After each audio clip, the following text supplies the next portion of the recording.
For agenda for this tutorial, I will cover a lot, and here is some topics I will cover it. First, we will start why we have to learn Android and what we could get from Android. Then we will start by set up Android environment and prepare everything for development. Then we start run our first application with Android. Then we will talk about layout design and how we could use a constraint layout to design or better layout. Then we will talk about the menu and how we could do a menu on your application. Then we will talk about how we could use some tools like shape, color, and style, and how we could make our application support different language and support different device sizes, because there is a lot of devices in Android. Then we will talk about using some tools like ListView and how we could display our data as a list. Then we will talk about a GridView and how we see different view for the data. And also we will talk about button and ratio button and more tools. And then we will build application like media player that allow us to play a music online. Then we will talk about a fragment and how we could use a fragment to implement dialogues like a question, asking people some question, or picking some data or some time. Then we will talk about permission, and that's available under Marshmallow and after, and how we could use a permission to access to some user information like location or contact or more. So then we will talk about some system services like sending notification to the user, or using a broadcast receive to listen some broadcast event happen in the system, like sending SMS, or when the phone receive SMS, or the phone receive incoming call, or any other information happen in the broadcast in the system. And then we will talk about services and how we could make our application working in background. Then we will talk about the storage and how we could use SQLite as local storage in our phone, and how we could use shared reference to store data as a key and value. Then we will talk about web services and how we could access to remote database like MySQL database or a SQL Server database. We will start implement web service with PHP to save and read and delete and update data from MySQL database. Then we will talk about how we could build web service with Node.js and how we could build web service with C#. You will learn a lot in this section that would help you to build distributed system. Then we will talk about GPS and how we could read the value of the GPS and how we could send this value to the server to track the user. Then we will talk about the map and how we could use a Google map and how we could create a circle on the map or marker on the map, and a lot. Then we will talk about street view and how we could view a street in the map. Then we will talk about Firebase, that's a new technology from Google that would help us to track our user performance and different information about people who are using our apps. And also we'll talk about notification and how we could send notification from the server to user. Then we'll talk about real-time database and how we could use the real-time database with Firebase for different things, for chatting or anything that will help us to track user on real time. Then how we could upload data from user phone to Firebase, and how we could monetize our application and add ads on our application to gain money from it. Then we will talk about some hardware like camera and how we could take a picture. Then how we could use some sensors like the sensor that working in Nimbus application, that when someone shock the phone, we will implement some sensor and how we could do it. Then we will talk about light sensor, like when someone enter the room, how we could, when he opened the light, how we could play some music for him. It will be a really amazing part, this part. Then we will talk about vulnerability in Android. So Android is open source, so it have a lot of vulnerability, so you have to avoid it. We will talk about some of these vulnerabilities and how we could have them and how we could avoid them when you work with our application, like access to some activity without authorization, or some system event like broadcast event, how we could avoid, and or on local storage access and denial of service that may happen sometime when you develop application like tracking application, and how we could avoid all these vulnerabilities. By the end of this tutorial, we will build real world application like Family Finder that allow you to track all your family member. The goal of this app is helping you to know how complete system could work. Hey everybody, let me talk in this video about how we could do install for Android Studio 2.4. So to install Android Studio, we need to install two things. First of all, we need to install Java JDK because Android Studio working on Java JDK. Then we will install Android Studio. So to do install this in Mac, it's really easy. Just go to the Google and look for Java JDK. It's really easy and simple. Then it will show up result. Then go to the Java SE, whatever. When this page show up, just go and look for the Java JDK for your device. So first click accept here and select your device. In my case, I'm using macOS, so I will click this one. If you are using Linux, select it for Linux version. If you are using Windows, select for your Windows version. So while I'm in macOS, I just click this one and download it. Here we go. After a while, it will be downloaded and you'll see it here.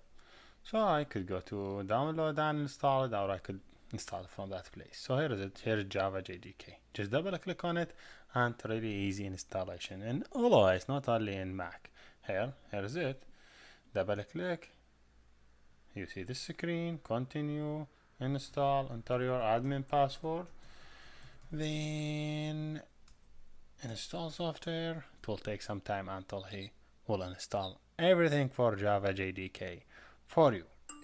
Here we go, we done. So now everything done, install it, and let me make sure Java JDK installed by opening the terminal and write Java /v, not /v/version. Here you go. Now the Java I have it is 1.8, so that's exactly what we need with Android. Oh, so here you go. We're done. Now what we need to download Android Studio. So first look here in Google for Android Studio. Okay, you will see this download Android Studio and SDK tool. If you go here and just click download, after a while the download is completed. So if I just click here, I will see this is my Android Studio. So it's better to go here to download and take this Android Studio preview or Android Studio and move it to applications. Then from application, double click on it and you could install it now. So now if I have this screen, I click open. Let me just close this page.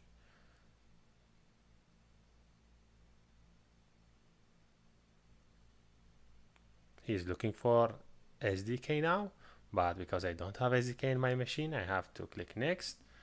Then I ask him to install the SDK in this path. Then click next. Then finish. It will take some time until he will complete everything for us. Here we go. After 10 to 15 minutes, you will see the screen and everything is done. Installation process. Click finish. And here is Android Studio. Congratulations! We installed Android Studio 2.4. Hey everybody! In this video I will talk about how we install Android Studio on our computer. Maybe it's Mac or Windows. It's the same process. I will show you the difference between the two systems. So first go to the Oracle, this website, and download Java JDK because Android Studio needs Java JDK. So first of all, go to this website. I will add it in video description. Then go down, click JDK. Then in JDK, select the version, select I agree. Then from I agree, select the version that match your operating system. I click it here, Windows X64, this one. I'm using it because this is my PC. So I already downloaded. This is here in my computer. So I click on it. You'll see this form. I will click next, then next, then waiting for some time until he installs everything for me. Now you see this form. I just click next. Yes, here's everything he done from installation. I'm doing now, I want to install Android Studio. So first I go to this website for Android development, and then I click Android. I download the latest version of Android. I select agree, then I click on download. I already downloaded here to save my time. It's here, so to install it, I will click on it to start installing Android Studio. Then I click next, just making sure to install SDK also, so make sure this one is added. Then also Android virtual device is added, then click next. Make sure also you have free space around 4 GB. So I click next, then agree, then continue, then continue. In Mac, this different story. You don't have to click all this step. You just when you see it in the download, you just drag it and add it to your application, and you're done. But in Windows, you're doing the installation.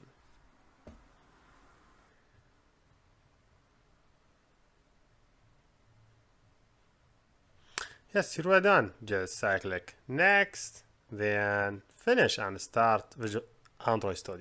That's great. We install Android Studio, so you'll see Android Studio here. Let me create a new project just to make sure everything is going well. Don't care what I'm doing. I'm doing just next, then next. Don't care about them. Just get new project. Just make sure the setting is going well. Just next, next, next, then finish. So, waiting for some time. If you see form like this, that's great. Everything is going well. Just go to next video. If by any chance you see message like this, maybe the environment variable Java home. This means that Java could not install its home in your computer. So to fix this problem is really easy. Just go where you install your Java. So I'm installing my computer and program file. Here is my Java. I'm going to Java JDK. Just take this path, just copy it.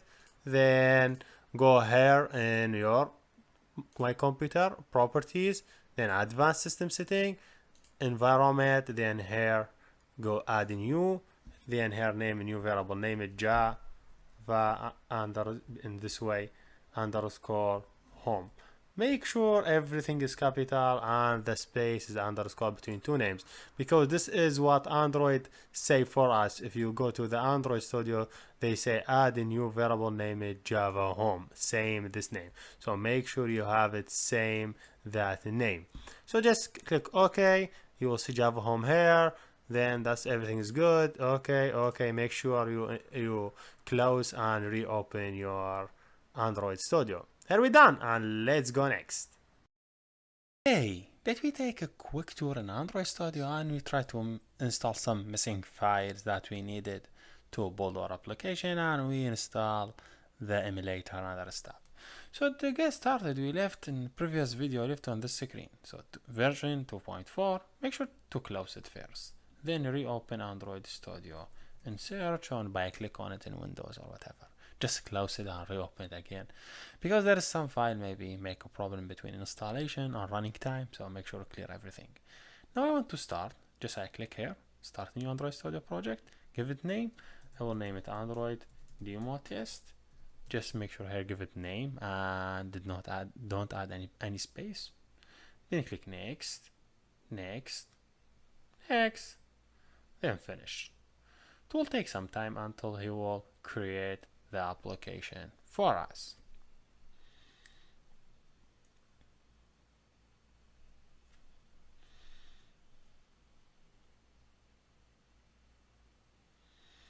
Here we go. This is Android Studio.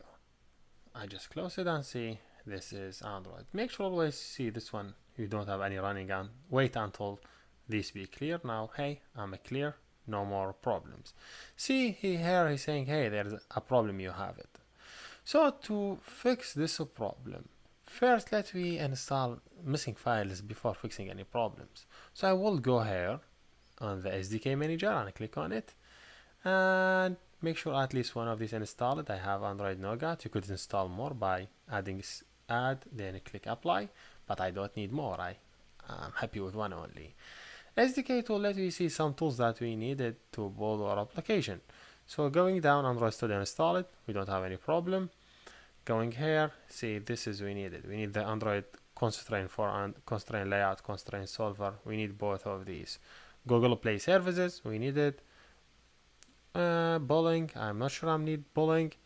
Google Driver, I needed.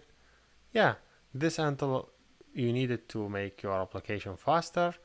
NDK, I'm not trusting on it now. Now I have everything that I needed, I believe. Yes, I think all the files that I needed now. I just click on it, see how I just highlighted, and I click apply. He say you need to install these. I say yes. He will take some time and he will install all these files. He say, do you agree? I say yes, I agree. But if you see, he say, hey, there is a problem here. Okay, accept and make sure this one I accept it. I want to accept everything. Just select everyone and select accept. See, make sure everything is accepted, because then this one extra was denied. So make sure this one you change it to accept, and this part is accept, so next will be enabled. Now click next, wait for some time until you install these files.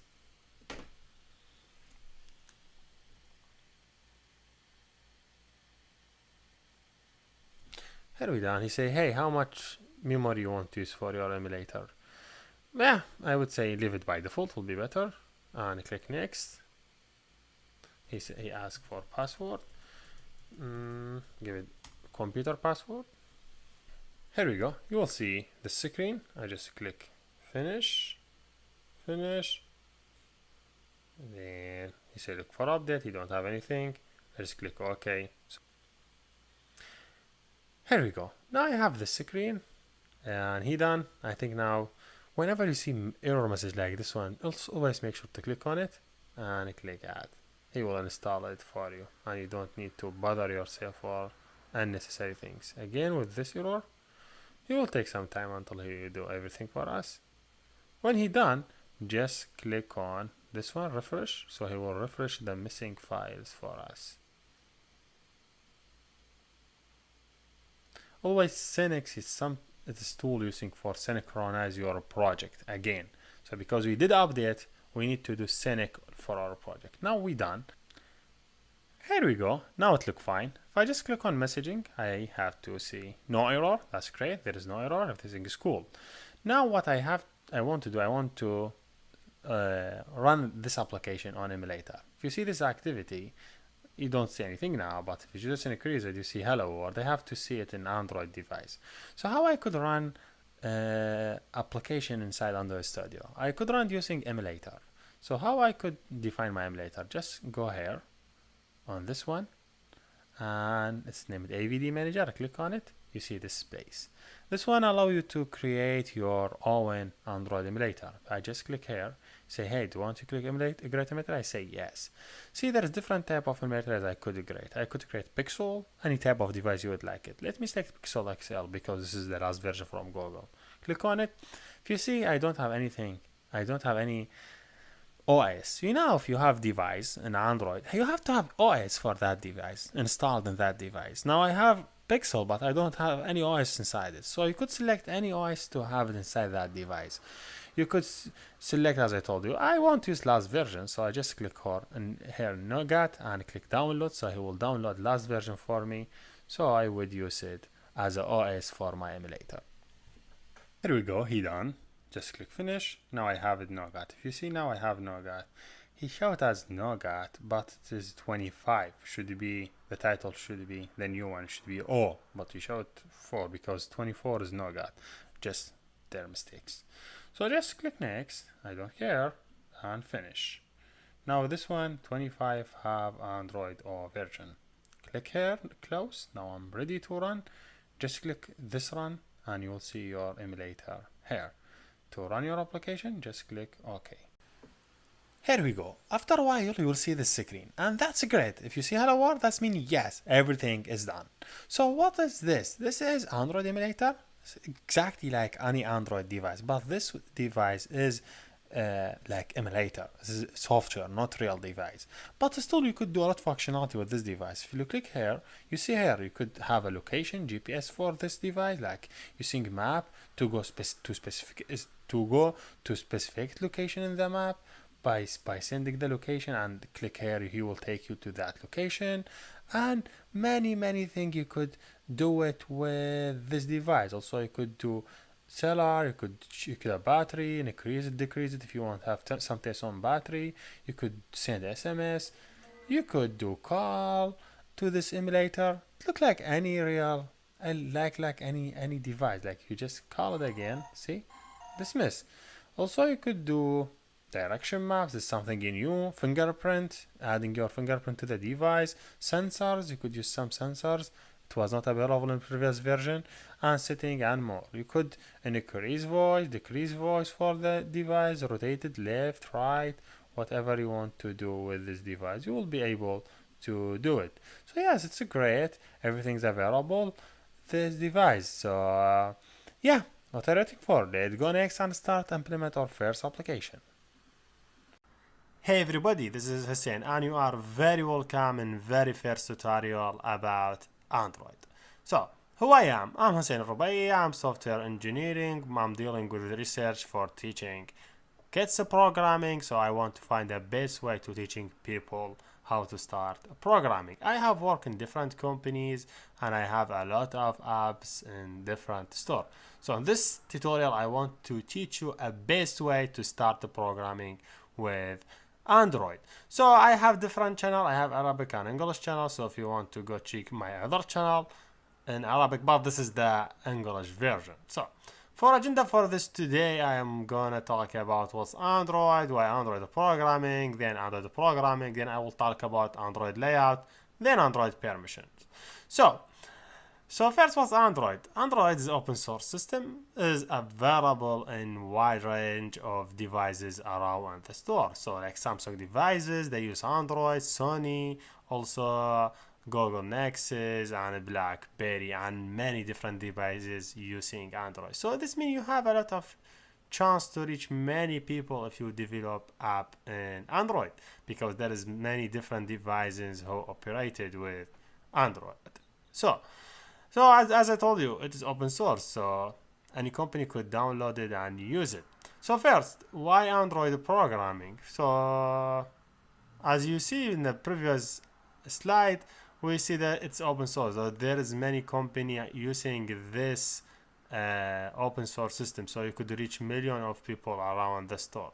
So also the application in Android could be downloaded from different stores. So when you done this list of tutorial, you could upload your application in Play Store or in Amazon or any different store you could download. That means you have chance to reach many people in different devices. Development environment also free. You could gain money also if you want to put your application paid or as free by putting ads inside it. So if you add ads in your application, you could gain money from AdMob and many different company. They just display the ads in your app, then you gain money in your account directory. For example, this example as you see it. Also, you could gain money by ad in app purchases, so paid in.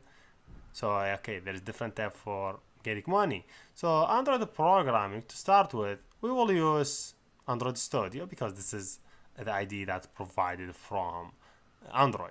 So why Android Studio? Free, offered by Google, have a usability, flexibility, and shortcut. They have a lot of shortcut in the code, so you don't have to do much works. Many things are already prepared for you. Also, unit testing, you could test your application and many features. So this is the environment in Android when you open a new application. I will talk more how to create application, but let me first give you blueprint about how the project will be. So first, the layout. If you see every form when you use any app in Android, you have a layout like this layout for username and password. This is layout that is displayed to the user, but how it's applied to the developer will be displayed in this way. So the text view, if you see it, will be in this way. So you see the text view have name Hussein, but in the code will be in this way. We implement in different way using XML. I will talk more with XML. So I want to tell you in this slide, any layout will be built in using XML. So this in the left side, you will see how it be seen to the users, and in the right side how it be seen to the developer. So if you look through this in the development environment, you will see this is the layout and the origin file that manages this layout in the folder named layout in all your project. A second thing, every file or every activity have Java file that manage it. So we said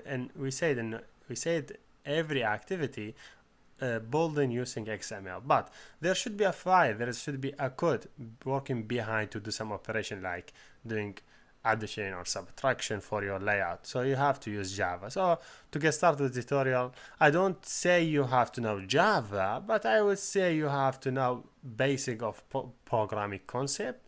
I will teach you everything in this tutorial. So next, so if you look through the file, you will see the folder named Java. You will see the file that manages this layout. By the end, I know you have some confusing. Okay, let me show you. This is the activity. Every activity have two parts. One of them name it XML, that layout design, and the second thing Java file. So every activity from two parts, Java and layout file. So if you go to developed environment, this is the layout. Here is it, the layout as XML file, and there is the as Java file. So every layout have two parts, or every activity have two parts, part as layout and part of Java file that manage it. So when you add username, you hit sign in, that your data is going from layout to the Java file to do some operation for signing in or other stuff, then coming back to you as a result.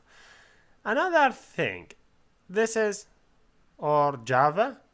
So this is the layout, as we said. There is a Java file manage it, but Android using a layout in every place. If you see the top menu, also it is XML file. I will go more about everything, but what I want to tell you in this slide, everything in Android is separated. So if you have a layout is different. I mean, if you have a toolbar, as you see it in app, so it is different layout from the layout that you use it for signing in. So there is number of layouts communicated with together to give you a better result and separating the concern for work. If you see this is a layout, and this is the Java file, and here's the menu. So now we know that every layout now it's been three parts, not two parts. The first part is a Java, second part is the normal layout, and the top slide will be as a menu. So okay, now you understand many things in your layout. This is how your application work, how every activity work. Every activity have top menu, maybe have, maybe don't have. This depends on your work, but every activity could have a menu, but have to have a layout and have to have a Java file. Not have to have a Java file. Some layout may not have Java file, just we use it in other layout. We will talk more in different tutorial. But this is how is Android work. Now let's go to the next step, or the permission.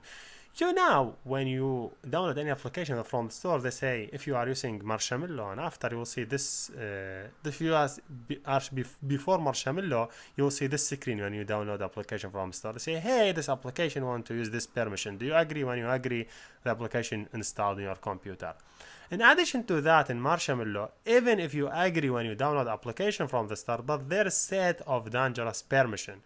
They cannot access to your permission even if you agree when you download it from the store. So you need to give them access to your dangerous permission in your application, and we will talk more about how to implement this part, how we give access to the permission in Marshmallow and after. For example, microphone is dangerous permission. You don't have to give access to any app unless the user hit agree. This is happening in Marshmallow and after. So this is type of permission. This is normal permission like accessing to internet, NFC, Wi-Fi, Bluetooth, alarm, and more. You could visit for Android developer website. This type of permission is normal permission. You don't have to add accessing to permission that's inside the code. Just you have to define the permission in manifest file. You will see it next. And here is the set of the dangerous permission. This dangerous permission, you have to define access to this permission in manifest file, and also you have to define access to this permission in the code. So if you do not define permission in the code, you could not access to them in Android Marshmallow and after, 23 and after. The set of permission like accessing to user contact, user SMS, user location, camera, microphone, sensor, storage, calendar, phone. This type of permission be a dangerous permission, so no one could access to it. No developer could access to it unless the user give permission to access to this type of permission. I know it's a little bit confusing for you, but you will see it in code and you'll understand everything in details. To explain this thing, if you go to your Android activities, you will see file name it manifest file. This manifest you have to use this thing. For example, this application need to access to the network. If you see I added user permission access into network, then secondly you want to use read phone state, or so I give them I write this line for using phone state. I will talk more and more about this tag, but just this give you over like blueprint. So in the real file you will see it here. This is the manifest file. Here you define the permission that you want to access to. So now we're done from defining the main layout for a project. So let's start it. Hey everybody, let me start our first application in Android. So to get started, I have here Android Studio. Open it, I click start a new Android project. Here I give a name for my project. So what I want to do in this tutorial, I want to do simple calculator. So I will name it calculator demo. This is the name of my project. This is the domain name. You have to have a unique name for your domain. You could give it any domain name. For example, com. I could give it domain hussein.com. This is my domain. If you see here it's changing. This is the real thing. This is my application ID in the store. What I mean by my application ID in the store, if you go to the store, I mean Google Play Store here, and you search for find my phone or my iPhone, whatever. If you click on any app, you will see this app have specific ID here. If you go and see another app, you will see that app have different ID. So you cannot have ID same as another app ID. So you cannot have this ID in your project. If you have it same, you cannot upload your project to the Google Play. So make sure you have unique ID. If you see here, this is the ID. If you want to change it also, you could edit here. So for example, you could change it to com.hussein.calculator. To make sure there is no ID like this one, just very basic, just go back to and replace this one with this ID and make sure there is no other ID. So if you say not found, that means no other people using your ID, which is great. This is for upload time, not now. So here, do you want to use C++? No, I'm not using C++. Here, you define the place that's where you want to save your project. By default, you save it in the Android Studio project. You could select any place to save your project. I will click next. If you see this screen you define which type of application you want to develop. Here I want to develop phone and tablet, and all these tutorials we will talk about phone and tablet. You could develop application also on Android using Wear devices or TV, all these using same way. But for all tutorial we will focus on phone and tablet. If you see here, what's the minimum SDK? That means what minimum SDK you want your application to support. If you see, or you know, Android have API from 1 and now they are in 25, which is Android O. So if you say I will support 19, that means any version before 19, this application will not work on. So make sure from this one. If you want to support 23, any version before 23 will not work, but 23 and after will work. So I prefer to use 15 because it's mostly like you cover most devices. Don't do last version. If you do last version, so you will cover only the devices who have Android O, which is only around 1% from the market. But if you do like this thing, for example, if you see, if I change it to 19, he say, hey, you will cover 73 from the market. If I increase it to 12, we say, hey, 97 of the market. If it's 12, I would say 12 is best. I don't prefer to go to 9 because there is some features does not work on 9, so it's better to do it 12 and after, and because you want to use ads next. So see how many devices I could cover if I do it 12. So now this application will support device target API 12 and after. Click next. Click empty activity. I will not change anything by default. Keep it on empty activity. If you see, he will do for us main activity. Just focus on this name. Click finish. We will wait for some time until he will create complete project for us, or very simple Android project. Doesn't have any complex thing. So let me wait and see what is going on. Here we go. After a while, this screen is updated, and you will see this one. Just close it, and you see you have number of folders. To get started, I would prefer first to click run and show you what is data flow and what has happened. So just click run and see the Android device. You let me see what is going on, so you could track everything step by step. Here we go. After a while, you will see this screen. You have in the title calculate demo because we named our project calculate demo, and you see here hello world. So that's great. That's great. That's our first application is run. But how this application run and how this screen show up? So I will tell you step by step. If you go to folder name it app and you open it, you will go to src, this folder. Then you go to main. If you see here in main, I have 3 different folders. One of them Java, one of them resource, one of them Android main face. Double click on Android main face. This is the first file that fire when any Android application run. When you click it run, first thing run is this file. So he go and scan this file and he will look for any activity. So he have this activity. If you see tag name it activity, we'll go on details about XML in next videos. But just think about it in this way. He will go to this activity and he will look for any activity that have this filter. If you see filter main and launcher, that means this activity should fire off first one. So from this activity, you see this name. He say, hey, this is Java file name. If I click Control, if I want to go to this one, so just go to Java and you'll see same name. Did you see main activity? This is main activity. So the first Java file will fire this, which will be this file. When he come to this file, see he just extend app compact activity. Don't care about app compact activity. Something from Android that allow normal class to support UI. I know in Java you never seen app compact activity. This is something from Android that allow your device to allow this class to support UI access. If you see the first class that run in this type of classes, name it onCreate.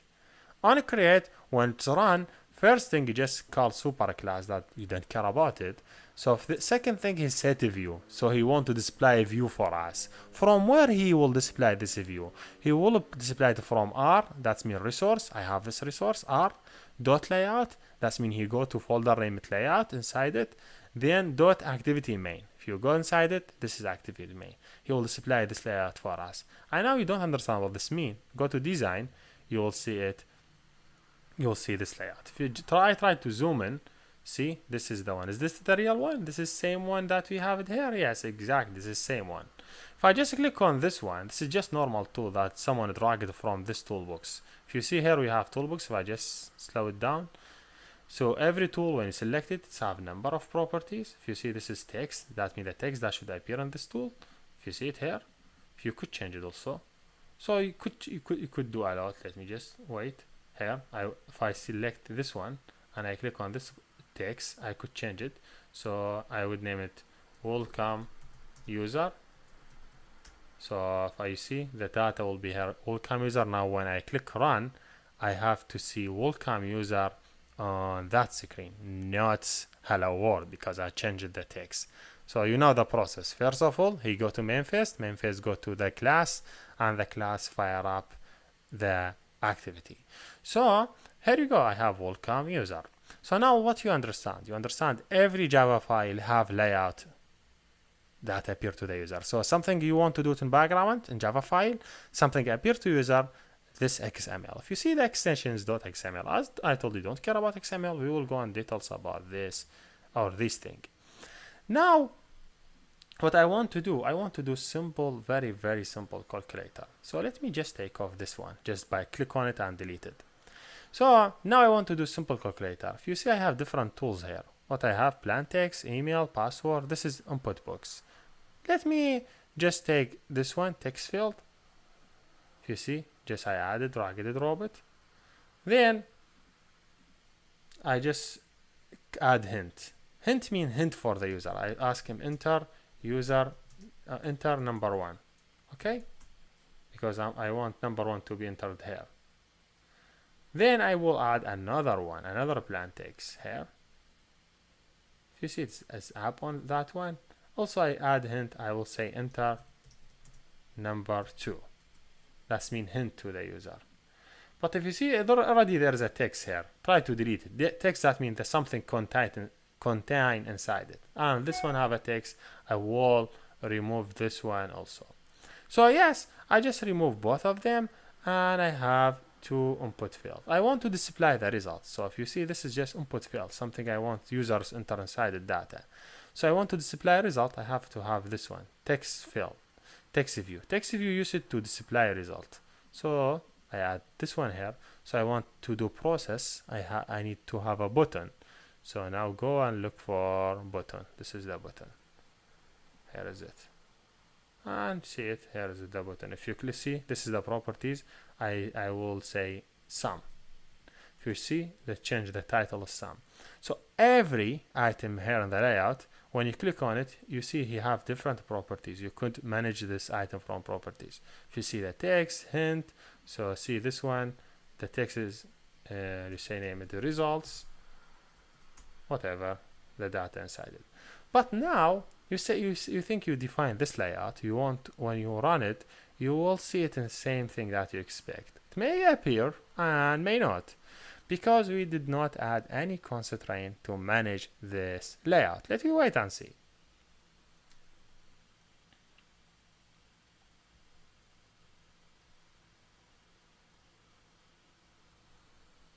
Here we go. The layout does not appear in the same way that we want. See the input, the button, they did not appear the same way here. So what we want to do, we want to have a constraint. So I have to add constraint from this way and this side. That's mean, hey, always this button add constraint from this side and add constraint from this side. That's mean this button always added in the middle. If you want to remove any constraint, just click here and delete it if you don't want it. If you want to add it, just click here and add it. So I want to add also a constraint app. Constraint mean you want to pin something. So I want to pin this one in this place all the time. So I pin it from this side, this side, this side, which is great. Also, I want to do this one, same thing. I want to pin it to the app one. I want to pin it to this one, this side, and I want to pin it that side. Hopefully now I have it everything. Here he already pin it for us from this side. I just pin it again. Just remove it and pin it again. Okay. Now I have this pinned from, this pinned from this side, this side, this side, and this one pinned. This one, what you think? From where I have to pin it? For sure I have to pin it from this side. And it is prefer to pin it also from app, so he always keep it in this place. So I always keep it. Hopefully I just pin it correctly. Okay, sorry, there's some pinning, wrong pinning. He also add pinning for us, so it's better to up. I will remove all the pin. See, I have here some pinning problem, so remove all the pinning, take it up for you. And he already add pinning for us, so to avoid this thing, just stop pinning and remove any pin to make it easy for you, and add it connected to this one. Up, wait, remove, wait, pin it this one, pin this one to this one, and also this one to this one. I try to keep it in this place all the time. Also, I want to pin this button this place. You could pin it from this side and pin it from this side. Hopefully, see, the pinning is really easy, and you pin it from this one. Hopefully, you have to pin it to the point. So here you go. Now if I just rerun it again, I have to say everything, pin it on its place.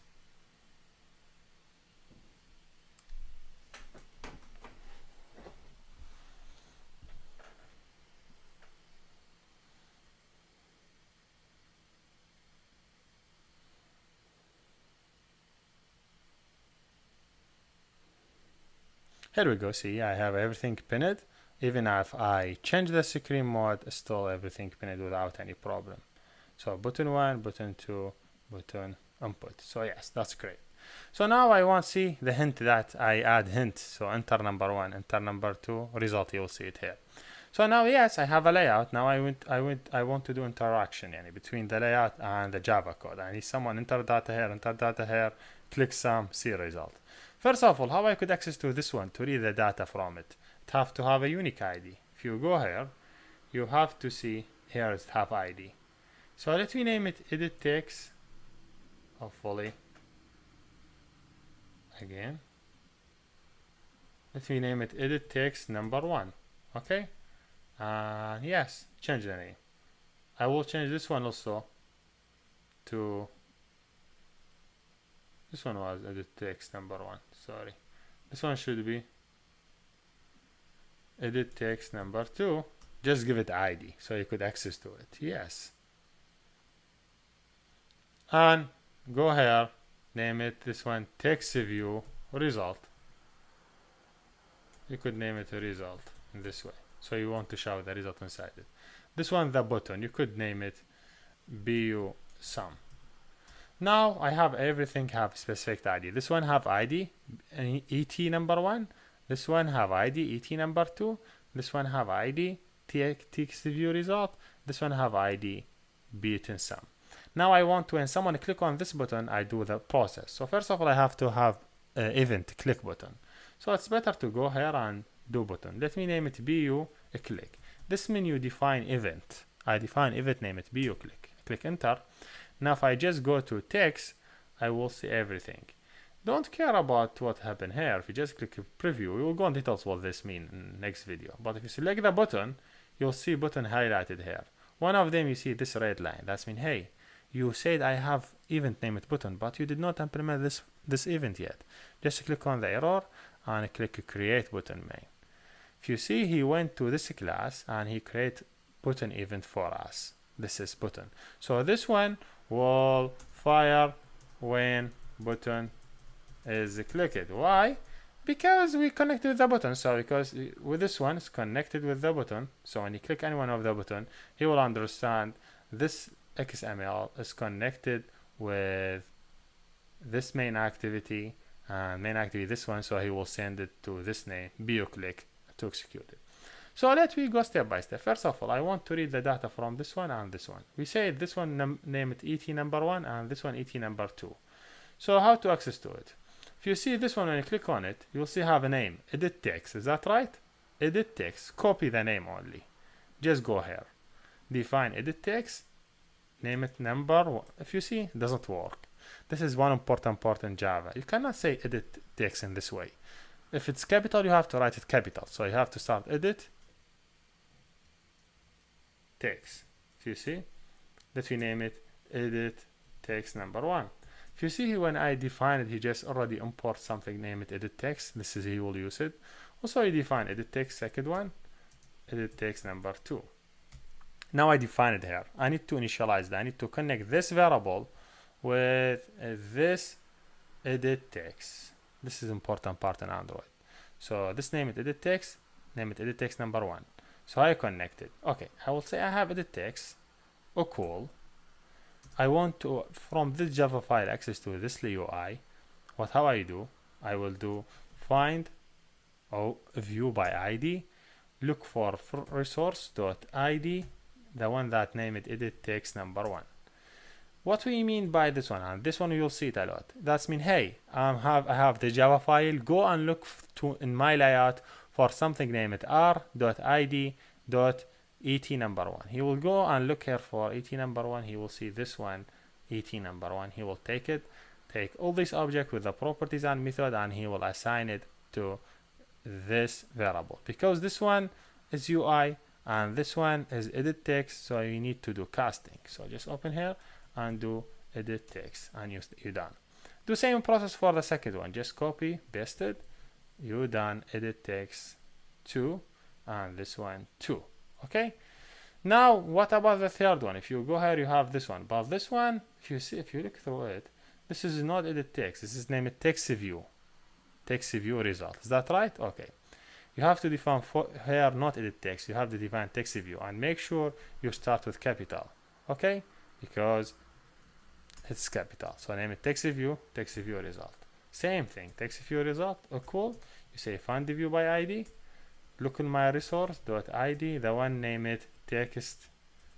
The name it text view result.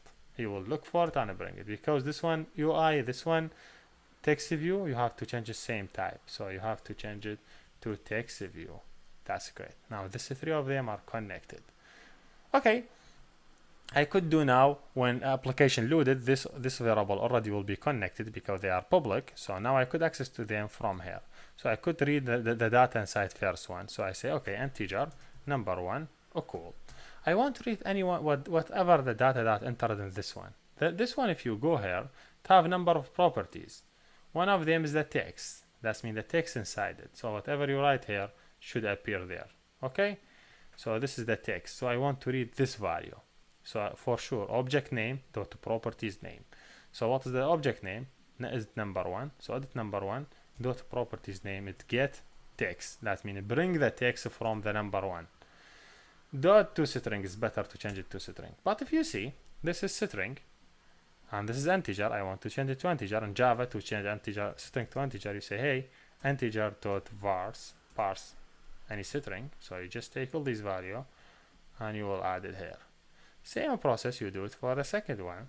You define variable 2 and you say, hey, bring the data from variable 2. Now I want to do the result. So integer sum equal number 1 plus number 2. I want to display the result here. So if you see, I have text result dot set, because I want to set text. Get, that means you bring. Set, you want to put. When you wanted to get data from this one, we said get text. We said this one get, because we are getting. When we want to put data here, we say put text. So you say put text, you say sum. But you cannot say sum. Why? Because sum is integer and this one set text string. So you need to change integer to string. You could do it this way, string and java dot value of. This is just we do it because this is string and that one is integer. So you should done. Now if I run and see what's going on, hopefully everything will work according to what I did expect. Very simple and very, very straightforward. And we'll go more in properties and method in the next video if you had any problem in misunderstanding what's going on. Here we go. If I just enter here 4, you could use keyboard here. 43. This one I would enter this 2 number. If I click sum, he will do 89. Okay. If I just take off, I say 4 plus 5 should say 9. Is that right? The sum is 9. That's great. Yes, we did our first application. How this application work? When anyone click on sum is some button here. It is this button. This button, if you go here to call button name it, event name it, view click, so which call this one. This one will read the data from text one. That's mean the data that's here and the data from here. How he read them? First of all, he need to connect with them. So using find the view by ID, Then he want to display the data here. Also, he do find the view by ID, then set. If you see, whenever I want to read data from any object here, just give object name, then the properties name. When I set data object name dot properties name. Here we done, and thank you for watching. Hey everybody, let me talk in this video in more details about XML. So when we studied in the previous video, we see in drawable there is file name main activity.xml. All Android application use XML file. XML is really easy to work with. It's same as HTML. You will see it's really simple. So if you see, when you have the design layout, you see we just drag a different object on the screen, and when we click a text, you will see the real code for this object. So this is the real XML file. If you start from the header of this file, if you see there is layout, that's mean all these codes should be inside specific layout. This is layout, name it, I don't know why, constraint layout, contain constraint layout. If you see here, we are importing. Same thing in Java when we want to import specific library. So in XML, we want to import library, we say xmls.android equal this one. That's mean now whenever I want to use this library, I will use word Android. If you see here, there is a lot of word of Android. That's mean here he using this library. Same thing when he want to import another library, name it app, he uses this one. So whenever he want to use app, he just write app, that's mean he refer to this library. Tools, same thing. Whenever you want to use tools, see here he uses tool, that's mean this library. So whenever you want to define any library in Android, you just say library name or XMLs dot whatever unique name you want to give it, then enter the URL for library.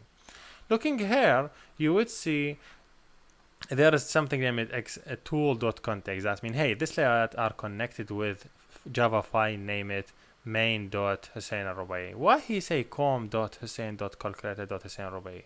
Because if you go here, you would see the package name it com dot Hussein dot calculator, then the file name Hussein al-Rubai. Same thing. See the package name, then the activity name. So for that reason, that means, hey, this file is connected with that one.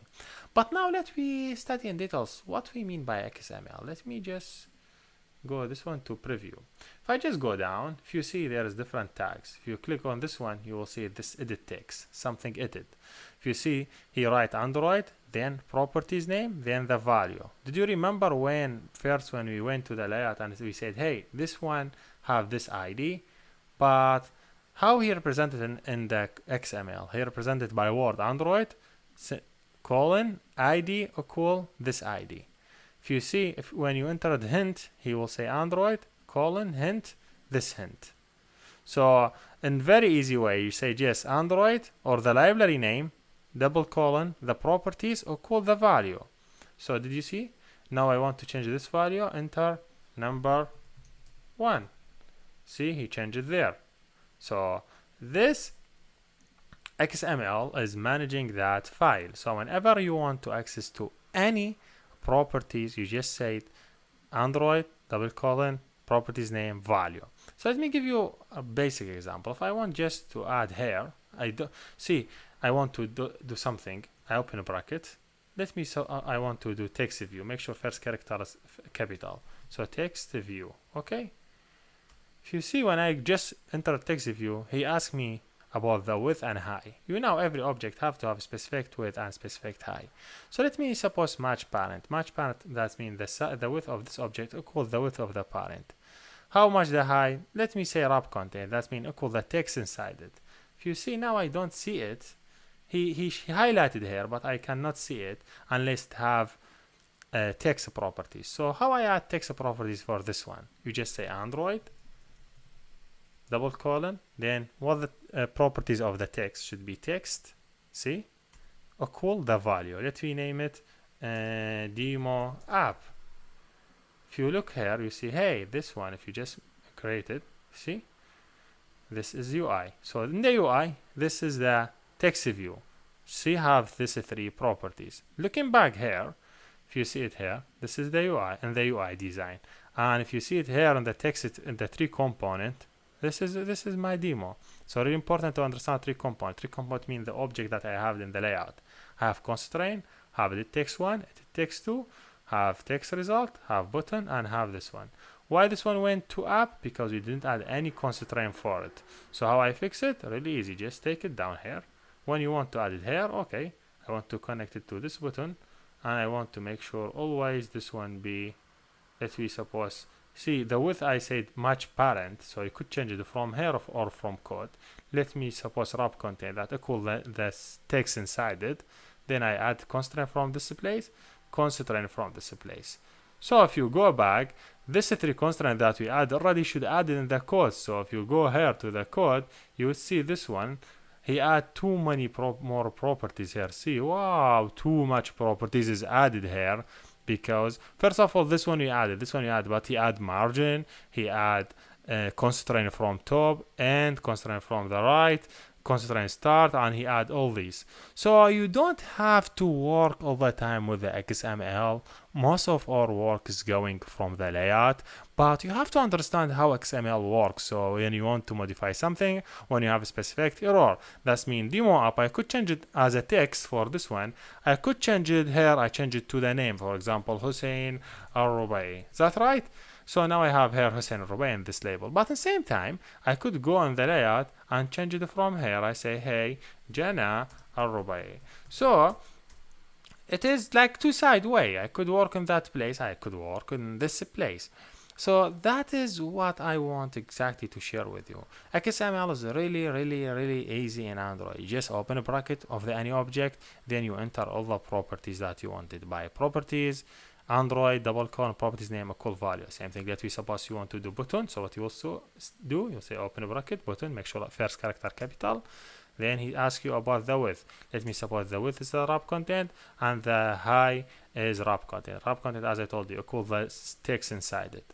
So if I say the text inside it will be text, I say click me. If you see, he just already completed. click me.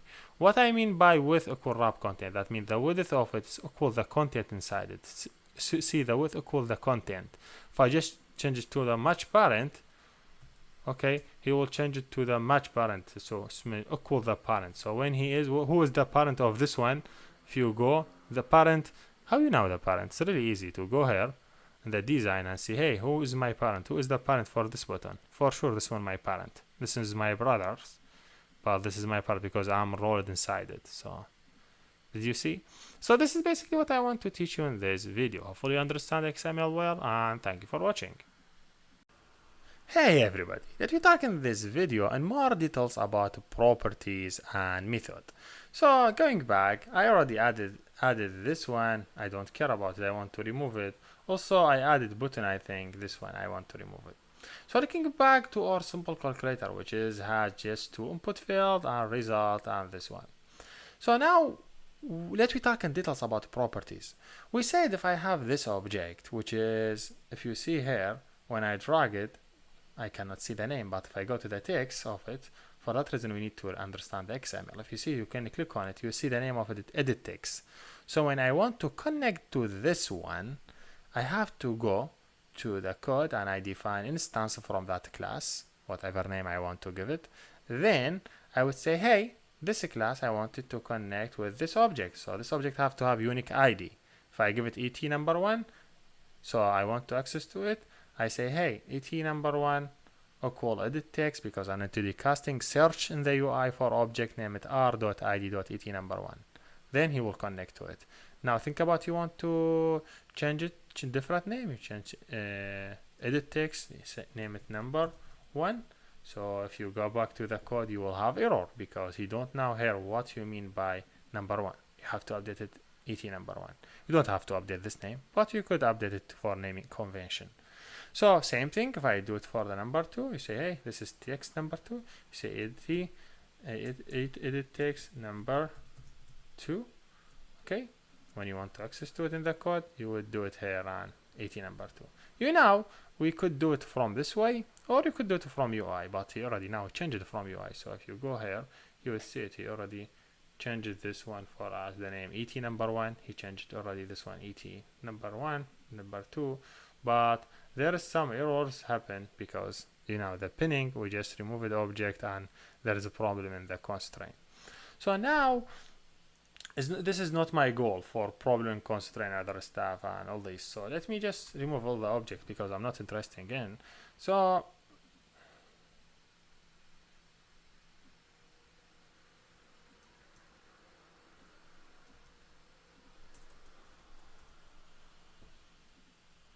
hey everybody, let me start in this video by talking in more details about properties and method. So looking for in layout here, I will drag text field. If you see, when I drag text field, to access to this object from the code, have to have unique ID. So let me name it text view show. Okay. So now I want to access to this one from code. You know how I access. First of all, I have to know the name of this object. The name of this object is text view. So I have to create an instance from that class. This is first point. So text view, give it any name. I give it name show. Now I want to connect this variable to this object in UI. So how I connect it? I say, hey, and the on create, I will say text view equal find the view by ID r.id in my resource look for object, name it text view show. Now here I connected to text view show, but now this is UI, this is class, so I need to do casting. So I open a bracket, do casting. What we mean by casting? Mean to change it to same data type of the source or the destination. So this is text field, I have to do casting for text field. Now hey, this is object as a class. I have properties and methods. So if I want to set, I said set text will come from main on create, because I could access to properties. Now if I just click run, I was really easy to access to that properties when anyone click on the button. So just I want to give you more refresh. So just if you already understand this tutorial from the first one, you don't have to continue, but if you want to get more information, please stay with me and let you understand more details. So yes, see, he say, hey, welcome from the create because someone create the object. Now if I go here and I try to add more objects, so I want to add, for example, button. But if you see my layout's really bad, so it's better for us to add constraint here, constraint here, constraint here, just make it down, add button, constraint, make it out, add constraint here and constraint here. So now this is button. I want access to this button from code. First of all, you need to define methods. So let me name it BioClick. You could do it in the method way, or you could access to it in the same way you access to the object. So how we do that? Let me name it this one BioClick. Okay. Now I want to access to this object from the code. If you go here in the design, what's the name of this one in the code? Name it button. So I have to go here and define variable, name it button, and this button should be BioClick. Now this BioClick have to connect with the button. So BioClick equal find the view by ID, not finish, find view by ID r.id.button. Now I'm connected with the button. Now this object need to cascade to the destination, so I have to change it to the button, so I could able to change this one to the destination. Now let me just add space so you'll understand. Now this button I want to access to the properties. Just I will say, hey, set text. So change the title to click on now. So now whenever the app started, he will directly show as a click now on the button. This is just as a property. So to access to any properties, same as Java class. Think about it. This is Java class. When you define something, instance from text field, instance from button, you define instance from the class. And any class have properties and have method. Did you see how we access set or get on our normal class? Same thing here. See, he asks us for click now. Now I want to when someone click this one, show me anything. I don't want to use the old way using XML. I need to use only the code. As I told you, this object have properties and method. We talked about properties. What about method? Okay, I say button dot set on click listener. Just make sure. See, set, don't start set capital. You will not work. Start word set everything small. Then on first character capital. On, then click first character capital, then write word new, then see he asks you for on a click listener, make sure write first character on, he will do autocomplete, just do enter, he will implement all this one for you. So this one will fire up whenever anyone click on the button. So let me take this one and move it here and say, hey, bulk button is click it. So now when anyone click on the button, this is event. When anyone click on the button, I will change the title of the label to button is click it. But normally I cannot access to this button as I know. You don't know, I'm sure. But this one is event, and because this one will work as UI, so I should treat it as different thread. Because different thread, you cannot access it from normal object. So you have to define this object as a final. So you could use it in the thread, because always طبعا let me make sure not here the final, sorry, I added the final app, make sure just copy this part and move it here, final text view, so you could access to it, because final does mean he's not able to change, so I just move it down. So now running this one, you will see how we could change the data. So let me see. I just want to show in this video how you do change the properties, change method, just give you more practice. So now if you click on the button, this one have to change. See, button is click it.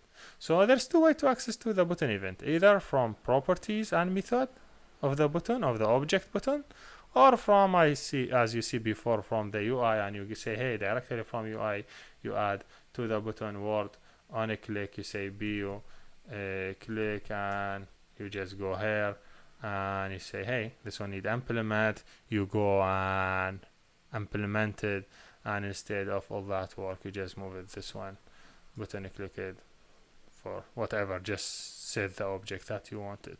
So that way and this way, like this is not way that you wanted, for example this way, whatever, you could define it here, you could define it from public.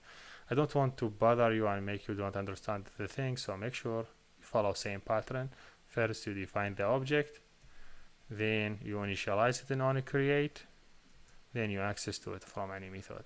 This is the same work that we did before, but before we did it using object properties and method, and here using XML. Feel free to use anyone that you like to use because all of them are same. Sorry, wait a second and let me see.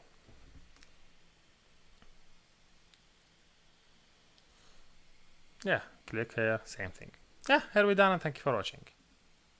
Hey everybody, let me talk in this video about debugging. Debugging and finding error is one of most important part in Android and really complex for beginners.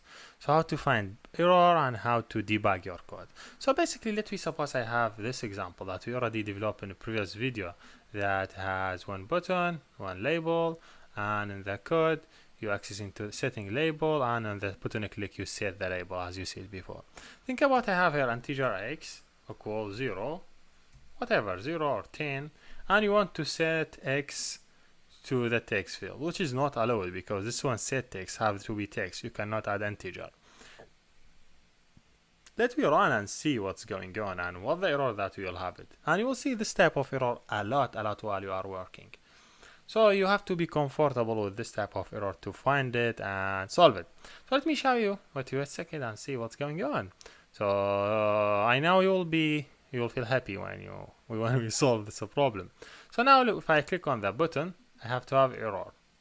See, calculate this has a stop. There is no error, just stop it, and this is the problem of emulators. If I just go to look cat, see, you have something about error. Look for the error here. If you see, you cannot understand this one could not execute method, but if you see here, he go to the this blue color directory, click on it, he will take you to the line number, line 25. If you don't see line number here, in Mac click Command Shift A, and in Windows click Control Shift A, and look for line number, this one, and if it's off, make it on, so you would see the line number. So you see, he say, hey, this is a problem in this line, but what is this a problem? If you look here, just scan it, you see here, cased by, that means the reason for the error.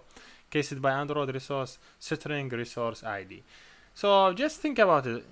You are setting text, and text getting string, and needs string, and you are setting integer, so this doesn't work. This one have to be string to solve this problem. So you have to do, okay, string dot value of x. Now it will work. Now when you pass x, you will not have any problem because this data type, how to fix it. So this is basically like how you find error. We'll talk now about more advanced error and how to find it and how to debug it. Let's wait a second and see what is going on. Here's it. Click now. See the number, no problem.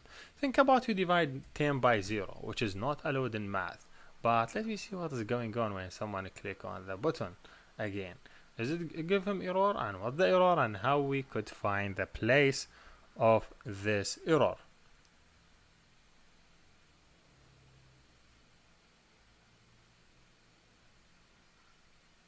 That is it. Click again, he give you error, stop it. If you go here, go directly to the blue, click on it, you see cased by, divide by 0. You cannot divide by 0. It's really good if you have like integer x equal 5, integer y equal 10, integer z equal x plus y, and you just show up z. It is really good to add debug. Double click here and add debug and run it on this mode, debugging mode. So this was really interesting for anyone who want to execute his code step by step and try to find where is the error located. Here we go. He say, hey, you will be in debug mode. Okay, I'm agree. I will not force it. He say, hey, calculate force. If you want to force it, just click force. If you don't want, just wait until he will load. Now if I just click on this button, see he just do step by step. He will do debugging and he will show you all the values. You want to go step by step, make sure to click this one, step over. You will see, hey, x is 5 now y is 10, z equal x plus 5, and he'll show you all the values here, xy, and all the value, and here we show you when you move, he will show you the setting, which is great, and MC is very helpful if you want this type of work. So yes, here we're done, and thank you for watching. Hey again, in this video we will implement simple application to find a person age. Someone enter his date of birth, and the application will tell him how old he is, like how many years, how many in month, how many years in days. So yes, let's get started by creating a new Android application, and let me name it find my age. Okay, and then next I will select keep it 12 and empty application, start activity. The idea of this video is just getting more information about how to work with layout and how to design layout, and just getting practice about the Android. So yes, let me wait for a minute and see what's going on. Yes, here we go. Now the application is loaded. So to get started, I will click on a project, and I will wait for some time until he load everything for me. It will take some seconds. Yes. So initially he load everything. Here I have everything. Now to get started, I will select from here. I select I have resource, layout, and here's it.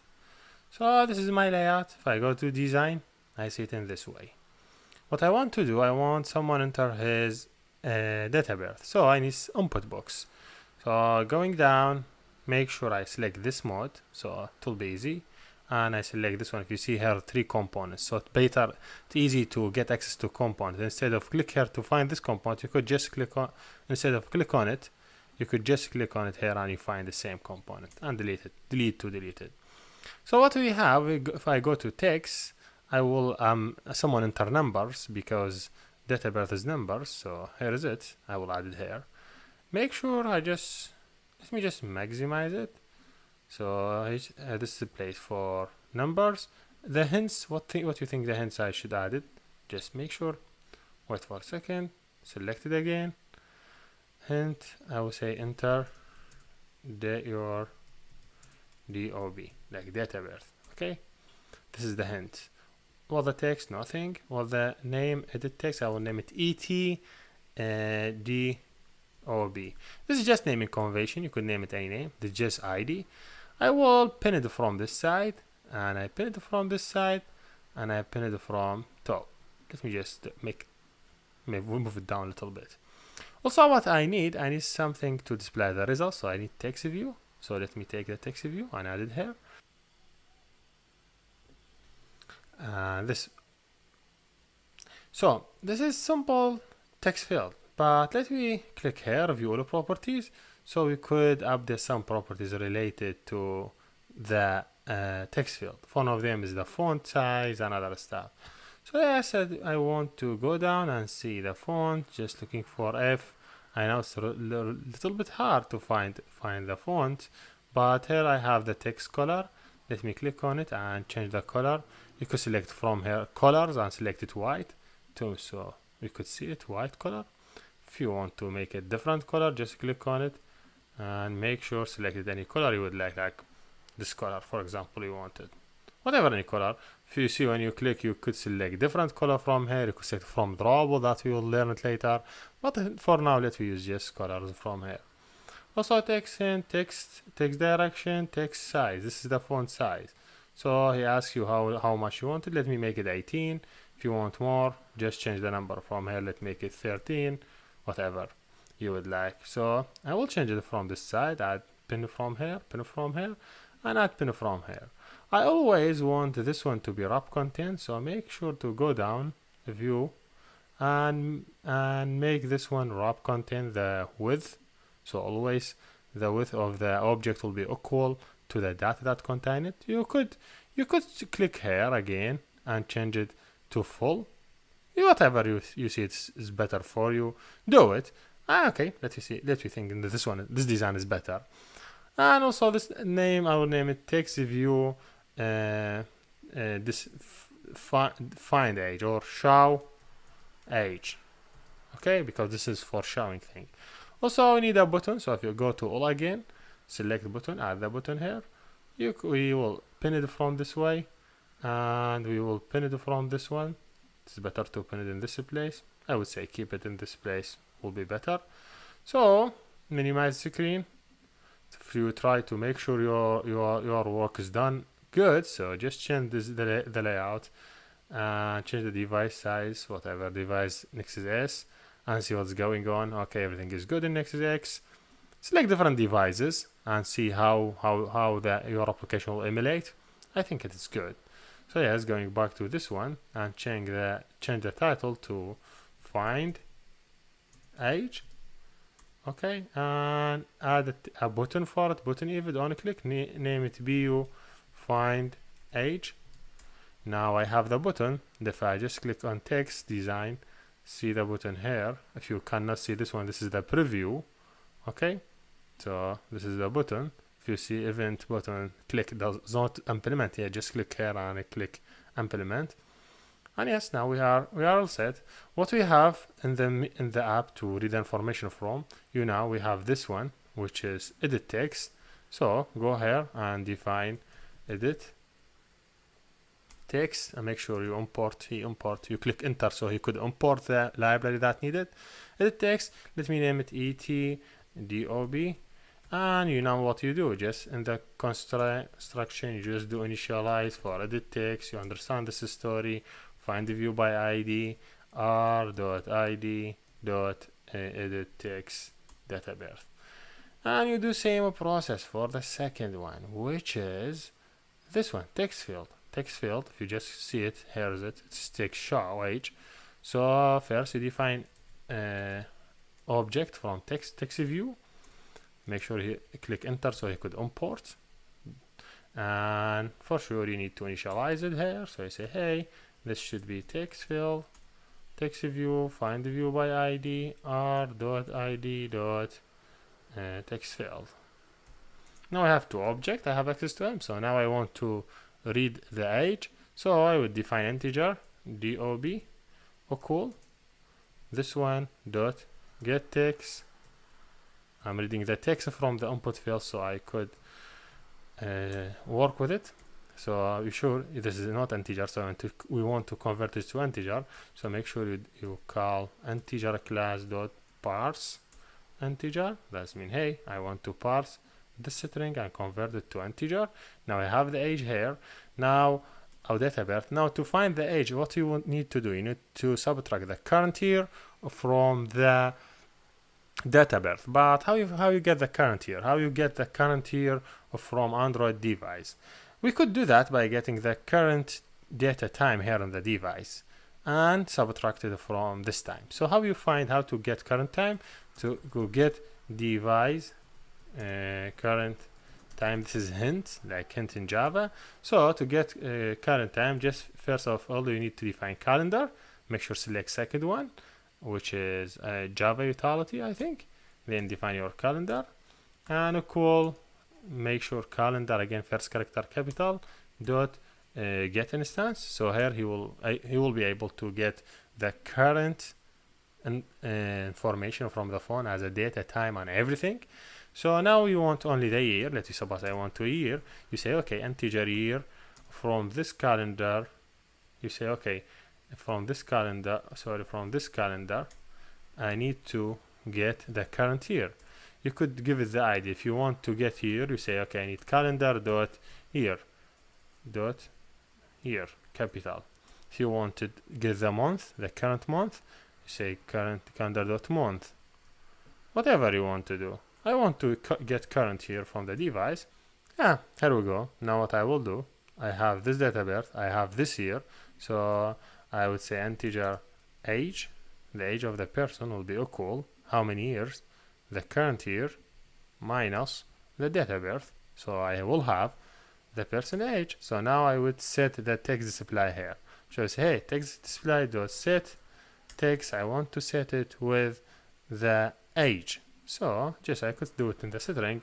Your age is in this way, and do concatenate with the other one. I know you may say, hey, this one need to be changed to string. You don't need, because you concatenate to string with the integer, the result will be string, so you don't need to convert age to string. Now let me run and see what is going on. I know there is something highlighting on the error, but this is not error.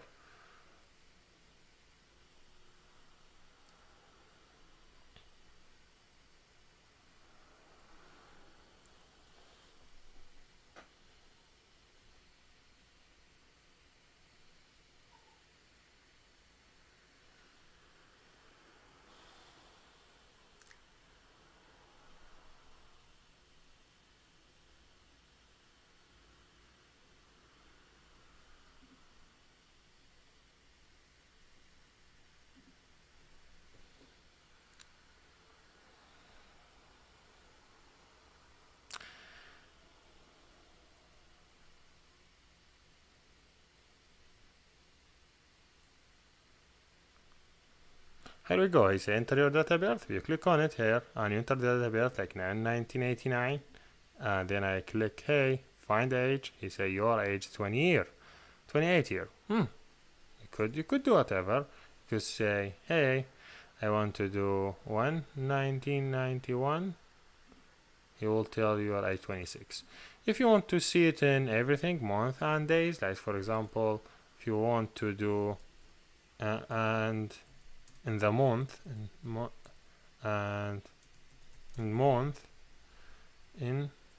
month, you do plus, how you find it by month, by multiply years by 12, you find it in month.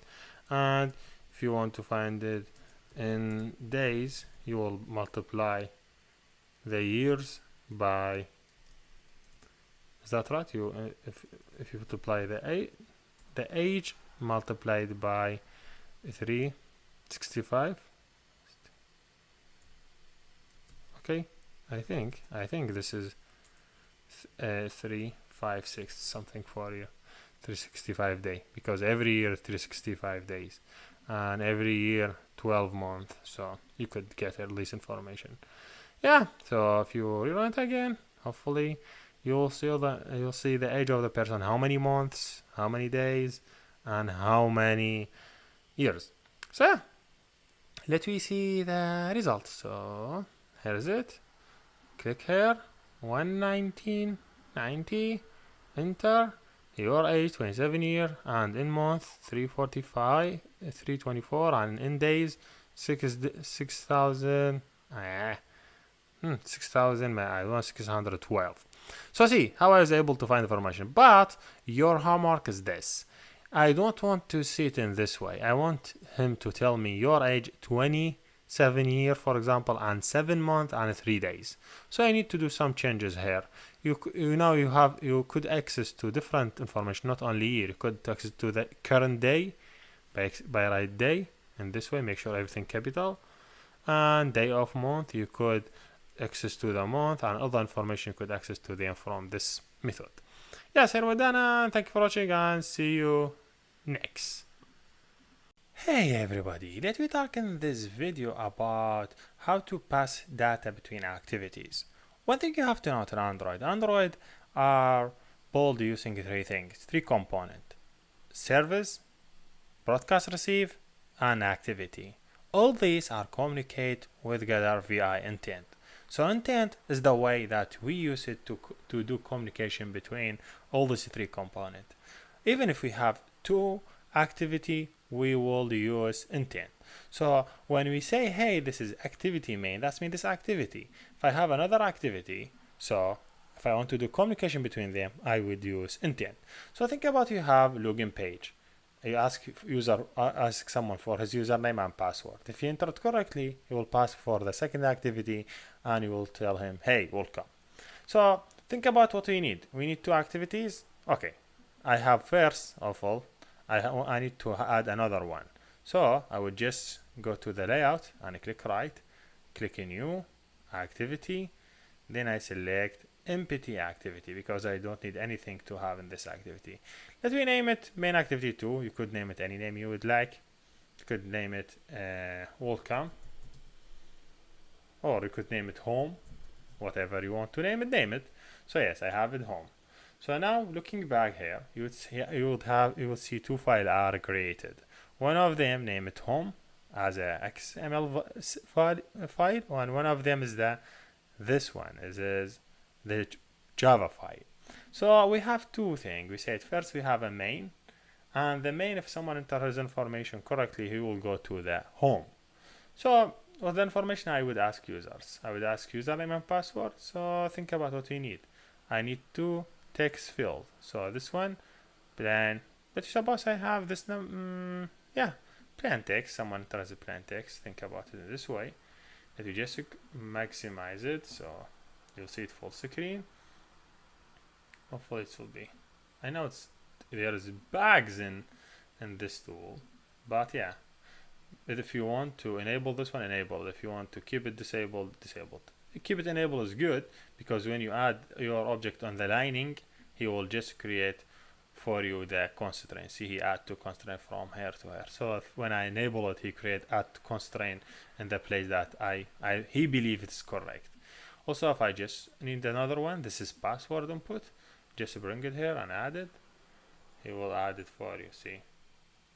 Because I didn't add in correct place, it didn't create ping for me. If I just create correctly, see here, I create 2 of them.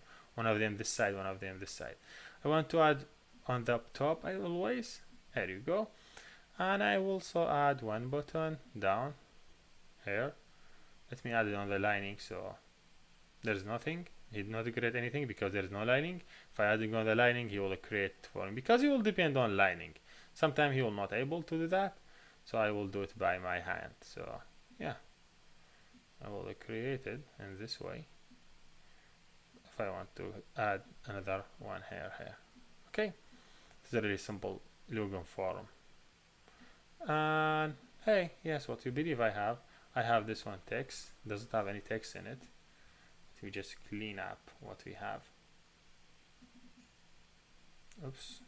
Just wait for some time until you clean up. Sorry. Yes, I have this one. I have just clean up this one. I say enter user name. So I'm asking someone to enter his username. I ask here enter password. Because I select as a password, he will do it hint. Here is login should be the text. Login. I have to have button click. Let me name it PU login. Okay, and make sure everything is set up. This one is set up. Make sure give it ID so I could access to them. So I give her this one ID. So I name it ET user name. Hopefully username is correct. And this one I give it yes. This one, wait a second. This one I give it ET password. Okay. Which is great. So yes, now if I go here, I see I have a button, but this button doesn't have any event. If I just click here, I could go and create the event in the main activity 1. See, this is the main. So what we need to access to this layout, which is this main activity, we have 2 things. This one, hopefully, hey, there's something error. Just remove this one. Enter user name. That enter password. So the ID for it is edit ET username. You could see it from here and you could see it from there. So this is ET username. So I want to access to it. Edit text ET username. I want to access to it from here. Edit username equal. You know the process now. First you do casting, find the view by ID, r.id.edit text name, edit username. Second one I needed, it is this one, which is the password. Not this one. Now I have this one, et password. So you say, hey, edit text for the password, and here you initialize it. Still edit text for the password because still we're using r.id.edit edit text. Why it is password also edit text? Because if you go here, look through this object, so you don't need to think a lot. So just go to select text, select the object for password. You see it's also still text, password text. Okay, so you don't have problem. Now you have username, passwords connected. It's really easy. Think about you have a string for username, just hard coding, admin, and string for password, also 1111. Okay, so these two things. Now I have both of these. I want to log in, so I have to make sure my username equal this one and my password equal this one. So I would say if username dot equal this, the string in this place, so dot get text, bring the text inside it, dot to string is equal, and the password, which is capital, dot equal edit password dot get text dot to string. So now I have to do process of going to the second form. Make sure I add it between two brackets, otherwise will not work.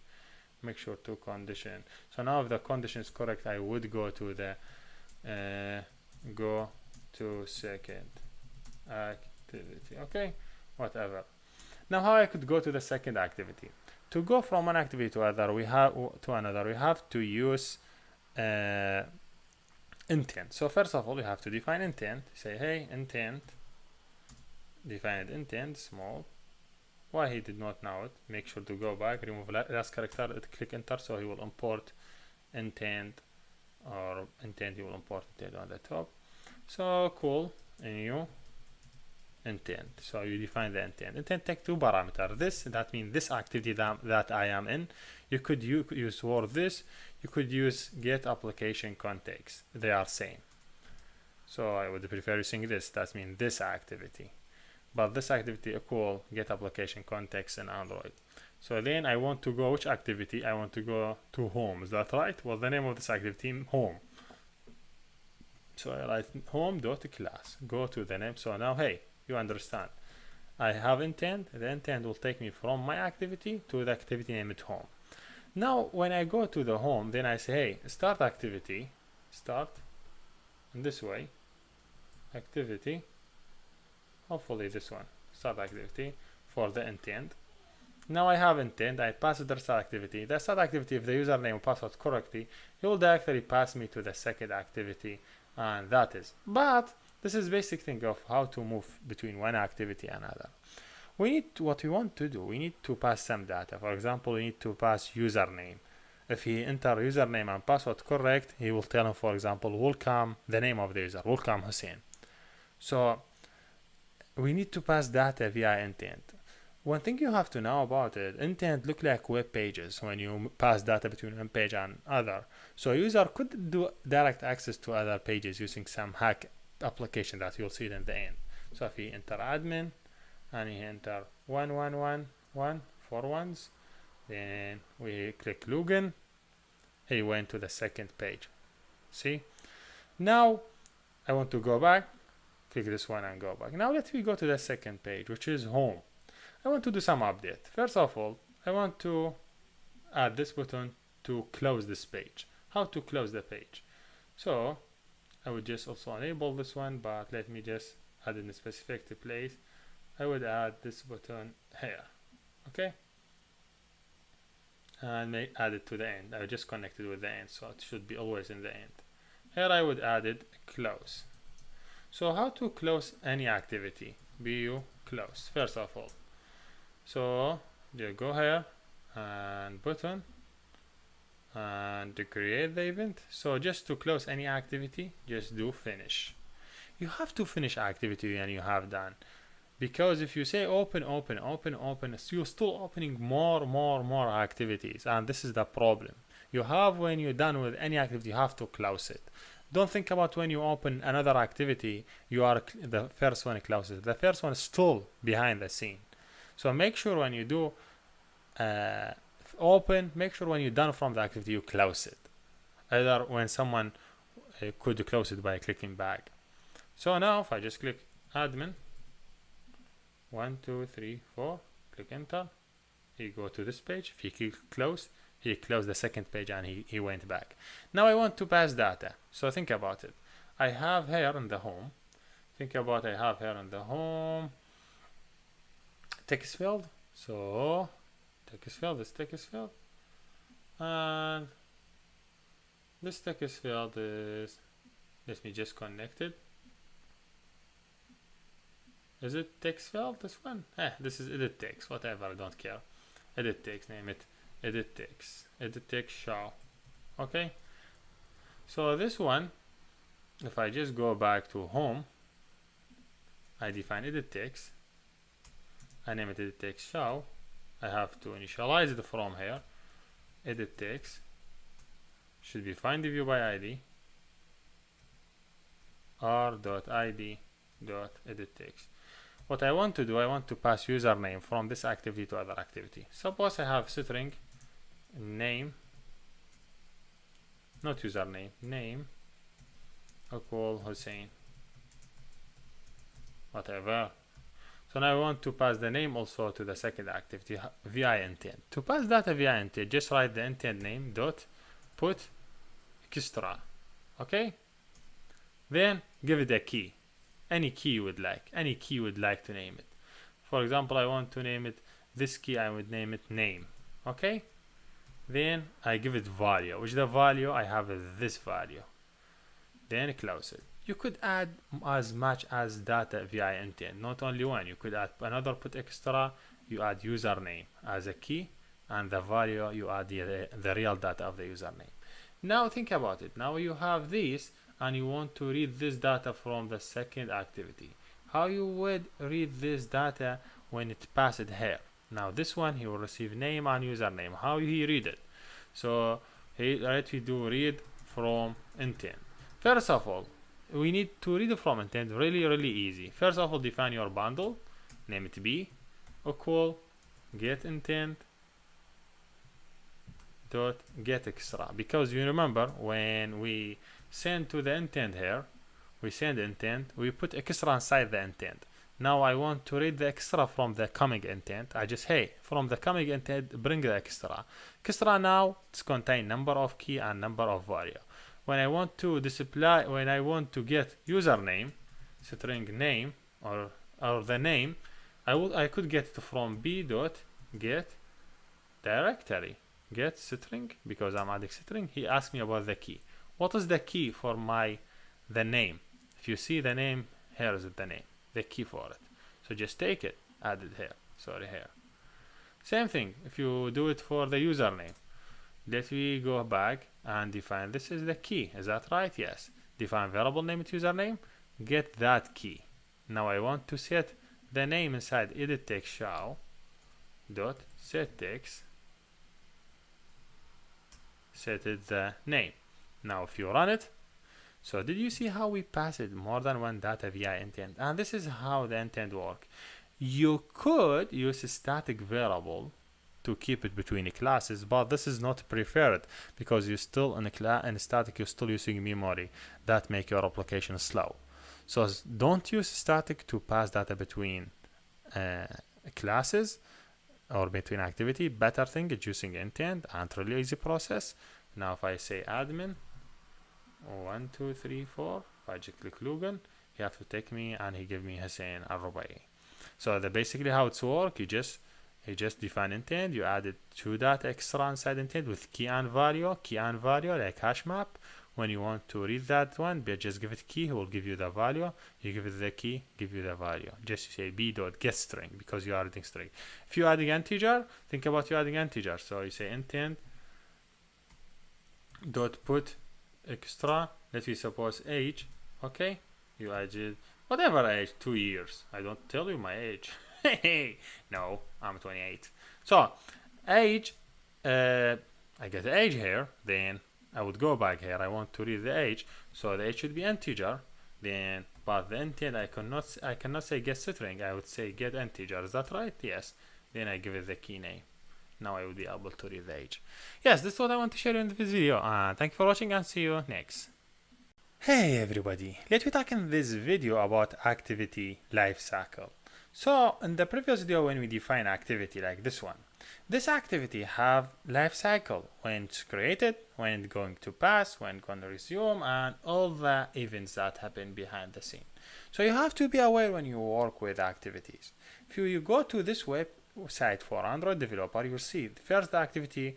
When activity is created, first thing is launch app is on create. That for that reason, you'll see every activity. If you see how main activity have on create, so this is first one fire up. But there is many events will fire up. Then another event name it on start. Then on resume. Then start running. The activity will be in foreground. Then it's going to pass if you open another activity. Then if you return back, he will do resume and he open it for you. If you're done from it, you go to stop, then he go to restart and start again. If you go to main, and this I will show you in details in a real world example. So if you see, this is how the life cycle of the activity. If I want to demo this example for you, so I have to implement all the events for the activity. All the events already built in here inside this app compact activity. So all that event like on start, on stop, on resume, on all these events are DC. Here you have on start, on stop, all these events on destroy, and all these events already been like implemented. We just do override for these methods.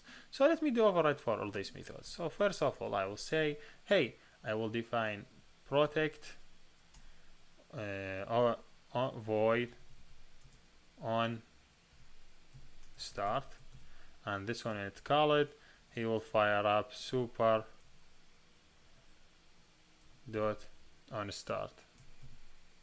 Okay, because he called the parent, because this method is overwriting another method. So make sure to add this notation, so if it's the error, he tell you error. So I should do to us is just something to display message in front of the user. Just you say do to us dot make text. You want to show text, you give it this, or you give it get application context, same. Then you give it message. So the message that I want to show it, I want to show on start. Then I would do how long time I want to show it to us dot. Let me say long. If I want it for long time, then I click show. So what this do, this will display message. So when you do to us dot make text, I want to show message. When I want to show it in this activity, what the message? This is the message for long or short, for long time, then click show. So this is one of the methods. I just want to repeat it for the other methods, like this second one, third, 4, 5, 6. So let me just update it. Second one should be on stop. Is that right? Yes, on stop, on restart, not on stop, on restart. Okay. See, he accepts this method, because if there's error, he say, hey, there's error. So I will do same one thing for this another event, name it on resume. Okay, you have to accept it. If there is error, overwrite will say, hey, you write something error. For that reason, I add overwrite. Then I have another method. I have, in addition to the on resume, sorry, I have on pass, when the method going to when the activity go to pass, PAUSE. Here you go. He just accepted. Hopefully he accepted. PA, yes, he accepted. Then more methods. I have here one more on stop, when the method, this one run directly when the activity stop it. And lastly, I have on destroy, when the activity destroyed. So make sure these destroy. Okay, this one will be run or will be fire up when activity destroy. So this methods, hopefully now everything is correct. This is method already implemented, as you saw before here in this class. Already this method available. So we just override them to do events. So for example, you want to do something when my activity go to the on resume, when another activity is open it. I just want to do something, or I want to do something when my activity is pass, or whatever, like if my activity stop, when my activity destroy, I want to do something. So this is all the event you could play with. This is already events from OS, not from you. So you just change the content of this event. You have to keep this thing same, but just like adding message, whatever you want to write. So now let me run and see how this method is run. So, and also I want to show you the real world example. We forget to add. Okay, let me wait before he run. I want to add another one for onStart, so you would see it here also. On create. Okay, so passing down and create the events again, so to make sure everything is cool. So wait for some time until he will create. So you will see how this event will be fired up according to this and how we could treat this event. So see, first one on create, as he said, on create, then on start, run, then should be on resume, then the activity now is active. Is that right? Yes, the activity is active. Now he is on resume, then the activity is active. Think about I'm going to other activity, admin 1 1 1 1 4 ones. So if I just go to the second activity, the first activity goes to on pass. Is that right? Then he goes to on stop. He will not go to on stop because I'm stalled. Now if I just click back, I return back to my activity. He went to on restart, on start, on resume. Now the activity, I see it. Did you see how it's work? Now even if you I'm now in resume and activity, so just go to main. Even he changed it to on pass. My activity now on pass, then on stop. Why it's on stop? Because the application goes back home. If I just click back, on restart, the activity will run again. So make sure from this event and how you work with them. So don't do this mistake in your life. Like don't go to the second activity and instead finishing the activity you do this thing. You say no, I'm not finished. I could do this by going back by doing this two lines. Sorry, you go from this to the main activity. You know what I mean. You say I will not add finish. I'm not finishing the activity. I want to do intent for the main activity. So whenever he want to come from first activity, he will use intent to come here. And when I want to go back, I go back to the same intent. But the problem is you are doing too many activities, because whenever you do intent, you create a new instance from that activity. So think about how many activity you will create. I will show you in a second. When I go, now I'm in the first activity. Now I have one copy from main. If I just go here, I still have one copy. Is that right? No, I just log in. I have two login here. Admin 1 1 1 4 1. Is that right? When I click login, now I'm here. Now if I click finish, if he return me back to the first forum, he have to have same data. Is that right? Because he's not creating new one. But the reality now, if you go back, he create a new one. Now I have two main activity. If I click admin now and I add 1 1 1 1 1 4 ones, I just log in. How many activities now I have? I just went back. How many main activities now I have? Now I have 3 copies of main activity. So you don't feel it, you don't see it, but in reality they are loading in the memory. For that reason you see it empty. So while if you have finished, you will not see it empty. You will see it empty because here he opened a fresh one for you. But here you will not see it empty because he returned you back to the origin one. So make sure from this point and try to avoid any type of this error when you work with intent, because intent is a way to open a new activity for you. Don't use it unless you want to open new activity. And when you're done, make sure you close this activity so you will not have any problem. Here you go. See, now when I close it, here tell me with the same form that full up with data. Before a few seconds with intent, here tell me two new form without any data. But still the out form loaded inside because you see how the events work. So make sure you are working well, and yeah, here we're done, and thank you for watching.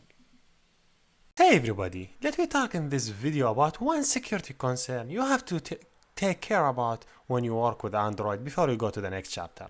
Imagine I have this activity. Someone enters username and password. If he enter it correct, he will go to the next activity. So if he enter, like for example, admin, and the password should be admin, he will see the next activity. So now you are sure 100% this activity will never open unless the user entered the information correctly. So in design layout, I didn't did any a lot of details, I just build two activity. First one I design it, someone enters username password and I click login. When he click login, he will not do a lot of work. I just have already saved username password, already saved user admin password admin. Then I connect with the edit text for both to input. Then here's the important part. I'm checking if the username equal this one, if the password equal this one. Please go ahead and open the second activity. Just I open it intent. I just go to the second activity. As I told you, here you could write get application context, or you could write this. It's the same thing. And then I start the second activity. The security concern is in this part. Okay, you are happy. You think this one, no one could go next unless he enter the username and password correctly. Imagine you work for banking. So someone have to log in to do some transaction here. So yes, but in Android is different. This story is different. You have to know activity in Android is same as web pages. So when you go to the home, you could go to the index, you could go to the contact. So I could go to the next page, or I could navigate to the next page without having this one login. So how is this one? First of all, I go to the file in Android, I go to project structure, and just I get the URL for my SDK. That's good. I will open the terminal, then just make sure I have the terminal and Windows, this one both are open it. Okay, open the terminal, I will go CD to this direction, I have it. If I click ls, I will see number of folders. Here we go, I see number of folders. The one I care about is a platform tool. So if I go CD to platform tool, I would see number of file. The one that I'm interested in is ADB. Is that right? Yes. Let me just clear the screen. So to access to the ADB is the way that Android allows us to communicate with any part in the Android device. So if I click in Mac, I write /ADB shell, or in Windows, you could write only ADB shell. So in Mac, you write /ADB shell. On Windows, you write just ADB shell. So I'm now in Mac, I will write ./ADB shell. Now I entered in the root of the phone. That's great. Just if you want to go to root, if you are not in the root, if you do not see root here, if you are execute on real device and your device have to be rooted, so you just go to SU, you will go to the root device. So now I'm already in the root. So now what I want to do, I want to access to the second activity without getting login. So how is that going? It's really easy to open Android application if it's packaged, and you will see it in the end of this tutorial. It's really easy to take your APK and open your file and read what you have here.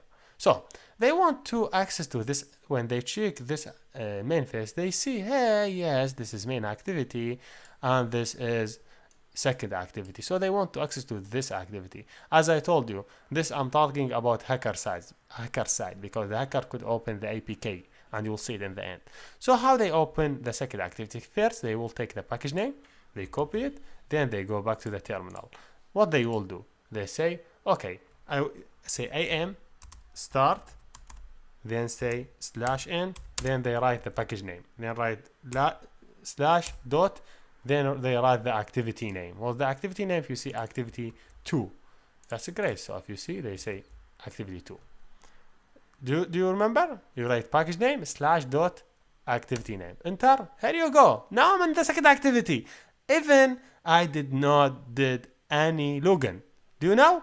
Again, now I'm in this activity in the real device, but I could go from terminal to the second activity without login. So this is interesting part you have to care about in Android. Passing data between inter-process APC, inter-process communication, have to be secure. So the way I suggested to fix this problem initially, you go to say, okay, I have here my activities. Here I have them. So yes, this is the main activity, first one. Okay, I would say before I started, I will send some data. I would say dot put extra some data by key. Okay, and I make sure 1, 2, 3. Okay, I suggest I just now for demo I enter 1, 2, 3, but it's better for you to send the key as an encrypted key. So you just do any encryption algorithm. Then when you receive it here in the second activity, you just define bundle b get extra. Then you check, okay, if b dot get string for key, for your key, this key, dot equal that 1 2 3, that's okay. Otherwise you ended, you finish the activity. So if it's equal, that is good. If not, then if the key is not equal 1 2 3, finish this activity, don't start this activity. So now when someone navigates through the code, he just see 1 2 3 code, he start the activity, that's great. This activity check, okay, I have the code, okay, that's okay. If he don't have this key, he will finish this activity. As I told you, I just used 1 2 3. I suggest for you, you have to encrypt it here, use any encryption algorithm, and you decrypt it here, because he also could use this key when he want to navigate. So yes, now if I rerun it again, I try to execute something I did it before and see what will happen. Here we go. Now if someone try to log in from the console, say enter admin, then he try to log in, that's great, you go to the next activity. But if he try to do it from here, he have to see them failure, he cannot do it. So yes, this is a basic thing you could do it for process communication. Make sure when you pass between one activity and another and you have secure activity, make sure you're checking from something. As I told you, don't use number, use some encryption and decryption. And yes, that's a simple security point I want to share in this video. Thank you for watching and see you next. Hey and welcome. In this section, we will implement complete tic-tac-toe game. If you are not familiar with tic-tac-toe game, this tic-tac-toe, 2-player play the game. So if anyone fall any row or any column with X or O, he will be the winner. So like if I just click here, if you see the second player add here, the second player now is the device. So what we will implement in this section, you play with another player, then you play with the device. See, whatever I select, the device will select cell randomly. Now if I want to win the game, I add here, I will be player 1 is the winner. So this is how we play the game. We play now. By the end of this section, we will implement complete tic-tac-toe game. You play with the device, then that is. So what are you waiting for? Let's get started step by step. Hey again, let me start in this video do implement for our game layout. So to get started, I'll start a new project and I name it tic-tac-toe game. Okay. Then I select the path, should be in same path that I'm working in. So desktop, Android. So this is different project for Android. Let me create here for tic-tac-toe game. Okay, this is a project for my tic-tac-toe game. So I'm add my tic-tac-toe game in it, so you could access to it when you go to GitHub. Minimum SDK, let me make it 12 if you want. If you want, make it 40, 50, whatever. Yeah, 12. I'm not using a lot of things that more so complex. Basic layout, then okay, waiting for some time, he will build complete project for us.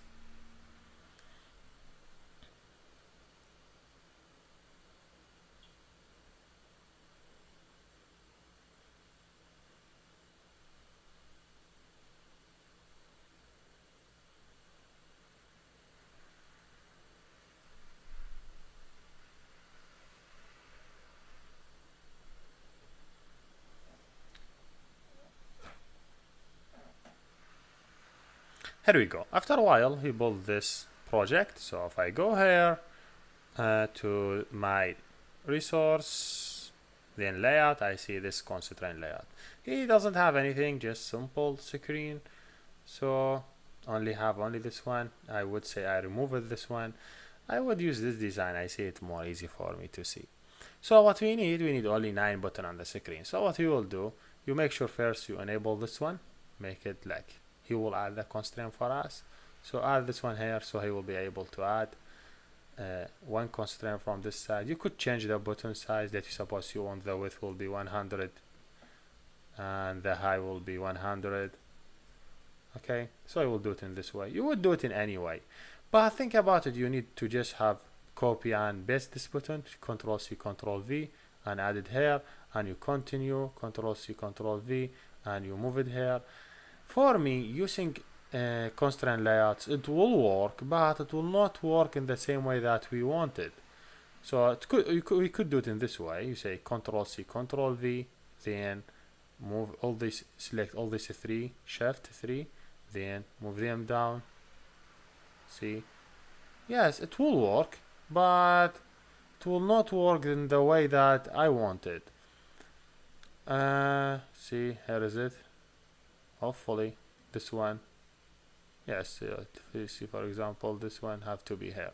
So it will work, as I told you, but you need too many constraints, and it will take a lot of time from us to add constraint here and move in every place, which is a little bit tough for us to do all this complex process. I would rather instead using constraint layout, using a grid layout. So just remove all the buttons. So this one, if you go here to layout, you'll see different layout. One of them is table layout. Table layout is really easy to use. Just adding buttons in the different location in the table. You know what we mean by table. So I just want to show you what I mean by table. If I suppose this is table, so I would say, okay, I will add one button here, one here in the first row, and 3 in the second row, and 3 in the third row, and you done. That is, instead adding too many constraints. So to change this layout from this type of layout, which is Android support constraint, to table layout, just write table. If you see, he just by TA, first character capital, he said table layout. Here you go, this is table layout. He just changed it to the table layout. Now let me start adding the buttons. So going here, add button here. It will maybe, he was able to show it, just taking it. Oh, this is table, but because it's table need to have a row. So that what I mean by that. Now first we added table layout. So now I have the table. Now I need to add inside the table row. How many rows I need? I need 3 rows. So in every row I have to add 3 buttons. So I have to go to layouts and I have to go table row. Add this one, first row. See, this is first row on the table. Add the second one. See how I drag it, I drop it. Add the third one. So now I have 3 rows inside my table. What I want to have, I want now to have in every row, I want to have 3 buttons, like 1, 2, 3. 1, 2, 3. And 1, 2, 3. Okay? So to do that, the process should be really easy. Just select first one. Where is the L buttons? Take it, add it. This first button. Second button. He doesn't drag the second button. Drag it, the second button. This is third button. You have to continue. First, second. He doesn't take it. Sometimes he doesn't take it. So you could add it again. This is third. Also this one, you could do the same thing. So this row. So on every row, we add 3 buttons. I see it's really easy, more than the one that we have it now.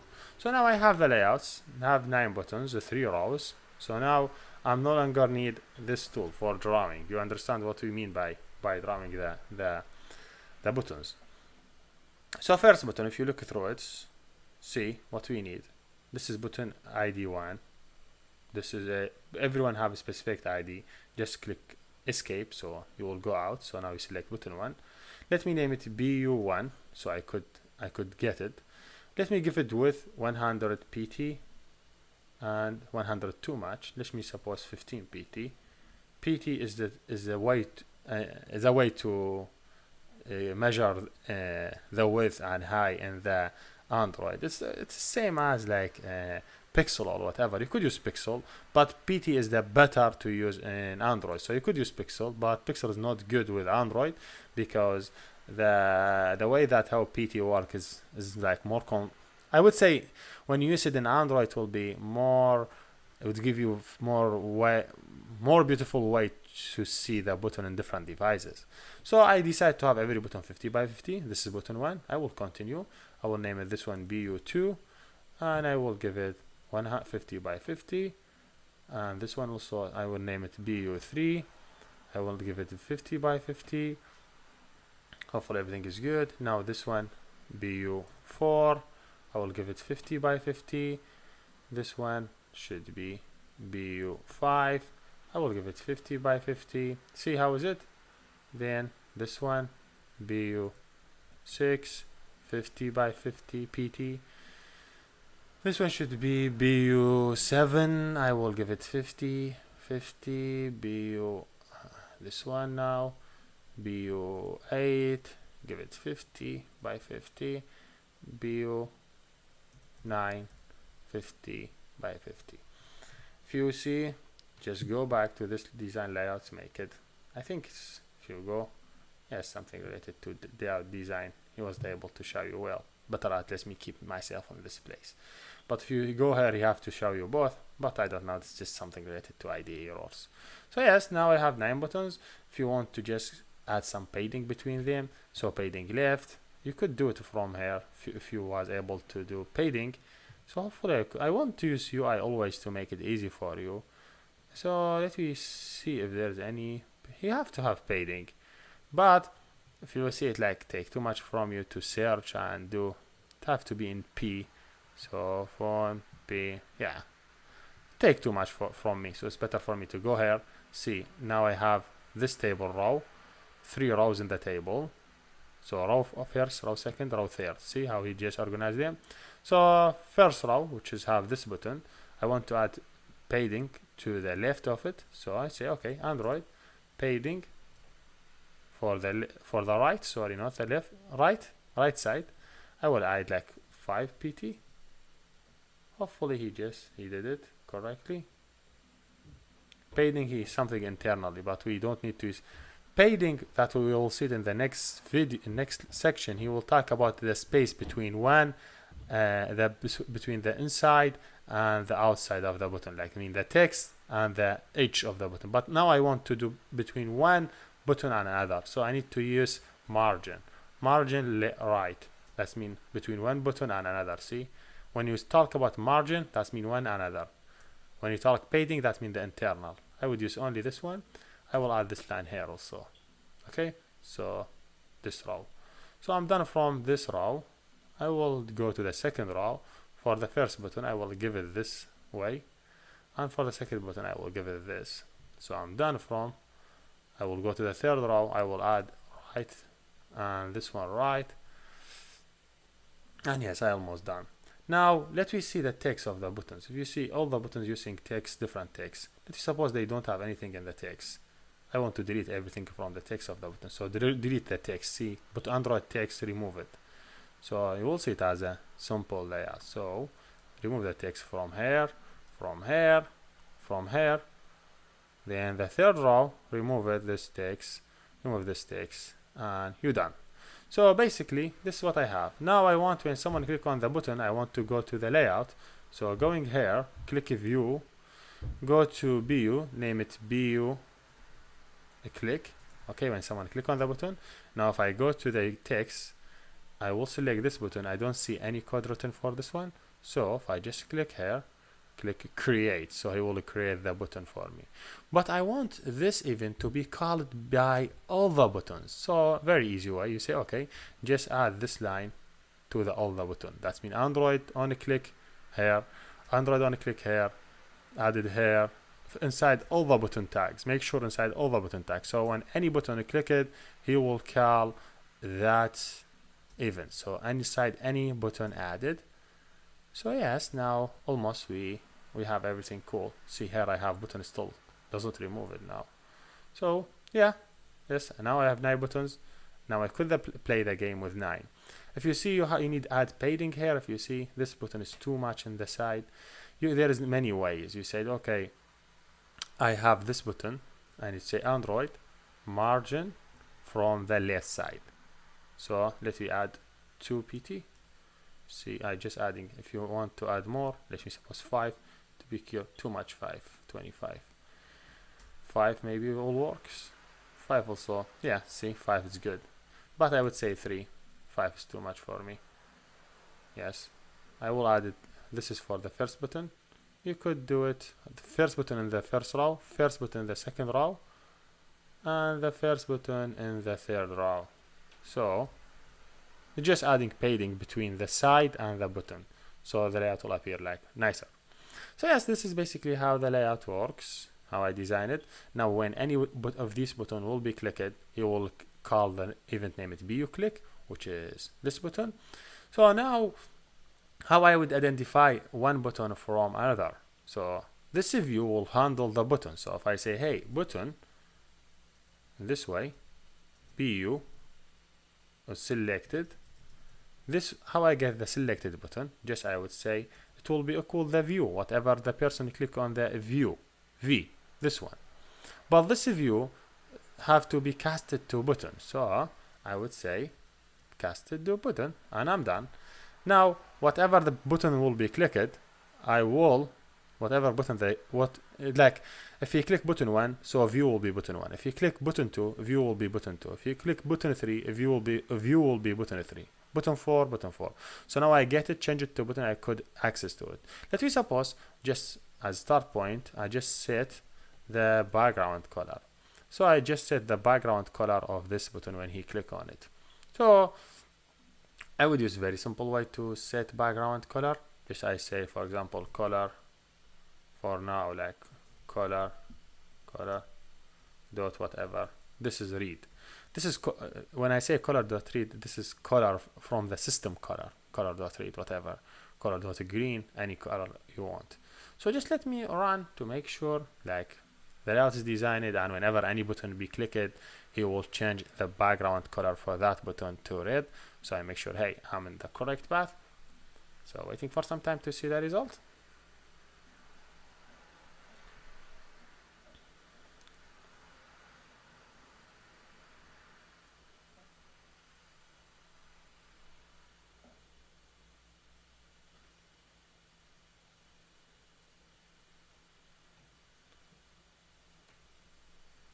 There we go. See, when I click it, he changed it to the red. Why? Because, you know why? Because any button, when someone click on that button, he will call this method. And now I have the button. I just changed the background for the button to the red. So now I'm just making sure that I'm totally good. So first of all, now you need to change the background to the red. And the second thing here, I need to do it. I need just give ID. I need to get the ID for the selected cell. So I would say integer cell ID. So just this one help me to identify like which cell he selected. By default is 0. So I would do switch, okay, for the whatever from button he select. So I just say button dot get ID. I want to get the ID for the button that user selected.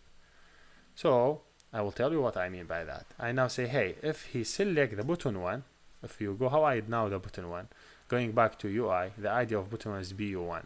So that's mean if he select R dot ID dot button 1, that's mean he select button 1. So let me set the cell equal 1. Okay? Then I do a break because I understand here he select button 1. I will do it in this way or this way will be better.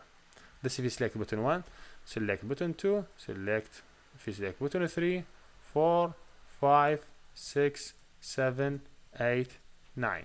So I say, hey, if you select button 2, set this one to 2. If you select button 3, select this one to 3. Sorry. If you select button 4, select this one to 4. If you select button 5, set this one to 5. If you select button 6, set this one to 6. If you select button 7, set this one to 7. Select button 8, set this one to 8. If you select button 9, set this one to 9. Now finally I have the button that he select by this switch case. So whatever button he select, I will have this one. If he select button 1, cell ID will be 1. So let me just do another event like void, like this button void set like play game. Let me name it play game. Play game will take two things. Will take first thing integer cell ID, and it will take also the button the user he played. You could do it in this way. Yes, I would say set take the button will be button whatever.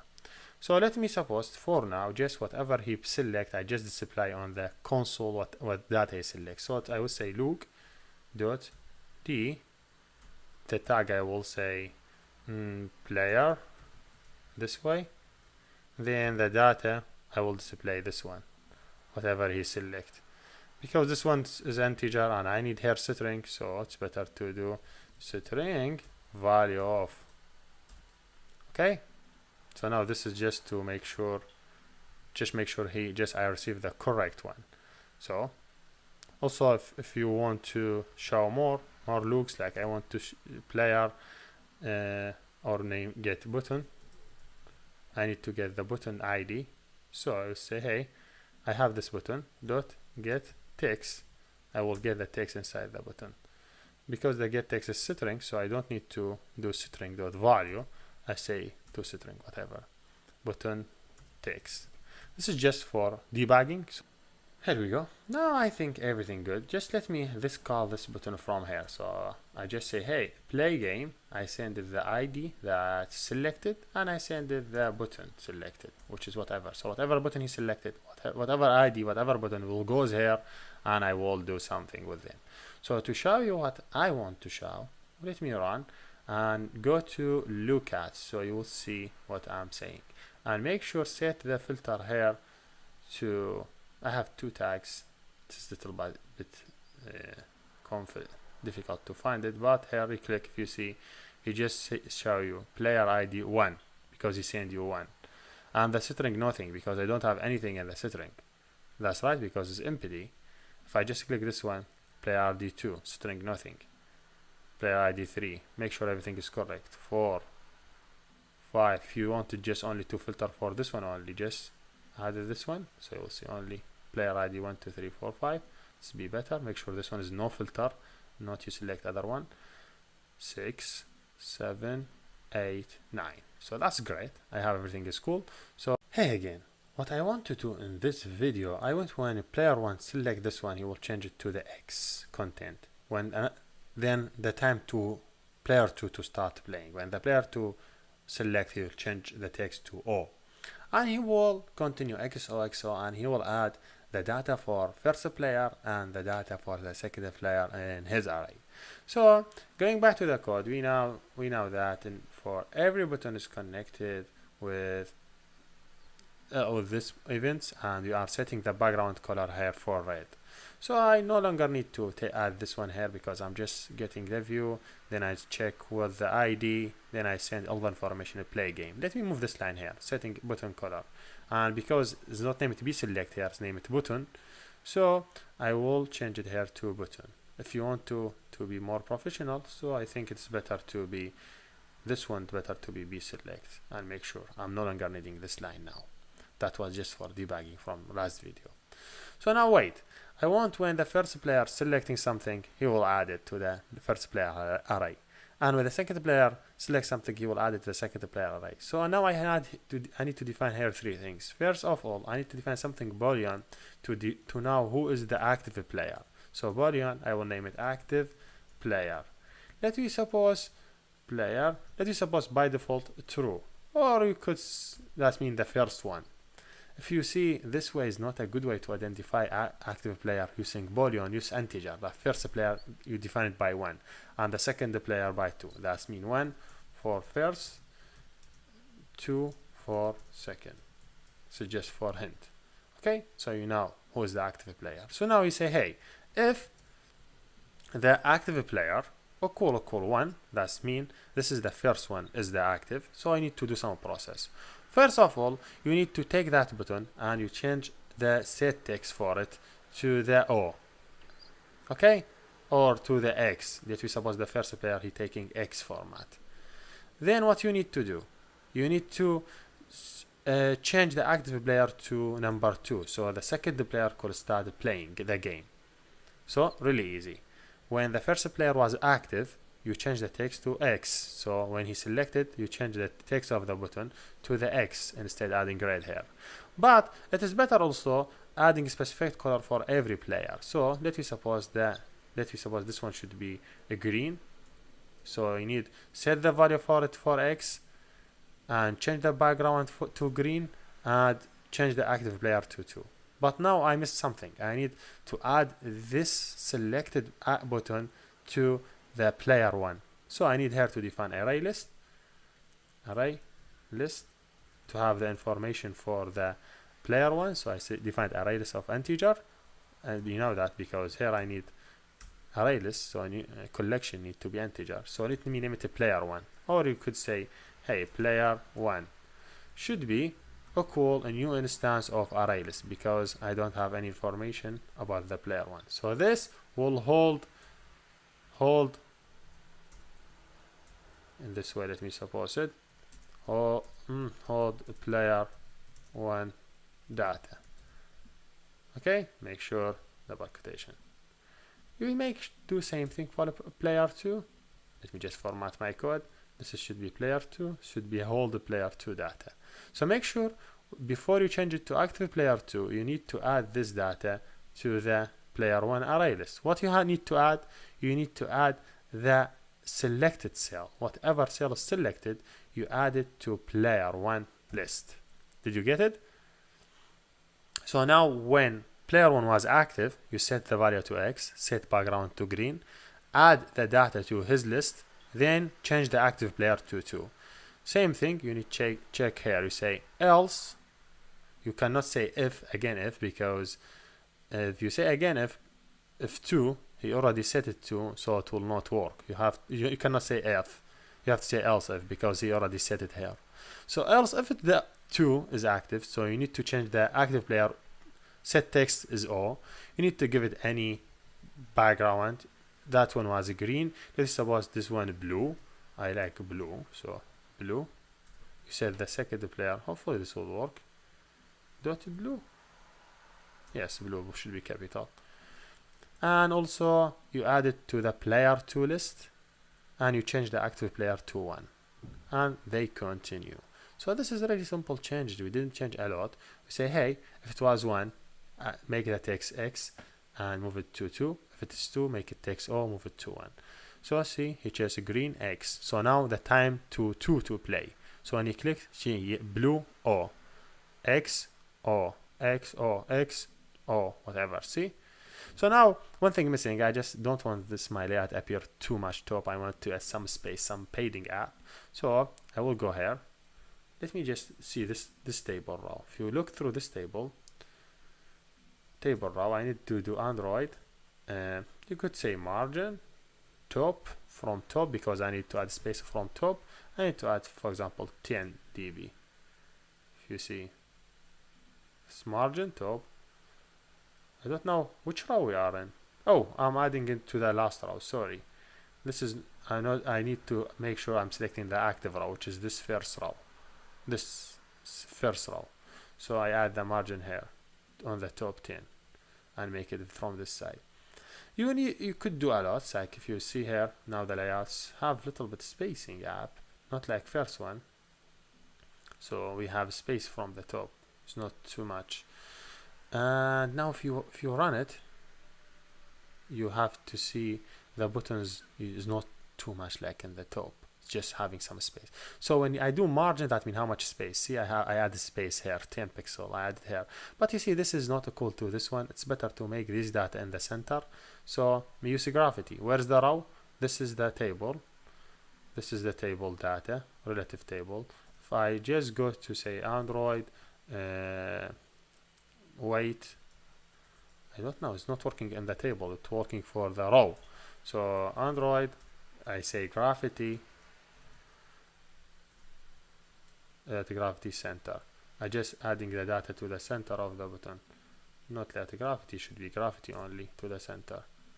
That means when I say this row, make the gravity to the center. That means the content of this row added to the center. You will see, and you see it here how he added to the center, but you'll see it also here, because I said, hey, for first row, make the content to the center. See, it is better to do it for the all the rows. I don't know if it's working here or not on the table. It will be better for us. Yes, table, he will add the game complete. See, when I went to the root and I say gravity center, you will see it here. If you see in the previous one, he was adding to the top, but if I move it to the table, he will add all the content table of the center. See, but they are still here. That means he left from here top, and he add the content in the center. I need to move this one in the centers also. So I need to do, for every row, I need to add gravity. So first row, second row, and third row. What I did here, did I did correctly here? Table row. Oh, I didn't add it inside the, sorry, it was something wrong. Going back, first move this one to the center and move this one to the center. Now what I did, everything now should look fine, because what I did is this. I said, while he's looting, let me show you what I did. I said I have table view, so move everything to the center. So he moved everything to the center. Now every row I said move it to the center. When I say row table, he will add it to the center. So now all the game in the center of the screen. See? Now when I want to play, XO, XO, XO, XO, XO, XO. Yes, here we're done, and thank you for watching, and see you next. Hey again, what I want to do in this game, or in this video, I want when someone select complete row or complete column, he will get win. He won the game. So now I want to define the winner of the game. So how we will be able to define the winner of the game? We said here we have list of the, in the player 1, list of the data he selected. In the player 2, you have list data selected. So it's better after I'm playing the game, I check the winner. So I will define void for check winner. I see who is the winner. Okay, so check the winner will not take anything, just checking who is the winner. So how I would know the player 1 is the winner? If player 1 select complete first row, for example, if I have in the player 1 it's contain 1, have value 1, and the player 1 have value 2, and the player 1 have value 3, okay, he is the winner. Is that right? So that means he select complete row. So that means he is the winner. Now I have it, he is the winner. Winner is the number 1. So let's suppose I have integer here, winner equal -1. So I don't know who is the winner now. But if the winner 1, he select, that means the player 1 is the winner. That means if he contain 1 and 2 and 3, that means he selected complete row 1, 2, 3. He is winner. 1, 2, 3 or 3 or 5, 6, 7, 8, 9, 10. He's winner. But I have to set all the rules here for all the players. So maybe the player 2 will select 1, 2, 3. So in this case, the player 2 will be the winner. I will continue setting all these rules for all the other cases. So let me continue. For rows, I will say this one. Okay, let me just do it in this way. Copy this rule. This is for the second row, for the third row. Okay, so to make sure my code is formatted well, I pop up. Wait, I need to define it, everything here. So I just need to format the code. So that was for first case, for first row. This row 1. I need to define for row 2. Always make your code format so you would follow it. So for row 2, if he has a 3, 4, 5, he is the winner. The winner will be 1. Also, if he have a 3, 4, 5, the winner will be winner 2. Here I check of the row number 3. When the row number 3 will be the winner? If we have 6, not a 3, wait. This one I have 4, 5, 6. This is the second row, 4, 5, 6. The second row, 4, 5, 6. So just to set the rule so I will not get any problem, let me just add the number here, draw the number here. Okay, I have to have 1, 2, 3, 4, 5, 6, 7, 8, 9. So if he gets 4, 5, 6, that's mean 4, 5, 6 is winner. Now 7, 8, 9. So if I have 7, 8, 9, he's the winner. Also this one, if he have 7, 8, 9, he will be the winner. I will complete the things for the columns rule. So let me suppose I now add the column 1. So this one, column 1. So what do you think for column 1? How I would be the winner? I have to have 1, 4, 7. Is that right? Have to be 1, 4, 7. Same thing. This one, if you have 1, 4, 7, he will be the winner. I will continue for the second and third column rules. Second, third, second column, and third column. Okay, for the second column should be 2, 5, 8. So 2, 5, 8. Also this one should be 2, 5, 8. So for this one or this one, he will be the winner. Last roll is 3, 6, 9.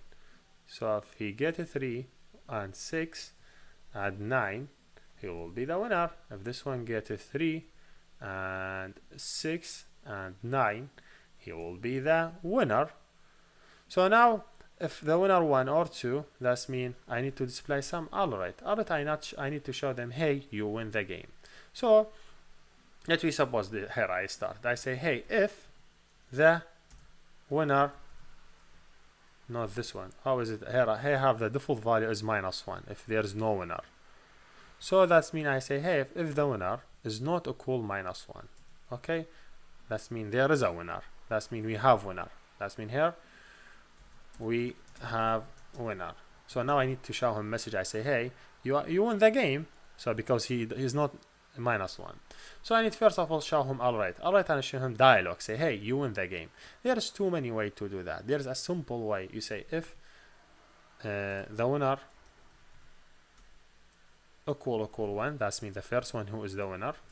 Say, mean, hey, to ask dot make text. I want to display text. So I want to display it in this activity. This is just parameter. The message, you say player 1 is the winner, and you want to say to ask, this is just parameter dot long. You need to set it. Then you said, hey, I don't know why I'm using this one. I don't never see it. Dot show. Okay. So this is basic to ask message that display message front user. Just say to ask dot make text. You pass this parameter and you pass all these parameters. You just need to change the text to whatever you want. So I want to, with a winner, number 1 is winner, I do it this way. So here if the winner is equal 2, if the winner number 2, so I will say player 2 is the winner. Just message. So to ask dot make text, you will see it is the message. So now I want to call this method check a winner. I want to call it after any player select anything. If you see, here is the way to select the player to play the game. So after he select, I need to check if he is the winner or not. So I would just remove this one and I click run to see what is going on. Hopefully now, whenever any player win the game, he will show him to ask, hey, you win the game. So I select this one, then second one select this one, I select this one, then second one select this one, I select this one. You say player 1 is winner. See, this is how we play the game basically. But if you see, the person could click it the something again, so it's not good. It's better to set it disable. That means after the player play the game, after I set it, I need to change the button select dot set visibility or set enable. Set enable, I will check false. That means I don't allow another person to click on the same button again, which is just restricting rule. So we say button does set enable false, so now no one could click on the button again. See, you have to click on the other place. Yes, here we're done, and thank you for watching, and see you next. Hey again, the game now look very, very nice. So if 2 person want to play the game on same device, it's really nice. So 2 people, and he will find who is the winner. But this is not the end of the story. You will not play the game with the device. With 2 players, they play on same device. This is like a little bit hard. Now what we want to do in this video, we want to make you play with the device. So now the game, when you add anything, the device add another thing. So now what we want from the device, we want from the device to find the empty location, and he could add data inside location. So now what we want to do, we want to identify a new method, which is autoplay. So I would say void autoplay. This autoplay will be between you and the device. So how the device could do autoplay? First of all, the device need to find the empty cells. That means empty places. So how you find empty cells? You have to do for loop between I equal 1, I less than 10, then I++. He wants to find the empty cells. So now he would do this way. He would check. He would say, hey, if the player1 dot contains the I, or player2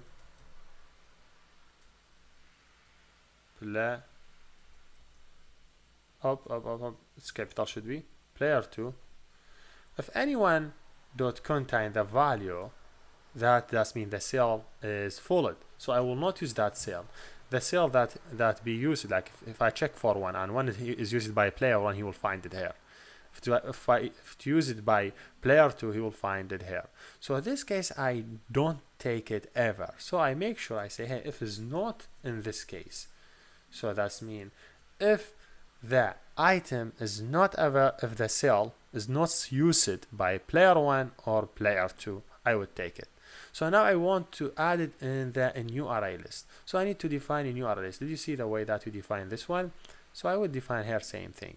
I would say, hey, first of all, I would say array list of integer, okay, will be empty cells. I just find the empty cells equal same thing, a new instance from this array list. So a new instance from array list. So this will hold all unselected cells. This one will select all unselected cells. So he will find any cell is not selected yet. So I will say, hey, if this cell is not selected, please add it to the list. So really easy. I say doing for loop from 1 to less than I. It's better if you don't like this word, you say cell ID. I would like use it this way, so to be more coding convention. Like if cell ID is not available in the first one and is not available in the second one, that's mean added. So by the end of this loop, I will have all unselected cell here. Now I want to the second player will select random location between these. So now I need to get random. So I would say rand index. First I need to get the random element from this array list, from this empty. Maybe there's 4 location, you have to select randomly, just randomly. So in Java, to work with random, really easy. Just first of all, you have to say random. For example, R equal a new random from class random. This class will enable us to select random value. So I need to get random index. I say, hey, R dot next integer, next init, and next init, you give it some input. So you say, what the max value, what the minus min value, then you say plus the min value. So what the max value that you don't want to include it. I don't want to include the count for this one. So dot count, hopefully dot length, right? Size, yes, to size. So I don't want to include size. Was the first element expected I would select it? 0. Was the minimum? 0. So I would suppose I'm selecting index between 0 and the size of the element. So if this one have, if suppose I have 3 element here, if size equal 3, so here I suppose he will select either 0 or 1 or 2.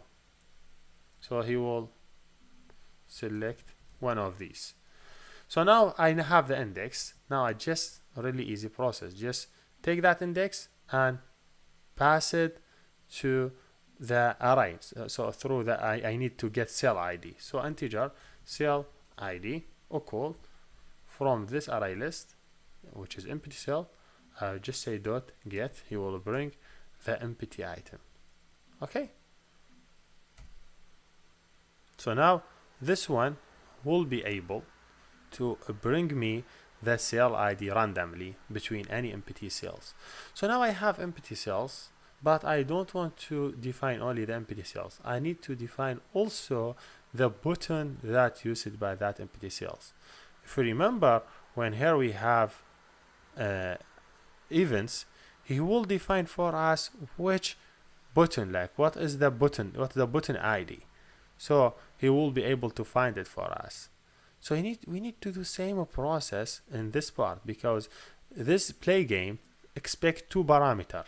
expect from us to send him the cell ID, which what we have, but he also expect us to send him the button. So now I need to find the button from the ID. Again, same way that we did there. To remember, this select cell was between 1 to 9. I would use same way. So I will do it in this way. It is better for me to do it in this way. I will show you how. Then before I send it here, I need to define the button selected. So button selected here, it's just button. It doesn't initialize it yet. Who will be responsible for initialize it? The select cell. So if he selects cell here, I'm just checking on select cell. If he selects cell number 1, I would expect him to find element ID 1. So I would expect button select, which is BU select, would be the button 1. So it would be button, initialize it to button, find the view by ID in this way, find the view by ID for the button 1. So if he select 1, I expect him to return this one. If he select 2, I expect him he will return 2. If he select 3, I would expect him to return 3. Hopefully everything is correct. If he select 4, I expect him to return a 4. Same thing. If he select 5, I expect him to return 5. If he divides by randomly select 6, I expect the initialize will be for button 6. See how I just try to follow same pattern, which is good. If it's 7, so I would say, suppose I'm initialize the button to 7. If you select 8, so now we just did the reverse process because we don't have any information about the button. So how I would get the button from this one? It will be really hard for me to find the button, but with this way, no, I would be able to find the button. So 9. So now the button select should be able to be identified by this one. So I have the button here, and he selects by default. So he here just give you error because he say made be initialize it, but I'm sure to be initialize it. You could do default value just to avoid this one. So by default, he will initialize it to number 0.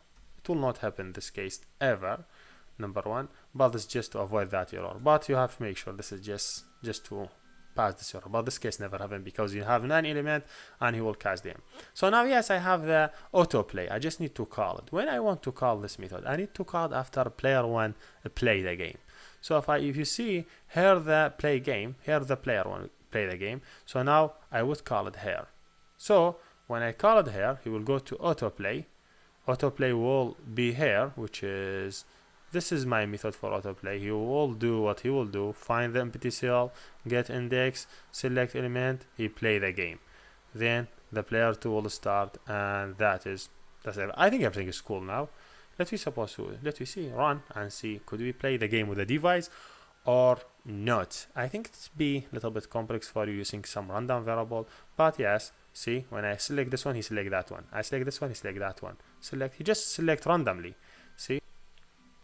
Yes, that's great if you see. But the problem you see it now, that both player win. First I win it, then he win. Now you just want to add some condition in the code.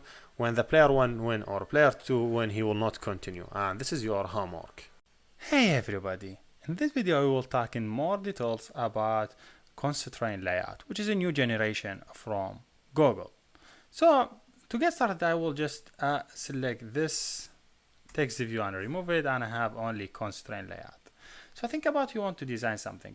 You could use magnetic or stop it. Magnetic, he allow you to add the constraint automatically. So when you enable it, now if I add button in specific line, if you see I just add in the line, not without line, in the line that he defined for me, for example this line or this line, he will add automatically, he will add constraint for me on that lines. If I enable it. If I disable it, and now I want to try to add the button again, he will not add any lines. I have to add it by my hand. So if you see here, I could add now, if I just select any button, you see I could add constraint from any side. See? So what do you mean by constraint? Constraint looks something you want to pin something. So think about this button. You want to to have it in all devices in the middle. So if you want it in all devices in the middle, so you will add constraint from this side and this side. Now you are sure an all device will appear in the center, but in the center in the width, but you are not sure if you change from Nexus 4 to another device like Nexus 6P, you are not sure it will appear in same place as a height, because it will change. So not only we have to add pin it from two-way, we have, in this case we need to pin it from three-way, we need to pin it also from the top to make sure always, for example, appear here. So now whenever I change any device, I still have it in same place, which is this amazing thing. You will see in next upcoming video for legacy code how we was working with relative layout and other stuff, which is really complex. But here they make the life really easy for you and see how you add the object. Why we have to do this thing? Because there is different device working on Android. So your layout, you have to make sure it work on different device with same quality. Otherwise, your layout appear in tablet in different way what's appear in the phone. So you have to make sure from that part. So I would say I would go back to Nexus 4 because my device is Nexus 4. So yes, here is it. You could change to only layout to see it here. You could degrade and layout. I prefer this way because he defined objects for me. So you could just increase it. Also you could select any one of this place and remove them, and also you could see he take them to this way, just return it added. Now also I could remove it from this way. Also this, if I remove it, just take it off, wait, remove, you have to remove it, top, yes, here you go. Now I could remove it, it's back. So yes, here is it. Now think about, I want to have this button appear with full screen. So just click on this one. Hey, this one, that's mean fix it. This mean whatever the screen, whenever the screen size changes to any other device, like for example Pixel, it's still having same size. Fix it. It never change. But when you click here, this one mean the screen, the button size will change to equal to fit the screen. And still he have whatever the device size be, you have only 8 pixels from two sides. So now if I change it to Nexus 4, he's still going to Nexus 4 and he's still having 8 pixels from both sides, but he still have the button full the screen. If I change it to this tab mean equal same thing, wrap content. That means the button width equal to the content inside it. So when I increase the content, like the data of the side, this button, it will increase it. So this is just something working with button, like button click whatever. Okay, he will see and increase it. So that's mean wrap content. This one fixed size, he will never change. This one mean he will be equal to full the layout and did not give space. The button will shrink and the constraint will fix it. But here the constraint will shrink and the button will be fixed. Just opposite thing. There is many things you could do it, as you see it before in number of videos. Like I think about, I have this button and this button and this button. I want to align all these three buttons. Just select the three of them, and yes, just select them in this way. Click right on them and select align. Which way you want to align them? Vertical, you will align them vertically.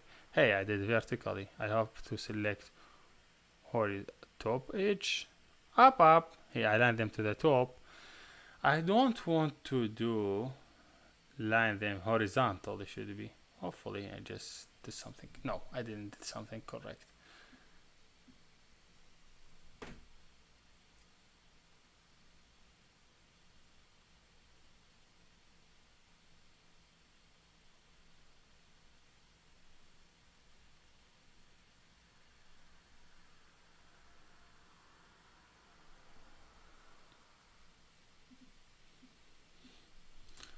Now let me do like login page. So what do you think you have to have in the simple login page? First of all, you need to have text field here and ask user, for example, enter username. So always name it login page. So wait for a second. I don't know why he's just doing all this delay, but he say login activity. Okay, you could change something with font size or whatever. There's too many things related to the font. You could manage the from this place. If you are not interested, just close it. Yes, I want to take this one and do pin from this side, pin from this side, and keep it on the top on all devices, so it will be in this place on all devices. Now what you need more in the login form, you need here. No, I don't need this one. I think I already did this example for you, but we repeat it. What you missed? Nothing, just we learning. So now this one, what do you think about this one? How, when you want to pin it? I want to pin it this place, I want to pin it this place, I want to pin to the top, so there will not be any overlap. So here you go, a little bit place. Just take the password, add it here, same thing. What do you think how you pin the password? If you see I have here something they don't match, you could do it in this way. Just move it, he will give you lining.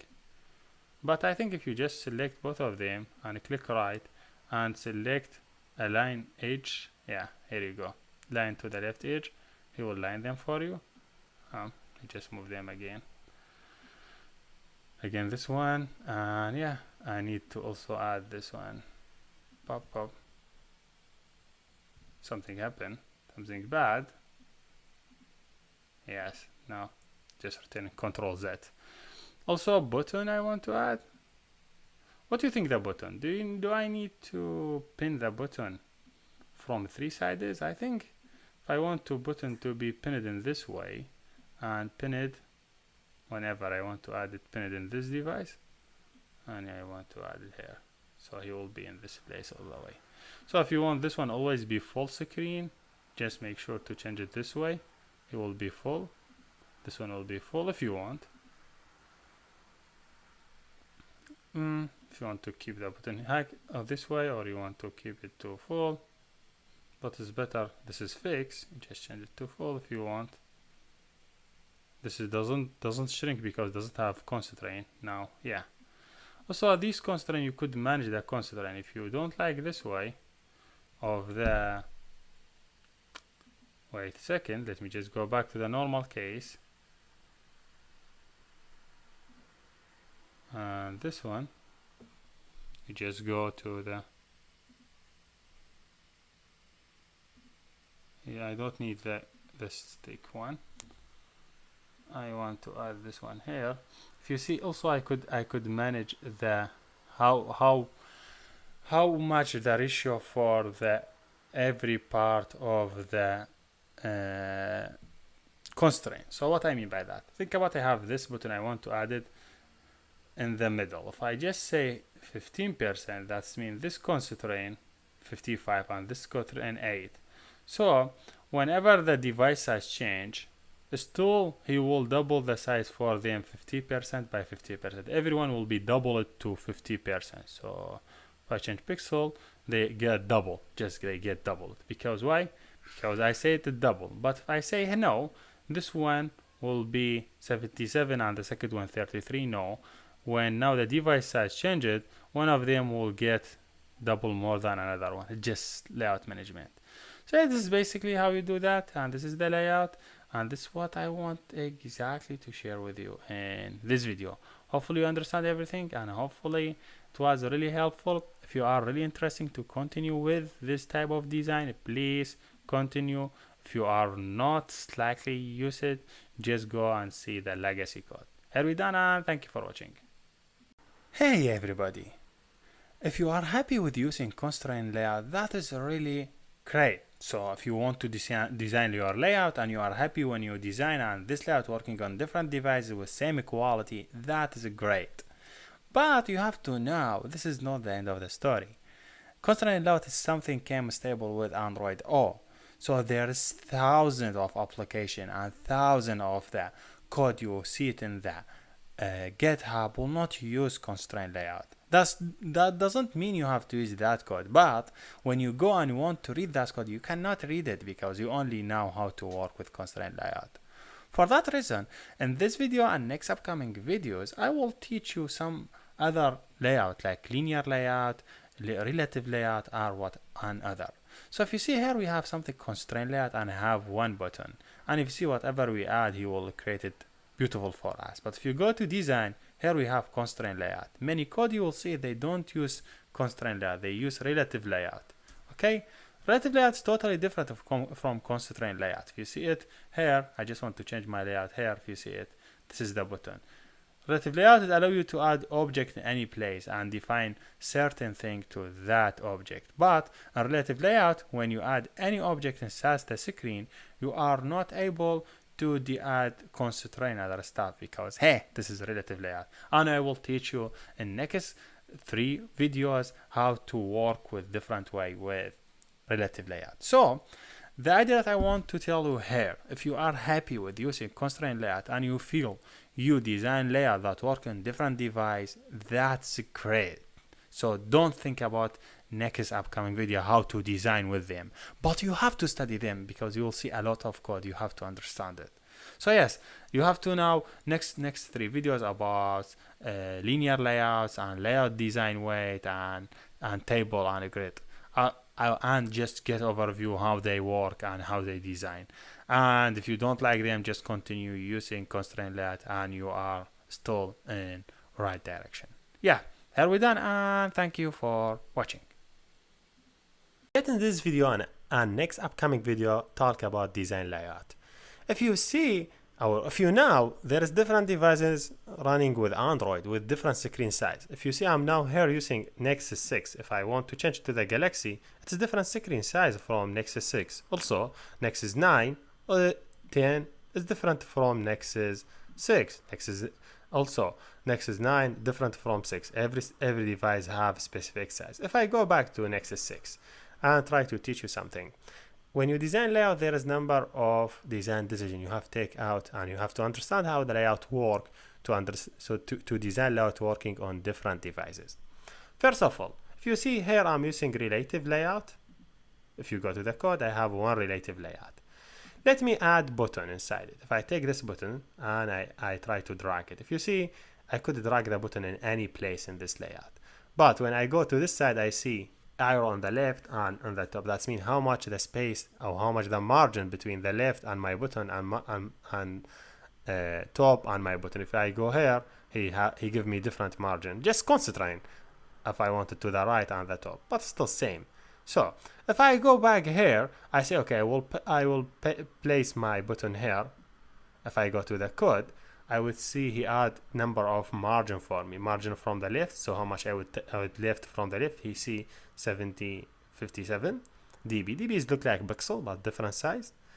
If I say 97 here in the margin left. Also, if you want to change margin left, you have to also to change margin start. Margin left and start are same. See, so I will say okay, I will left from the margin left and margin start 97. If I make it 197 in margin start, you have to make this one because they have to be same. The margin start and left will be same.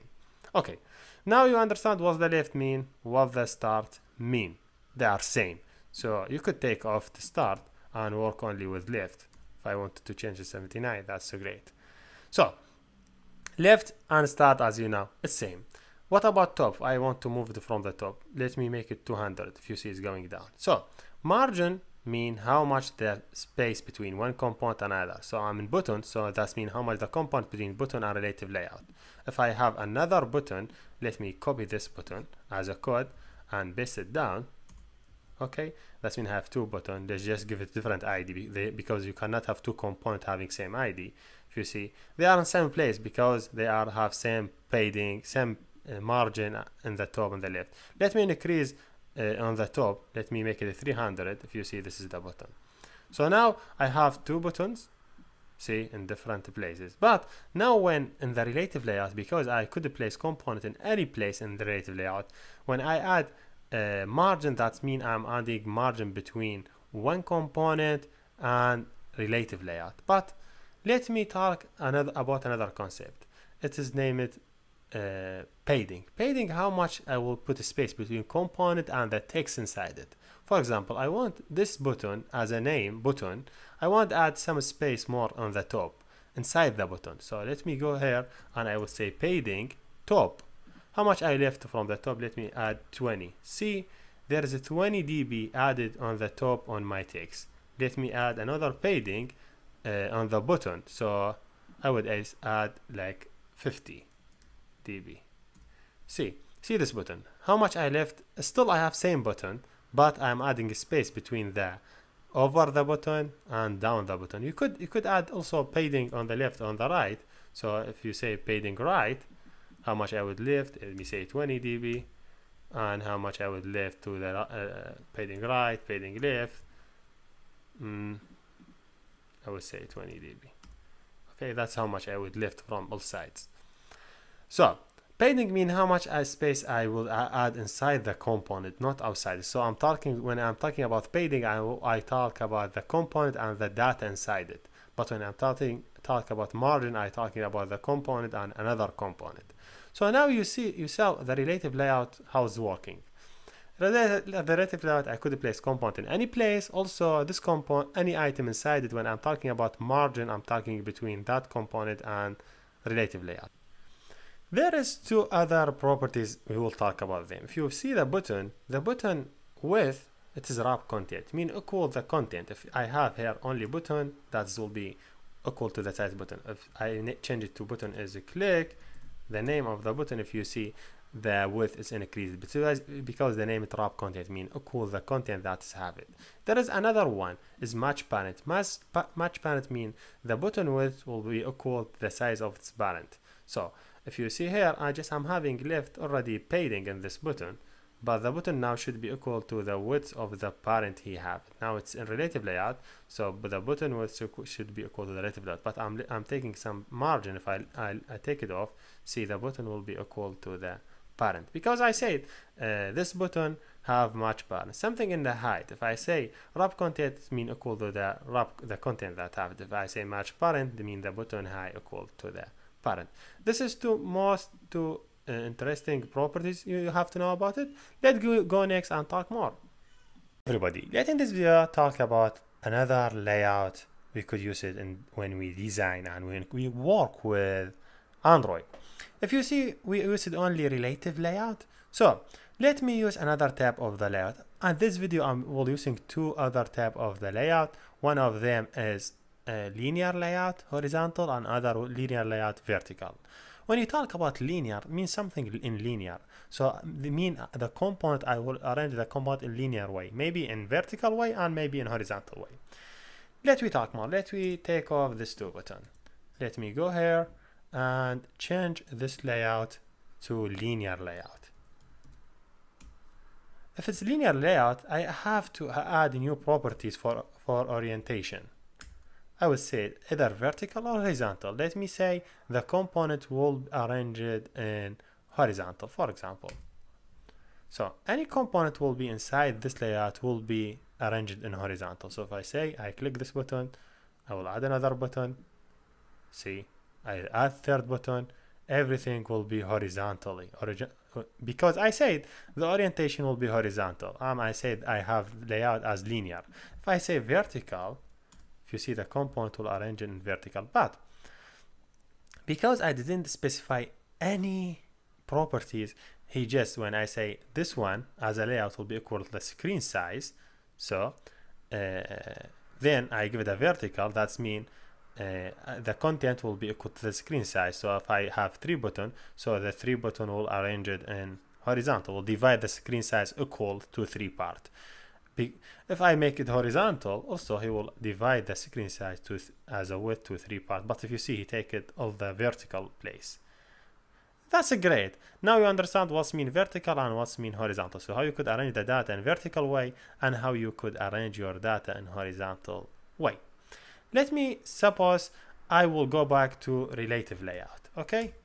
Let me keep my main layout as a relative layout, and I take this properties. Also, I will take this 3 button. Let me design layout for login.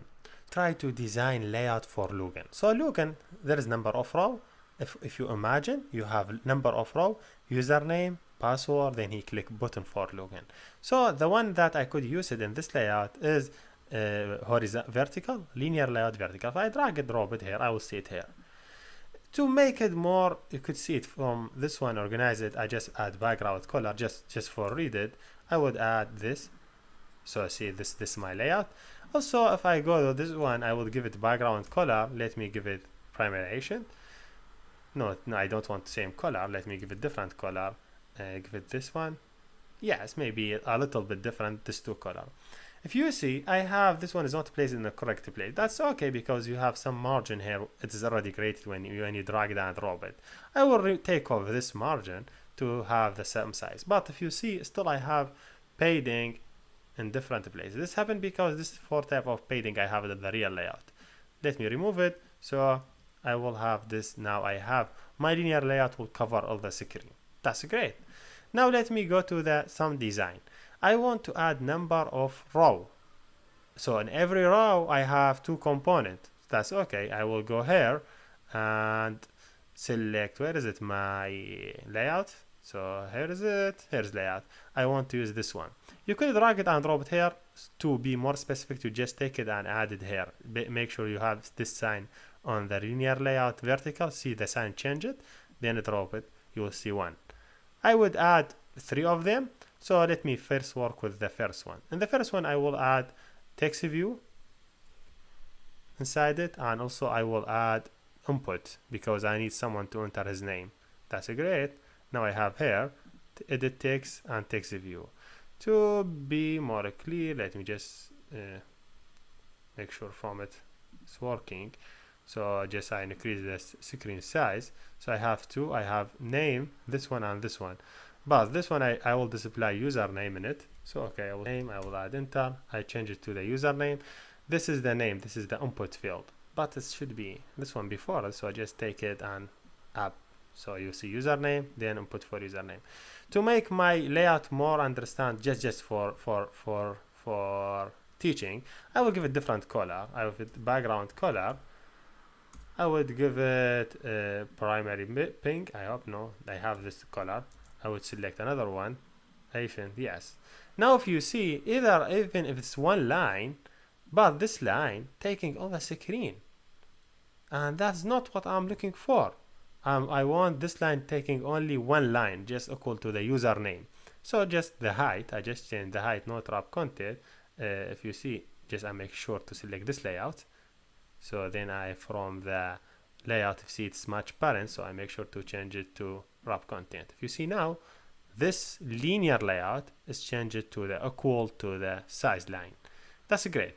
Now I'm done from this line. Let me add a new line for another horizontal inside that layout. So yes, I have this horizontal. If you see, it is this one will using all the screen. Now I have the second one. Let me just under it. So I have first one. Okay, the second one will take all the remaining screen. Also, I will add input field here. Also, I will add text for password as password. So if you see, now I have this one. Just me move it up to make sure. And let me change the text to password. That's great. So I have password. I have the input field for the password. But if you see this layout also covering all the screen because the height, I will change it to the wrap content. Now I could add the third row. So let me add the third row for the button. I will just go here and we'll add the row. You could add it in this way. And this row, I make sure adding after them. So now first row, second row, third row, I just adding button. So I would look for button, then I would add the button inside it. Now here you go. Now I have a button to fill, and this button I could manage the width. It's wrap content. Wrap content. I could change it to specific size that I want to do it for it. Do you know why it's full screen? Because it's wrap content, and this in linear layout, so it will take all the screen.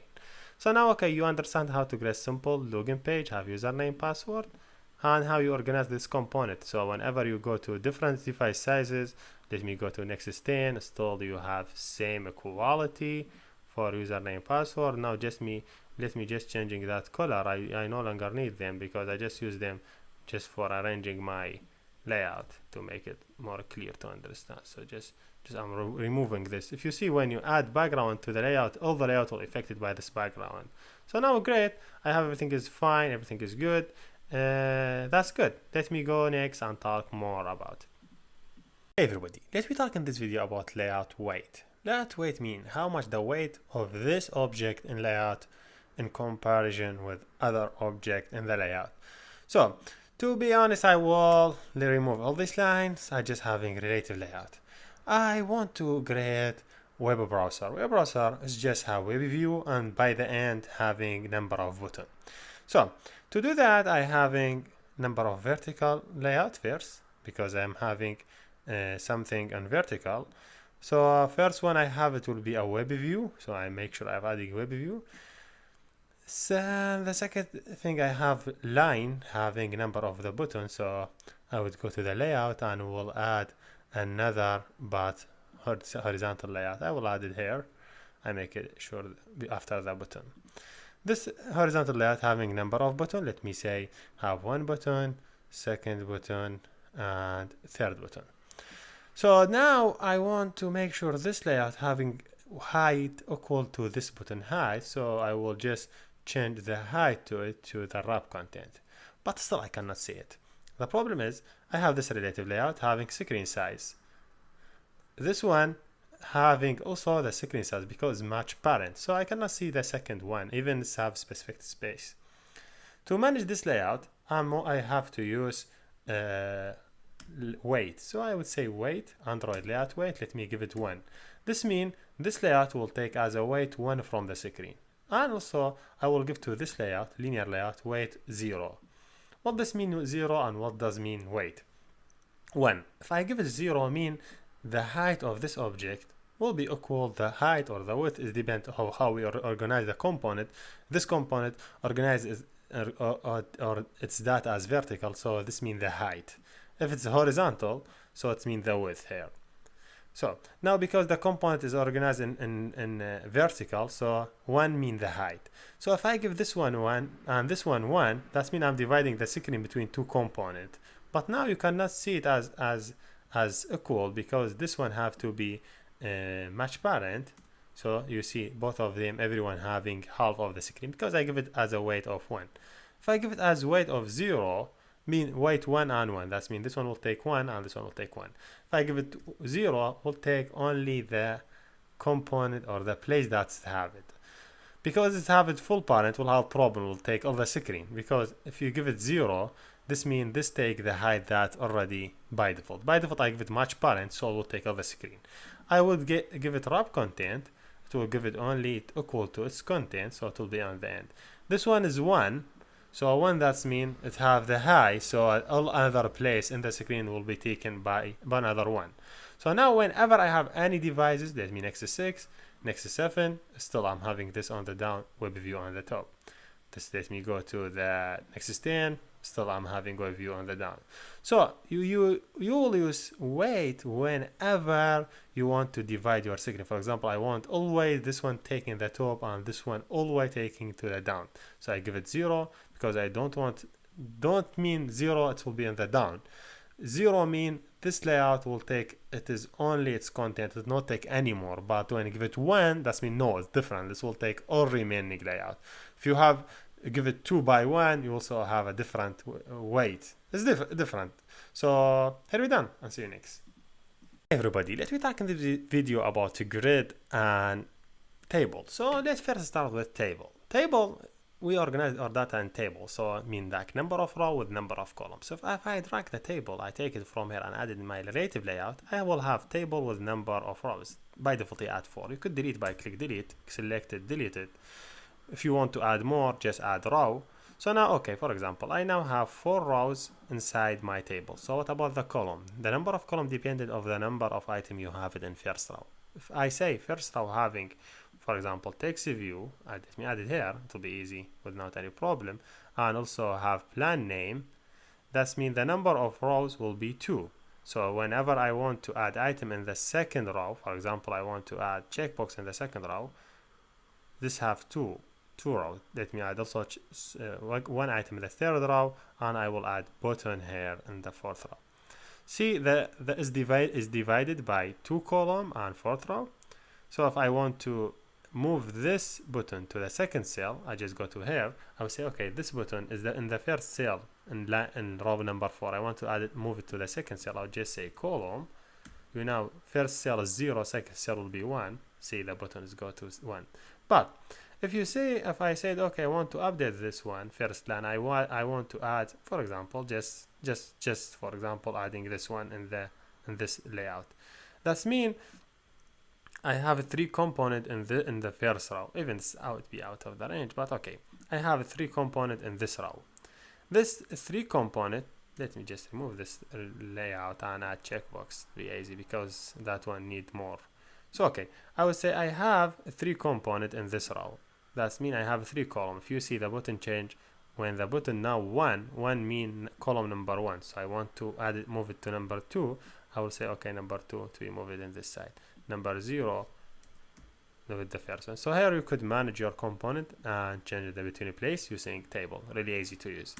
There is another way for managing the data using a grid. It's really easy, the grid layout. You just drag it and drop it. Okay.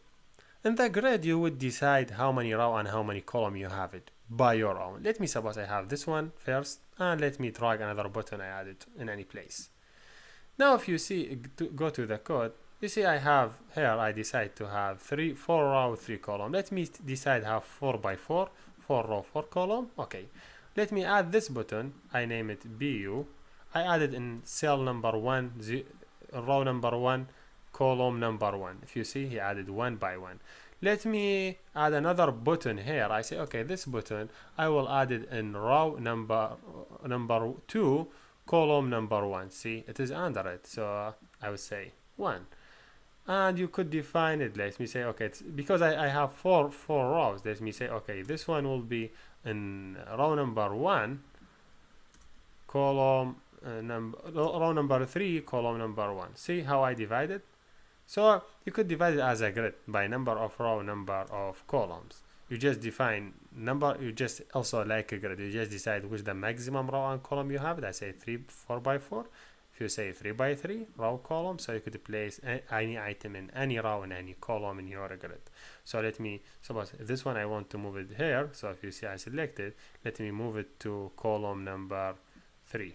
See, he moved it here. If you move it number 2, here is it. So yes, here I'm done.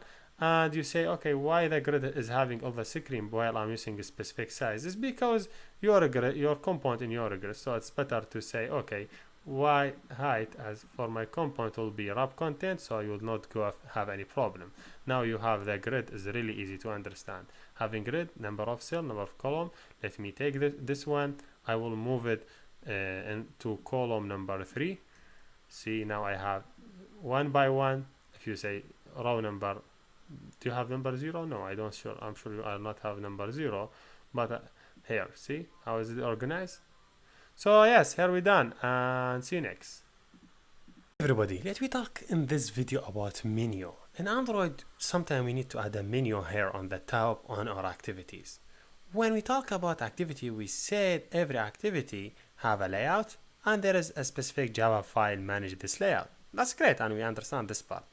However, what if you want to add a menu? So first of all, to add menu, you have to go to resource file and click right and add a new Android resource directory and look for folder, name it menu.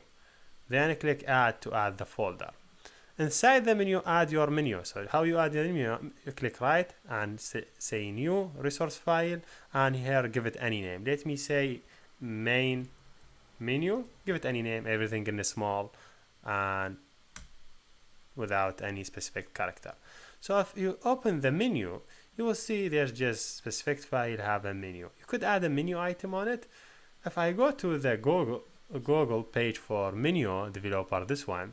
So here he talks something about the menu, and he talk here how you work with menu.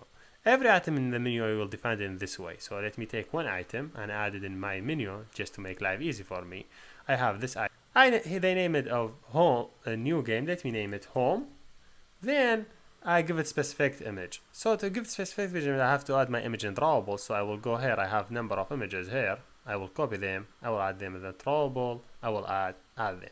To access to any image here in drawable, I have to access them in this way. First, I add at, then the folder name is drawable, then the name of the image. I want to access to home. So okay, home will be displayed for this item.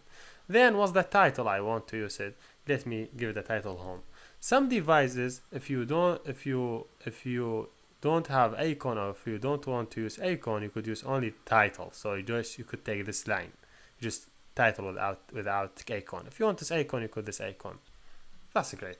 This last part, that means show action. So do I want to display the menu when I have space here? I would say if there's room, if there is any space, display the menu. If there is no space, don't display it. But if you see there is a problem, I need to add another XML. I just having here XML is app using, I give it this URL because this app will be used, or this URL will be used for show as action. So now okay, I have one menu item. I could add more, just copy paste. So the second one will be add. I will give it icon for add. I have it in the drawable. I give it add also as a text. Also the third one will be setting. Okay, if you see things as name, as image, I give it a setting, as name here I give it setting. So all of them if there is room. Now I have 3 menu item. Now I want to, in my application, run this menu will display. How is it? If I go to Google here, see they say okay, if you want the menu display for you have to add this code. Okay, I will take this code, I will go to my code, I will add it instead of any this one, just in main activity I will add it here. If you see also I'm overwriting method name it menu. I just make sure adding this one imported. Also this one we need to import an inflator, so just let me remove the R, then it's selected to update it. Then here I give it the menu, or the name of my menu, it's main menu. That's okay. This method will be fired automatically because we overriding this method. This means this method already available in this class. So when onCreate execute, then already on menu create will execute. Then it's fire up and display this menu for us. Fire run, and to show you what I'm doing, you will see menu item on the top. Here you go. If you see, I have this 3 menu item. I have home, setting, add, home. Some devices will not see this icon. You will see the name only. That's great. Now I want to click on any of these items. I will have some event execute. There is already a method. We need to override it. If I go to the menu website also, this is the method. So I just take this code. I will go back to my editor. I will add this line. Then also menu, I just remove last item, then click enter to add it for. That's great. I want when someone click on the main, so let me see on the home. So okay, I will say okay, if the ID select is the home, let me display something for you. Let me say to ask dot make text. For example, I pass this, then I say home. Someone click home, then I say to ask dot long or short. Then I do click show. That's great. This someone want to click home. Let me do another part for the menu. I have 2 missing, other add and I have setting. So if someone click on add, if you see it, add as this way, let me display this method add. So let me add another one. I don't have to this one, but I will add this one by add then setting. I think the last one will be setting. If someone click setting, tell me setting is clicked. So when you want any code executed, when someone click home, write it down here. When I click add it here. When I click setting here. If you have more, add them. See how I could access to switch to any menu item selected. So whenever anyone select any menu item, it's coming here. Then I have the ID for that item. Then I compare that ID with my ID I have. If I have this ID, that's home. If I have this ID, add, because already I give them IDs here. Let me click on and see how it's going, and making sure from everything is going well.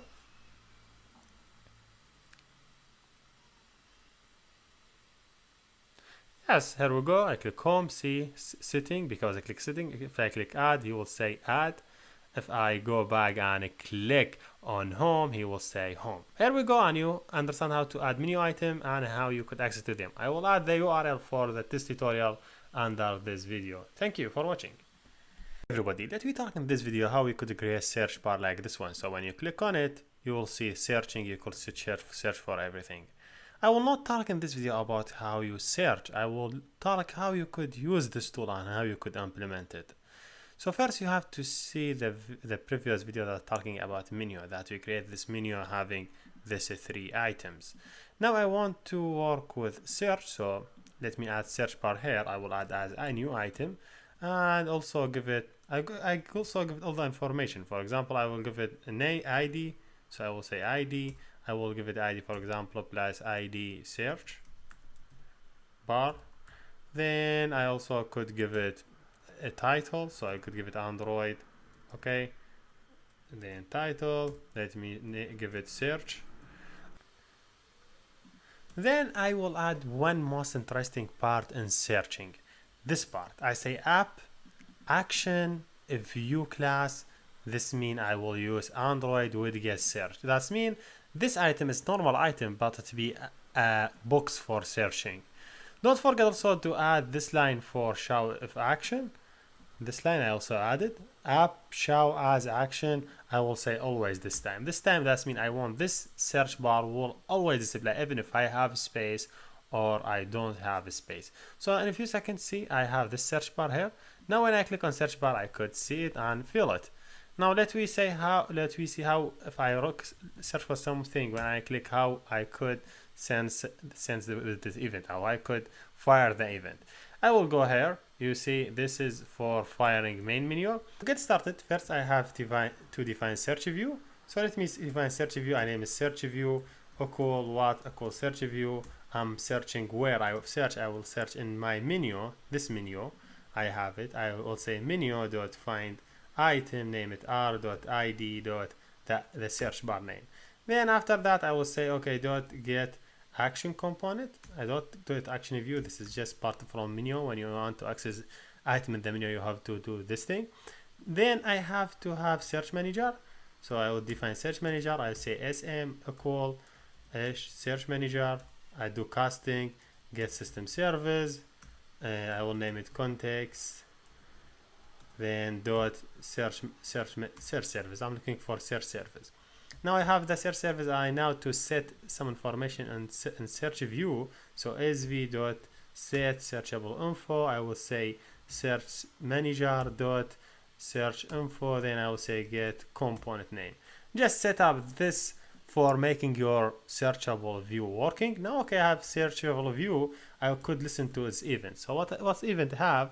It is have some events for set on. I'm sure it is set on text change text listener. So set on a query text listener. It look for new action on. I would say on a query listener. If you see I'm doing in capital on text listener, he will grade this to event. This one, what we're interested in, this when the button is clicked. This is whenever the text change. So whenever the text is changing here, this will be fire. But whenever someone he's done a search and he clicks search, this will be fire. So I have to work here. Let me, for example, I want to display what he searched for. I say okay to as dot make text. I will send this. If this is not working, I'm sure it's not working, use context. Use context in capital in this way. It's same search. Then send the message. This message what he's searching for. Then I will say to as. Then I say long, whatever he do it. Then I will click show. What this method do for us, it's say, oh hey, when someone looking for any query and I click search, please display it here. If you see context is not working here, okay, you could use get application context. It's same. Get application context is equal to this. So get application context display whatever he searched for. What you most interested in here is what he's searching for. If I run again, and let me show you what we have. Oops. Yep, I see this is a problem. This is a problem. If I look through the message, let me make sure what this problem mean. If I go up, you say Android SDK will get version 7. Okay, that's mean Android they update their version, so you don't need here to add Android support version widget. You just remove this two of them and you will be okay now. Now if I rerun it again, if I because he could not do casting for that version. So just making sure, run it again. Let me searching for something. I will look for name Hussein. If I click search, I have to see Hussein as the box. See, I see it. What's happened when I click search? This goes to this method, and this one was sensitive whatever I'm searching here. So whenever you want to search for anything, write it down in this method. Here we done, and see you next. Hey everybody, let's in this video talk how we could manage our design, or how to make our design more wonderful. Android provide a lot of tools that make our design more beautiful and more attractive. So I will teach you about the shape and selector in this tutorial. Let's suppose this button. I have this button. I want when someone I want to give it specific shape, and when someone on a click on it, I give it specific view. So to get started, I will go to Drawable and create my file, drawable file. I will name it bu color underscore color. Okay, that's meant for button color. If you see, I have one XML file that have file name selector. I will start working with this file. I will give it item. Item, this means the normal work. So the normal, how is appear that my activity. Let me do preview, so to allow you to see what I'm doing now. I'm doing in a view. This means that if I just adding item, this means the normal state. I will tell you about what normal state means. Let me design my layout. First of thing, I want to do something. I want to give it specific shape. So I will say, okay, I will have a shape, and this is my shape. Just making sure from my work, I will also, let me just expand that part. I will add this XML to my item also, so to my shape also, so could I access to this to Android properties this shape. So what my shape will have, let me say my shape will have a specific color. I will say, okay, it have salt. The salt color for my shape will be Android color. I will give it specific color. I will let me give it this hexadecimal EF4444. So this is just normal color. I give it to my buttons is the red color.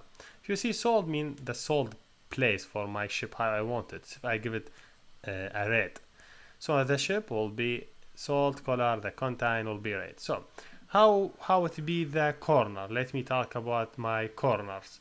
I would say, okay, my corners, I would give it radius. Let me give it around 150 dB. You will understand 150 dB mean in seconds. See how I make it the corner. When I change it to 110, 100, see. So it's whenever you change it, this means the rectangle, the size of your the side for your shape. If you see when I did it 115, see how the shape is changed. So okay, this one give it the red color, this one give it specific shape from the side. Now let me go next and talk more. Let me say, okay, I want to give it specific side, so I will give it stroke in this way. The stroke will be what color I want to give it. Let me give it this color. I would give it color. Let me give it this color. Then I will give it specific width. Let me give it width for just testing. I will give it 10 dB. Then I will close. If you see there is this color, if you see it here, this be the corner. I don't want it to be 10, but just to show you how it's working, I will give it 1 just to make it more nicer. Okay, I have it. Let me just apply this shape on any button. So let me go to this button. I want to apply this shape. I will say I will give it background color at drawable BU color. If you look through this shape, see how the button will be, how the color for, how the background, how the side for this button. Let me go here and add another specific thing, make this color, this button more nice. I will add padding. So if I say, okay, I will add padding, what's the padding I have? I put them from the left to dB. Padding, you know what padding mean how much the space I will left for my component. Then I will say left, I will say 2 dB, I will say right, I will say also 2, just to separate my data from the side. Then I will add I have button right, still I'm missing top. I will say, okay, 2 dB. It's really good to add the padding because you have here is the shape, so make sure you add enough padding for your ship, for example, as at least 12, for example, for to not make your text going out of the signed text. Now that's great. I have button and I know how to apply it for it, and everything is nice. Now this ship, I could give it a specific thing. So I say, okay, this ship should be rectangle, for example. It's really easy to do that. Just say ship, then give it, for example, rectangle. He will consider this ship as a rectangle ship. You could do that. So now I have normal item. When I play this project, you will see the button with different color. Yes, you will see it, but I want when someone click on the button, I need to see a different color just in time of clicking. So okay, now the button all time have same color. I need to give it specific color. Very easy. Just take this item, copy it, go down. Let's see, this is the second item. I want this item will execute on a specific state. Well, the state I want to execute, I want to state press it. So I would say, okay, state the button just execute this code. This code, I could give it everything. I just give it, like, for example, different color. I will give it F9, F9, F9. This is white color. So when someone press the button execute this block, I have to take this one and add it before the normal item, because this is how Android work. So yes, take this block. Now let me rerun again and see what we have. See, this is the button. Now when I click it, see the color changed when someone click. That's okay. Now you understand a great way to how to work with ship. Not only sold, not only corner, string, not only padding. There is another one that named gradientals. This means if you want specific color from where you want to start and where you want to end. So start color, for example, I will start from, for example, I want to start from the color F9, F9, F9, F9, F9. Then I want to end color, for example, end color, I would say F, and how much the angle for that, I would say angle 20, 30. This way, when you want to use different color like this, I will take this line and I will add it not here. I will pass it to this normal item. This in case you don't want to use a block of bold color, salt color. You want to use like a dragging from one color to another. So you use the gradient, you just define start and end, then define other stuff. So here we're done, and see you next. Hey everybody, let me talk in this video about color file. In Android, you could define all the colors that you need in this file. So the file name is color. So it's just very easy to define it. Just open a bracket, open color, then give it any name. Let me name it, for example, white, black. Then give it the hexadecimal code. The hexadecimal code you get it from Photoshop or from any website. For example, I know this color F9, F9, F9. This is the color for white. So when I want to use this color, I just take its name whenever I want to use it. For example, let me use it for this page background as a relative layout. I just say, okay, background color equal at, I want to access to the color, so I would say at color, then the color name, color, then slash the color name. I have it, this one, white black. If you use it, if you see it's changed to the white black, you did not feel, because white black is not too much different from white. But if I take this color, I added this one, you will feel the color exactly now. How is the color? See? So it helps a lot to manage your color from one file, which is great. So that's what I want to show in this video, and see you next. Hey everybody. Imagine I have this button and I want to give this button specific style and name and font and everything, and I want not using in one button. Maybe I have second and third button using sharing the same this feathers. I cannot go to every button and adding these feathers. It will make your code complex. Even when you want to update this feathers, you will have a hard coding. So it's better to go to style file and define your style. So to define style, just say I have a style, and this is style, give it any name. Let me name it button set only. Then you could open and add this style, any styles you want to add. For example, first item, I would give it the layout width, for example, layout width, layout. right width, I would give it full parent, like equal to full parent, not full parent, wrap content. Let me give it wrap content, or I could give it match parent. For example, I could give it every button match parent. Let me give it another properties. For font size, for example, or font color, Android, for example, color. I would give it the color for the font. Let me give it specific color. I will give it F, or I could use this pink color. I want to use this color, for example, for it. So I'm using color pink. And you could give it another properties, for example, item, then give it alpha for it. You could give it a lot of properties. So alpha, like how is the appearance for it. Let me give it, for example, 0.5. So okay, I have number of properties I am setting for this style.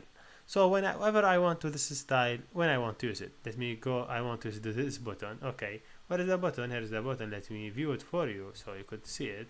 I just select the style. Let me give it what the folder name. The folder name is style, and I select just style in this way. Then what's the name of style I have? This button style. If you see in the button, it's changing. Everything is changing. The color, the alpha, and everything is inherited from that style. So I could go here and apply same style on this one. That's great. Two buttons having same style. If I go to the style and I want to update something, I want to change the view to 0.9 to make it more clear. So if you go back, you see the view in both of the. Not only this thing, you could do style. You could inherit another type of style. If you see this style for the system is inherited another type of a style for dark background. So what the style of the system, what I mean by this one, if you see, this is my activity, this is the top, this is the menu, this is here. I could change all these colors and manage them. So let me go to this Windows in Android and this website to show you what every parts mean. If I want to change this color, I have to add this properties for color prink dark. If you see in my design, I have color prink dark. He give it this color, and therefore when you go very top, you see this color. So you could change it this color. You give it any color you would like. Also, if you see to this website, you see this color mean color primary, this menu. So if I want to change menu color, I could change color primary from here. For example, you could give it white base, the one that we give it already before a few seconds. Then when I run again, I will see this menu not in the color, in the red color, I was in the white base. See it? See the menu changed here at the top? Let me go back. So this means I'm talking about color primary.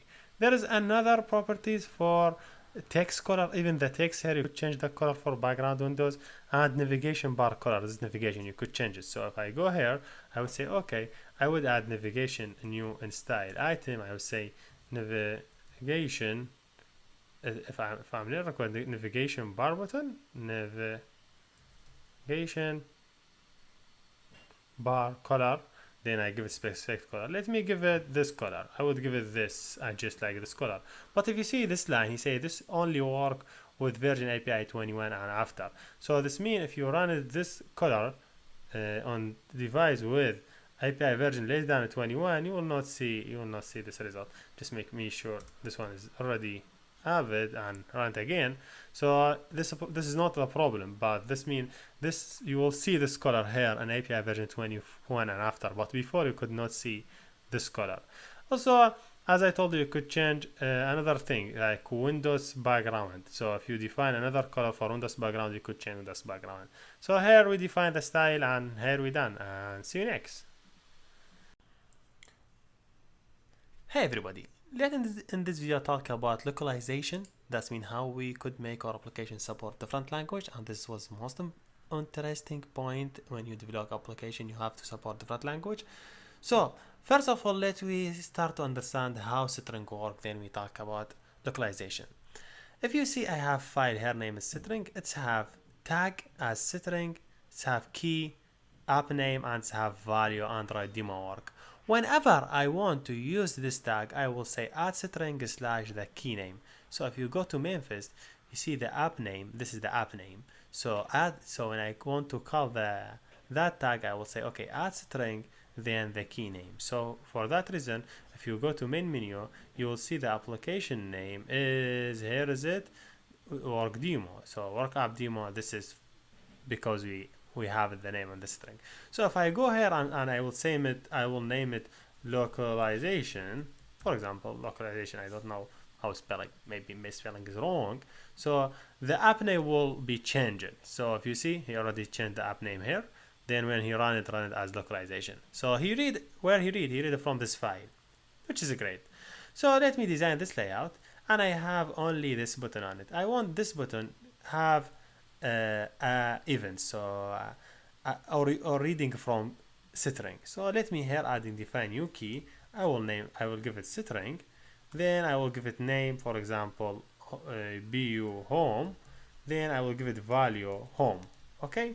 So whenever I call bu home, he will display home. So if I go here, if my button, so I would say the text of my button will use at string because we're reading from string. The key name is bu home.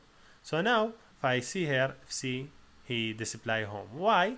Because he read from as string key home. So he will go to the string file looking for key name at home. So on the string file, here is the key home, here is the value home.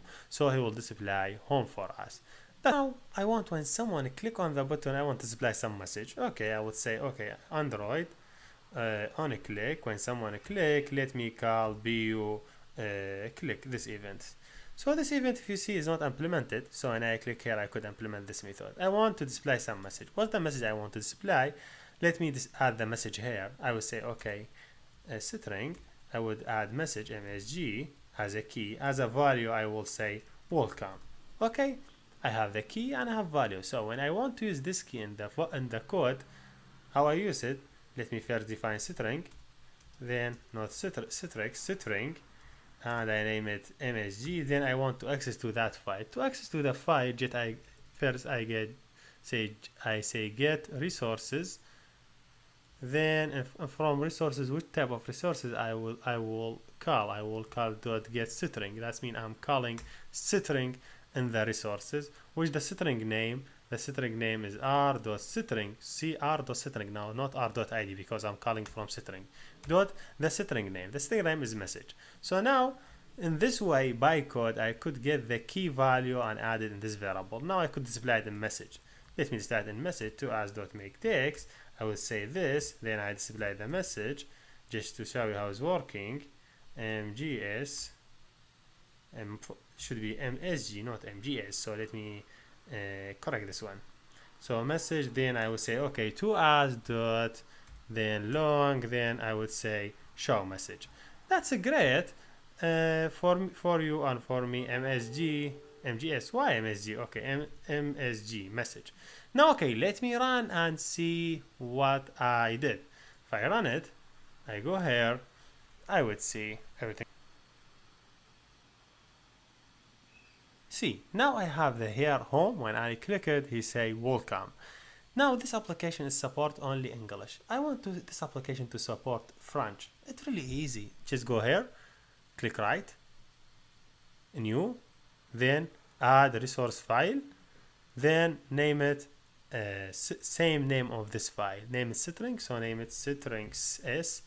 Then the value right /fr. From where I bring it fr for French. If you go here in Stack Overflow, you will see the extension for a language. For FR for French, Arabic, or AR, different language. Here you see it in list for all the language that's supported. So I will add the URL in the video description if you need it. So here I want support French. So okay, see the tag for flag for French. I will take all this in English, then I put it here for French, this file. So for French, then I will replace the word for app name and for everything. So let me go in translation. I will see localization. This means the app name. So just me copy it. Let me copy it and replace it here. For the home, so I have this one for the home. I just copy this tag and place it here. And for welcome, I will go here and take this one off and put it here. That's great. Now how Android will work, how Android will read from French, how read from English. Android by default, when it's working and the device language is not French, any other language, he will read by default from this file, because this is the default file. If you want to do specific language, give a language name. So by default, he will read it from this file. So he will read this one. If the phone language is French, for example, he will read it from this file. So this one as home for button. If his language is English, for example, he will read this one, BU home. If the language is French, he will read already this one. So you don't have to do anything. Same thing for app name and everything. And same thing on the code level. Let me run it and show you something. Now, okay, everything in English because the phone language is English. See, welcome. Let me go to the setting. In the setting, I would go to app setting. From app setting, I will go down more, then language and input. Then I select language, then going down, selecting French. Where is the French? Here's French. Now just go to your app. Don't do anything. Just open. I don't do this thing. I just going to my app. So just open your app. This is, see, everything will change to French. See, Doma, everything is in French. So it's really nice and really easy in Android. This is the localization. So you could also do more. So you could use array, for example. You don't have to use only this thing. You could use array also. Array, string of array, and defining the name. So see my array. You could use it and give it some number of item. That's okay.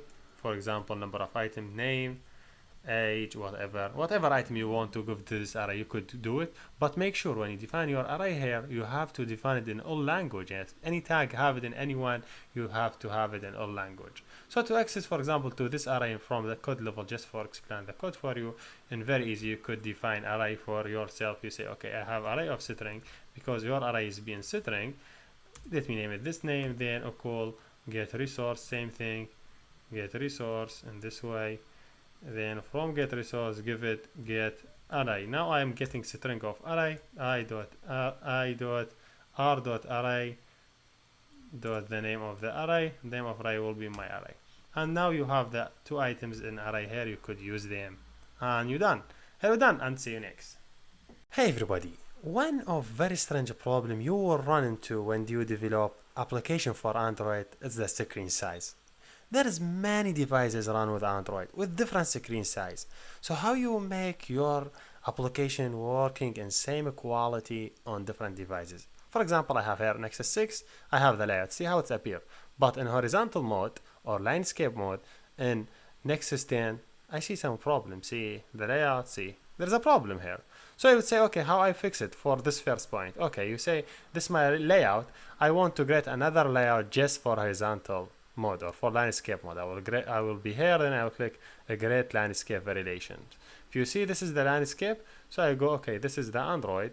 It is better to change the white to 0, for example, and change the for 13. So yeah, that's great. If I go here back, see how the layout appear here for the landscape mode. So for the normal mode, see how it appear. Now when I run it, I would see that's okay. I fixed this problem only for horizontal and landscape. So what about different device size? What about if I have screen with 10, for example, 10 inch and 5 inch? How is working? Now also I will run into other problems. See, now this problem is fixed. So okay, Android allow us for every one activity, this main activity, you could create for different device size. Look, for example, this is for normal device.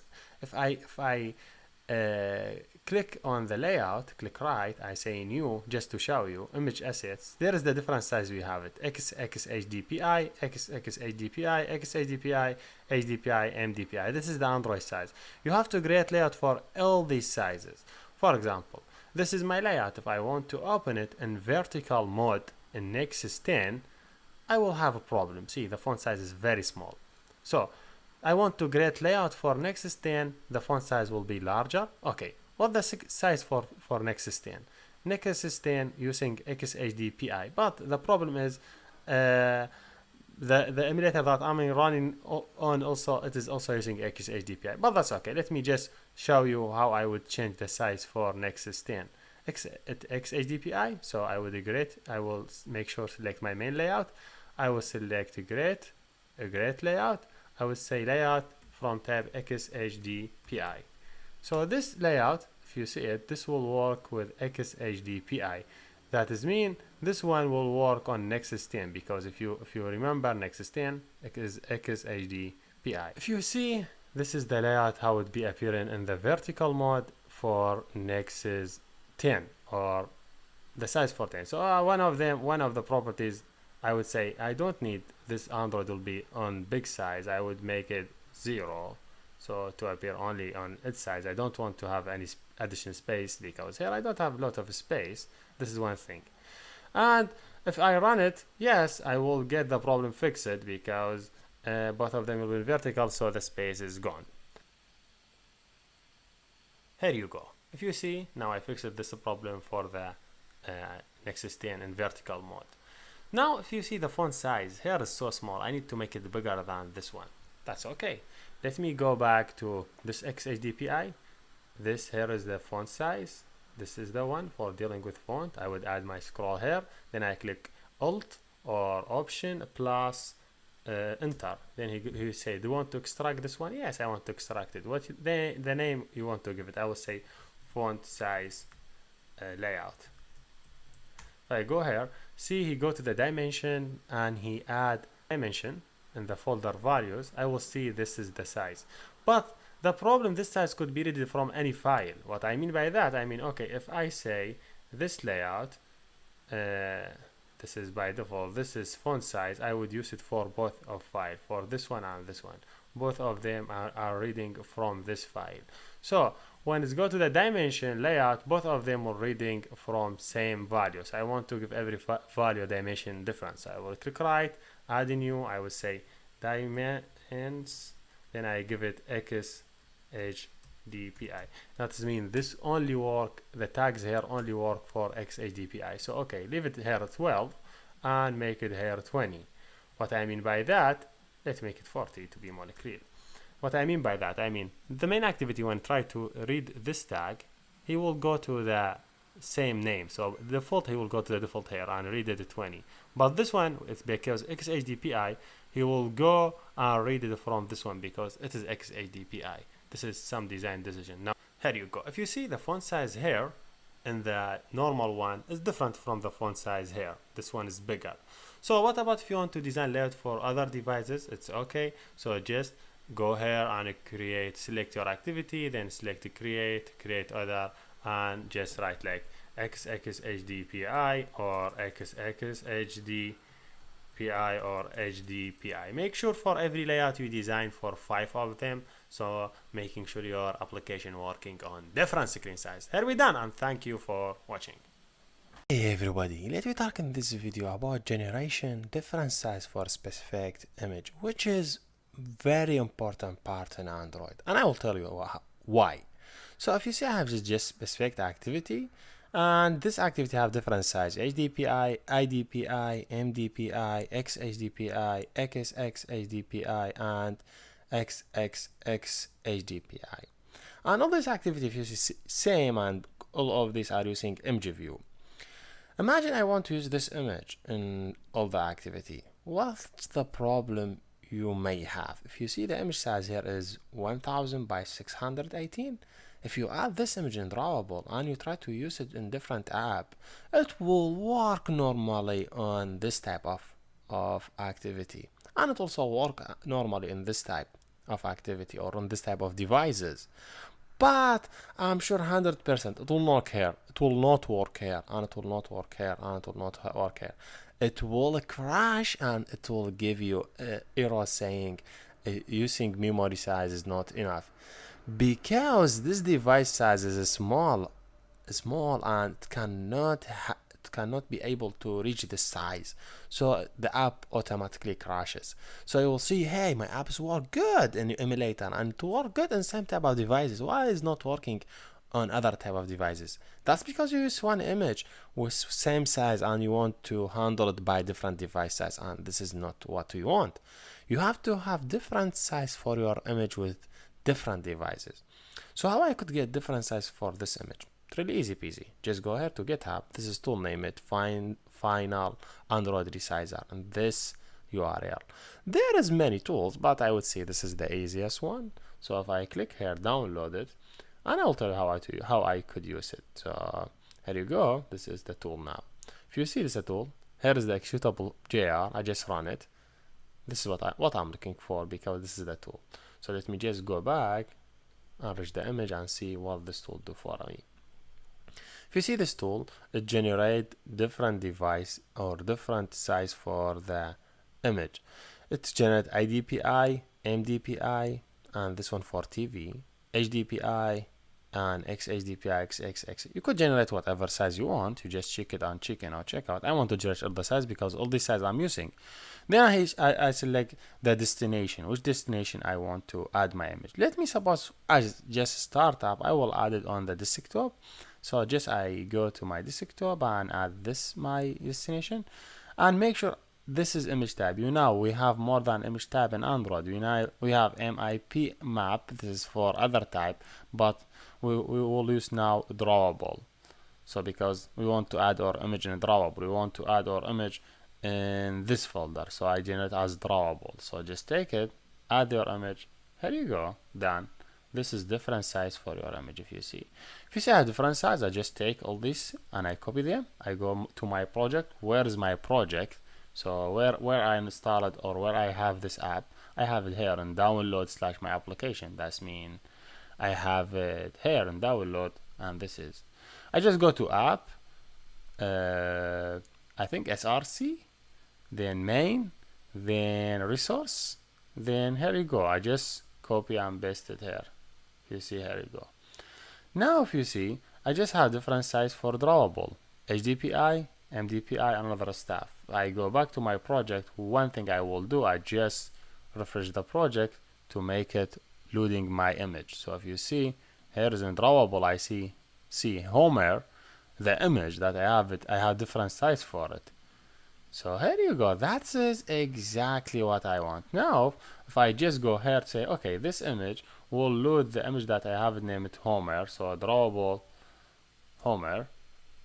I hope everything will work fine. Yes, here you go. I just take it here and I use it all the image, same image for different device size for this one, and I will use it for all other devices. So this one and this one. Now you are 100% your image will work fine, and you will not have any memory crash because the size of your image. And that's what I want to, or that's what I'm looking for in this app. So I hope now everything is cool and convenient. So yes, this is, here you go. This one, yes, this. So here is it. So different size, same image, it work with different device sizes. One final thing, you want to add another image. So, okay, I have this image, I want to generate different file size. I just add it here, waiting some time, I will see it. I will see in the drawable, he will create image for me. This is the image. So what I will do, if you go to your project, so this is my project. So if you see I have app, you remember resource, main, and in the main you have this resource, this is the sizes. So for example, I have HDPI, just copy it and go to drawable HDPI and paste it, and do it for the next ADPI, just copy it, go to drawable ADPI and paste it, and continue for all the images. MDPI, just copy it and go to drawable MDPI and post it, and continue for all other images. This one will be XADPI, and this third one XHDPI, and let me do the last one and we will be okay. So this is the basically how you move other images sizes. Maybe you'll have problem with different in Windows, just drag and drop it, but in Mac you cannot drag and drop it, so it's better to follow someone command. If you see, here is it, without refreshing, he just already create for us in a drawable folder, name it Android, and different size for Android. Now we are 100% we will not have any error with memory. Here we're done, and see you next. Hey everybody, let's in this video talk about how to use MGView on Android. So, if I go to Toolbox and try to drag MGView to my relative layout, he said you want to select any by default. I will select this one. This is just necessary, but just to show you. If you see, this is the MGView and this is the image inside it. I could change the size for MGView to match parent as a width, as the height, also match parent to make it more bigger. Let me use some image from my phone. So I'm using this 3 image. I take copy, then I go to drawable, I say paste. I'm pasting all these 3 image. Now I want to change the image here. So if I go here, I just do view to show you. This is the main resource for image. I could change it to drawable. Then I select, for example, 1. You see this is the 1 image for 1. I could select 2. This is the image for 2. I could select 3. This is the image for 3. So I could access to any images from here. Also I could access to the image from the code by going to the source code, and let we suppose this MGView will have this name, MGView2, or I will say AMG display. Make it this name only. Then here in main layout say define MGView. Name it MG display, then do some casting for MGView. Okay. Then find the view by ID, look for ID, find the view by ID. What's the name of the view? r.id.mgview. This is my display MGView. Now I want to set the resource for MGView. Just I say imageview dot set what I'm setting. I would say set image resource. I say set image. See image resource. If you look in here is the image resource, you say give it resource ID. I know this means resource. Drawable is resource, so I would say okay, I will take from drawable.r. I say r.drawable dot the image name, for example 2. So now when I run the application, I will see image 2 by code. I could set it. So okay, that's what I want to show in this video, how you use MGView and how you set the value for MGView from the code. Thank you for watching and see you next. Everybody, later in this video talk how to create simple calculator. So to create calculator, we need to have a number of rows in our design. So first of all, I would drag this one vertical layout. So that's mean I have number of rows. And how many rows I have? I have 3 rows. First row for first number, second row is for first number as a horizontal, this for second number, and this one for the result. For the first number here, I have 2 things. I have label, something label it. Ask him to enter first one, and there is number 1. So if I go to the numbers here, I could select something like number. Here I have number. I could add it. So yes, I have 2. I have edit text as edit text, and also I have here that takes enter the number. Let me give it so here, making sure I'm still correct place. Also I do same thing for the second layout. So I could copy this both. I select them both, then I can select Control C, then I go here, I add Control V and copy them.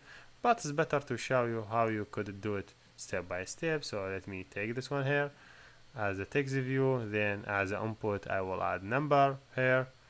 That is great. So now I have text view number. This is the second row. The third row I will display the result only. So let me just take this text view for displaying the result. I would add 4 row. So row number 4. So I would say any type of row. Let me select this one. Just we follow the standard. And in this one I will add just the button to show the result. So here we go. So this is the button. I will add it as the last one, not the first one. So that's great. Now let me design the layout. If you see, this layout is taking full parents, so I cannot see other content in this layout. So just I see only this layer. So I just say wrap content to make it more clear. If you see, it's have text view. So I would say n1 number 1. That's mean I am looking for number 1 here. Okay, that's great. I have here input field. If you see, this is the width for it is equal match parent, so it's better to change it to the wrap content to change the size for it, so to keep another place for another text view. If I go here, the second one also it's using all the screen, so it's better to change height to wrap content. So now I have only equal to the size. Let me done from this one. The text view, I will change it to the number 2. I will say into as number 2, for example. And here is the input field will be someone will entering data. Then this is the third row, also it's match parent. Let me change it to the wrap content. That's great. Let me say yes, I'm displaying the result here, so I will say result, or you could name it any name you would like. So it's better to name it result, just to show you. Okay, and the last row having only the button, so I will say you could make it wrap content, you could do some as it. So let me do some operation. I would say okay, I'm doing some by this input field. Okay, now I think everything is clear. You have all the layout design but just the naming. So here edit text, let me give it the specific name. I will say 80, I would say 80 number 1. Then I go to the second text view. This text view I will name it edit text box 80 number 2, so I could access to the code. I don't want to go back again. This is result. I will name it text v result, text v result. And this button I will say bu sum as ID, or I sum, yes, bu sum. Okay, now I want to access to this component from the code. It's really easy to do that. First, let me in the button just add a click button, Android click or on a click. I would bu a click. I grade the event. If you see the event is not available, just click on it to grade it. Again, grade here, click here to see this sign, then click to grade it. Now I have this for some operation. This event will execute.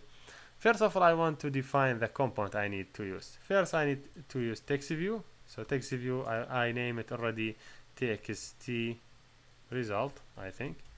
And also I need to define edit text for getting the data. It will be edit text number 1. Also I need to define another edit text. It's named edit text number 2. I don't need to define the button because I'm accessing to the button directory. To initialize this component, so for text result, I will initialize it here. I will do casting for text view, find the view by ID, r.id dot txt result, this one. Okay, I could copy and paste for the next two. The second one is edit text, but the type is edit text, and the name of edit text 2, and this one edit text, and the type is edit text, and the name of edit text 2. So okay, I'm accessing to the component here. I need to do the operation summation.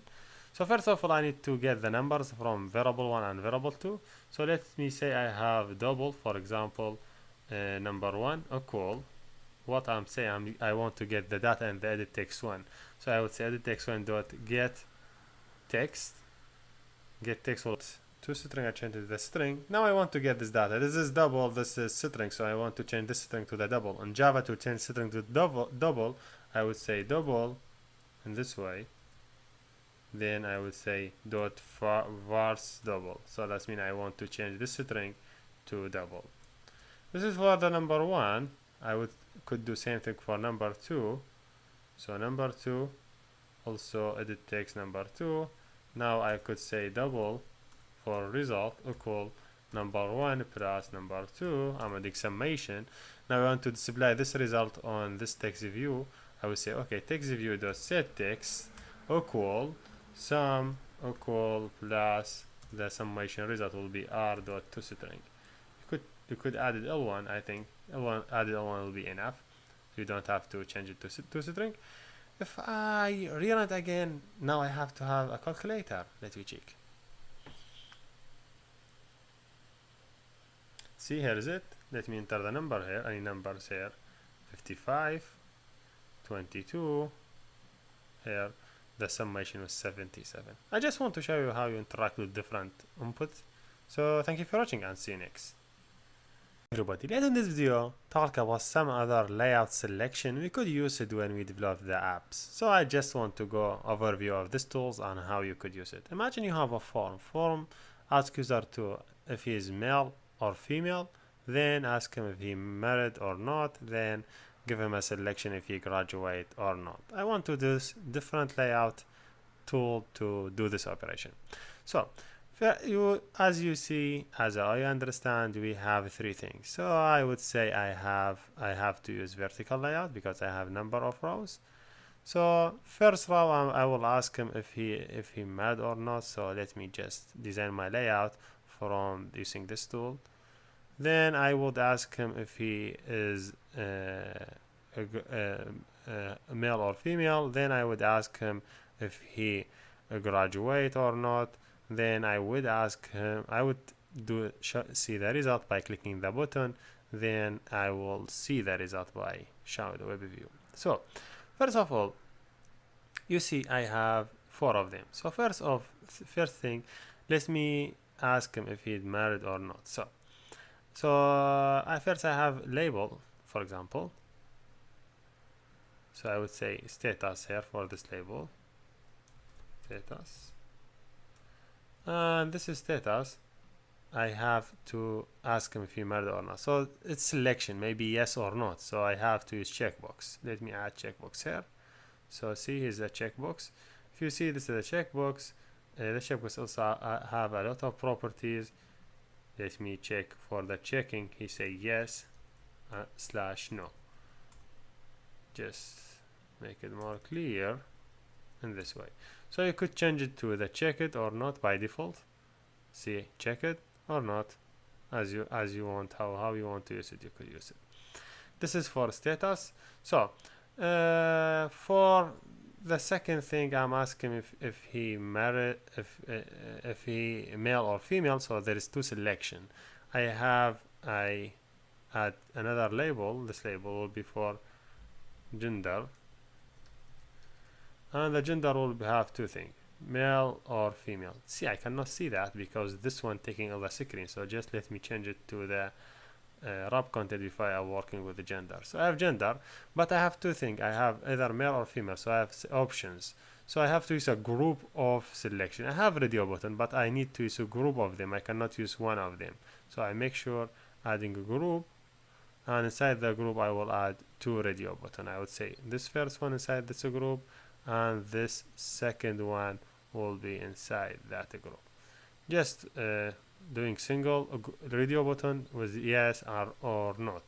So okay, I say okay, here it is for male, and this one for female. Female in this way, yes.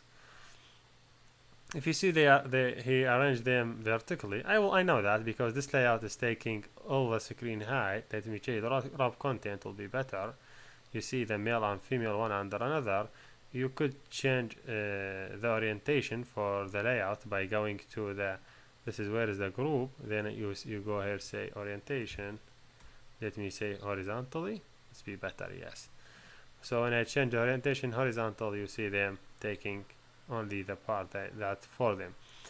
If you see now, this one take all the screen because the weight that I give it to him. I think it's because taking some weight. Yes, taking 1 as a weight.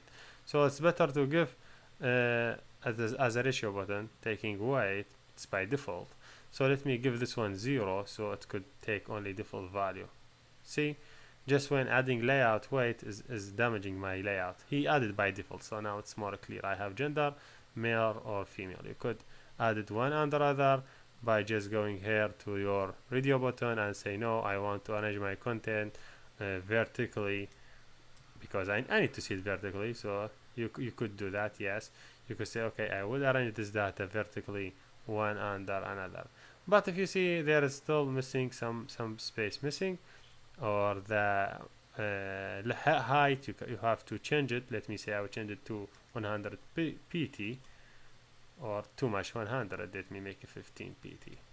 Yes, that's great. The gender will be male or female. Let me go next to the third point.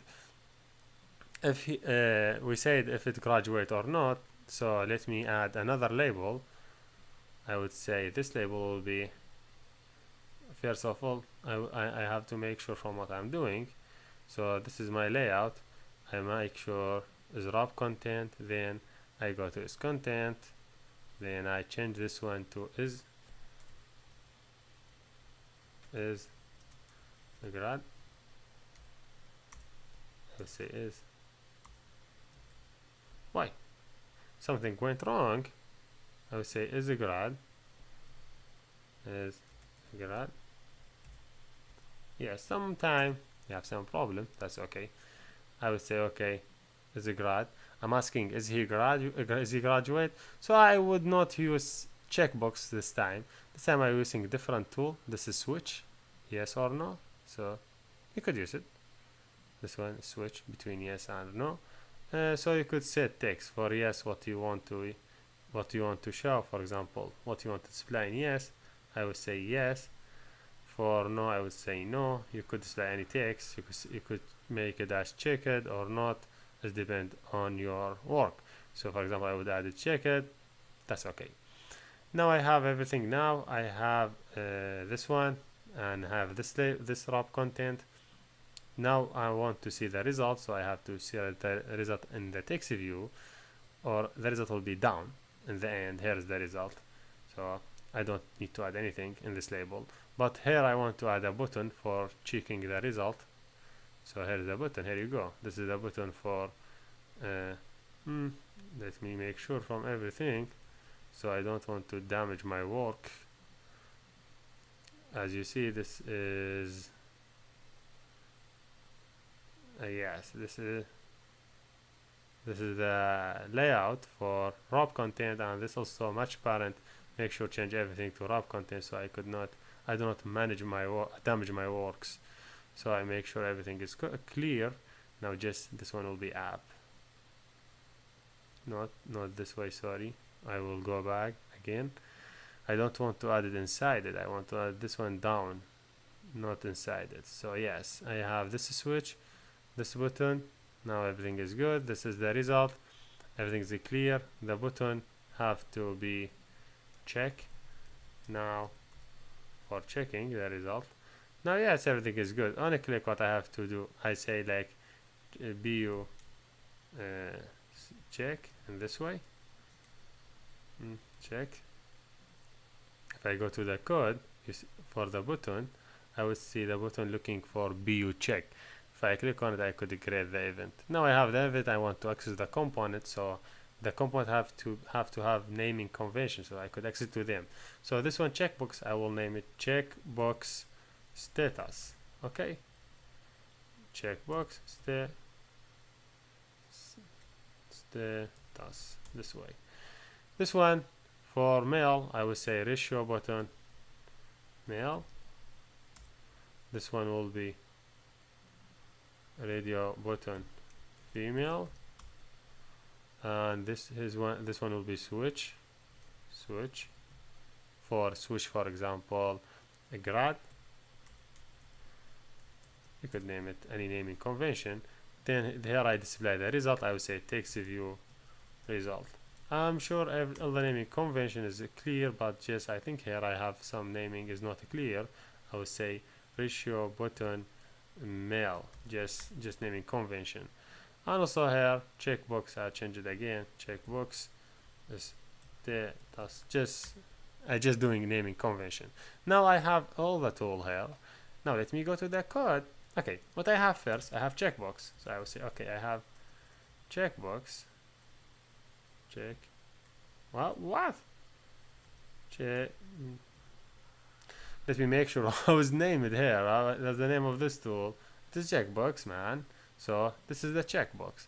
So first of all, I need to define checkbox. I will name it checkbox status. Okay.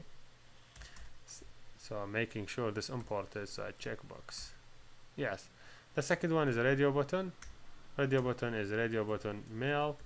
And there is radio button for radio button female. Just defining.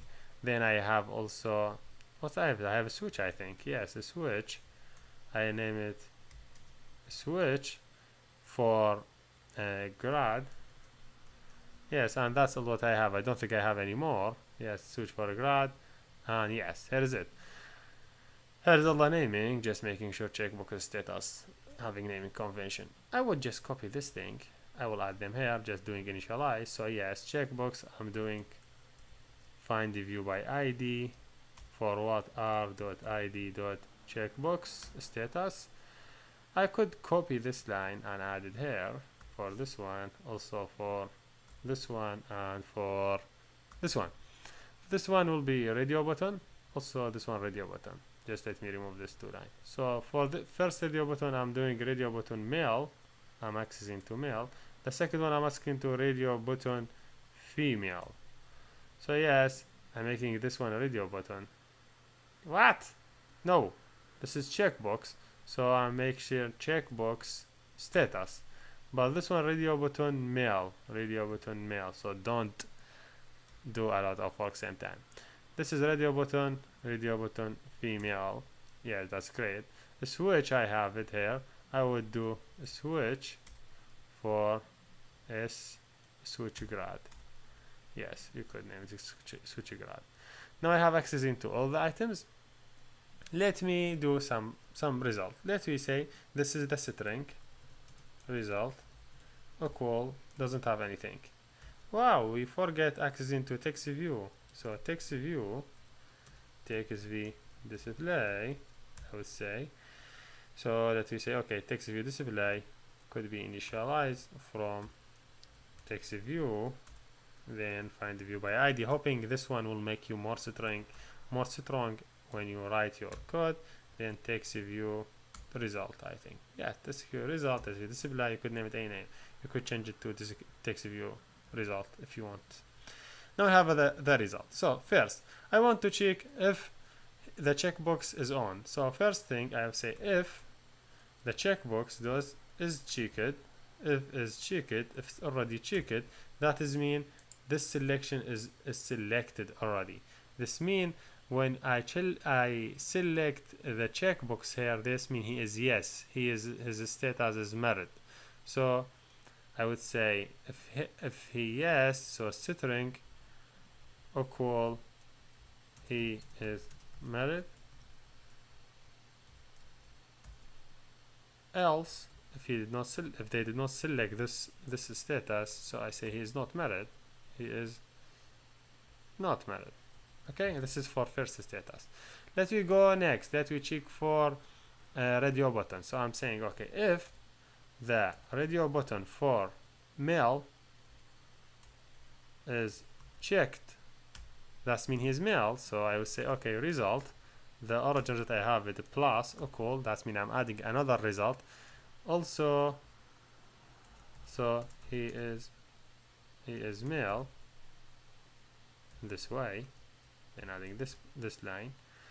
Else she is female, so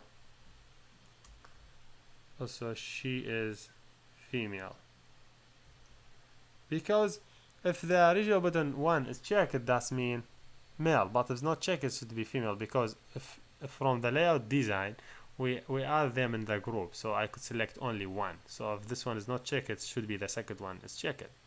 So yes. Well, the third part, the third one, I'm talking about the switch. So okay, if the switch is checked, that is mean result plus equal also a grad. This student is a graduate. That's mean. Else he is not a grad. This student is not a grad. Just adding more information. Student is not a grad. Now I have all the result. I want to display this result in the text view. I say okay, text view txt. Let me text. What the name it? I name it text view tv dot set text. I would add the result. So this operation I will do it to get what I have or what I should have in this layout. So let me run it to see my result. I understand what this problem means. So if I go to the code, let me see what's happened. See here I have the error on switch. That means the switch cannot access to it directly. I don't know why. Should be a bug. But to fix this problem with Android, they say you cannot use this way. That you cannot use the switch to check it. I don't know why. So why they don't admit this method. So to fix this problem, I will go to my switch, then set on. I call event for set on check change listener. Then I call a new on check change listener. This will be called whenever the status is changes. So you have the boolean value for the status. I would add this one as a public. So I would use it as check it. So I would say okay, is check it as object I have in the is check it, for example, switch S, I name it, is check the switch equal is check it here. That means whenever the status is changed, I will have it here. It's when it be on, I will have on here. When it be off, I have off here. So now I could use if is a check it instead this one. Then the problem will fix it.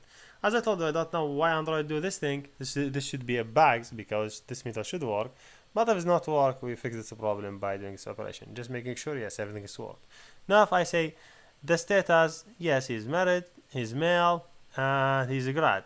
If I click, yes, he say he's male, also he's married, also he is a grad student. If I say this one, he is male, he's married, he's not a grad. If I say male, he is married, also she is female, also this student is not a grad. The student is a grad. So see, from number of checkbox inputs I could get data.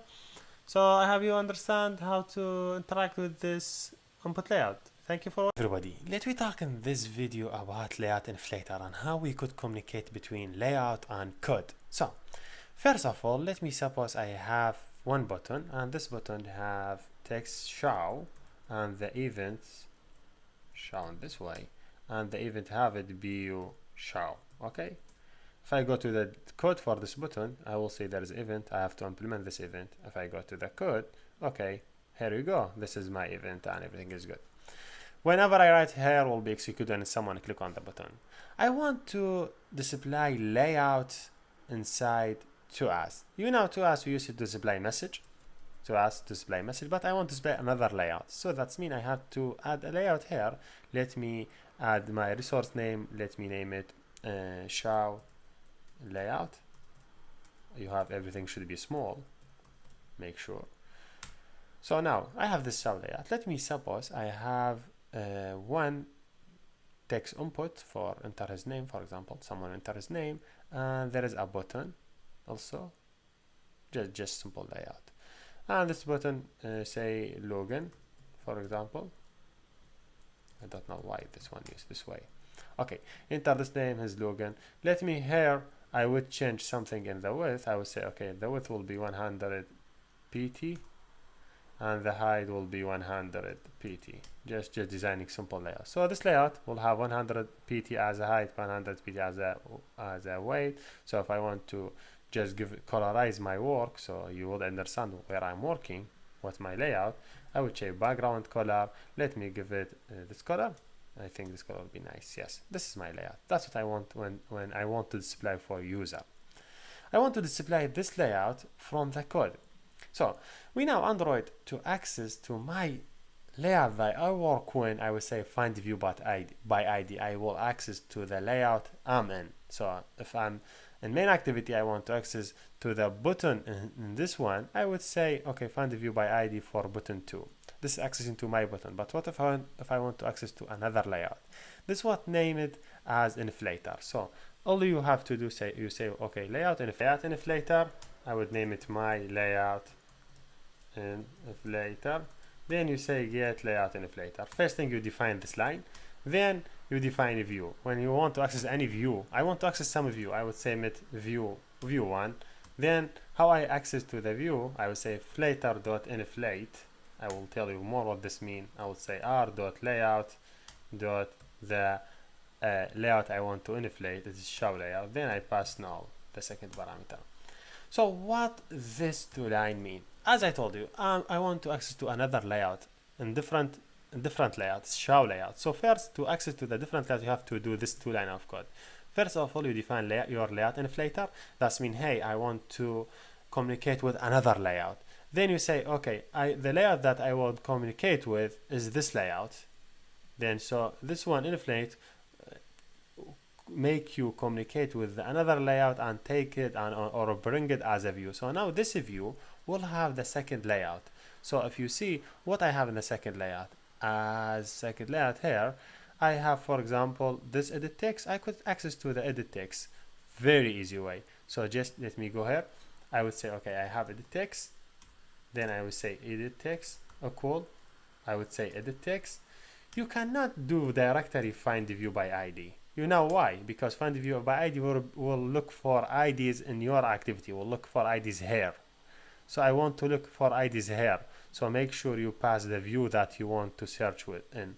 I would say, okay, view1.find view by ID, look for r.id.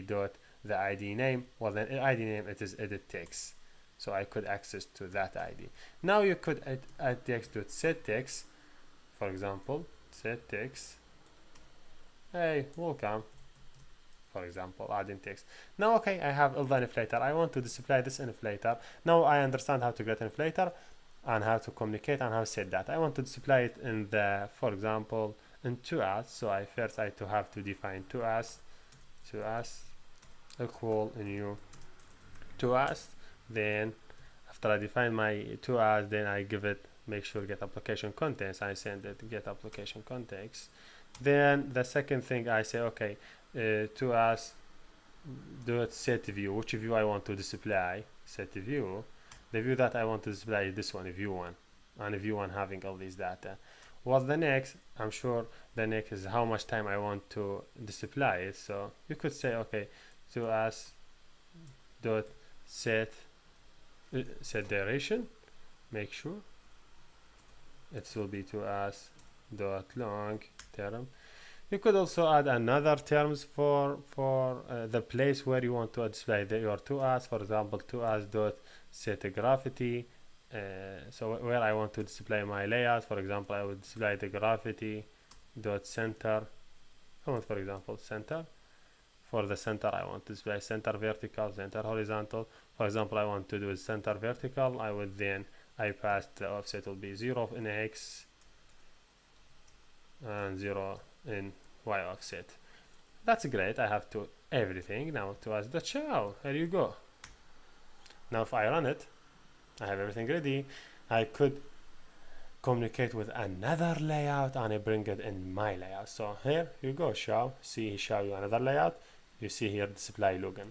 So what this code do for us? This code do for us is communicate with another layout, bring it as a code, then we set some data in that layout, then display it in front of us. And this what you will show, what you will see next video. In next video when you talk with ListView. Thank you for watching and see you next. Hey everybody, let me talk in this video about ListView. So what ListView mean? I will give you a very simple example about ListView. This is ListView. I have ListView and a listing number of item. So to get started ListView, you have to understand something. First, you have to add ListView. Then you have to add layout that you want to display it inside the ListView, specific layout, you will design it. Also, you need adapter for getting data and display it inside ListView. So to get started, I just implement this simple code in my GitHub. So if you go this GitHub, Android tutorials, you go to ListView. This is for ListView. So first of all, we go to our project. We drag ListView and we add it in our layout. So I just have very simple ListView inside this layout. If you want, you could change the background color for this ListView. For example, for hash F9 F9 F9. This is specific color for background. So just simple color to you understand this is a place for ListView. Now we said if you want to ListView, you have to design ticket you want to display it inside ListView. Let me suppose I want to display inside ListView number of job title, job description, and job ID. So I would get a new layout. Then I would name it layout ticket in this way. You could name it any name. So make sure just from the naming convention, layout ticket. If you see it's vertical layout, make sure you change it to the horizontal. not every time, but this time I would change it to horizontal. Also, make sure you change the height in earlier content to wrap content, not match parent, because you want to display in specific size. I would change this layout to a new layout. This will be my new layout. If you go here, you will see this is my layout. My layout is really simple, having ID, title, description. If you go to the design, I have linear layout as horizontal, having ID, having another linear layout as vertical, have two text view. So this is my design. If you see the layout height, everything is a wrap content. I didn't use full parent, because if you use full parent, you will take all the screen. So there is no another image could be inside your list view. So that's great. Now I have single list view. This is the second step when you want to create list view. First step, you have to create a class. Let me name this class adapter item. So first of all, just go here and create a new class and name it adapter item. Then click OK. In this adapter item, add this line of code from number 9 to number 18. Just copy them and go back and add them inside this class. That's great. So what this adapter mean? This class, you just say, okay, what I have here, I have ID, title, description. I have to do this way through the code, through the class. So I just go here, I do class, I say ID as integer, job title, description, then I do simple constructor to initialize this three things. Why I'm using this way? Because I want to pass data to my layout, so I have to have my code organized. So in which way you design your layout, if you have 4 of them here, so you have to add 4 of them here and arrange them in a way you could pass them in the list view. So okay, this step is done.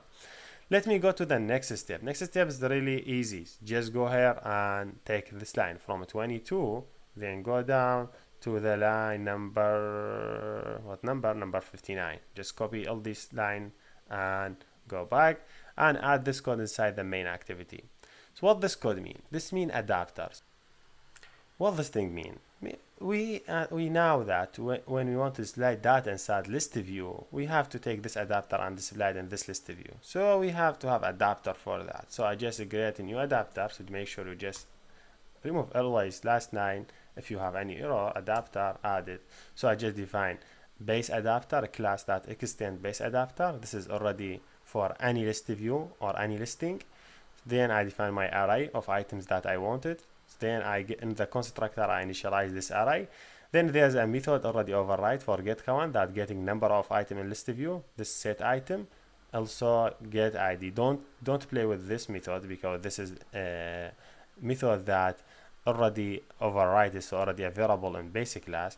But just make sure this get count, you send them the count of item you have it, because if you send them here 10, for example, this method will execute 10 times. So what this method do, I will show you. Let me just remove this any error. I have it here, get the groups.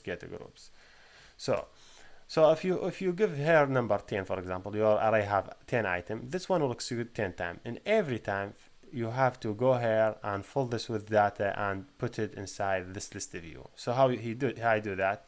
First of all, he do layout inflator to new instance from layout inflator to connect with the list view, with layout view, list view. So this 2 line of code is just say, hey, I want to connect with this layout. So okay, I will do new layout inflator to connect with this layout and get it as view. Now I want to access to the element inside this layout. You see I have text ID, I have txt title, txt description, 3 elements inside that list view.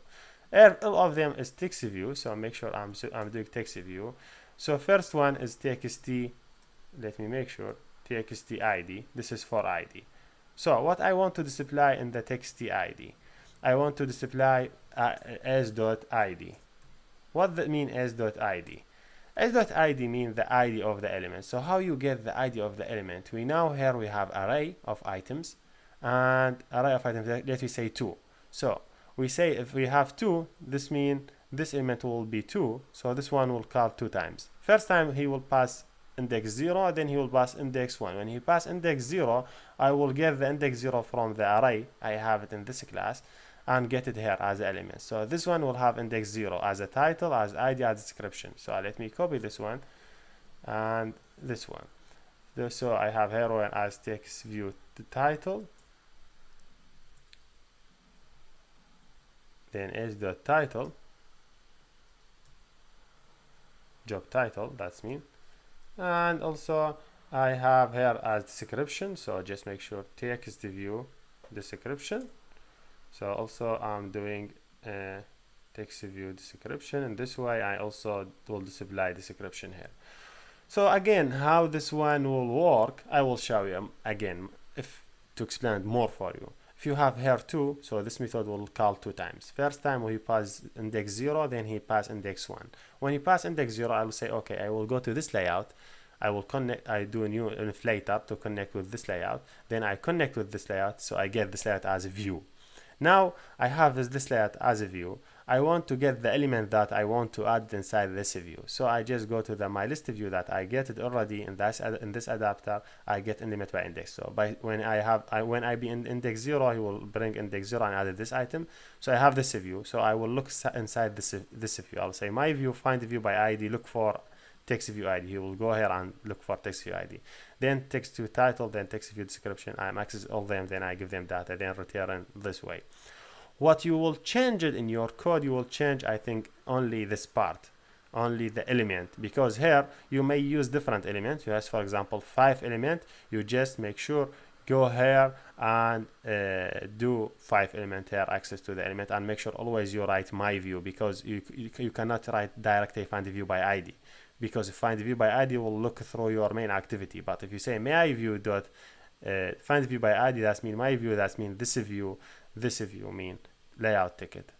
So again, this one will be executed internally, so you don't have to care about it. This will be executed internally and fold the element with the data that we use it. Now, okay, everything is clear. I have adapter, I have everything, I have it. Now I want to access to my list view. Where is my list view? This is my list view. What's the ID of it? Let me say list view list.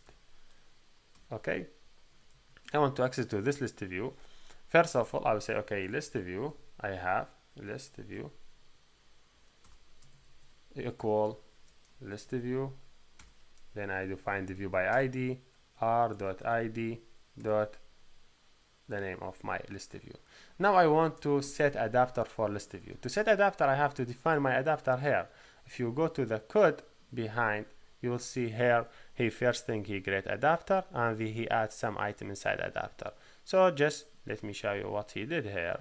If I copy these lines, I go back here, let me add them, these lines here. I will take these 2 lines and I add them on the top. First of all, I define array of item, just array list for my item that I want to display it in the list view. So I will say, okay, I will create a new array list type of adapter item, because I want to do adapter item of arrays. Then I define instance of this class. Then here I initialize this instance. Also, I added 1 item in the array. You could add more items. For example, I will add 2 and 3 and 4 and 5 to tester, and you could add more admin 3, I will say 2, 3, and continue adding items. So just I'm adding 3 items here in my list view. Then I could copy them. I would make them 6. Okay, 1, 2, 3, 4, 5, for example. Just I'm adding 5 items in my list view. Then I have array list. I would pass this array list to the adapter. So adapter will take this array list as the input and pass it to this array list item. So then I have the command, then will be execute directory. Now I have to assign this adapter to what? To this list view. Just I'm saying, okay, list view dot set adapter. Make sure set adapter, not set text. So I say, okay, dot set adapter. I will give him my adapter name. That's great. That's it. So now if I run, I have to see all the element. Oops, I see this error. If I go back to the code, I see he say you have error on this line. If I go on this line, yes, this line is s.id. I cannot pass integer to string directory. I have to change it to the string. So make sure you change this one to string. Like for example, I would add id in this way plus this one will be more convention, or you could convert to id, whatever the way you would like it. Do it please. I just rerun it again and make sure everything is good. See the adapter? I have list of item in my adapter. ID developer, ID 1, 2, 3, 4, 5. Number of item inside this list, I add them. Now, how I could access to the any item in the list? There's different way you could access to the items. For example, I want when someone click on this title as a tester, do some operation. So that's okay. What's the job title? This is job title as the text view. I have it here and get view. I would say, okay, let me take down this one. I would say, okay, when some text view dot set on a click listener, new on a click listener. So okay, when someone click on text view, normal text view, I want to do something. So okay, say to us dot make text. I would say get application context. Then I pass. Let me pass the job title as dot job title. Then to us dot I dot long. Then show message. Okay, this will be, if we say this one will execute for every element in the array. So I have in the list I have 5 elements, will execute this one 5 times. So I have 5 methods already prepared. For every method there is for every method, or for every row there is element, there is event, specific event for every row, and when it's called the display job title. Let me rerun it again and show you what I mean by here. So here, if you want to access to specific, see now if I click on the tester, see he say tester, everything tester. Let me click on admin, he say admin. Let me click on developer, he say developer. This is the way how you could access to specific item. What if you want to access the whole row? If you want to access the whole row, that means you talk about ListView. So ListView also have events. So if say set on item selected listener, for someone, when someone select item, I would say new on item selected listener. If you see, he create event for us. The event for if someone select item, I have the position for the item. So if I do adapter ListView, I'm looking at the ListView for the item in the position. I have the selected item, all the info, that ID, job title, description. Also, I could access the element inside the ListView and add them. Like for example, do you see here when he tried to access to the text ID? You could do something here, just copy it and add it here. But now the my view will be this view, and you could set the text and do everything. So here we're done, and thank you for watching. Hey everybody. I'm sure this layout is not what you was thinking to do when you started this tutorial. You was thinking a lot of more beautiful, more another like what I show you in the first tutorial. So how you do this? Just for overview, you see, if you remember, we did this layout. So how whatever you design this layout, you will see it here. Let me do some design for this layout. I have already a code prepared here in my tutorial. Here, if you go this GitHub, if you go to white background, this code, if I just copy it, all the line of code from 1 to 14, and then I just go to my code and added the drawable. Let me name it BR list for background list. I would just replace this code with the new code that I have it. If you overview it, this would be like this one. It's just simple white and have shape, nice shape. If you remember the selector and how we design the selector. Now I want to give it to this layout. That's okay. This is my layout. I have the background. I will say, okay, this will take background from drawable, name BR list. I think now is more nicer. That's great. Now I have this background. Let me talk about background color for this one. So for the list view, if I go to the list view, I just see this my list view. I give it this background color. Let me give it a different background color that may be more interesting when you work with background. I'll say I would use the color for FD3D3, this white background, this very nice white background. Also, I would add divider between the lines. I will say, okay, also I'm adding the Android divider or height divider. If I divider height, let's for example give it anyone. Let me give it 9 dB.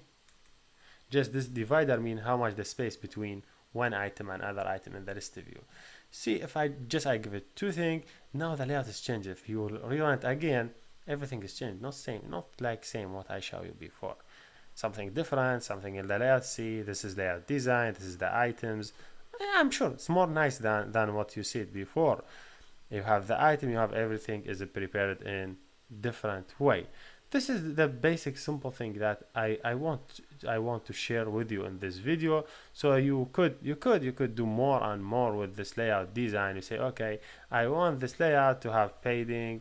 For example, I have padding for the origin that I have it. For example, padding from alt side, for example 10 pt, and I'm sure, okay, I will use for background color for my layout this background color as a background. Let me say, okay, not 10, let me say 3 pt.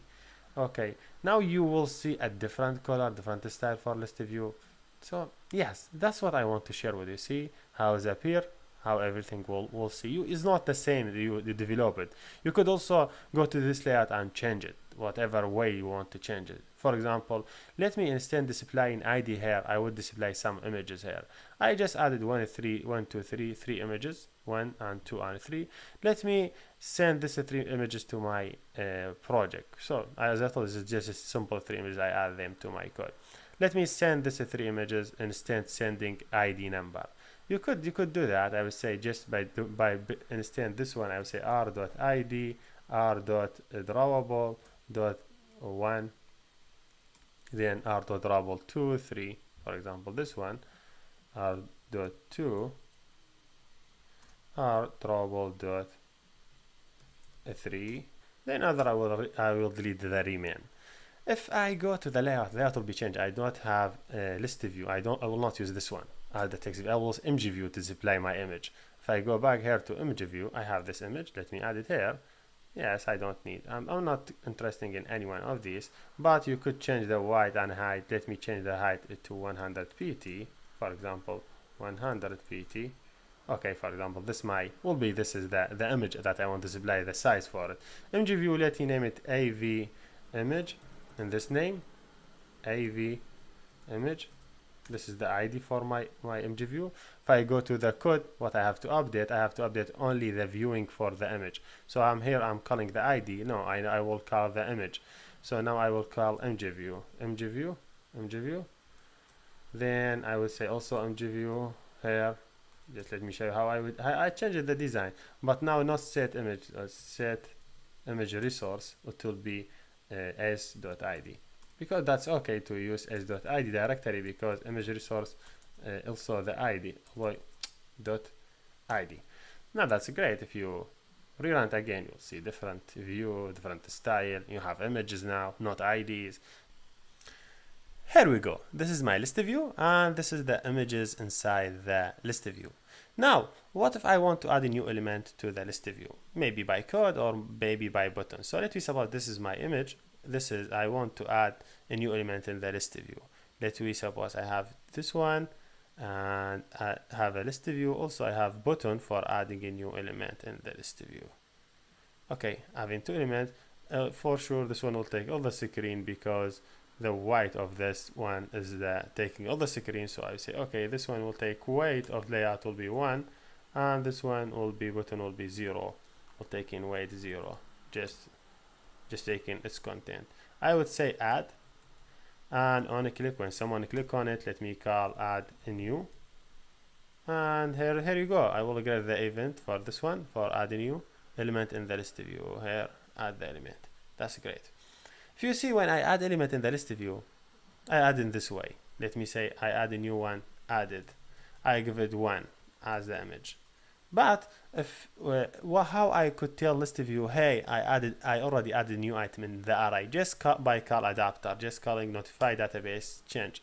He already, whenever I add a new element, when I call notify change, he already will notify the database without re-rendering all the data in the list view. And this is amazing when you want to load more in your list view.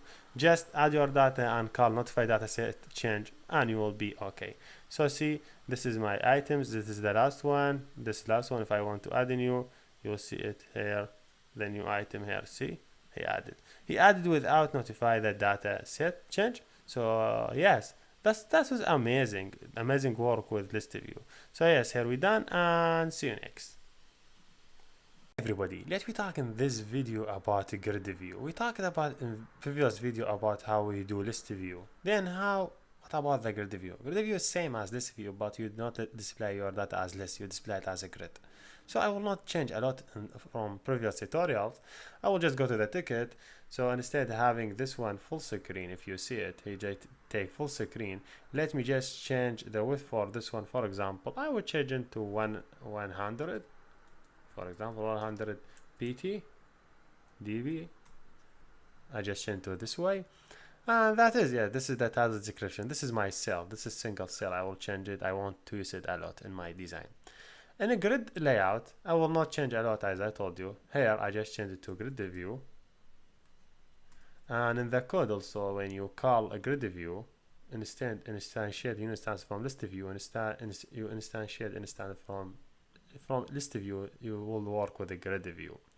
So yes, I know the code, I have the code. I will not change a lot. Everything is good, and I don't think there is many change needed in the code. Yes, that's okay. Now if I go back here to the design, I have to add something. Instead of adding this one layout dividers, if you see, I have to add something like how the horizontal spacing. I will say okay, horizontal spacing. For example, I will give it 5 pt, and vertical spacing. If I vertical spacing, how much the space between vertical element, let's also give it 5 pt. Also, but most interesting part, how much the column width. The column width, I will say okay, 110 dB, because I last give it the column width will be in the view. I say okay, the column width here will be 100, so I will give it here 110, just be more flexible for column width in the design. Now this is the most important part. How many number column I will display in every row? You could display, for example, I would say only 2 of them. That means only 2 will be displayed in every row. You could do auto fit, will be better. That means he will display as much as he can in different devices. I would say it's better to use auto fit because you have different device size. Some devices will display 2, some decide to display 3 in the row, some devices 10 is different from one device. But if you want to be specific, you could say okay, I would display 2 or 10 or 4. See, grid view is different.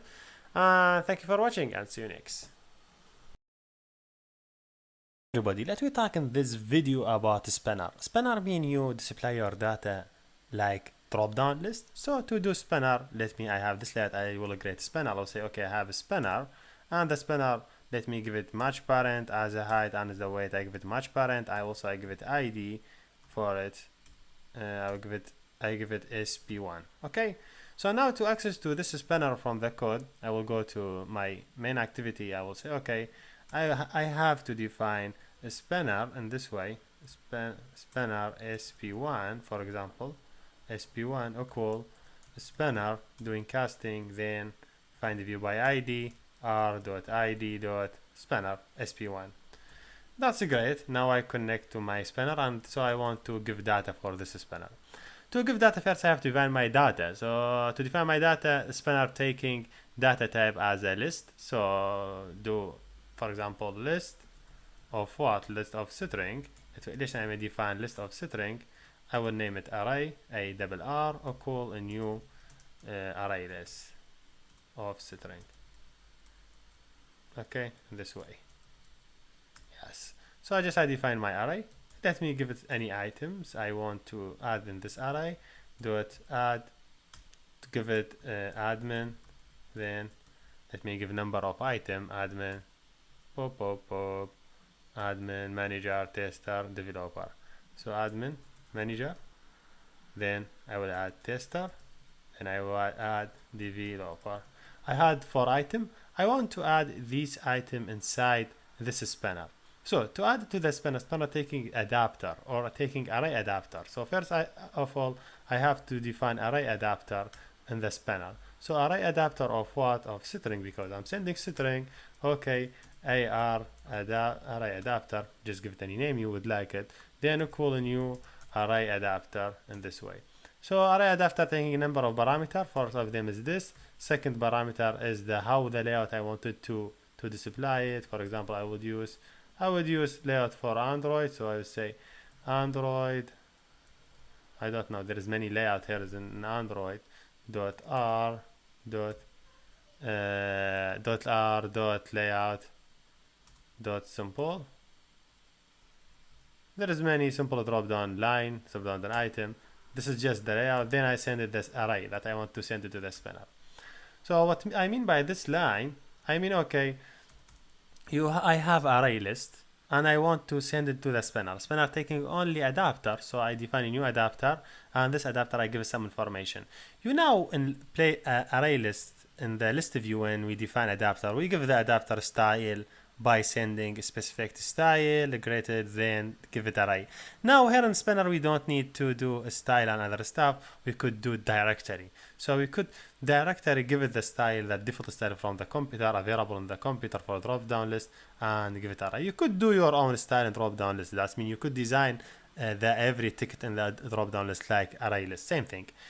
Or like playlist. So yes, I have everything now is ready. I have adapter. Where's the spinner? This is spinner. Now I could set adapter for the spinner. So I would say set adapter for my spinner. Which adapter I will give it? Let me give it my adapter. That's array adapter. Yes, here you go, and everything is good now. Now if I run it, I would. Here we go. I see this is the list. If I click on here, I see. Okay, the list is not clear because I give it full parent. It is better to go here and give it wrap content as a width, and as a height I will give it as a wrap content. So I don't want to take all the layout, then I will have some problem in layout design. So just give it wrap content. See, now I have list of items. I could select anyone. Now I want, when someone selected, I just get sense of this one. So okay, I say okay, spinner. I have a spinner. Spinner also has events, so I would say okay, set on item click listen, or on an item selected listener. Then I give it a new on item selected listener. Now this event could sense whenever anyone select any item and the position of the item. For example, to display it as a message to as.makeText, I would say get application content, then I give it the item that's selected. If you see, I have array of items, so I would say okay, array dot get the index. How could I get the index? Here's the index, there is the position, then I give it to as dot long, then I would show this message. Just I want to tell you, yes, you could access to your data from here. If you see, this array cannot access this event. We know any listener you cannot access data outside it. Either it be public, so either I would take this one and add it as a public, so I could access to it, or it would be a final. Otherwise, you cannot access to this variable inside the event. So now let me see the data and try to select something.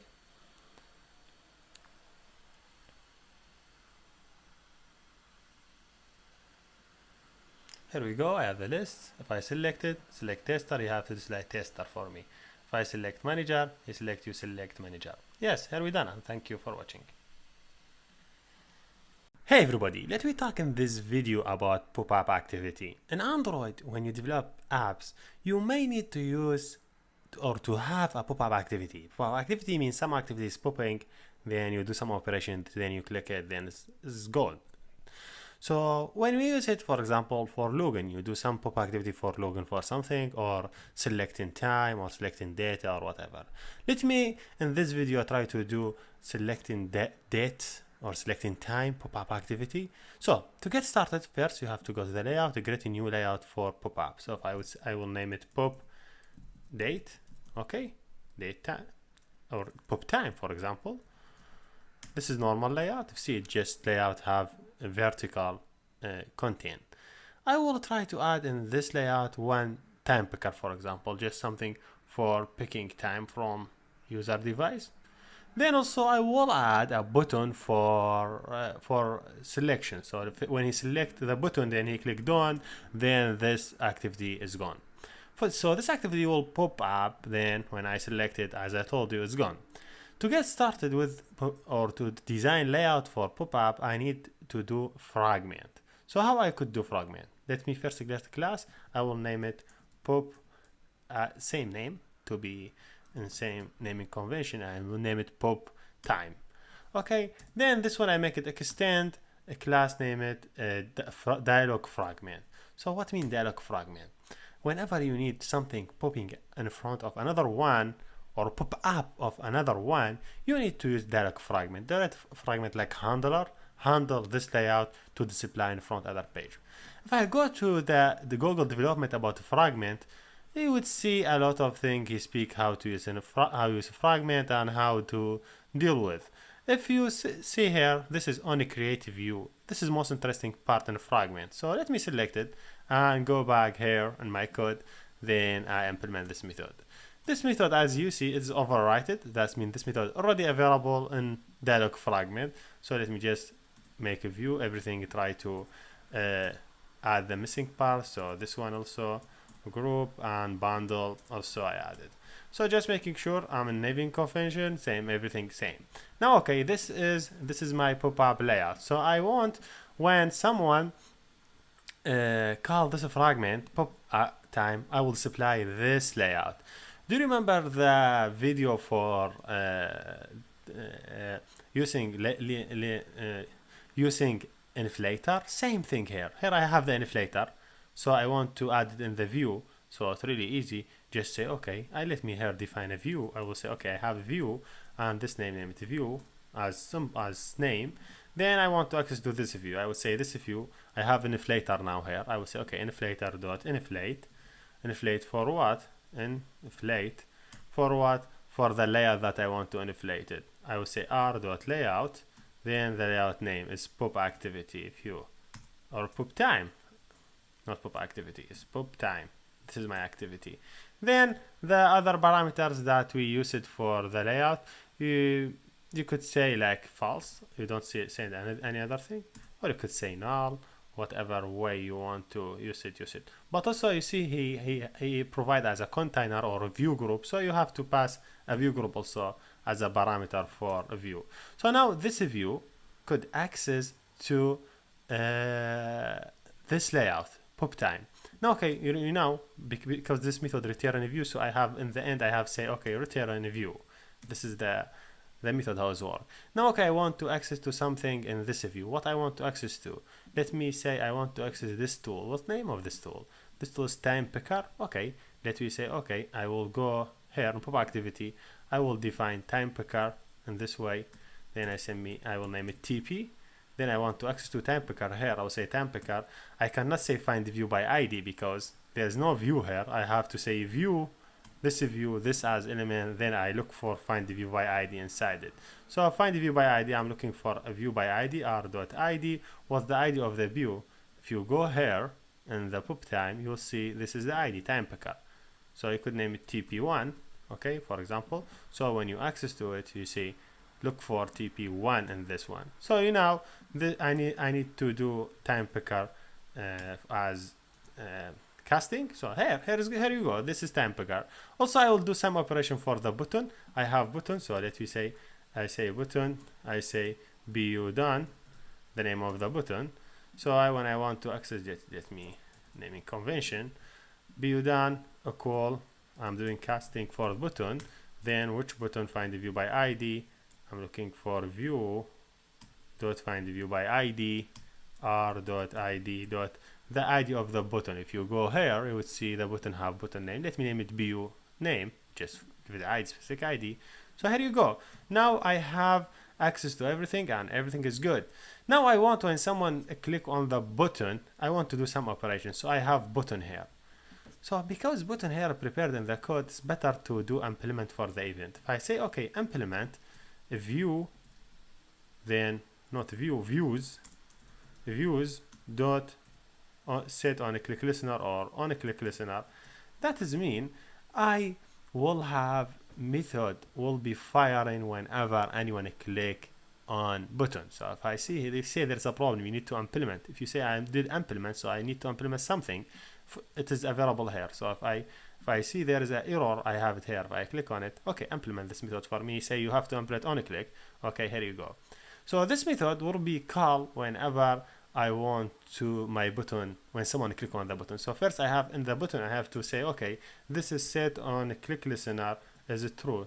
Why I give set this click listener is this? That's mean, okay, I have this button and this class already have on a click a variable on it.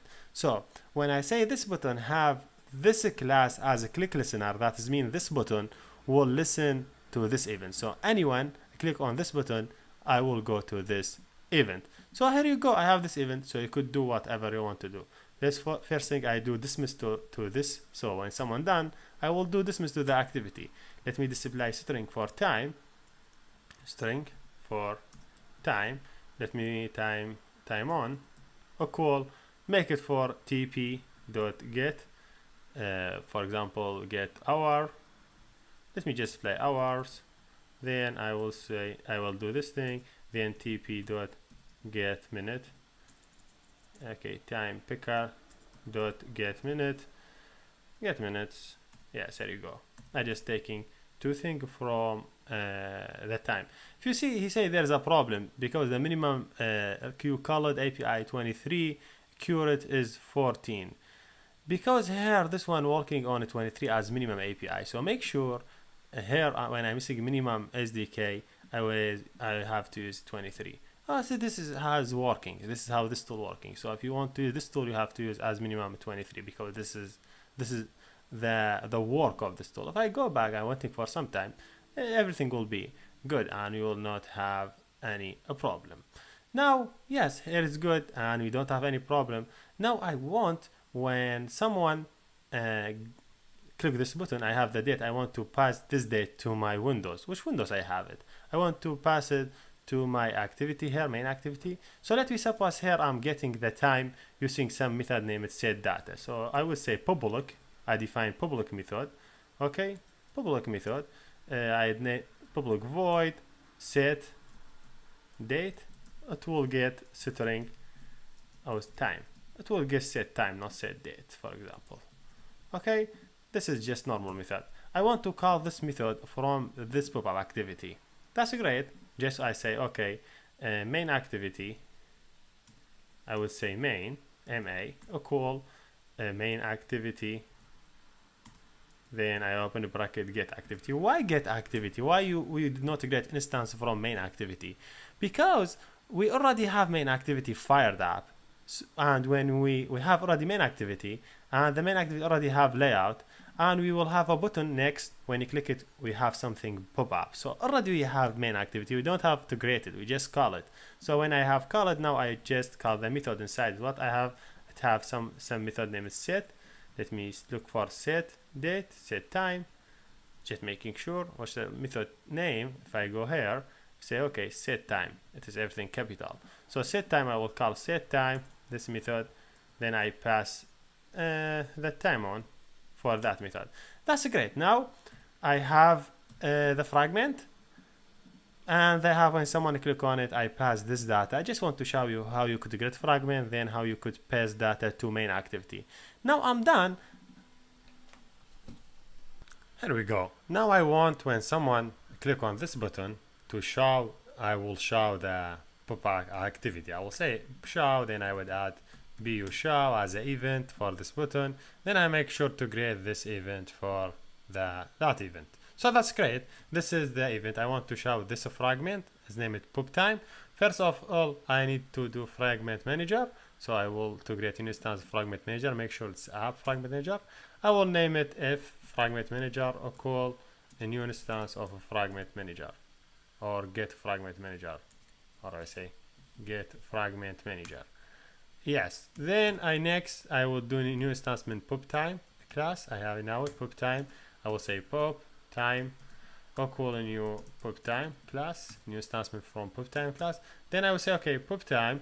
Let me show this class that I name it PHP, not PHP, which should be pop time. In this way for naming convention. Okay, pop time.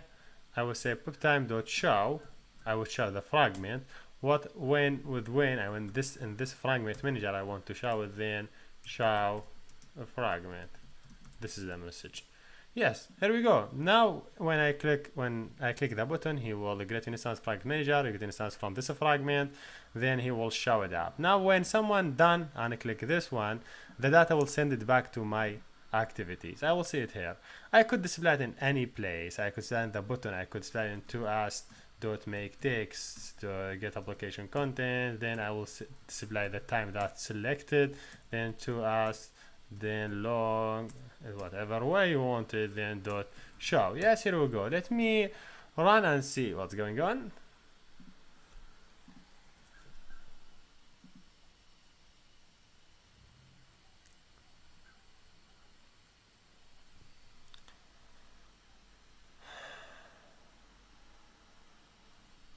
Here you go, everything is done. Now if I click on this one, I will see the time. I could select any time I wanted.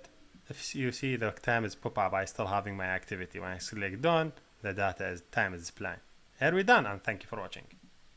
Hey everybody, let me talk in this video about date picker. So if I go back, I will not do any additional work. I just will work the template for time picker. So if you go here, you will see there is a data picker. So let me take this time picker and we'll add instead of date picker. It's same of time picker, but it's different layout, different design. Yes, if you see, here is it. Here is my data picker.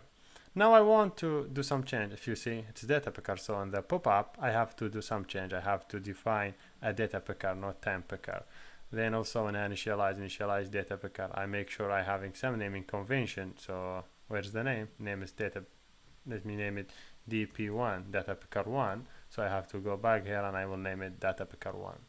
Now that's what I could get from the data picker. There is number of properties that getting here. Okay, get here, I think. Yes, get here. You could get here. You could get month. You could also get day. Okay, data picker, time picker, or data picker dot tp dot get day of week, or yes, day of week, day of month. Now yes, I have everything. I will not change anymore, just I'm changing this part and everything will work fine. If I go back, this is my layout or my fragment, dialog fragment. If I go back to here, you will see everything same. I will not change anything in my design. So when I click on now, I should have same thing. I should not see any problem. See, here is it. This is, I select the day, then when I select it, it give me the date. Thank you for watching and see you next. Hey everybody, let's in this video talk about AlertDialog. AlertDialog mean if you click for something, he give you alert and he give you some message. You maybe click yes or not, or maybe only yes, or maybe only okay. This we use it, for example, when you want delete, when you want to give notification for the user before doing something. So to get started to do this application, I just will create a new simple button in the activity and have event name it BU click. If I go BU click, this is my event. So to build my alert, first I do AlertDialog.builder.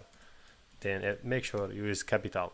So I will do alert, I will name it alert, then I will say new AlertDialog.builder. Then I give it instance as this. Okay, this is my AlertDialog. I define new AlertDialog and I could show it. But because before I would show this alert, I have to give it title, I have to give it some message description and more. So first I would say alert.setMessage. I give it message. What the message I want to give it. For example, are you sure you want to delete? For example, for deleting. For delete.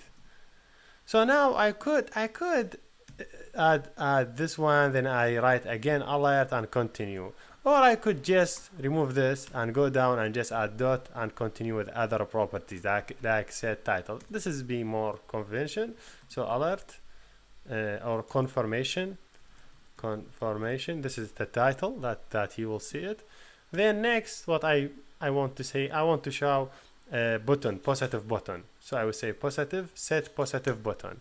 Set positive button, I would say yes if he want to, yes, he want to delete it. I will say, what event you want to fire? He say on a click listener. I would say, okay, new on a click listener. Okay, this event will be fire when he click yes. And also I could add dot set negative listener. This means when he click no. So for example, I would add title no. You could add any title you would like. So I would say new on a click listener. Then I would say by the end I will say dot show and here done. I'm done. So now when someone click when I would show this layer, this alert, you will see it let me just close it and rerun it again. You will see what we did.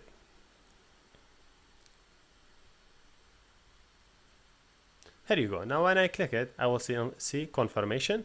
This is the title. This is the message title, because we say confirmation. The message, are you sure you want to delete? This is the message. This is the yes and no. This is label for no, and this label for yes. You could change it to any label. I want now when you click, I do something. Okay, this is for click. So I say to us dot make text. For example, I will show him get application context is deleted. Just confirmation. Then I will say to us. Then I will say long.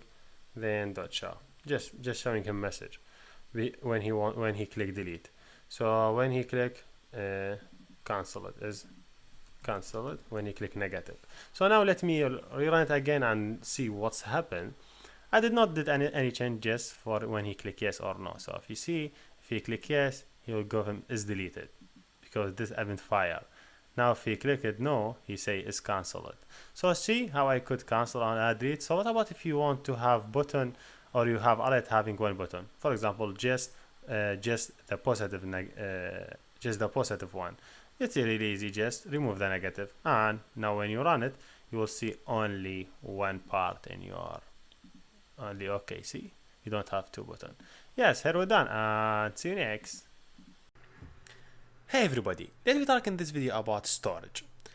When we use our application, so we define variable. When we close our app, all data is gone because everything is stored in the RAM. So when the application terminate, all the variable will be terminated by garbage collection and done.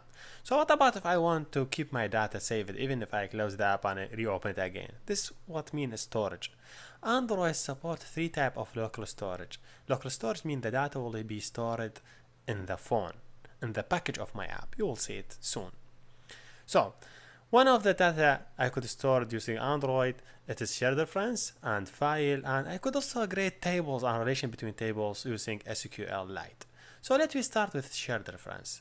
Let me suppose I have this layout. It is having one edit text, name it. I just give it name edit user. This one I give it edit text password.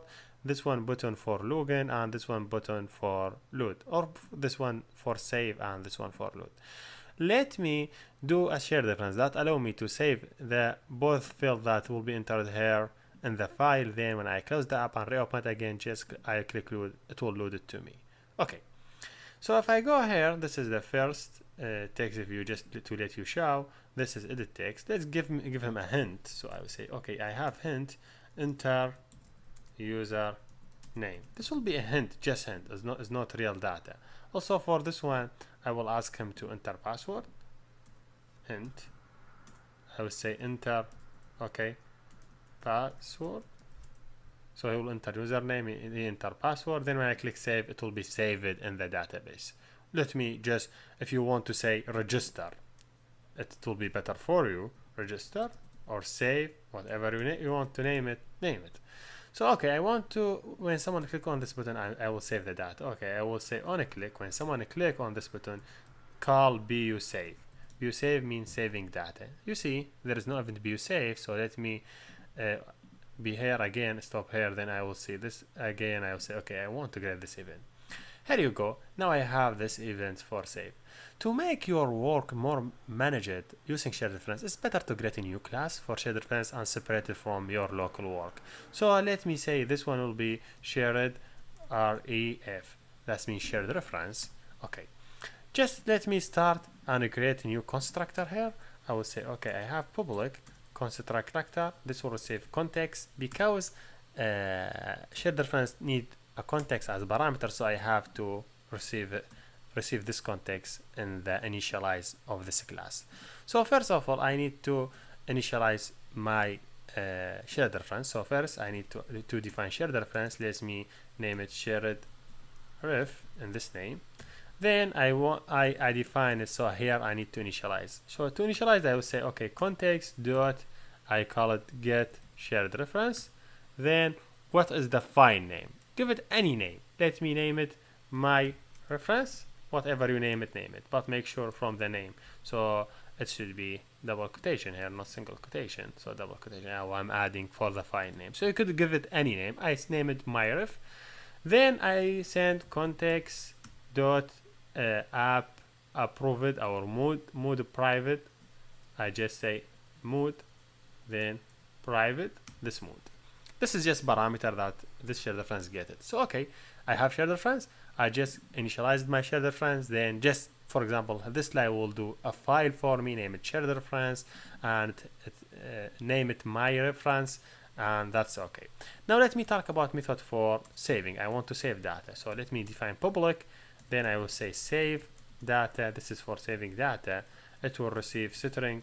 I'm saving username and password. I say okay, username, and string for what? For password. Okay, that's great. I am getting two parameters for username and password. So for saving data, making sure this is not return anything, so public void. So now I want to save data. First, I want to save data in the file. I have to open it for editing. So I will define shared reference dot editor, make sure it's capital. Let me name it editor. Then I will say, okay, I will edit. Which file I will edit? I will edit this file. I will edit shared reference dot edit. So okay, I'm opening this file for edits. Now what I want to do to edit this file, first of thing, I want to add username. So I would say put. I could put different type. If you see, I could put type string. I could save data as string, as integer, as boolean, as a float, whatever type. So for example, if I'm saving age, I will say put integer. But I'm saving string, I will say put string. Let me name it. Give it any name. Give it name, username, and give it the value. So what that mean? The shared reference saving data like table or like dictionary, saving keys and value. So when anyone opens the shared reference file, you will see just number of keys with number of values. So when you want to save data in shared reference, you just define the key name, then you define the value for that key. So now I defined for editor for putting for username. Let me put another key. What's the key that I want to add? It's for the password. So just I give it title for the key or label, then give it the value. So now, okay, I added the username and password in this editor. Then I will say editor.commit. So to commit this change to the file. That's really great and easy way to saving data. Just you have number of keys and number of values. So if you want to use shared reference, just use the data will be saved in key and values. Maybe as I told you, maybe string, integer, whatever. Now I want to save. So how I would save it? Okay, I have this button. This button having button click event. Make sure to create this BU save. So now yes, I have two BU save. I already create one. So on BU save, I want to create a new instance from shared reference file. So I will say shared reference. I will say shared reference equal a new instance from shared reference. But if you remember, shared reference taking input parameter, taking context. So I have to send this. Why? Because I need to send this to the constructor.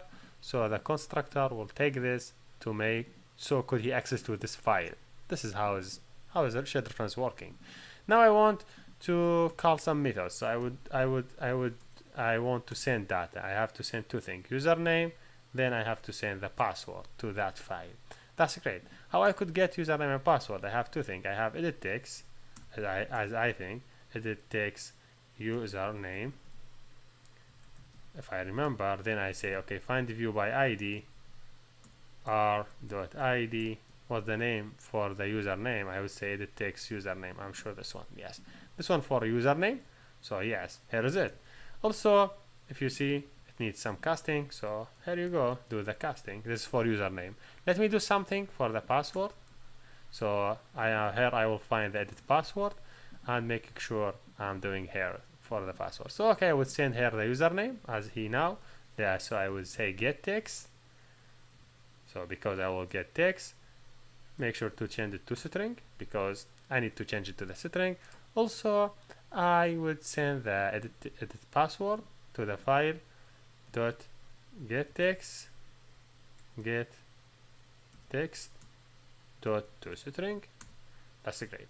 Now okay, I have my shared reference file, and my shared reference file I could send the username and password and everything is great.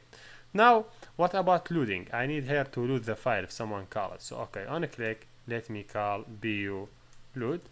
Now there is not BU load. Let me just create this event. So I will create this BU load. Let just me minimize this screen. This is for loading data. So I need someone to load the data from the file. Here you go. If I go to share reference, I need to create a new method for loading data. So public, I will return string from the file, for example, and will be this one, load data, LOA data. It doesn't get any parameter, it's directly loading the data. So to load data, it'd be really easy, not so complex. I have already defined my shared reference. I could access to any key inside that shared reference. For example, I would say, okay, string data or result or string file result file content equal I just access to shared reference dot get. I could get integer, get float, get what. It depends what I put. If I put string, I have to use get string. So get string, which key I want to get? I want to get username. So here he will bring for us the username from the shared reference file. That is great. So what about if there is nothing? If there is no file, there is no username, I have to give it default. So I say by default, if there is no username, save it already, return no name. If someone call it and there is no username, return no name. That's great. So just to make the text more nicer, I would say, okay, username in this way, plus, yes, here you go. I would add just username in it, just make it nicer, my string. Then also, this is for the file. So I want to add another one for file content. I will add the other key. I will take the key for the password. So get key that name it password. If there is no password, return no password and add this one as a password. So this is just string having username and password. So when I'm done, I will return this string.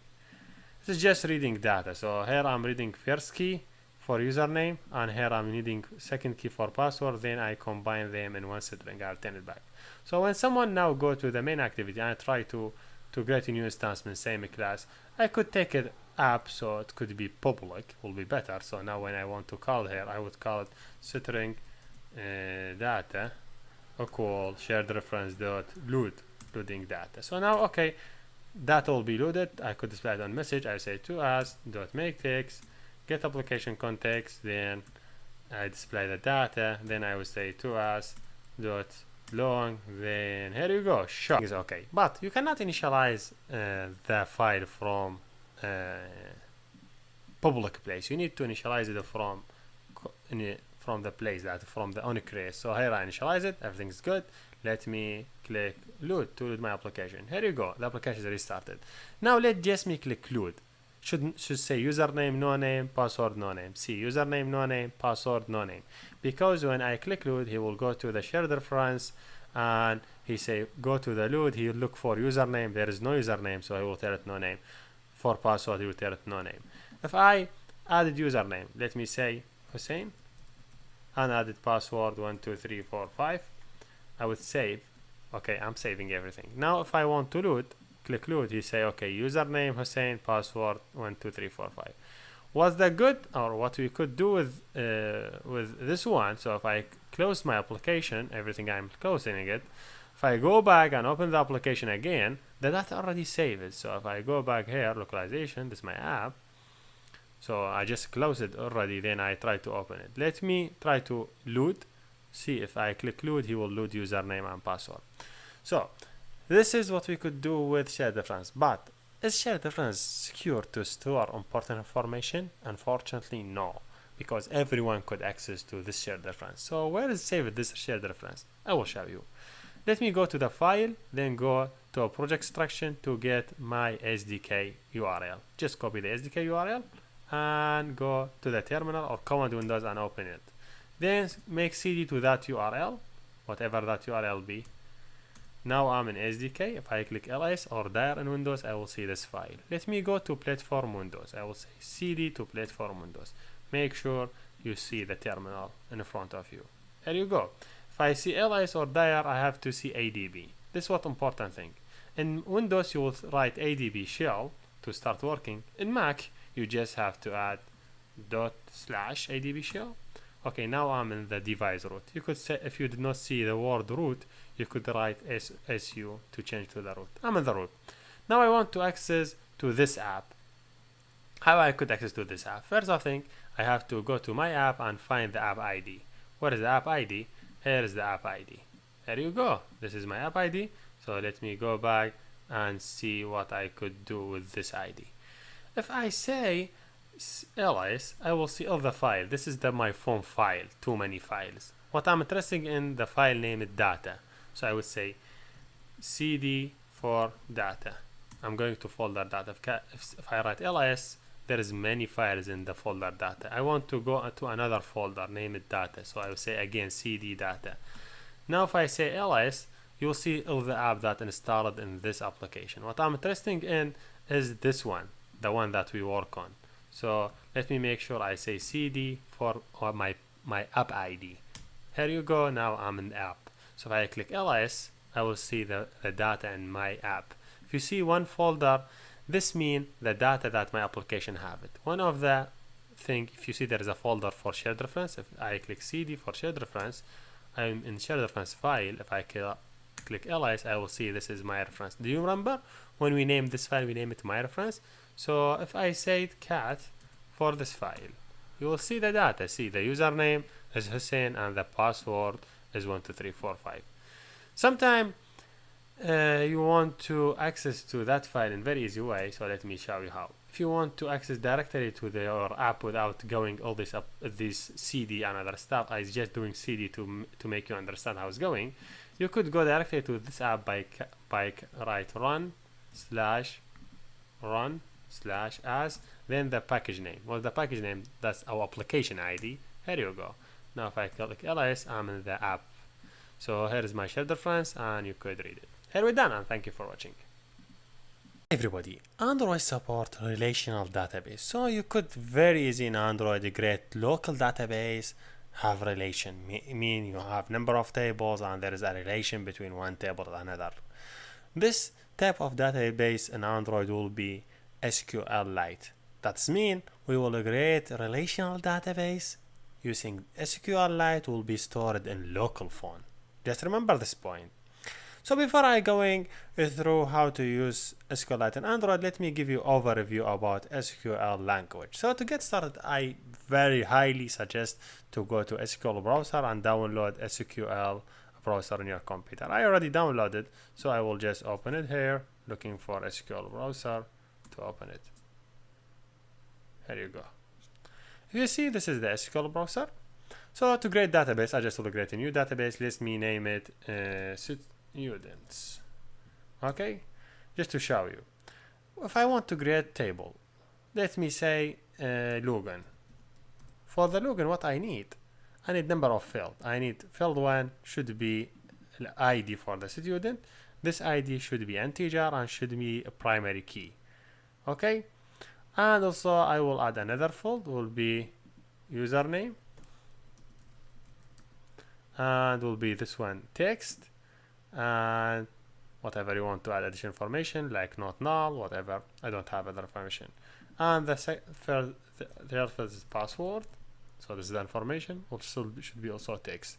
If you see, here's the SQL statement. The SQL statement is a create table, name it login, a create one ID, one field, name it ID as integer, username as text, password as text, and primary key will be on ID. This is the SQL statement. So you have to know about this language if you want to have a lot of database, if you want to have a database and there is a relation between your tables. So you have to understand SQL language. So this is the real code, and this is what we will use it in Android. Well, this is the visualized thing. So that's nice to know how to work with this type of data. So if you see, this is my table. If I go to, then let me go to browse and try to add a new record. For example, I will add a new record. I will give it some information. So let me give it this one as username Hussein, and I will give it as a password 12345.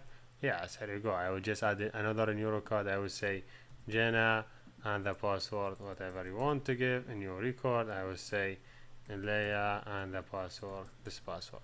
This is the data that I have now in the table. If I refresh it, this is my table.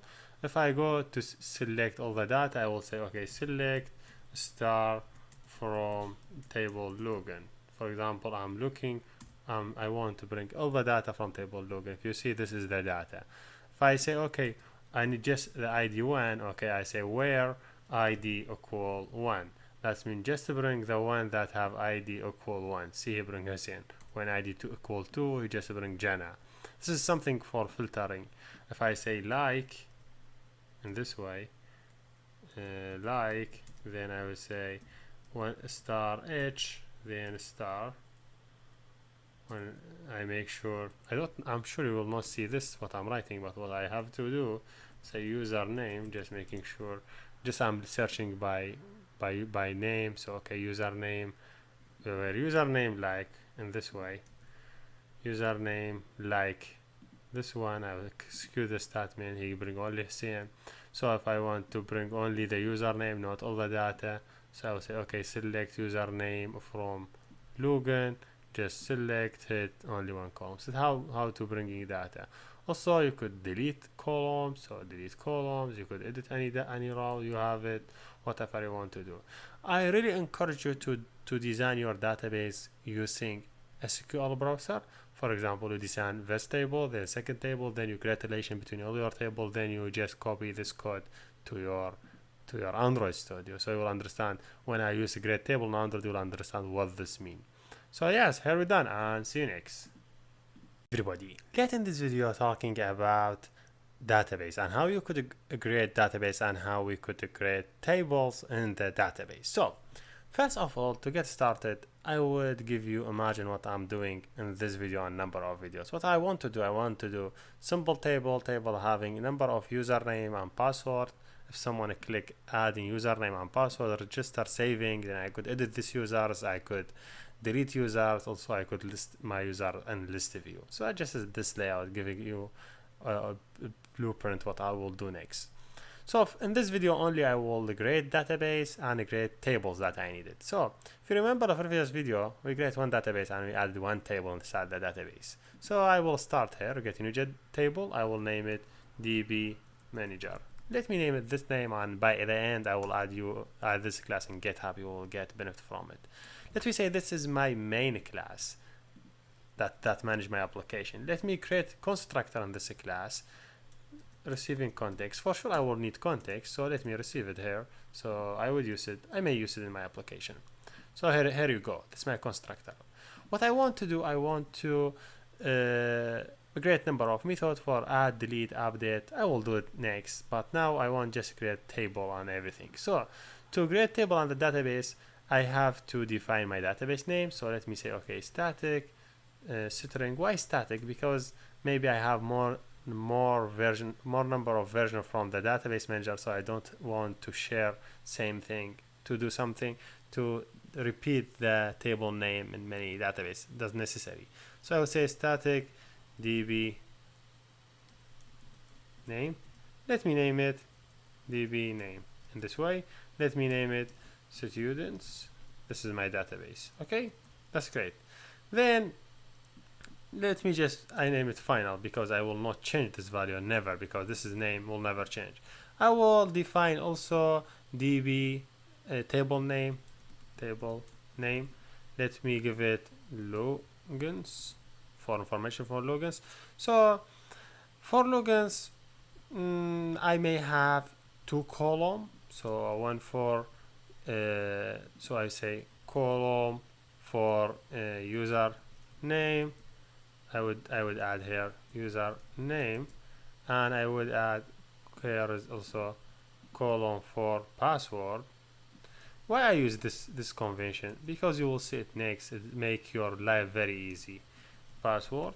Okay, I just define my field. I define which database name, which table I have it, and what the field, the column name in the table.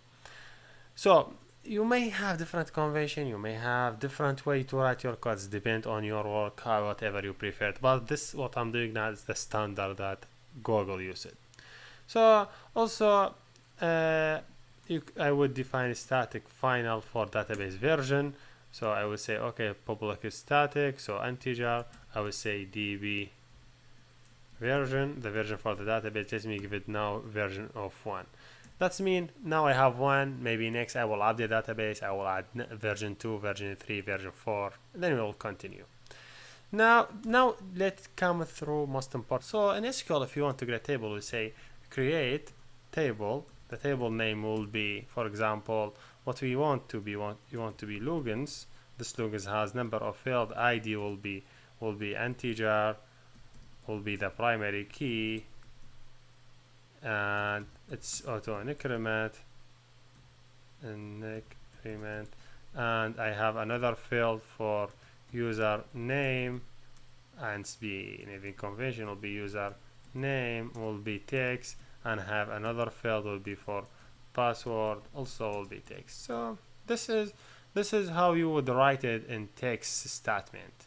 You say create table name, you give it a 3 field.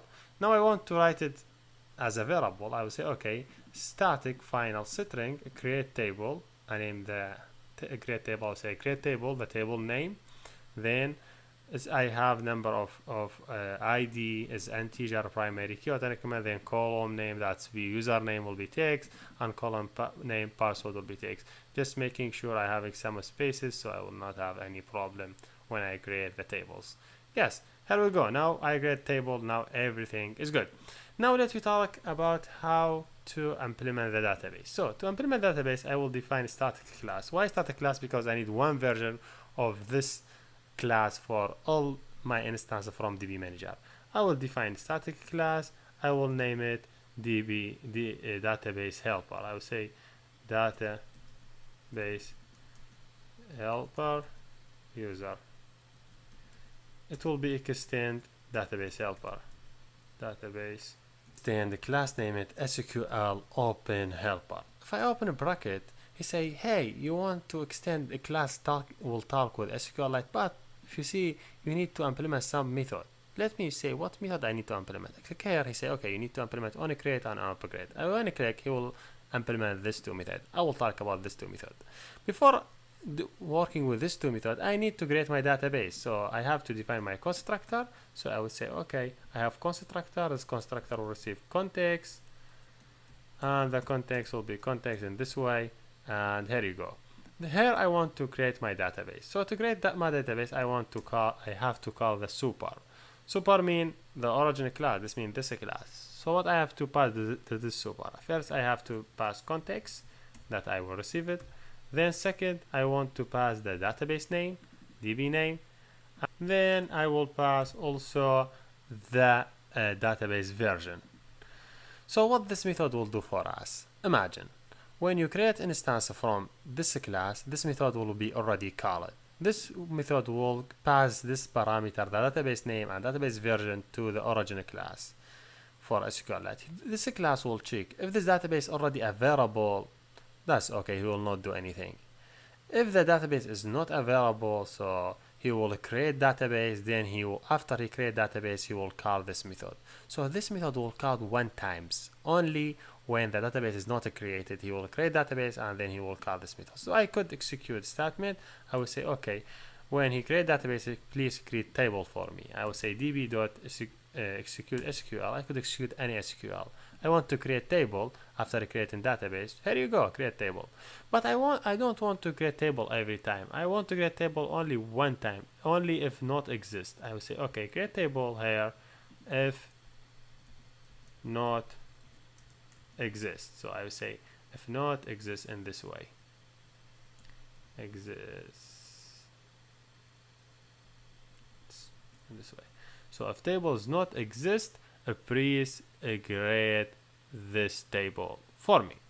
Now, yes, everything good. What about upgrade? What if someone do upgrade in his database? That's okay. I will say, okay, db dot execute SQL.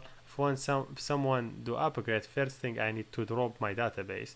I will say, okay, drop table.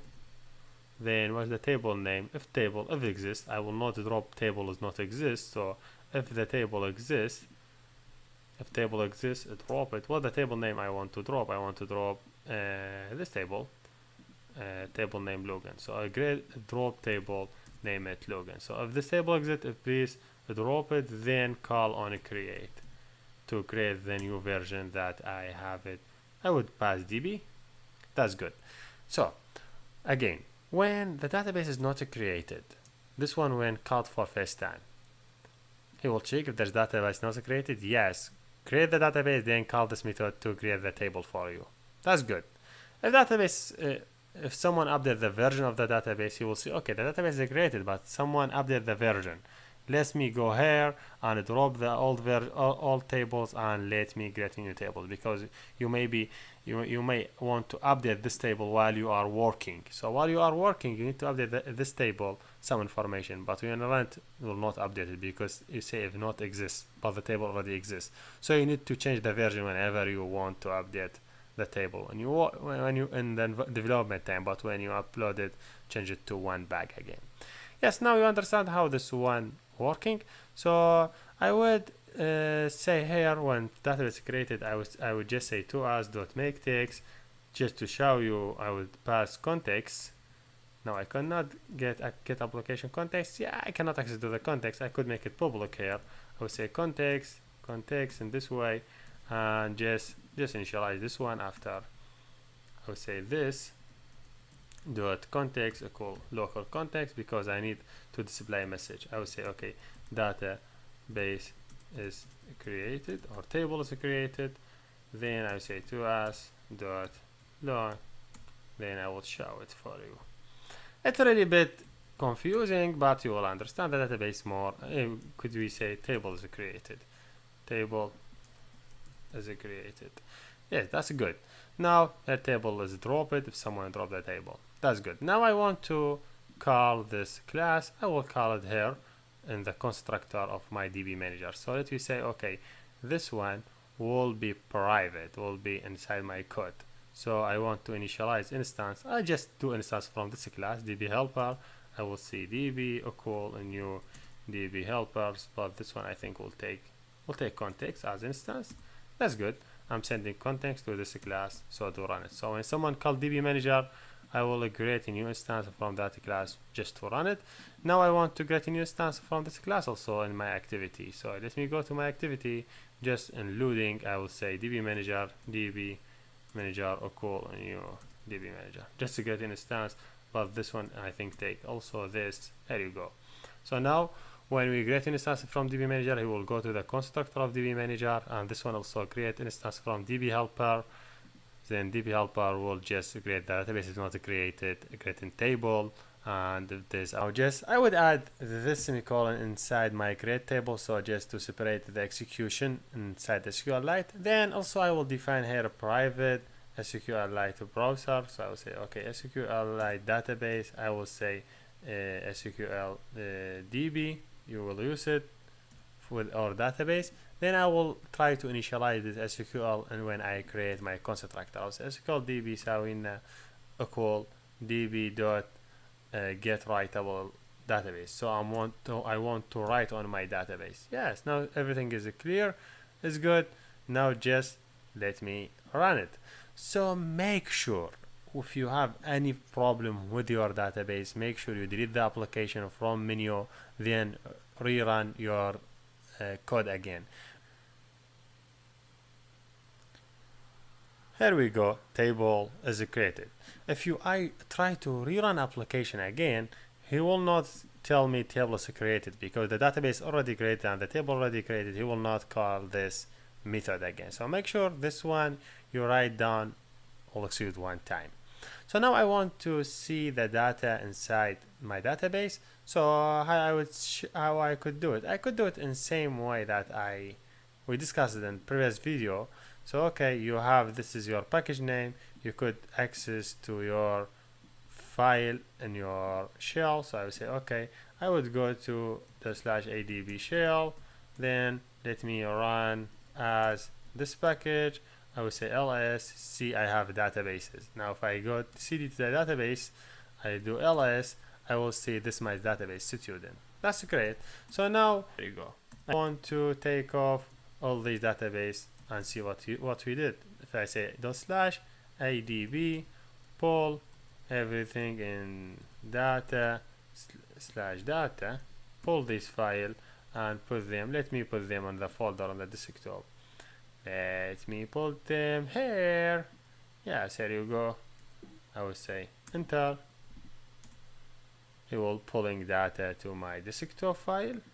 Just the pull and the pull command in the ADB, you just say /ADB, then you say pull. I need to pull something from the phone. You give the direction for when you want to pull.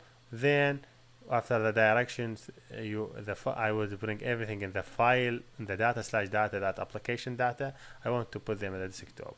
Here you go. Here is see my application. The one that I was interested in there's many applications, but my application name, do you remember our application name?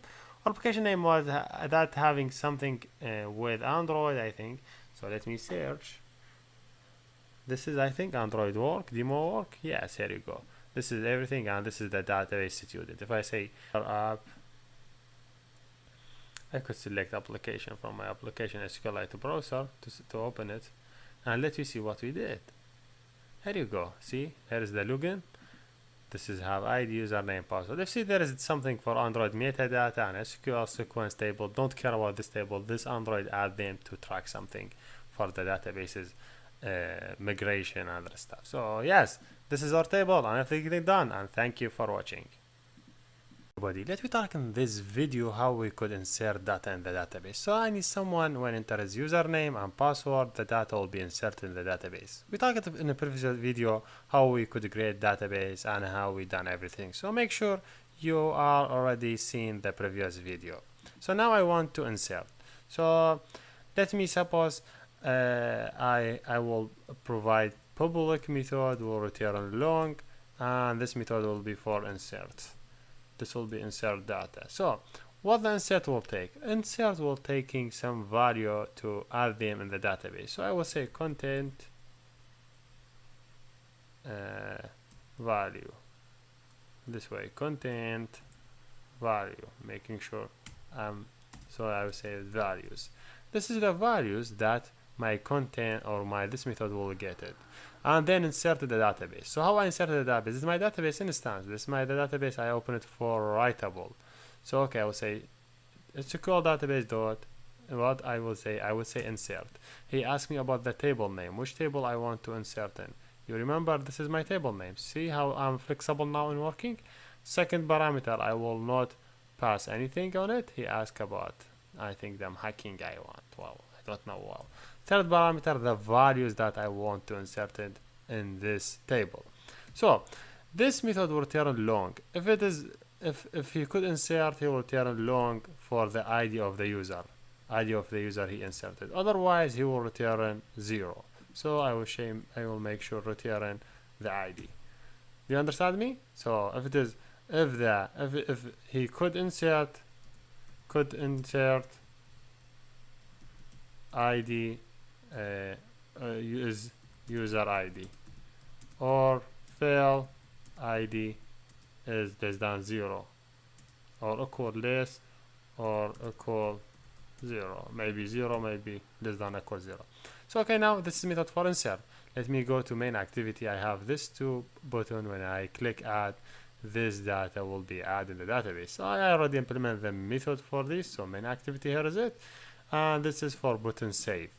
So button save, I'm taking text 1, text 2, just making sure this DB manager I make it public so I could access to it from any place. Here you go. DB manager will be public. I will take this one, I initialize DB manager. Now I want to call insert. I say okay, DB manager dot insert, please insert data. Insert will be capital. This is insert. Insert will take number of values that I want to insert them in the database. So now you have to understand how the content value work. If you go back, see here I have content value. So before I'm sending this data, I have to define the content value. Say content value, I will say values equal a new instance of from content value. So I say new from content value. Here you go. Then I add some values. How I could insert the values? It depends on the column. So I will say okay, put. So what I have to put? The key and value. Key and value. So what the key and what the value? See, what I want to access here, I have here key name it column name, column username. I would say, okay, for the column DB manager column username, this one, in the field of the username, add this data. So I would say edit text dot get text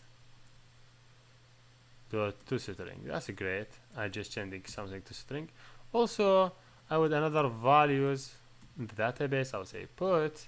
Yeah, that's great. I would say DB manager, same thing, dot column. I also have column, but now I have column for the password. Okay, for column password, add edit text for password, then get text, make sure get text, then toString. This look like insert into table value for toField, but it's more easy and you could avoid injection using this one. So okay, I decided I put in the first column for username, I would first text, and for column for password, I will add the data for the password. Then I could just pass these data to my insert method. I know this method will return long for me. So if you say long result, you could say our long ID, I could pass it. Then I just go down, I say, okay, if the ID greater than 0, that is yes, the item is inserted. So I say to us dot make text, get application context. I would pass user ID, then I pass the ID that I have it, then I say to us dot long, to us dot this one. I don't know why also always I miss this one. Then I will show the message, otherwise he failed. I would say message cannot insert, else I would say cannot insert this way, cannot insert or fail insert, or whatever you want to give it name, just make sure I'm adding this, everything is one. I say that data is added and user ID is something. Here you go. Now if I want to run and see if you could insert data to the table, so the content value, I mean the value that you insert, let me check first before I'm talking about content value. Here you go, data is added, user ID is 1. If I now added another user, I would add Jenna, and the password I say any password, say register, data added user ID is 2. If I say Leia, the password will be whatever, say you say data added is user 3. So what I do in content value, I'm sending column and value. If I have username, I send for username and the value. For the column name, make sure same name you have in the database. So if you see, I have here column for name it username. So I use it here as a column name in the database as a variable, and I also use it here when I want to send content value as username. So here we will not do any mistake when we work. If I want to see that real database here and see what's happening on, let me just rerun the previous command for pulling data from the server and make sure how it's going. If is he success to bring all this data for me? Yeah, I think here is it. Arroba demo off. No, this one will be, I think. Yes, Arroba demo app. This one, Android work, I think. Yes, I have database now. I have student. If I go to student, open with app, not app from the store. I make sure app open with other app. I will select SQLite, and I have to see some data in the login. So if I say browse data, here you go, login. I have Hussein, Jenna, Leia. Now I inserted data in the database. Thank you for watching and see you next. Everybody, in this video we talk about how we getting data from the database. We talked in a previous video how we could add data. So let we talk how to getting data from database. So make sure you see previous video. So now I want to do query. So okay, I'll define new method for bringing data. So if someone bring data to me, this data will be as a table. So they do define table in the Android. So I will define cursor in this way. Cursor look like a table from number of rows. It's okay, I will define cursor. This method will be query or getting data. So this cursor will getting number of method. Which column I will select from? I know if in the SQL statement you write in this way, you say select, for example, name age from for let me be more specific. Select username and password from like logins. Then I will say where ID equal 1. This part will be named as a projection. So here, first parameter I will pass projection. I'll say okay, projection. This will be as a string. So let me divide it as a string because he may be send number of projection, number of column. The second parameter will be the condition. So let me name it as a selection. So I make sure I give it string. I will say okay, this part will be selection, and the selection have arguments. So I will say okay, I have string of argument in this way, string of selection args in this way. Also I would say I would get string for order. Maybe someone want to order the data order or sort order. Okay, you could name it as sort order. Okay, so this is a very basic method for query data. So just make sure when you do projection, this part will talk about the projection. So you just send array having the name of columns that you want. If you don't want to specify which column, just send null. Selection, what I want to select. So for example, I will select username and password. So then this is the selection argument. So what that means? If I say let me work, then I will tell you what that means. So let me done from the selection. So in the selection, first you have to define SQL for the selection. First you say SQL ITE query builder for a query builder. So make sure you select the query builder. So SQL query builder VC query builder equal a new instance of SQL query builder. SQL query builder. This is because I just want to execute the query in the database. Now I say, okay, which table I will work in? I will say, okay, set table. The table I will work with, I just give it the table name. Or the table name, I have it here on the top. My table is login. I don't care about if you change it in the top. I just set it up here, the table that I will work on. Okay, I decide the table. Now I just getting the data. The data will come from table as a cursor. So C, you could name it, or you could name it cursor. Then you say okay, query builder dot I want to get query. Then I just give it the parameter of that query builder. Okay, I would say this. I would send first. I would say the DB. I make sure DB. Do you know what DB? DB means this man. SQL DB. Then you pass the other parameter. First of thing he say projection. Okay, I have projection. Second he will talk about selection. I would say selection. I don't know why. Oh, here is capital. Let me make sure everything is capital so I will not do mistake when I sending data. Okay, projection, selection, then selection argument, then I pass other parameters for group by if you want to do grouping. I don't have a group, so I will say null. If you want to do group by. Then also I would not do anything for having if you have having in a SQL statement, but I have order, so I have sort order. So yes, I have everything now. For selection query, I just return this cursor. I just want to make my work more organized, no more. So you could run it another place. So yes, I just define my query builder. I define the table. Then I say okay, do this query, execute this query on this database, and getting the result. The result will be on cursor. As I told you, look at table, number of row, number of column. So how I would call this one? Just remember again, this sys will name projection, and this one selection and selection argument. So that's okay. Let me go back and try to do the load. The load part. The load part is not so difficult. So this here I'm in the loading. So in the load, first of thing I need to loading the data first. So the data will be as cursor. So I will say C cursor. What I want to execute, I want to DB manager. I will call query method. So a query, as you know, request number of arguments. First of things, string of projection. So you have to define string in this way of a projection. So which column you want to take?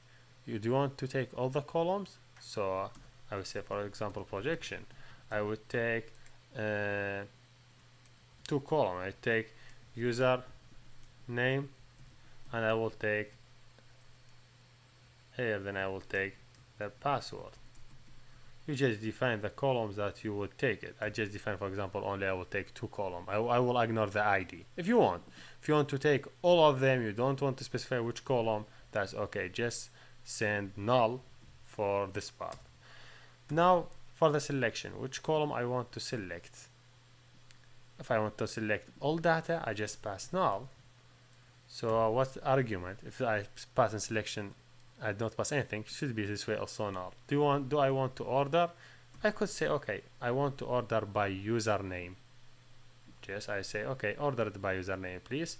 So the data will be ordered by username. I will talk more about this three next. So yes, here we go. This is the cursor. I have it. Now I have the cursor having number of element or number of row. I want to do some loop through this row. So okay, I say to do this loop, I say, okay, if cursor dot move to first, I just move it first and move to first to move it to the first element in the row. Then I will say, okay, let me now do some while loop. So I say do loop, then I say while here for to move to all the row that I have it. I say cursor, I'll tell you what this means, dot move next.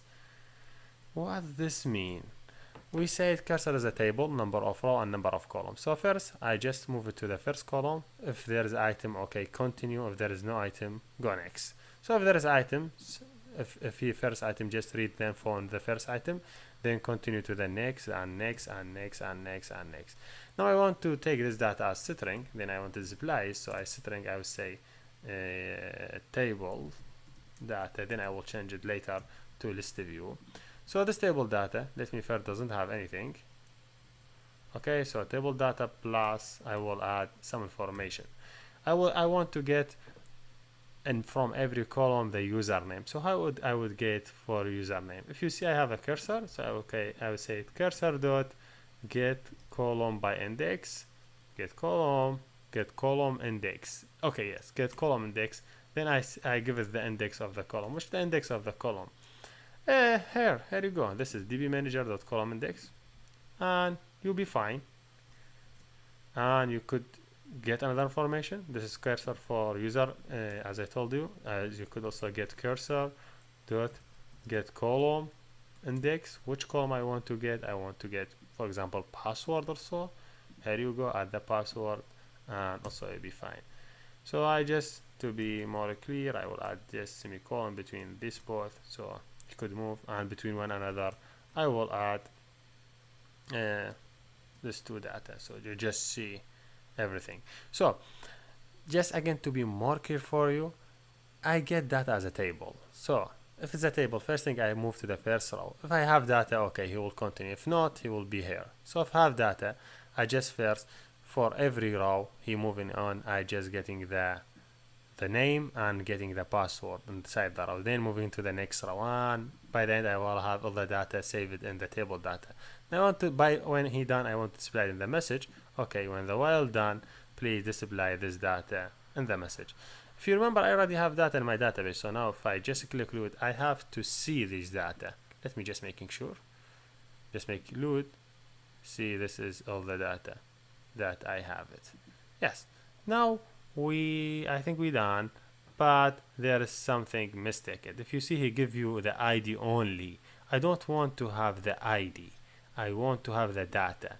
This two code is getting the ID for the column. I want to get the data. I will say, okay, that's okay. I will say, if this one get me the ID for the column, I will say, okay, cursor dot get the string for the column. There you go. Now I could get the data. See how I could access the cursor, get all column to the index. It give me just the index of the row. Now I could get the value inside that index, because that give me the number. I don't need number. I need the data. So now refresh. You say Hussein password, Jana password, Leia password. Everything is cool. Let me go to the next video and just organize this data in ListView. Everybody, that in this video we talk about how to change the data from getting data from database as message to display it in ListView. So you have to see a previous video before seeing this video. Also, you have to know about ListView and you have to study the ListView in the playlist. So I will use the code for ListView. I just adding ListView here and I want to display my data in ListView instead of displaying my data just as a message. Okay, so to get started with ListView, first you have to create a new layout for a ticket. So I will name it layout ticket. What I want to display in this layout, I have this linear layout. I want to add something in vertically. So I have something vertically, or if I don't have it, I could just this one. I will change it to the horizontal, like adding someone near another. So just making horizontal. I don't want to use vertical. What I want to display, I want to display user ID, maybe username, and maybe also user password. This is the three field I want to display in. Just make sure text view ID. I just change the naming. I say also this will be text view user name. Also I would say okay, here I would change text view password. This ticket for displaying data. If you see, here is the ticket. I will not show you how you could manage, how you could change the font. You could do it by yourself. For example, you change this font to 50 to 19 and whatever you want to do, you could do. This up to you. I don't care about font and other stuff. Now we say if you go to the GitHub in the previous video when we talk about adapter in the Android tutorial, there is a file for list adapter. So make sure to go to the list adapter and try to work. And first of thing, you say you need to create adapter class. Okay, I will go here and create my adapter class. So here you go and create Java class, and I will name it adapter class. That's good. I having adapter class, and this adapter class I will add this code. So let's just take this code and replace it instead of my adapter class. So I have this adapter class. I replace it by it. So I don't have job ID job description. I have user name and I have password. So just for naming convention, I say okay, this will be username and this will be password. So make sure everything is written correctly. Now okay, just to make sure the layout I have it here, I don't want it to be match parent as a height. I want to be wrap content, so just equal the content so someone other could work. Okay, I have adapter, I have layout. Now let me connect. Now instead of display data in this way, let me display it in the adapter. So to work with adapter, first of all we have to go here and copy the code for adapter from 22 as you know to this line to 50. That's good. I just keep with this code. I will go to the Android Studio and see them here in my layouts. Here you go. This is my first of thing I will do adapter inheritance base adapter, and I do array list. Arrays is okay here. I just doing a view group and inflator and everything is good. Now I want to access some element. I want to access text view for ID, so I have to define the text view ID. Make sure I just define text view here. I have text view ID. I have to display the ID here. Also there is two other elements I want to display them. One of them for username, so text view username. So make sure you change this one to username. So here you go. I would say change it to the username. Also this one text view for the password. So make sure everything is written correctly so you will not have any error. So I will say okay, this one will be for password. Now okay, I have the views okay, the adapter is great. So now I want, instead of loading data and displaying the message, I want to load it to the adapter. You know, when we work with before with array list, we used this code. So let's copy this code and I will do some change here. So if I added this code here for a few seconds, I have adapter, array adapter, so let me take it out. Also I have, this is adapter, let me take it out of the method. So I have ListView. So I make sure what is ListView name here, I have it. So the ListView name here, where is it? Here you go, this is my ListView. It doesn't have any ID. Android ID, I will give it this ID so I could access to it. So from the code, from main activity, yes, I could access to that. Then I give it adapter. But before I give it adapter and do this thing, let me do it here, this operation, after loading the data. So how I could load the data? I could load the data through this method. Yeah, that's great. So I just copy all these two lines also and add them here. But this one I will add it here instead of collecting data just from string. Let me just stop this line. I no longer need it. This two line. I need to pass user cursor for the user info. This is for the user. And also I want to pass cursor for the password. So let me take this one for the password. That's great. And I want to pass for user ID in my code. But I could say, okay, here I would DB manager could go here in my DB manager and add a new instance for user ID, column for user ID. What's the ID here? It's ID here. I just give it ID just to making sure column for ID, so I will not have any problem. So here I just calling user ID, so I just make sure I will not have any problem with this. Yes, here we go. But there's a problem here. The ID in this class defines it as integer. You could change it to the string to avoid this error. So here also change it to string because just database. I don't want to change the database type and everything. So now here you go. If I select and rerun it again, let me see. Could I see the data if I click load? If I click load, here you go. This is my data loaded inside ListView. If I enter Jana, I enter this password, Jana Ahmed.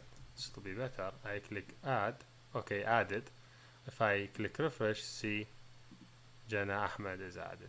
If you see, he just, when I click add, he just added again because I didn't refresh my database. This is what happened, because if I want to do a refresh for my data, I have to make sure doing something. I just taking this adapter and making sure when every time I rerun it again, I just clear my database. I say, okay, here you go. Before, not here, yes, main activity here. Before you research again, just clear it so you will not confusing all previous data. You just came again with a clear info. So here you go. This is the data I have it. Jana Ahmed. Let me suppose I adding Anna and adding this password for here. I add this long password. Register, he say added. Show, he say this is Rana. So yes, now you show how you could add, you see how you could add data and how you could load it. What about if you want to search for names? Yes, this is an interesting point. You said, okay, I want to search. So you told me about bringing data for query. Yes, we could do that. If we go to the BU load, you see we add null for selection. So I would say I will look for username. Just make sure I'm doing same thing here. What I have here, I have username, so I make sure username like, then I add this one. This one will be represented here by array. So I would say, okay, I will have array string of making sure everything is good. So I say, okay, string y. I will say, let me copy this line. I say string of selection argument, selection args. I send the argument that I want. Whatever you want to send to him, you could send. Let me suppose I want to send the value that available in this text view. So to be global and call in different method, let me make sure add this one here and take it app to define the text view app more, so it will be the code more clear. Yes, here you go. I just take this one, I take this one. So now I know edit username, this one for username could access from another method. So if you came here, instead send it username, send it this way. And this selection instead send it null, I send it this one. if you suppose I want to send password, I say okay, and password like for example equal or like, for example I would say at.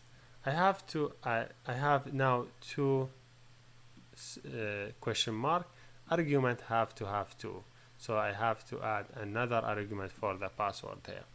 So how many argument you have, how many a question mark you have, is you will have also a selection argument. I have only one now, I don't have two of them, so because I have one, so I have to have only one element on selection argument, because this one element represents this one. So just making sure I'm searching for everything, so I just adding this quotation before the semicolon, and this you know what this thing mean in database, mean anything, so whatever he look for, please look, get it for me. Let me search and see, is this do anything for me, does this make sense for me? Now let me just load all, he will load all the data. Let me look only for HU, he will bring only Hussein. Let me bring only R, anyone have R in his name, only Rana. Let me list G, only Jana and Jana Ahmed. See how I search? So this is the searching. So I hope you understand it. If you want to do search for in the selection, you add or your query, it is SQL query, so you have to know about SQL. So I said username like this quotation mark. So this quotation mark I have to present it by the item. I say okay, selection argument, this quotation mark will be here. So and then I pass it here. So as I told you, if I have two or three, this question mark as a variable, we present it as a variable, so I will increase the argument. Here we done, and see you next. Everybody, let me talk in this video about delete. So I want to add button for deleting. That's okay. I will go to my DB manager here and I will add delete events. So I will say okay, public for delete. I will say public, then I would say this method doesn't return anything. If I want to return the ID that we deleted, I could say okay, integer the ID for that deleted, then I say delete. So when I delete, what I have to receive, look like the selection, I have to receive only two things, selection and selection argument. This is only two parameter I will get it in the delete. Now I have it, I want to execute my delete. I would say wait a minute, I want to delete, that's okay. I will say integer count equal what the name of the database is SQL DB dot delete, then delete taking which table I want to delete from. I want to delete from table name, this table. What is the selection? I pass the selection, and what the selection argument? I will pass selection argument. He will have ID integer for the count. I will return the count. This will be this more than 0. That's mean yes, he deleted, or otherwise is not deleted. That's great. So yes, I have delete. Now I want to delete. So in the ticket I have to add button for delete. Let me go here and add a new button for deleting. This is button will be. Let me change the text to delete in this way. I make sure name it BU delete so I could access to it from the code. So yes, so I go to the code. Where is my code? Here is my code. So here is the button. Here is for everything. So I have button, and this button will name it BU delete. So I will say okay, I would access to the some button. Then I would say find the view by ID r.id dot the name of the button I want to access to. Then BU delete dot I want to listen to and click. Okay, I say set on a click listener. So a new on a click listener when someone click on this button. So when someone click on this button, what I have to do? I have to delete. If you see which object I'm using for accessing to the database, it is DB manager. So I would say okay, DB manager dot I will call delete. Then in the delete he will ask me about something. He will ask me which column I will delete on. I would say I will delete depend on ID equal this one. Then I have to do the argument for delete. I will say okay, string. I have it here of selection argument. So I have only one argument. I don't have too many. I have only user ID. So I just make sure what I have here. I have s.id. I just pass it to my selection argument. Then the selection argument will take it and pass it to the delete, and yes, we done. I could say integer count here for delete. So I would say, okay, if the count more than 0, let me say I would refresh the database. So how I would refresh the database? If he delete one item from the database, I need to refresh. So I mean I need to recall this method for selecting item again. So bu load. So just to make my code more clear, I will take all bu load. I will change it to the void method load element in this way. Okay, this will be better. So now I could call it from different places. I will call it when someone click on load, and also when someone try to refresh the data, also call this method, please. Now let me rerun it again. I have to, when I delete now item from the list, it have to be refreshed. So if I click load, oops, this is error. I know this error what's happened, because when I find the view by ID, I did not mention where I have to find it because it did not find the button. Now if I click it again, I hope the problem will be fixed, or I'm sure the problem will be fixed.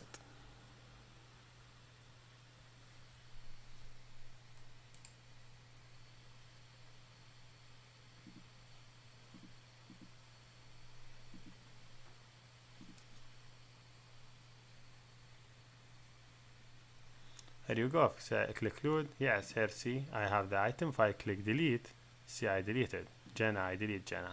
That's great. Here we're done. Thank you for watching. Hey everybody, let me talk in this video about update. We talk about add, we talk about delete, we talk about search. Let me add button for update. So before adding the button, let me add the event for update. So I will say, okay, public, I will return integer. I have update event. This update event will receive a content value. I will say values, and have two parts. Have also selection and selection argument. Do you know why?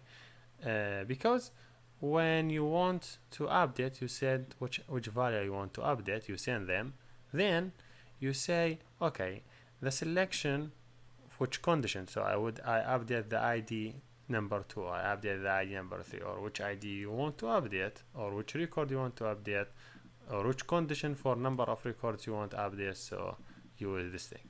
So now to get started, I will say, okay, I have count, also integer, same thing, count. I would do SQL dot update taking first parameter the table name. The second parameter will be the content values. Then sure, the remaining I have the selection, and I have the selection argument. This is normal parameter. So if you want in the database, therefore I ask you to study about the database. So in the database you have to know which row you want to update on. So you have to selection and selection argument, then which the new data you have it. Okay, everything is good. I will say return count. That's great. I have the count, I have the update command. Now I have update method. I want to add button for update. That's good. I will say, okay, here is the button for update. I will say this button will be update. Then I would name it bu update. Okay, bu update, and I have update, and everything is good. Now let me go to the code and try to manage this situation. So I said I have a new button for update. So I have bu button. This button will name it bu update equal button. I would find in the view, in my view, I'm looking for find the view by ID. Then I look for r.id dot the ID of the button, this button update. Then if someone click on this button, so I say dot set on a click listener, a new on a click listener. So when someone click, please listen. So what I have to do if someone click on the button, that's good. I want to take username and password and display them in the edit text and edit password. So I will say, okay, edit text username dot text dot set text. Set text. I will add es dot username. That's good. And I also say, okay, edit password dot set text, I would say s dot password. That is again good. So now I say okay, I send username and send password and display them. What this do is not doing anything, just taking the record username and password and display them to the here. So if I say, for example, I would say here when I click on the update, I take username and password and display them here. If I click here update, he will take username and password and display them here.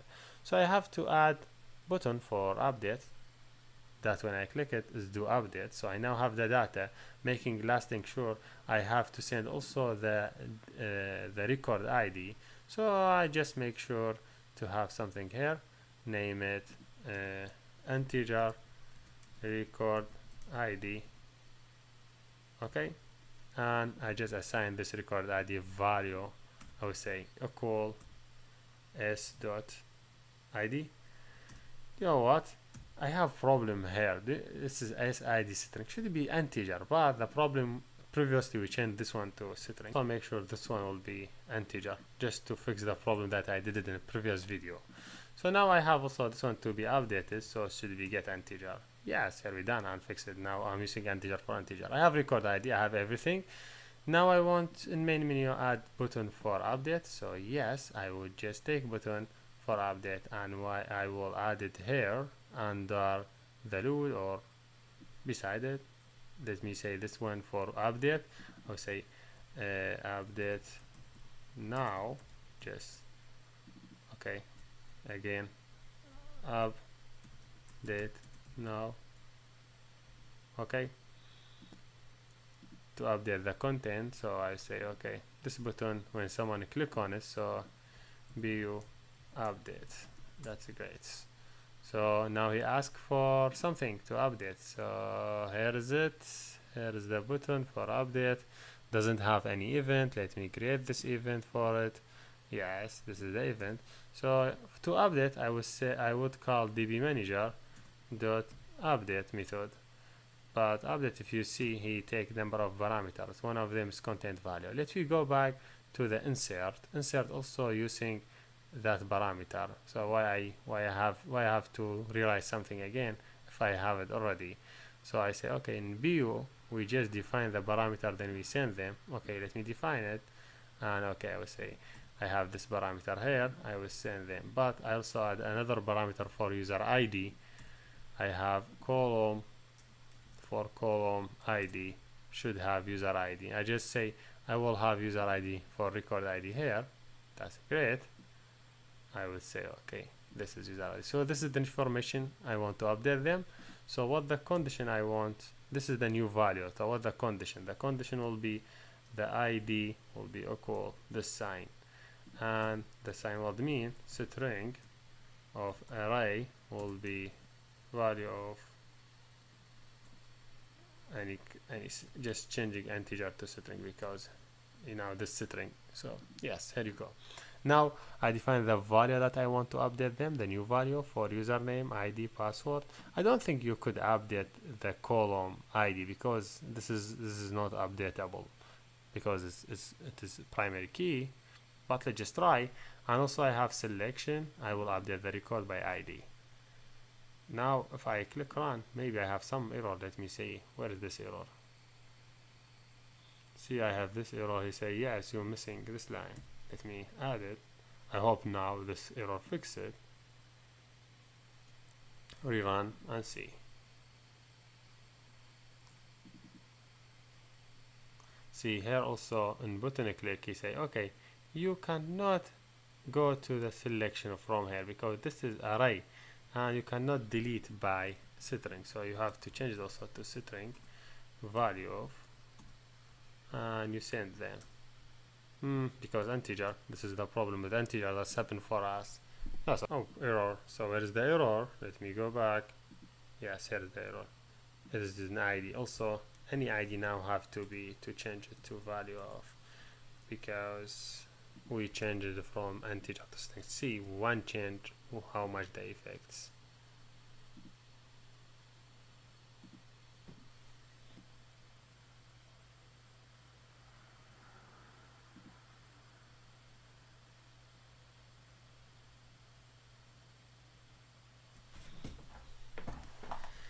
Yes, here we go. Let me update, for example, this one for Jana. So Jana, I will just update it, Jana Ahmed to Jana only. I will say update now. He have to update it. If I click load, he will load it Jana Ahmed. You see, okay, why he loaded in this way? Because I'm searching only for this name. If I want to see it by this way, I will see Jana Ahmed is corrected. Yes, here we're done. And thank you for watching. Hey everybody, let me talk in this video about Android permission. In Android, you are dealing with the personal information like contact, network, camera and other stuff. So you have to ask for permission to using this tool before you could access to them. So we know, or you did not know until now because this is first video about permission. So when you want to access any permission, you have to say in the manifest file, I want to access to this permission. But in Android version 23 and after, they divide the permissions into two types. Some of them Android consider as the dangerous permission, that be the access to the calendar or camera or contact or location or microphone or phone or sensor or SMS or storage. This type of permission are considered as dangerous permission in version 23 and after. What does mean dangerous permission? That means when you ask for this permission, you have to add it in two places. You have to add in main phase and you have to ask for this permission inside the code. So that's great.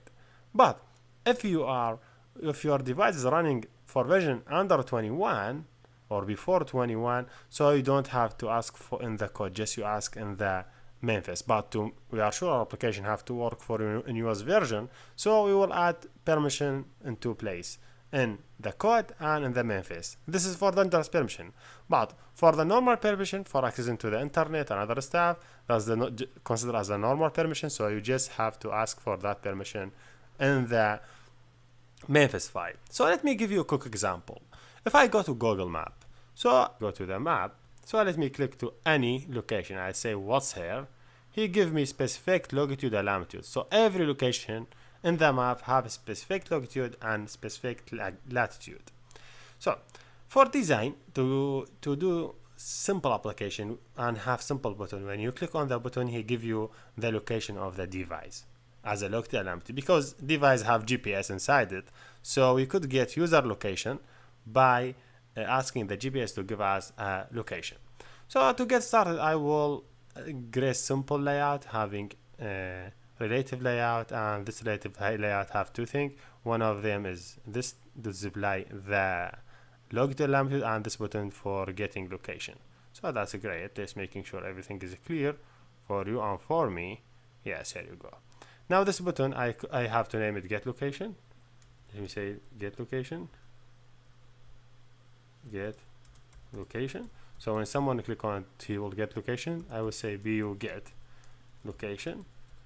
And this one I will make, I will say display. I will say text view display. That's great. Now in the button, if you see, I have here's the button. This is bu click, so I have to generate the event for it. So if I click on it, he will give me this notation. I click create event. He create the event for us. Now I want to get user location. Let me do a simple event to get user location. I will say void get location. It does not receive anything, and it will get user location. How I could get user location? So to get user location, first of all, I have to go to manifest file, and in the manifest file, I try to ask for permission to access to specific thing. Like for example, I will say, okay, here I want to use some permission. So I say use permission. The permission that I wanted to access to the internet, access find location, access cross location, and access find location. Both of them I need them. So just let me move this one up.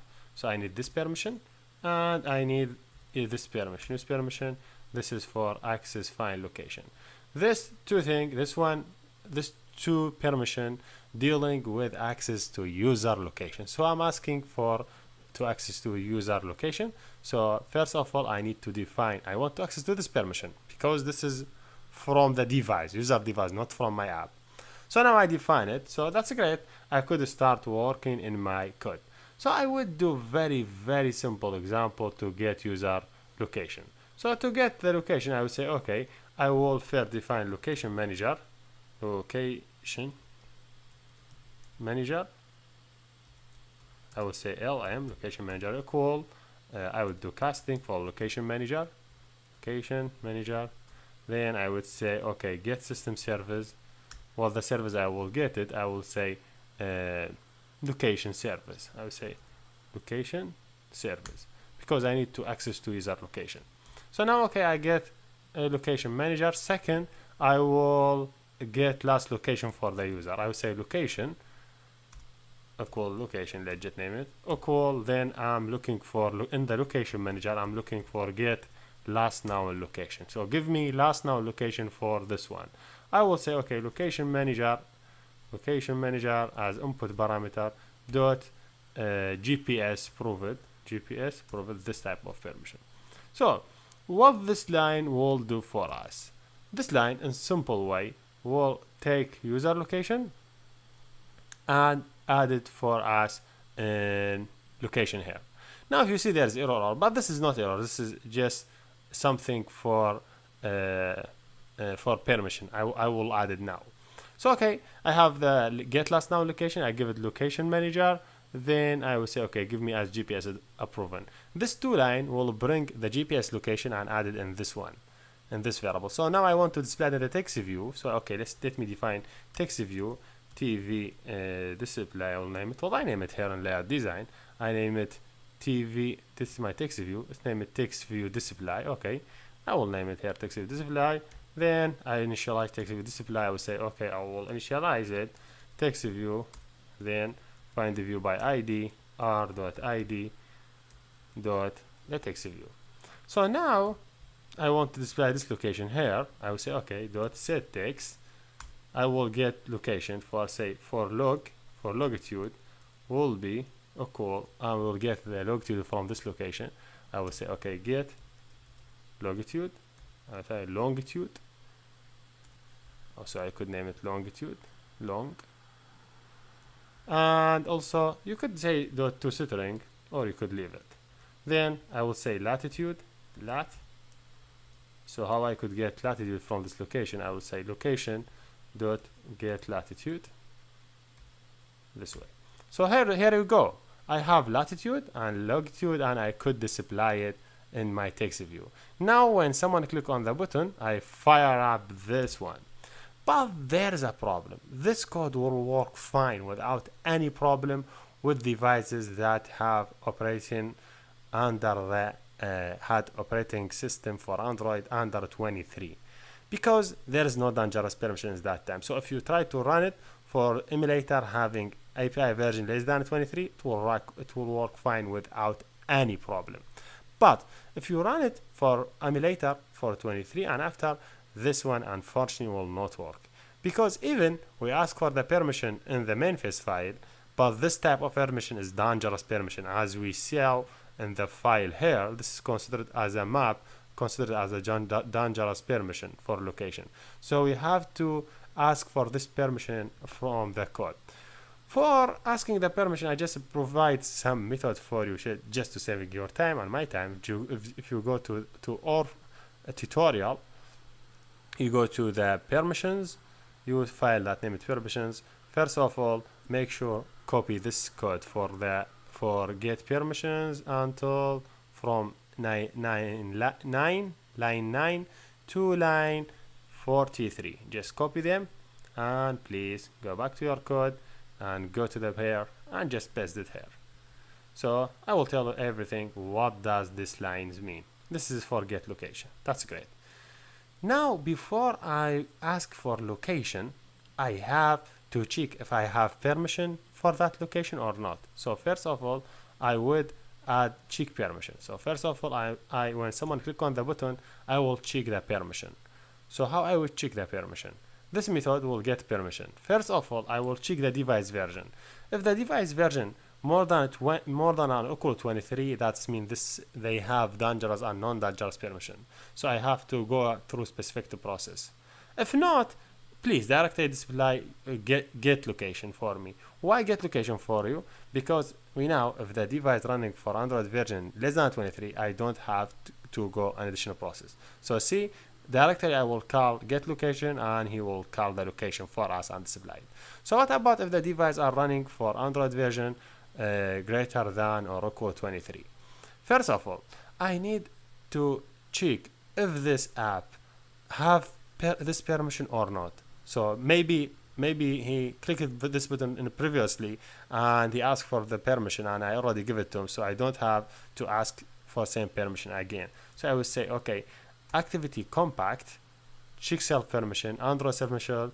I'm checking for the permission named Android, manifest permission, access file location, dangerous permission granted. What does mean? Please check the permission that named file location, see it if it's granted or not. If it's granted, that is okay, he will not execute this part, he will go next and he will get the location. But if it's not granted, this is for the first time, please call this method. This means I want to request permission. I want to display screen in front of the user, ask him for this permission. I will call request permission. I pass a new string of array, maybe because I'm asking more than one. I will ask more than one permission. So I will pass a string of permission. I'm here passing Android manifest permission. I only passing find access file location. Then I pass specific code.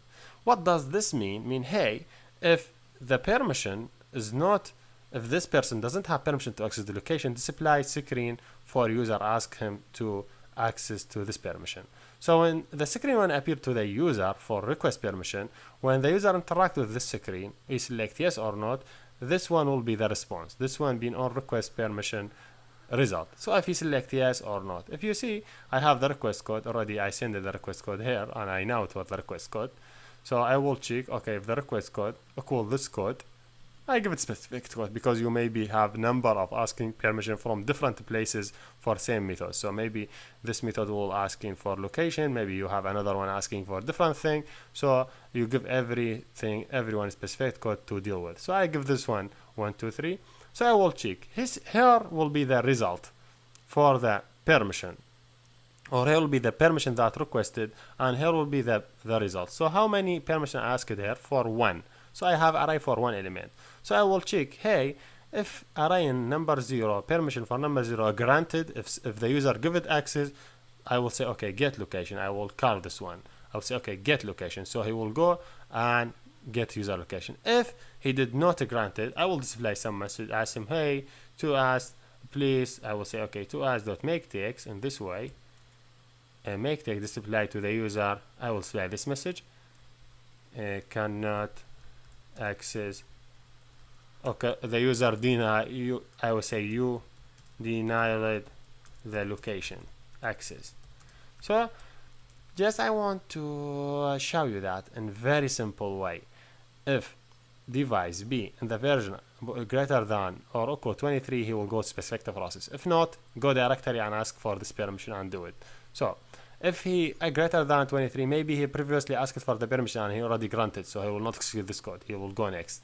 But if he in the first time and asking for the permission, maybe the user will agree or not agree. So I will go here and ask for the permission and I will get the result here. If he agree for the permission, I will fire up the get location, otherwise I will. Here we go, everything is good. Oh, I missed one thing here. Here I'm using string, so I have to change this float value to string.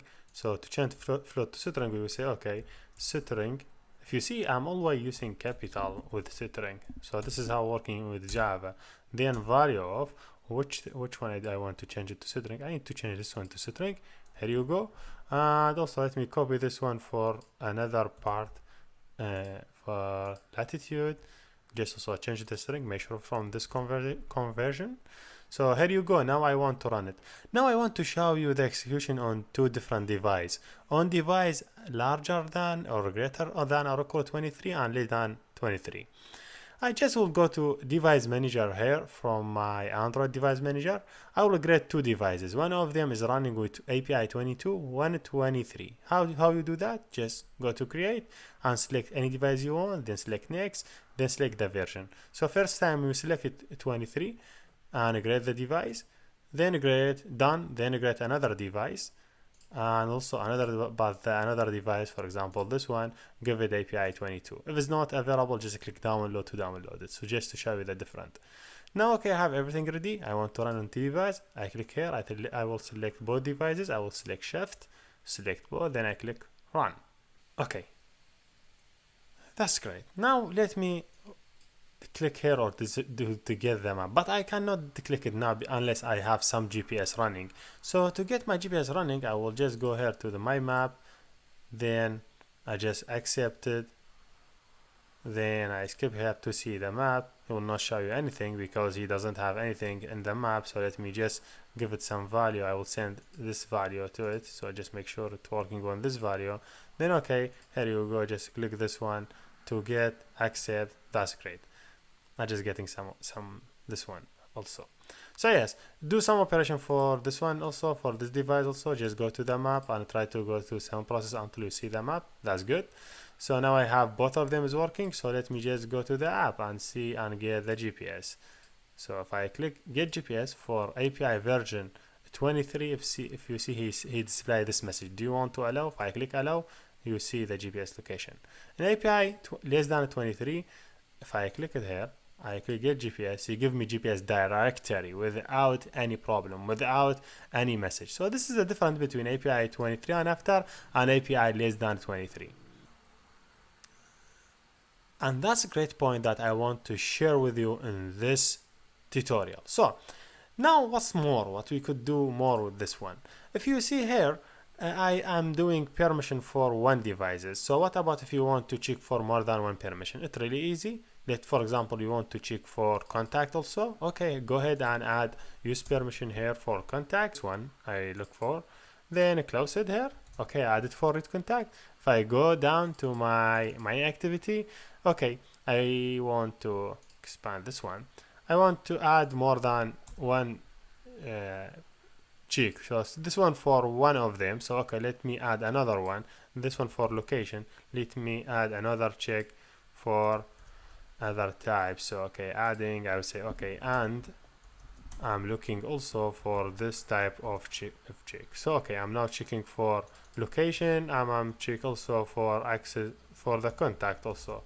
So okay, make sure for dot read contact. I think yes, read contact. I read contact because we are using read contact.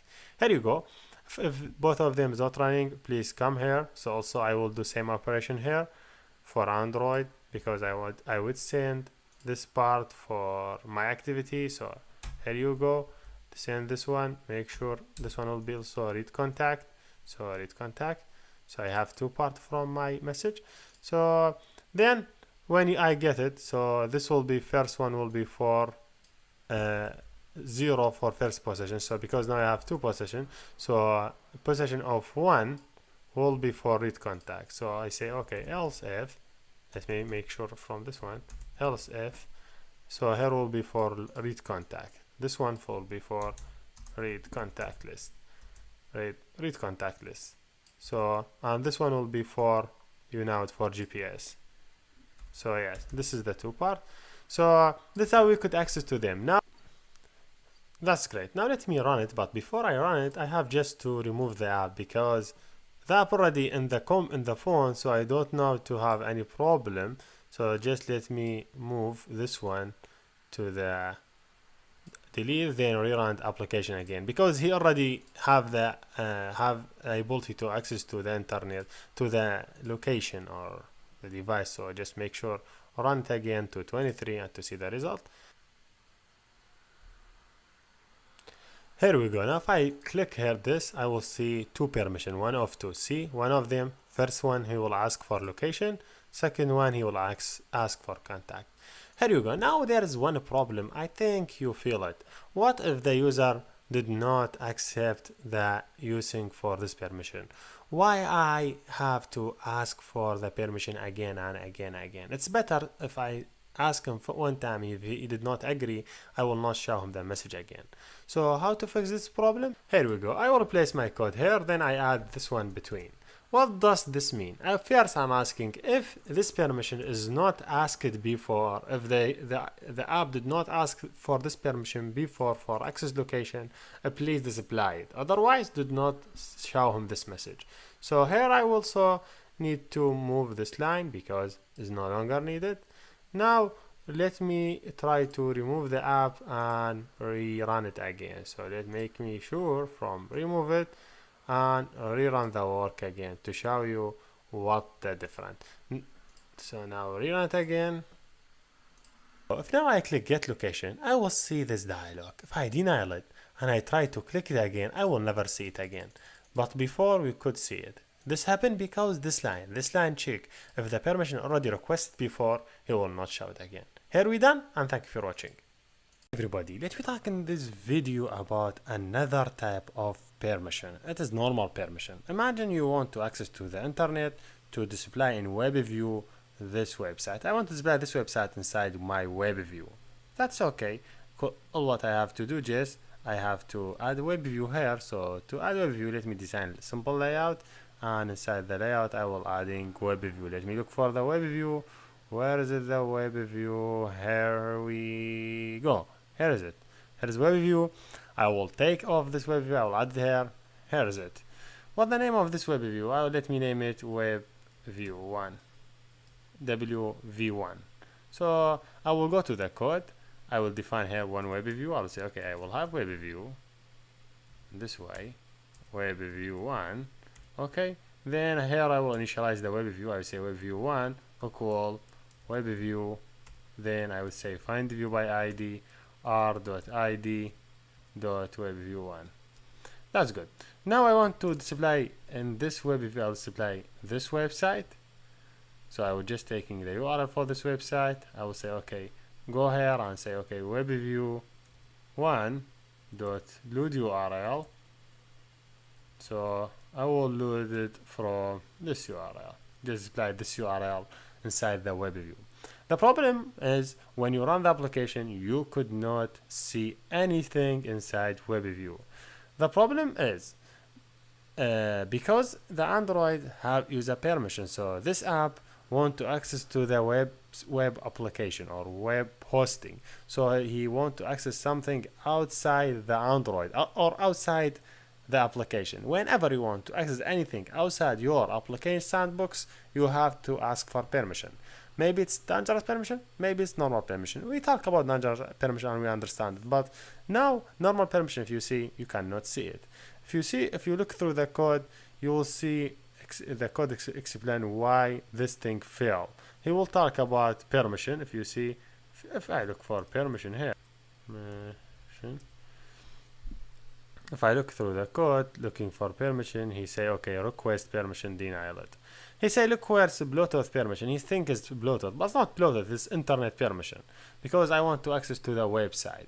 So what I have to do, just going here and adding use permission, internet. Internet, it is normal permission, it's not dangerous permission. So whenever we have normal permission, we don't have to ask it inside the code, we just add it here. So it will work for any version of devices, maybe Android 21, 22, 23, 20, 25, it's working without any problem. So yes, now this is the symbol. I hope now you will see my website inside the emulator. Here you go, this is my website. So yes, here is it. Without any problem, we don't have any problem when we browse the website. Yes, now let me work some more about this web view and design it to be more conventional web view. So because we start studying web view, so let me teach you more about web view. So what I have to have a web view, whole web view, I need to have search button, go back, forward. So I say okay, I will add this line inside it, and I will add this horizontal again inside it. Not inside it, under it, this one will be. Okay. Here you go. This horizontal first one, I will add inputs. So I will say, okay, plain text, someone will entering the URL. So, and I will add button click, someone will say go to that URL. Here you go. Making sure this one under it. Yes. Also, I will add two buttons here, one of them for go forward and the second one for go back. Yes, in one line, making sure everything is good. This one will be not much parent, will be wrap content. Also, this one should be wrap content. So I will not have any problem. So yes, here is it. Here is my layout design to make sure everything is good. I would say I would go here to make sure from everything without any problem. Yes, here is it. Here the name, he say the text is name. So let me remove the text. I would say okay, there is no text, but there is hint. He say enter for URL. The hint ask him to enter the URL. Here the button should be go, and the event should be on a click should be BU go. So because I want to go to some places. That's great. So yes, and there's two more buttons. I have them. I will add.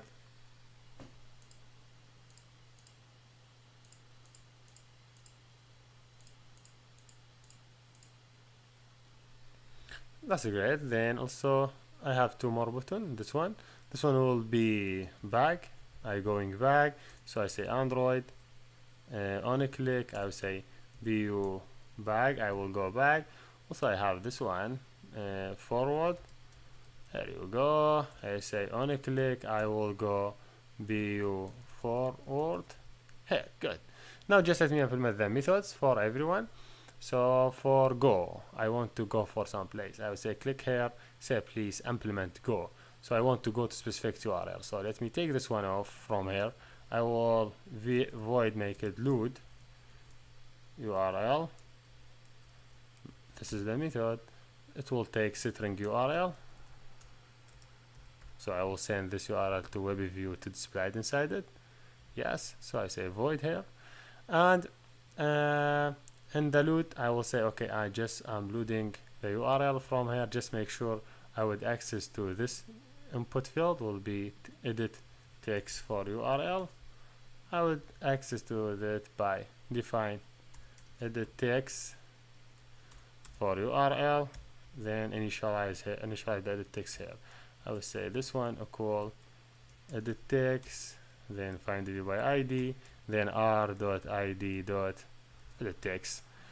Then I have the URL should be in the edit text. Now I could say okay, please send the URL here for this one. So I will say okay, get text dot to string. Now I have someone will help me to go to specific URL.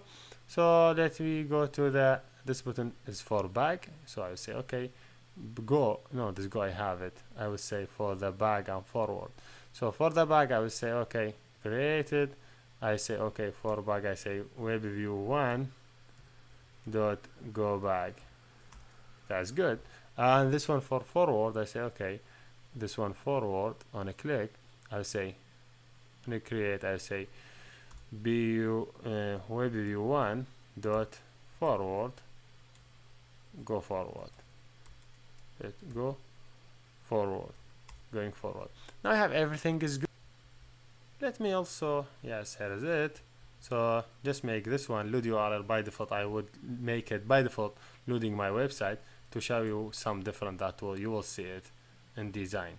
So just let me show you what's going. So because yet I want to show you something.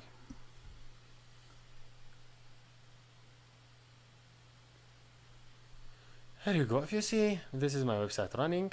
I hope it doesn't have any problem. If I go to add any URL, say HTTP, then I say this one google.com, you'll see some problem. Is it .com? Yes. You will not open it in the web view, you will open it in web browser. This is what happened because the web view doesn't support internal navigation. So to make my web view support internal navigation, first of all I have to private a private class. I will name it my web view. This should be extend specific type of web view client. I say okay, web view. Just click shift or click control or command in Mac and go to this class. Just look for should overlighting URL. This one you need it, so I just copy it. Maybe they updated this one. Should overlighting URL loading. Yes, this is the new version because I see here is deprecated. So sure you take this one. So I will take this one, and I go back to my class. I will say, okay, I will override specific method, this method. Yes, here you go. This one will say view dot load URL. I give it my URL. I'll give it my URL. Yes, what's the URL? Yes, my specific URL. WebView dot load the URL. Where the URL that I want to send it, or I want to load it. Let me give it string here. The URL I want to load it, override it. So it should be this one. Equal URL. This one should be this, because this one public. Yes, this one should be this. Yes, here I load it, the URL, then I will say, okay, return true. Should work now. Then I go up, I say, my web view here, before doing anything with the web view, just try to set some client. I will say, okay, set web view client equal new instance from my web view. Just making sure everything is good. So just setting my web client to this web view so I will not have any trouble. So here you go, I will click it. If I say okay, http then google.com, here you go, I have to stay in the same page. See, I stayed in the same page, even I in the Google doing some search, I stayed in the same page. I not went to a new place. Also, if you want to make this web view supporting another stuff like web view want to do the support JavaScript, one thing you have to do, just you say web view dot get settings dot you say set JavaScript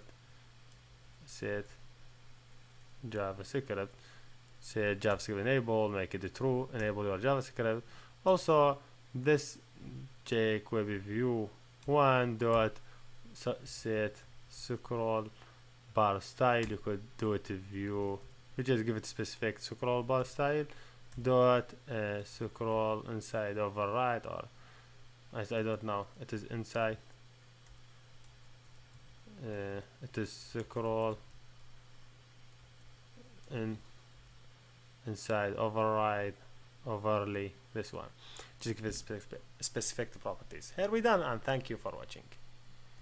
Everybody, let me talk in this video how we could make counter and also work with seekbar, because we need next to work with media player. So to do a counter, first of thing, let me just create simple layout from number of line. So I want to display the counter and label here in my layout, should be here, and this one, yes. And also I want to have a seekbar to display how many data do I included. Then maybe I need two buttons for start and stop. So I just add in two buttons, start and stop. So it seems then they are on the top, so let me make them in the down. So yes, here is the seekbar, here is the text view. If you see the text size, if you say it, let me make it 42, maybe bigger will be good. And this one seekbar, just rename it seekbar 1, and this one make it text view counter, and this button make it start counter, should be view start. Okay, and this one should be stop counter, so it should be stop, and this one be view stop, should be view stop. So to get started, this text view should be just displaying the counter. For example, we'll show counter equal 1, just this way, and continue, and that in the top you will see the seekbar value. So you could here see how much the seekbar you want be as a maximum. So for example, I want to be a maximum will be 10. So if I progress, this means the current value. If I say the current value will be 5, that means I'm taking half of it. See, if I say current value will be 3 to 3, to be how much? If I say current value will be 9, see how much is taken. See, if I say 10 will be full. What I want to do now, I want to make counters going from 1 to 10. I just don't want to do this change in the design. I want to make them in the code to help you understand more. So now you understand how you did this change in the design. So let me just do this change in the code. So just making sure everything is right. So this seek bar, what they name it, let me remove the max value and let me name it seek bar 1. Okay, that's great. Now I want to do counter. If I go here, counter, you need to count something. Something is starting and continuing and for down or up. So you need something working for continuing. So I need to do thread. Thread, something work in background. You know about them in Java. So I name it my thread. It extend thread. Okay. This is a thread class. If I click control, I went to thread class. I look for run. There is method for run. If I look for it, this method will executing the code for thread will be executing the run. Though I just make sure. Where is it? I don't know where is it. Yeah, here is it. Here is the run. Here is the method that we have to implement. So we have to override. This method will have our code. So all our code will execute in this method. So whenever I want to start the counter, I just run something here.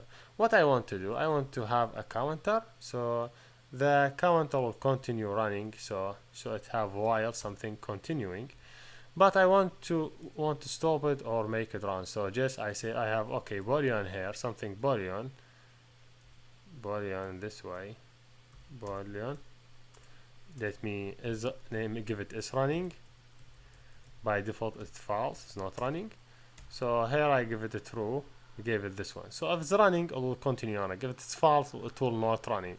So while it's running, I want to update the value inside the seek bar. So first of all, I want to access to the seek bar. So I will say, okay, I have seek bar to be seek bar 1, and I want to access to the seek bar from the code. I will say seek bar 1 dot no seek bar will be. Then I say find the view by ID please that r.id dot the name of the seek bar. Okay, I just access into the seek bar. Now I want to update the value of the seek bar. First of thing, I have to set how much the max value, how much the maximum or set max, how much the max value of this for the seek bar be. You show how we could set it from the design. I could set it from the code. Let me say 100 as a maximum.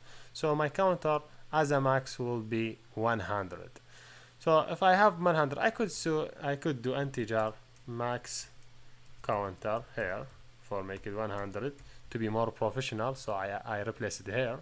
So I would use it in another place. So I would say okay while continuing. So I say if the counter, I have to create counter now. So I will say okay integer counter up it's crazy equals 0. Initial value for the counter is 0. So I would say okay if counter up less than or equal the normal maximum counter, I will increase it by 1. I'll say counter plus plus. In new language they removed counter plus plus. It's better to do counter is equal counter plus 1. It works same, but the naming convention with the new language they use this style. So this one will continue running until 100. I want to do sleep between one count and another. So I say okay thread.sleep. I would say 1000. If you see this will not work because this one will need a try catch. Just surrounded by a try catch and you will be fine. So now some thread working in background. This thread will run, continue running if it's true. So if it's greater than or lesser than the value, it will continue adding the new value for it. Now this is the most interesting part. I want to set value from the thread. Right now, this is a thread, so you cannot access any UI inside the thread.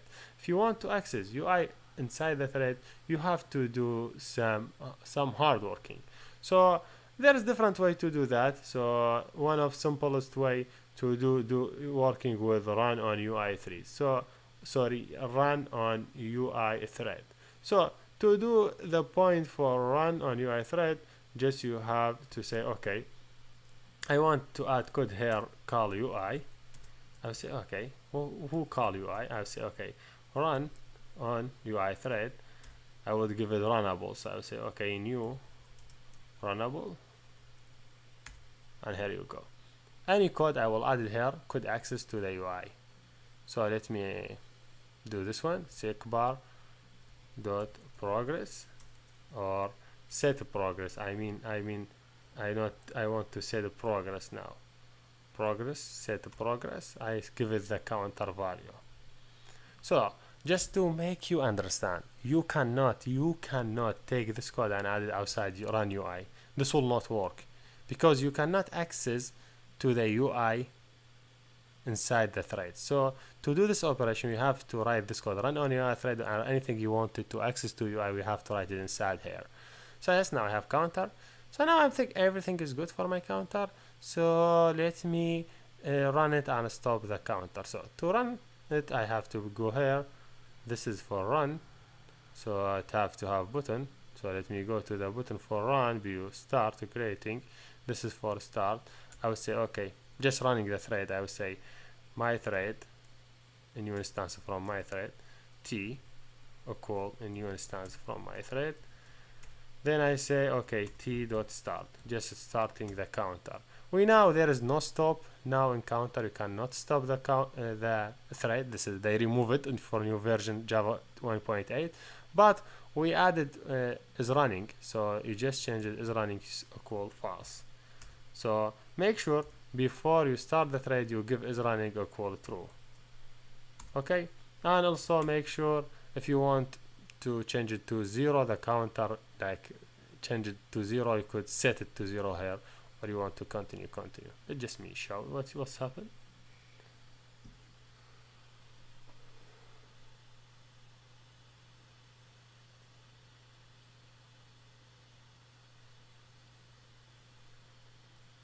Now this is the counter. If I click start, see the counter will continue here. See the seekbar, but I did not update the counter. I have also updated this one UI. So yes, now it's working here. If I want to stop it, I could stop it.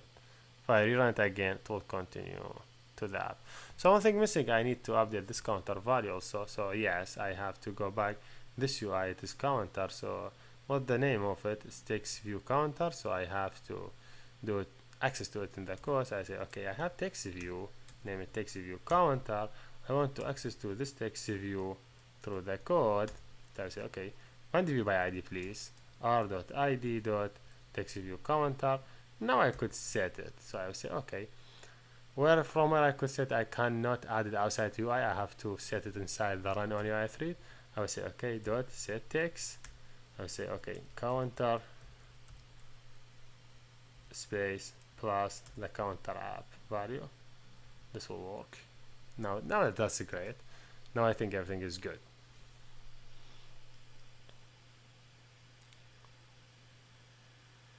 Here you go. Here click. See the counter is done, is working, and the seekbar also is working. Yeah, so when you want to stop it, stop it. When you try to run it again, rerun it again. He should, when be 100, he will be stopping. So yes, now in this video I want to show you how you could work with the thread, and also I want to show you the thread cannot access to UI unless you add run on UI thread, because you will lose it. We will use it a lot when we go forward. Thank you for watching, and see you next. Everybody, we understand from previous video we could not access to UI from thread because they are different thread. So to access to UI from thread, you see we use it function, name it run on UI thread, so that allowed us to communicate between thread and UI. But there is another ways we could communicate between thread and UI. In this video we will explain how to use handler to handle some data between thread and UI. So to get started, I will use the previous example that if you remember that they have a counter, that's counter down. So if you remember, we handle the UI from here. We access to the UI from here. So to start with handler, let me here stop this, just expand it. So I create my handler. So to create handler, I will create a new class. I will name it not this way. I will say class. I will name it my handler. It will be extend the class, name it handler. Okay. This class, if I click control and I go to it, let's have number of function. The function that I am looking for handle message. Okay, handle DL message. This one. This function I'm looking for. This one will help me to handle message between UI and thread. So I will go here. I will just implement this method. So I could get any message from the UI. This will receive it. This is the message, and I could send it from the thread, so I could send it to the UI. So instead of having this thread accessing to the UI using this code, I will take this code and I will add it inside this handler. So this handler will getting a message. So let me suppose the message will be send it as a key. So I will say, okay, integer count should be count. Let me name it count to just recognize it from other counter.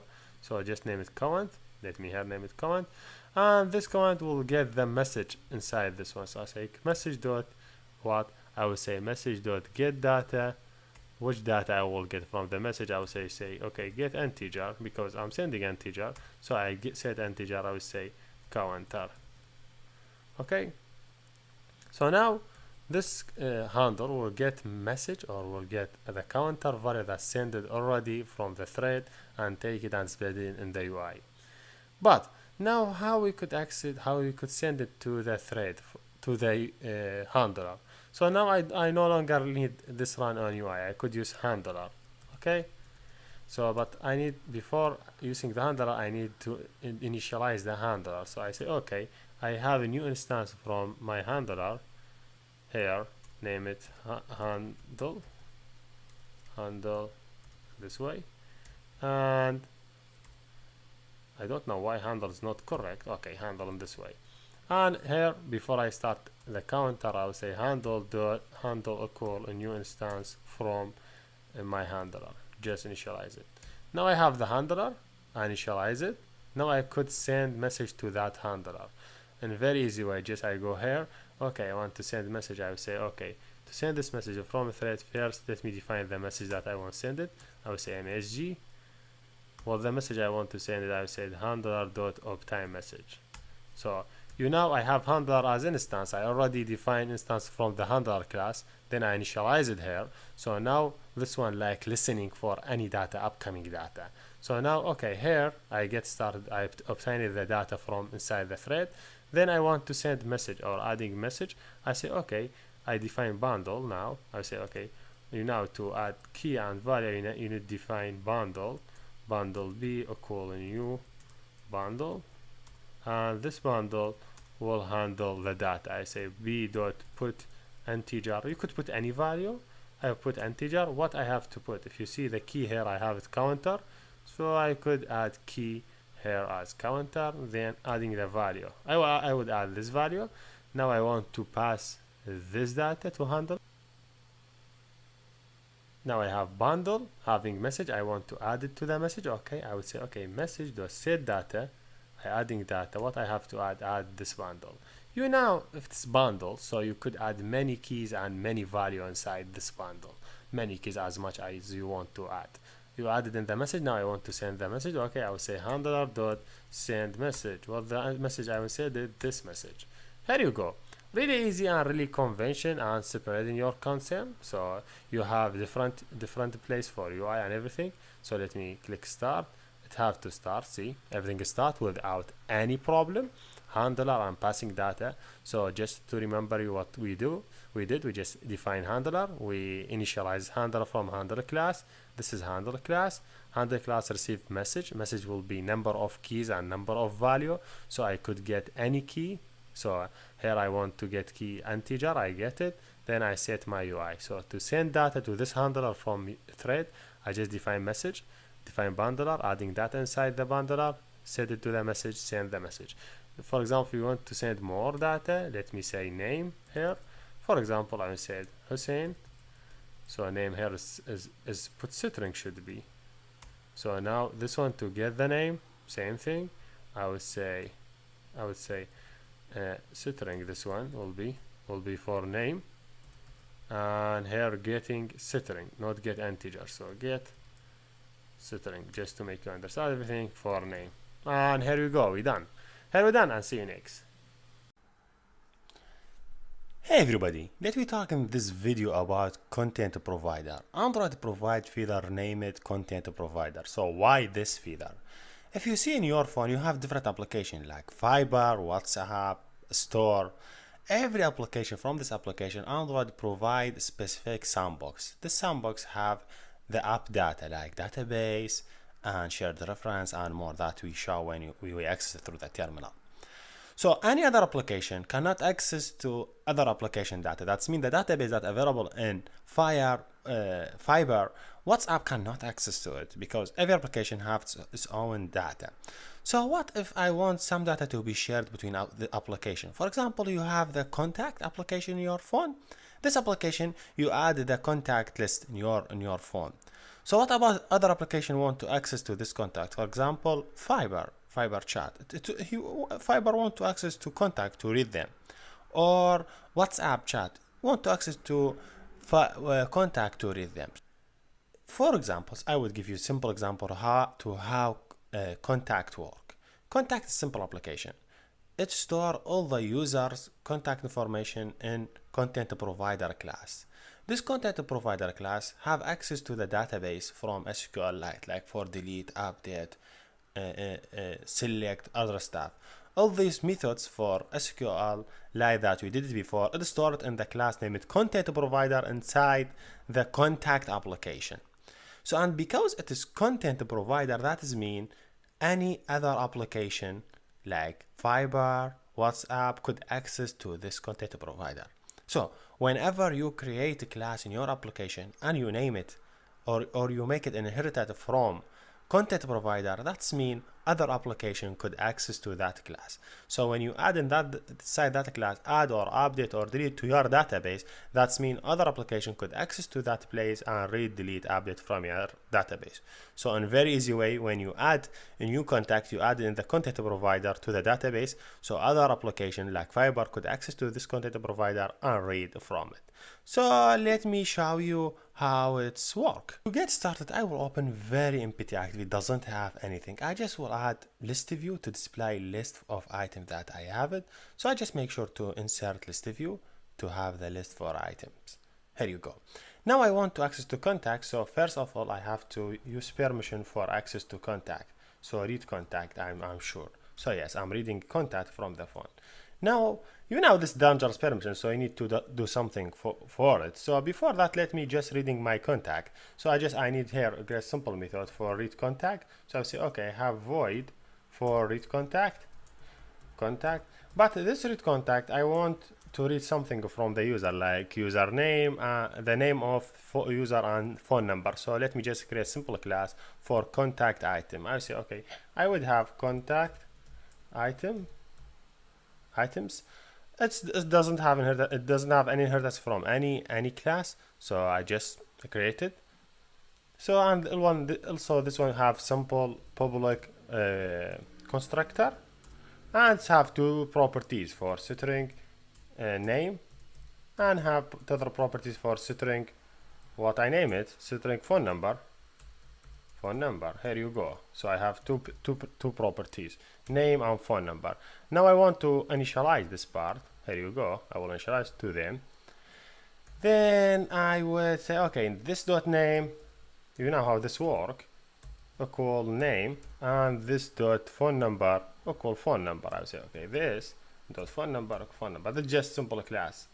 Now I want to create list from this class. So let me go here and create list. So okay, I will say array list, what I name it, array list. It will be from type that class, contact list. I will name it list contact, list of my contact, equal a new instance from this class. I will just create a new instance. Now I could add item to this class. So now to add item, I want to access to the content provider for other application, because now I'm in a specific application, so I now want to access to this data for this application. So first of all, I would define some properties. I would say, okay, I need to read. You remember when we read, you get that as cursor. So I would say I have cursor. Let me just decrease this part. I make it in this way. So I'm cursor, I'm reading. So from where I am reading, I would say, okay, get resolve, what name it? Get resolve in this way. Get content, this content resolver. I'm just reading from the content. That I just execute the query. You remember when we create a database, we say query for it something? Okay, I'm doing a query on another app. Which the URL? What app I want to get data from? If I say, okay, contacts. So I say contacts in this way, contacts.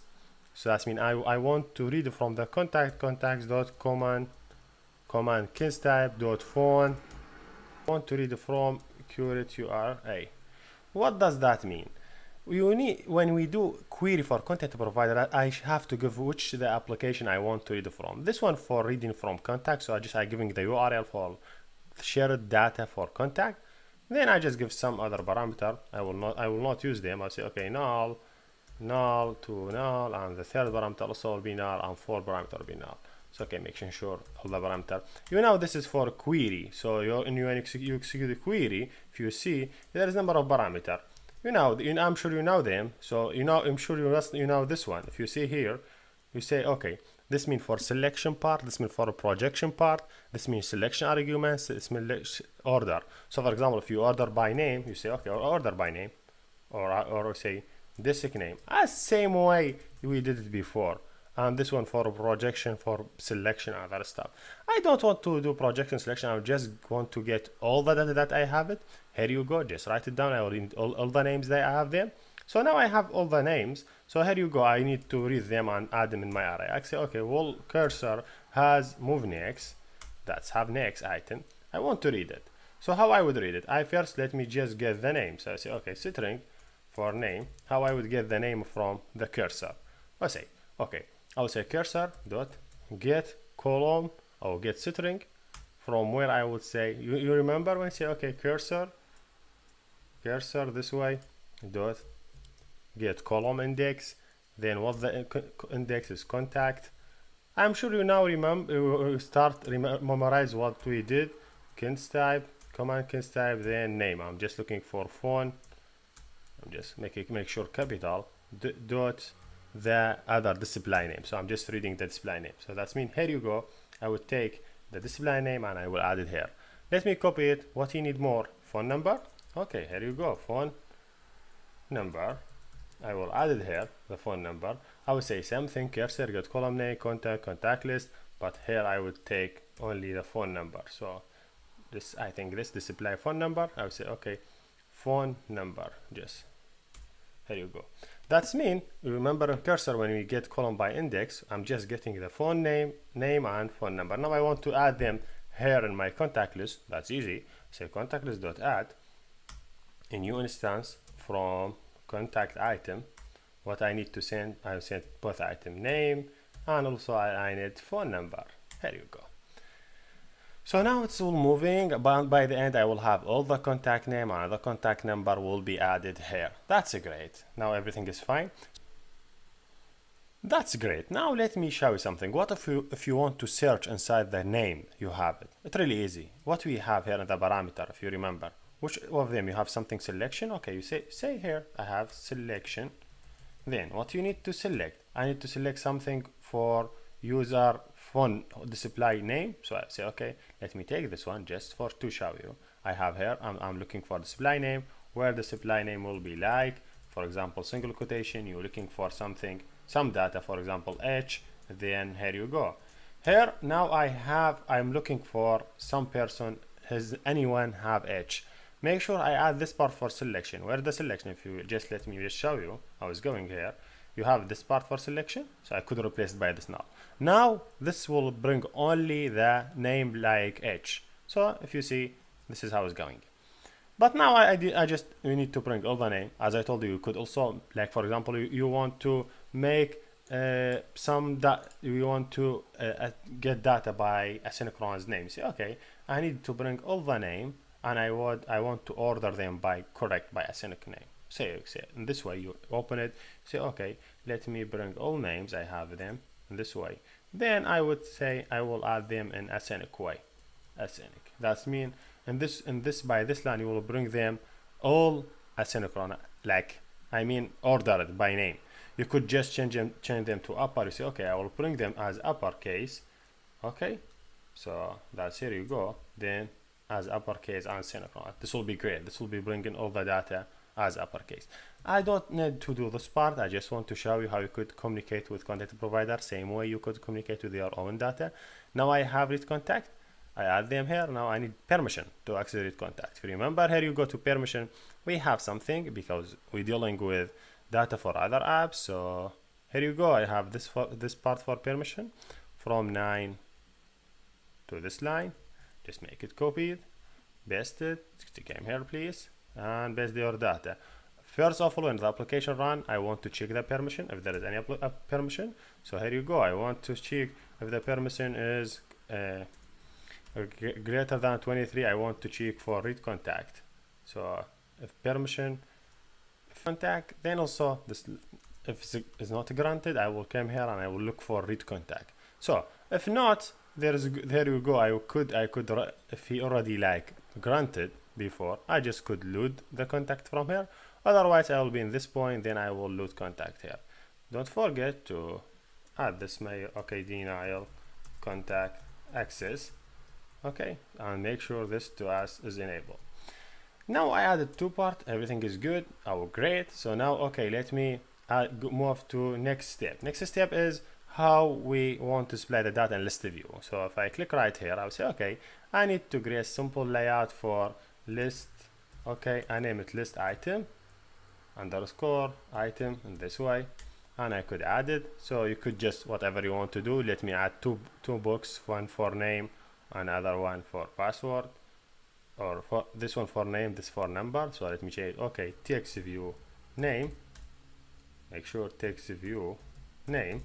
This way, and this one text view for what? Text view for number. Okay, you could change font size here for font if you want to say, okay, I want this one to be 20. That's good. So yes, how is it? This is, I have the ticket now. I want to load everything from here. I don't want to bother myself. I have already access into the adapter here. So here you go. I have list adapter. So here is it. I will take only this part for adapter. So yes, here is it, my adapter, and I will go back. I no longer read this permissions. I would add the adapter here, but I need some change in the adapter. If you see, my data is contact list now, so base adapter will be adapter.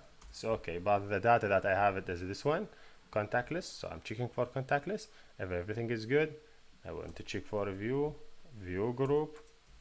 Okay, and I will say layout inflator and inflate, but the layout I'm checking for is list item. If you see, this is the list item, and also I just getting item as contact. Then I have to access to text view for what? For text view name.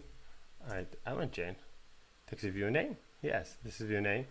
If I have a name, I will add s.name. Okay, that's okay. Yes, name. Also for password, I'm doing something, or not password, for text view for number. Okay, number, there you go. Then I say, okay, s.number. That's great. Phone number, I don't have any problem. I could load my data now. Now I want to display this data in ListView. If you remember, when you want to access to ListView, you have to do this part. I think all the other part I did it, but this part will be missing for ListViewing and ListView adapter. So yes, here you go. I just will go back. I'll say, okay, from where I'm loading the names. Whenever I load the name, here you go. After I read the contact, I have them here on the list. So I now want to load the name here. I'll say, okay, I have adapter. So adapter will loading this one for list item.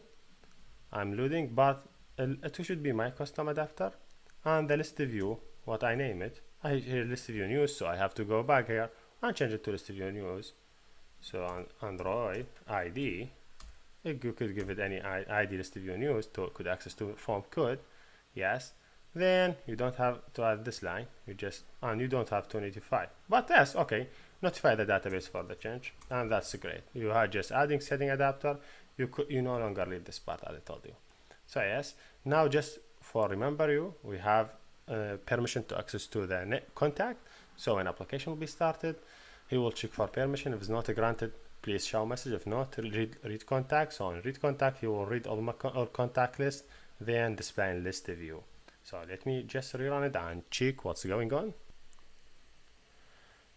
Here we go. If you see, this application need to access to contact. Okay, allow. You'll see Becky phone number, emulator, phone number. If I go back to my contact, I have to see these two phone numbers. Here you go. Now it's great. So now you understand how you could work with content provider. All the or most an application provide content provider, like reading, accessing to your photos in your phone. You could do content provider. Contact, you do content provider. Reading SMS, could do content provider.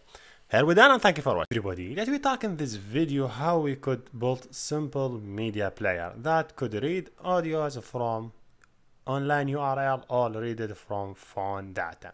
So first of all, I design a basic layout that have this seek bar as we talk about, and if you have 3 buttons and have list view. We talk about all these parts. So to don't repeat myself, I have this list view, and already I create an item for list view having, or ticket item having one text view for title and one for description.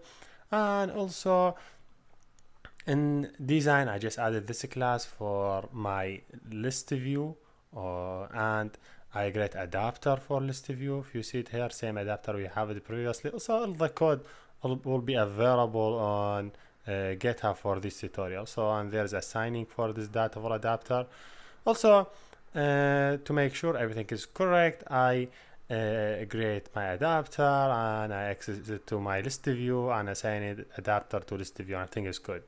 Also, we talk about how we work with seek bar with the thread. So I just create simple thread, and when this thread will run, this thread could update the value of seek bar. Now it doesn't have anything, so I will add the code for seek bar here in the future. So to get started, I already have number of songs. So this is my adapter. If you see it here, if I have it here is my adapter. So get song will bring number of song. Now for now I bring song from remote URL. So I have this song here and this song here, number of song. I add them in list view. So when someone run this application, who will see all these songs here. So yes, now let's get started with media player. How we could work with media player. So first of all, let me define media player. So now what I want to do, I want to, when someone click on the item, I will run it, or I will run the song. So I have this list view. I will say, okay, here you go. I will say list view date set on item click listener. When someone click on the item, please run on item click listener. We know this one will fire when someone click on the item, and I have the ID of the selected item. So it's really easy. I will say, okay, let me define a new song info class. I will name it S equal song list dot get. I get specific index for possession. What does that mean? I have a class for song info as we talked here before. So I would say, okay, when someone click any item, bring the selected item from song list here. So take it and add it here. Now, okay, I have all the information of the song list. One information I'm interested in is the first one. So the first one will be song path. So I will say, okay, let me run the song path. So to run the song path, I will say, okay, mp equal new media player. Just I create an instance from media player when someone run it. Then I will say mp.set data source. So setting data source, that means what song what the path. I need a path for the song someone want to run it. I will say, okay, I could name it song here info to be more clear. So when you call it here, I say, okay, run song info dot the path. Now, okay, that's great. I give it to my media player the song I want to play it. Then I'll say, okay, mp dot prepare. Then I say, here you go, mp dot start. I will run it dot start again. Here you go, I started. After that, I'm done. Everything is good. Now you see he give you error, because this error happened because he need you to add surrounded by try catch. So you need, when you run your media player, you have to add it between try catch. So make sure adding try catch for setting resource and run it. So it's better also the run added here to avoid any confusion. Now, okay, I am setting and I run my song. I want when I click to any song, the song will be run. But now what I want to do, I want when the song will run, also this one will be moving. So I want to give this seek bar the max value. So I will say, okay, here is the seek bar. I will say seek bar dot max value or set max for my seek bar. Set max maximum value will be the song length. How I could get the song length? It's really easy. See, just I say np.get direction. Get direction will give me a song length. So how many minutes, how many everything. Like for example, 1000 millisecond. All this will be set it for here. So now I have the maximum value for my seek bar. That's great. So I have the seek bar. I have setting the maximum value for the seek bar. Now I want when the seek bar is running or when the song is running, the seek bar will be updating also. So I could see in real life how the seek bar is updated. It's not so complex. If I go here, you see I just create my thread for seek bar and I have this thread running in background, continue running, doesn't do anything, just running. So I say okay.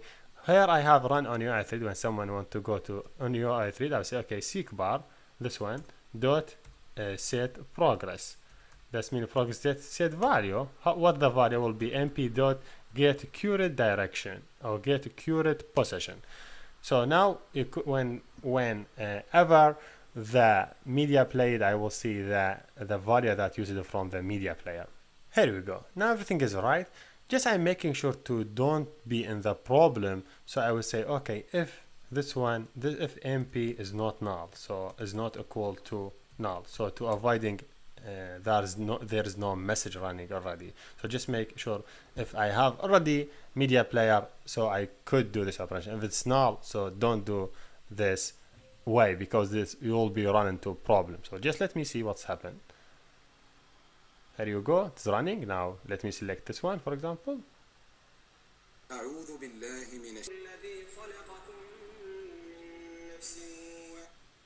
Here you go. Now let me complete my work. Okay, I said I have to have a stop and pass and all the stuff, so that's okay.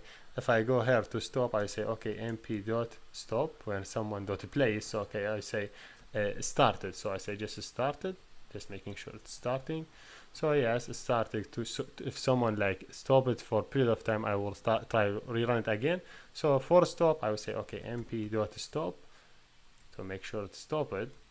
So and for pass it, I say np media player dot stop pass. So stop paste it for several time. So yes, now I think everything is clear. So I doesn't have any problem. If I rerun it again, I will not have any problem in this one. But there's one thing missing. I want to when someone moving the scroll view, I could change to specific space in the media. So that's okay. What I have here my seek bar, this one for seek bar. So I would say okay, seek bar date when someone clicks. So when set on seek bar change listener. When someone change the seek bar, I would say new seek bar on seek bar change listener. So I have here, I would say on someone change, I want to get the value. Okay, I would say okay, integer seek value. I take the seek value. I would say okay, seek value. I take it. I take the how much the value. I say okay, take in the progress.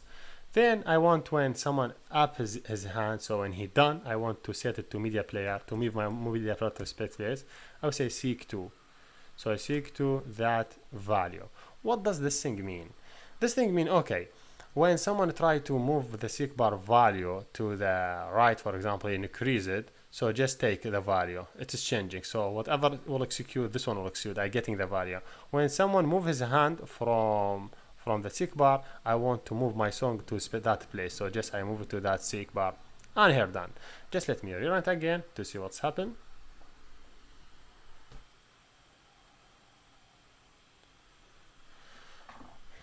Here we go. If I click this one, now it's running.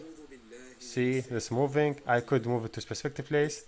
See, I could stop it. I could rerun it again. Play it. Just make sure it's playing. Oh, I stop it. Pass it. Okay, it stopped. It means that stop. I'm done. But if I pass it, I could replay it again. So this is running. I could do pass, then I could do play. Pass, play. but if I stop it, I'm done.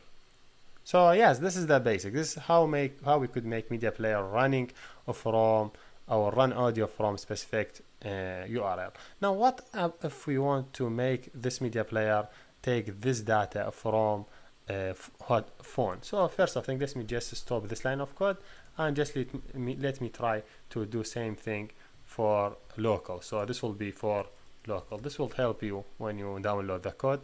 This be for online media. So this for local. So what I have to do for here you go, I'm done from here. So just let me first get a permission to use this one. So let me just go to main face, and in the main face I will say, hey, I want to access to external storage. I say okay, request permission for read from external storage. I don't want to do write, I just want to do reading from external storage. If you want to download it, download song, add write.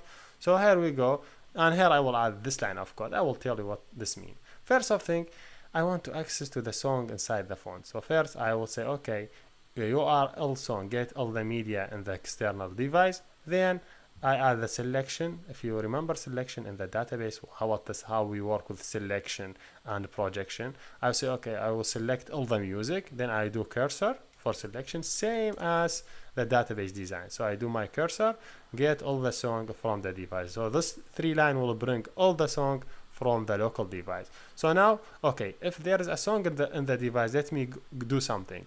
I will move through the song by song, and I get all my song list and add it here. So I just get song title from here as display name, then data, then path in the phone, then album name, then artist name. I get all the information from the phone.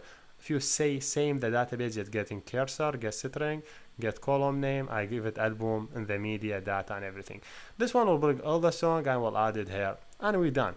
If you run it now on your device, I'm sure you will see all the song in the device. But wait a minute, here we're using a permission. This permission external storage. This are type of the permission that considered a dangerous permission. So how you could use it?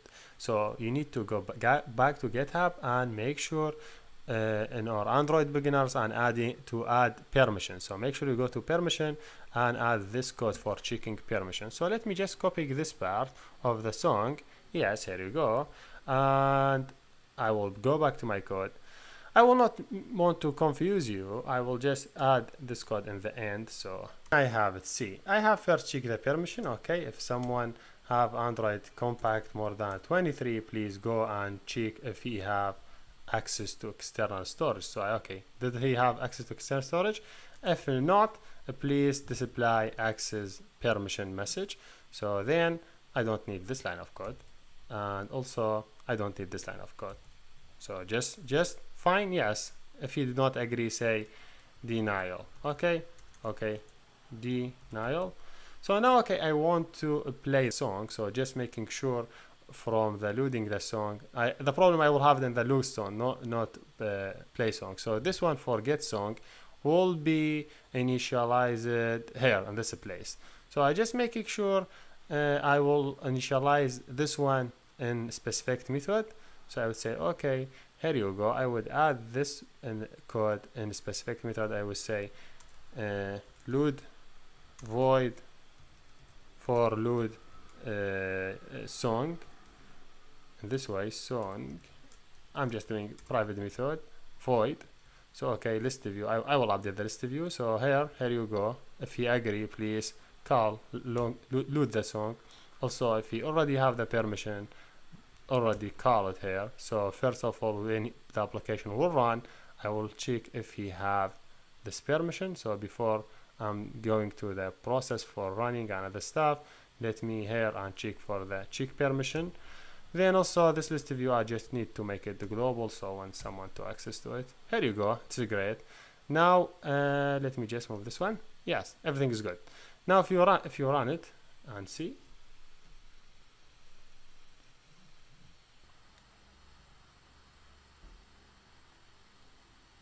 If you see when the application run, he say, okay, this application want to access media.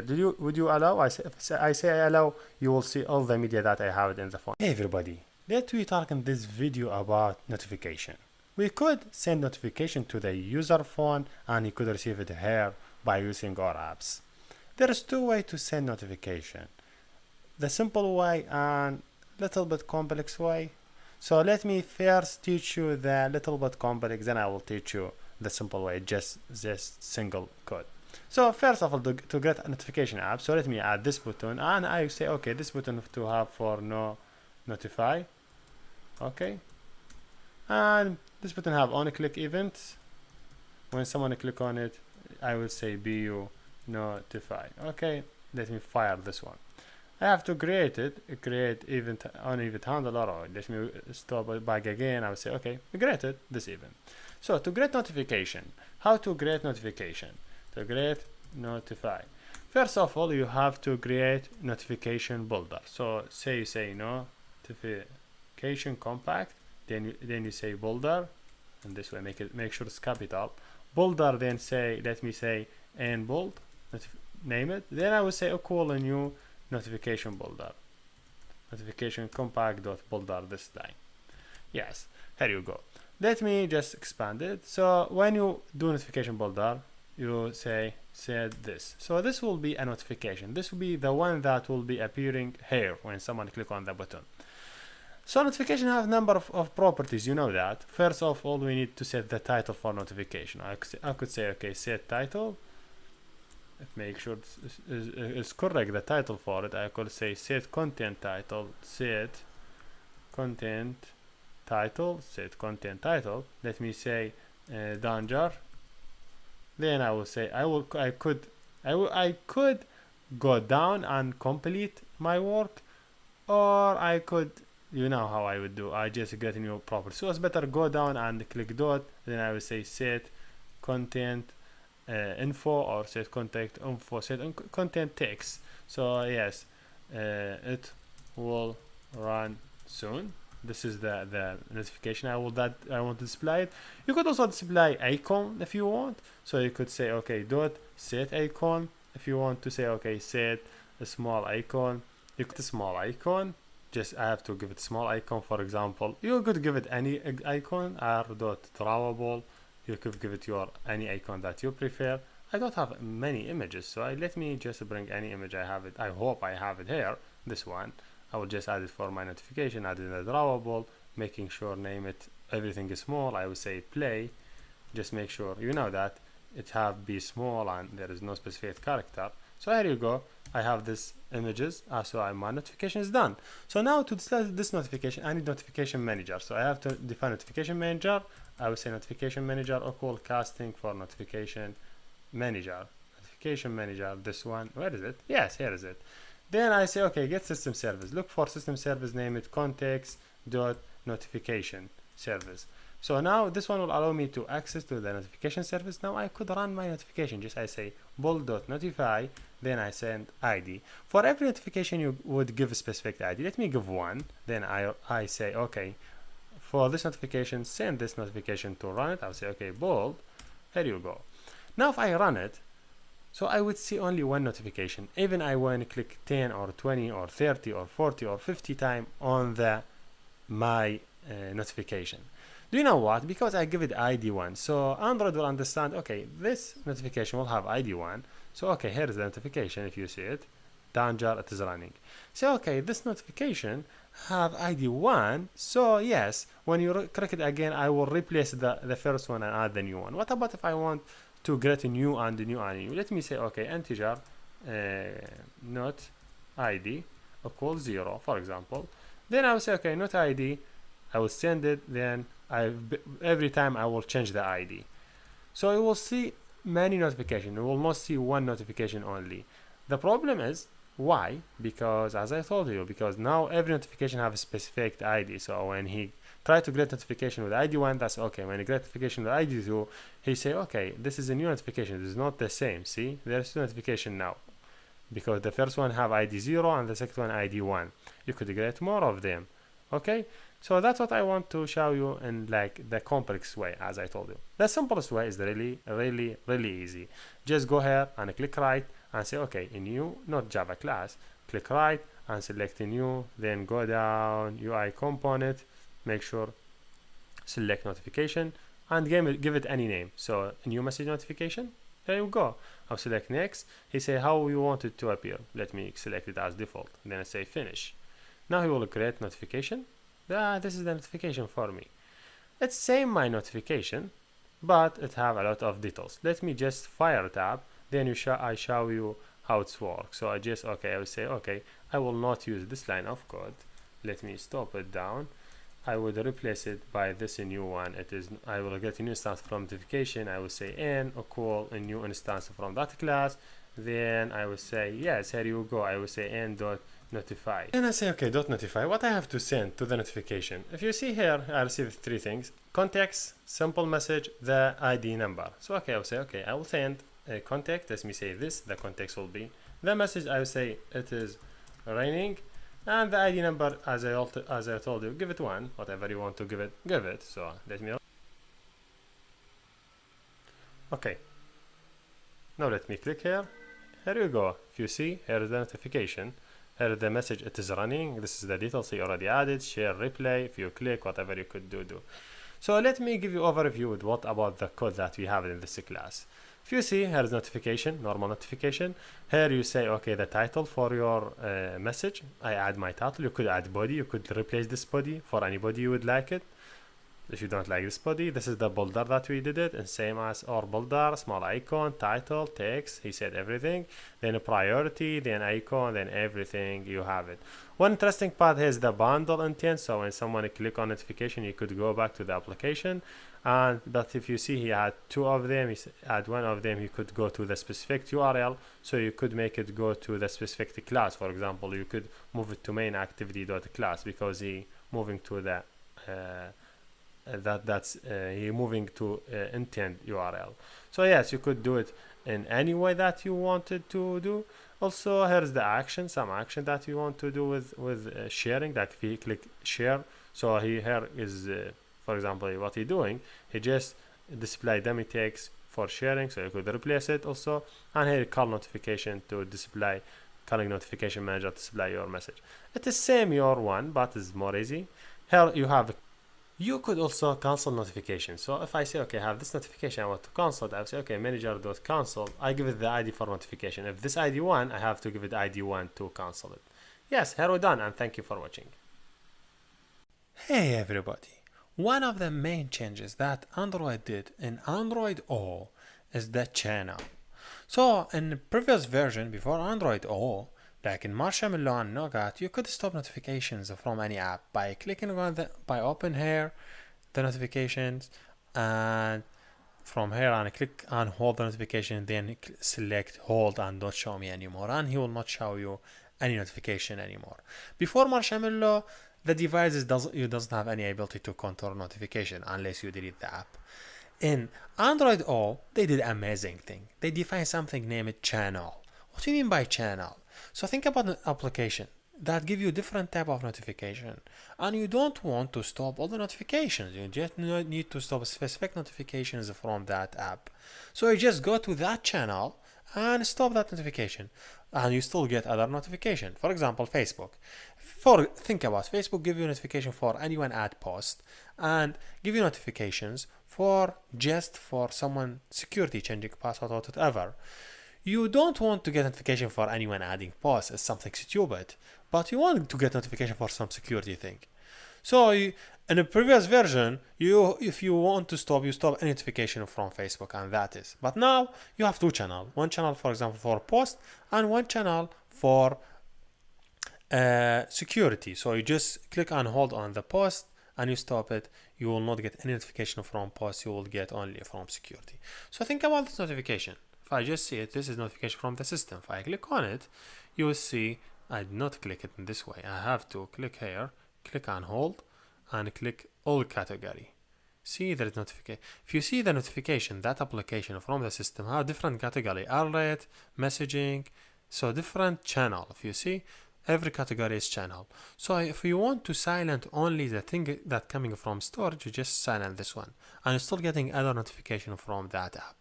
And that's exactly what we will do here. So if I just click here, I will start import a project. I will not implement any code, not import, sorry. This one, import code project. import Android code project. Here I select Android or preview and I select notification channel. I click next, then he give me this project for notification channel, give it any name, click finish, and wait for it. You will see this application. Wait for a second and let me see what he will do for us.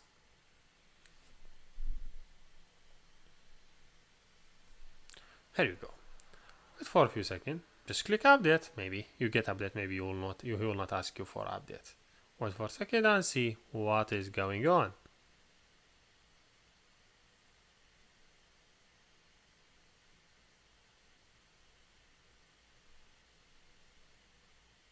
There is some error coming. First of all, let me just go here and see if there is anything wrong here. Define it. See here, target SDK in this file. Make sure to change it O, not Android O. If you have this error, maybe they will fix it soon. So change it here, target to O, and make sure to save it. And if you see you have another error here for icon, it's okay. Just click here on the application, click right, and click in new image assets. Then next, finish, and you should done. Now I just click resync application. Hopefully he will fix all these problem.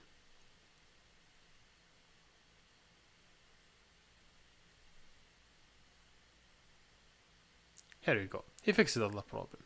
So now if I just go here and see what's going on, I click run to see the application.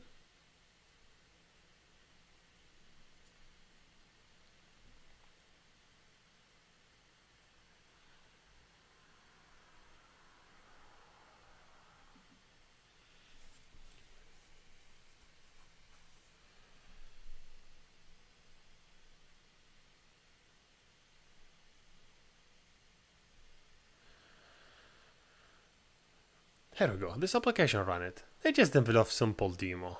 If you only click here, this is primary channel. You click send. He will send notification. He say notification from primary channel. You have secondary channel. If you click send, you will have another notification from secondary channel. See, 2 notification.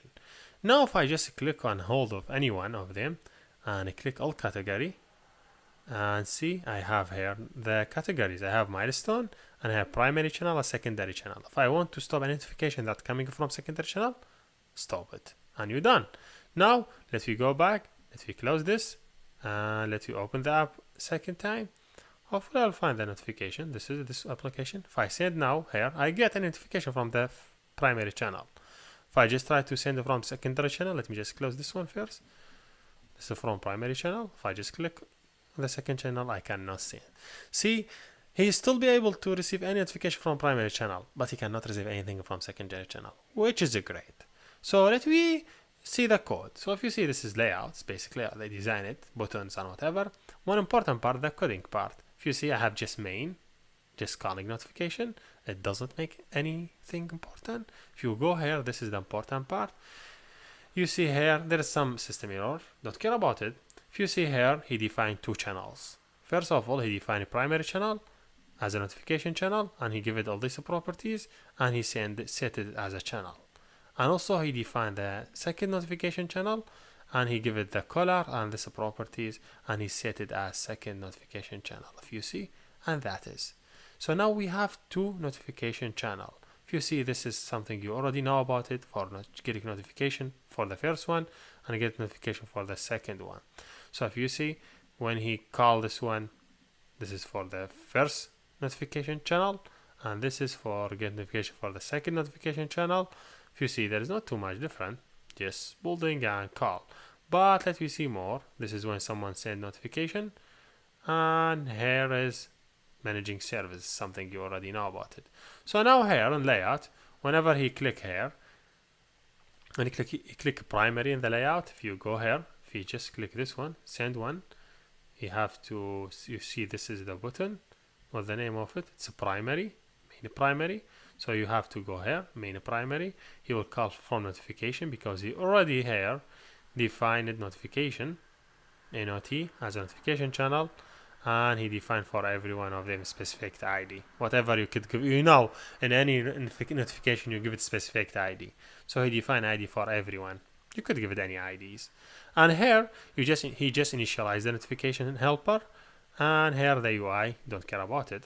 This is the important part for notification. Just initialize it part from this class. He send it this to start initialize it.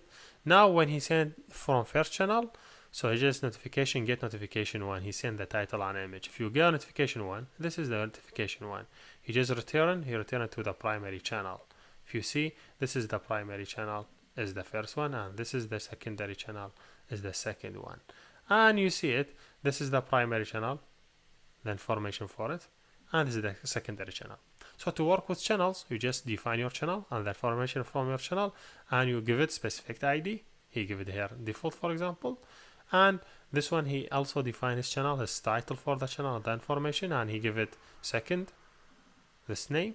And whenever he want to fire up for the second, he just send the ID for the second and the information for notification. And whenever he want to call the first, he send the ID for the first and send the information, and that is this one. Because sending the notification, the title and body that he get it from here, he just will send it to this one, and this one will send it to the secondary channel that already defined when it initialized it. And this is basically how it works. Hey and welcome. In this video we will talk about service and background receive in Android O and a previous version.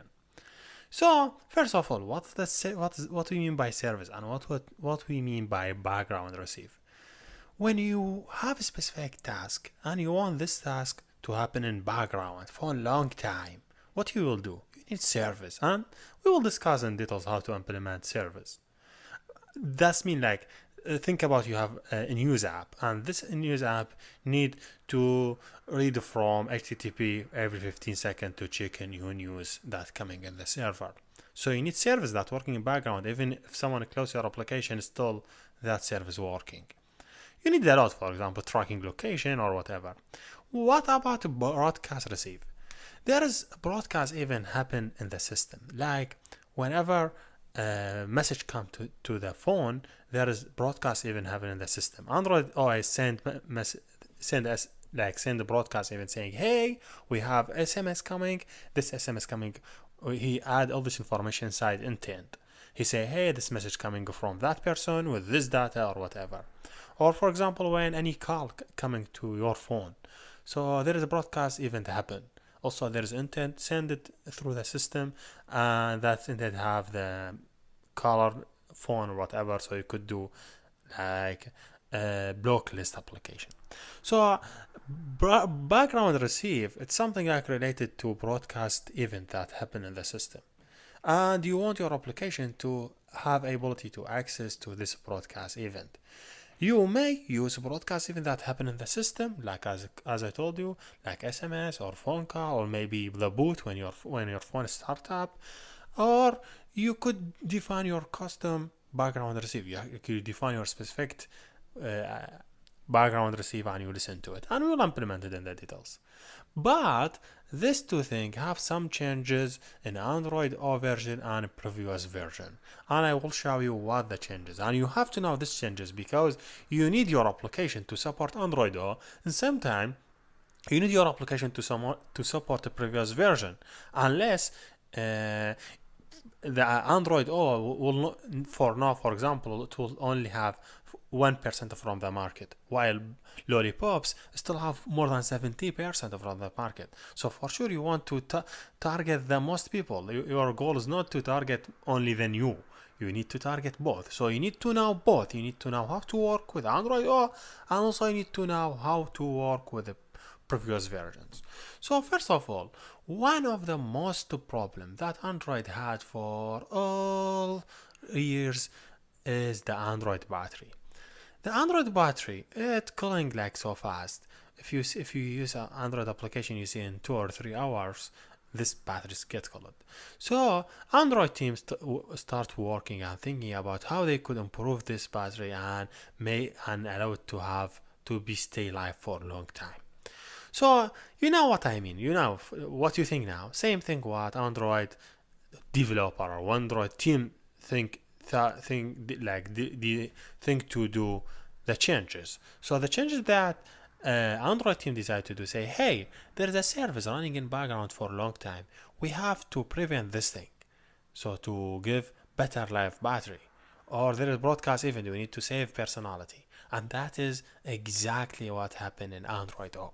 So let we start with background service, and we said before a few minutes, we talked a few minutes about background service. It's something happen in background. You want to listen to the news, or you want to get user location and send to the server, or whatever.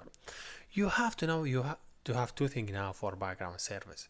If you want to target in your application the previous versions, like the versions before Android O, the service is still running in background without any problem, and it will continue running in background for a long time, and you will not have any problem. But if you target your application to have, if you want your application to target Android O, you have to know the service will not run for a long time in background. So if your application working and you have your application foreground, like what I mean by foreground, I mean someone open your application and explore something, and you have service working, that's totally okay. Still your service working. If by any chance you click home, that is mean your service goes to background, start working in background. In this case, Android will give your application specific time, then he will call this service. So one thing you have to know it, Android will not allow to the service to run for a long time. It give it specific time, then it get called. So to save the battery time, the battery life. So now in Android, for sure your battery will stay for long, because you will not allow any background service to continue working. So you have to know in your application you need to target both versions. You say, hey, if this version before, for example, if this device have a version before Android O, use service. If this device is using Android O, now we have option in Android O. In Android O, we cannot do service for a long time, but in some cases we need to do something for a long time, like application for tracking location or whatever. So what is something else Android give us to use? Android give us two things. One of them is job scheduler. It is something APIs in Android. You say, hey, I have this job and I want this job to execute at 10:15 a.m. So and this job will be saved, or this command will be saved in Android O. Whenever 10:12 come, the Android, or 10:15, sorry, Android OS will say, hey, there is a job, let me send it. He will send this job to your application, and your application will execute this job. So here you have guarantee 100% this job will run.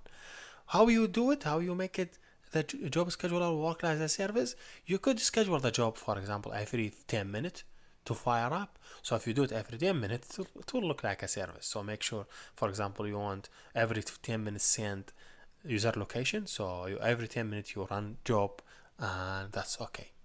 But the problem here, you cannot make it run continuous.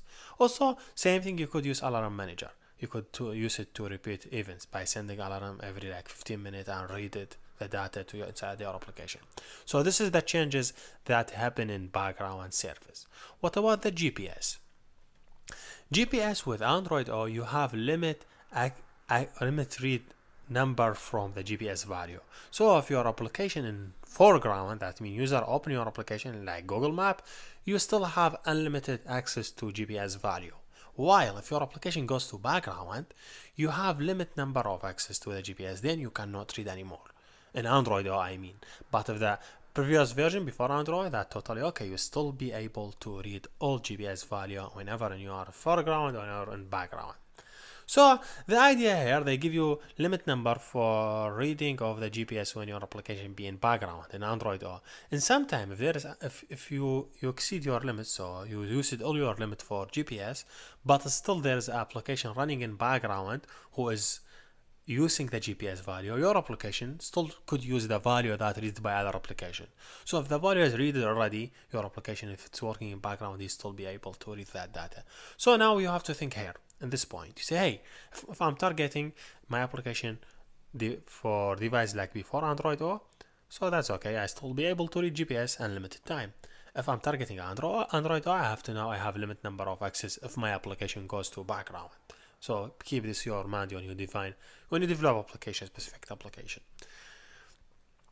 Now, what's the else? We have something named background receive. We talked before seconds about background receive.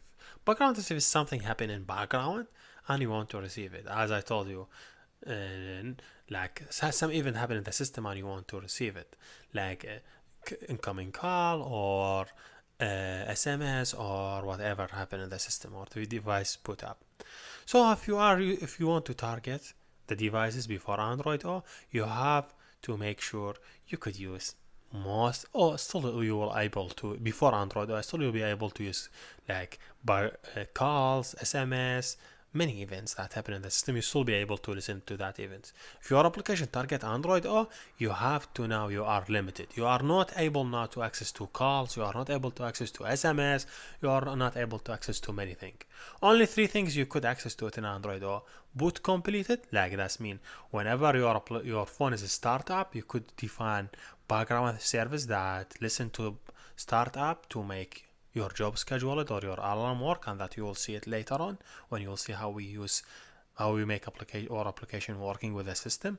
We use this event, or local change, or USB device attached whenever some device attached. So on Android O, you listen only to these 3 broadcast events that happen in the system, in addition to your broadcast event. While in devices before Android, you could listen to anymore, to listen to all the broadcast events. So this is all the point that I want to tell you. Make sure your application support both. Like whenever you define application, make sure you are support in your code support devices before Android O, and you support devices in Android O. Otherwise, your application will not work on all devices. So at this point, what I want to show you in this video, and thank you for watching and see you next. Hey everybody, let me talk in this video about broadcast. Android allow us to listen to a broadcast event that happen in the system.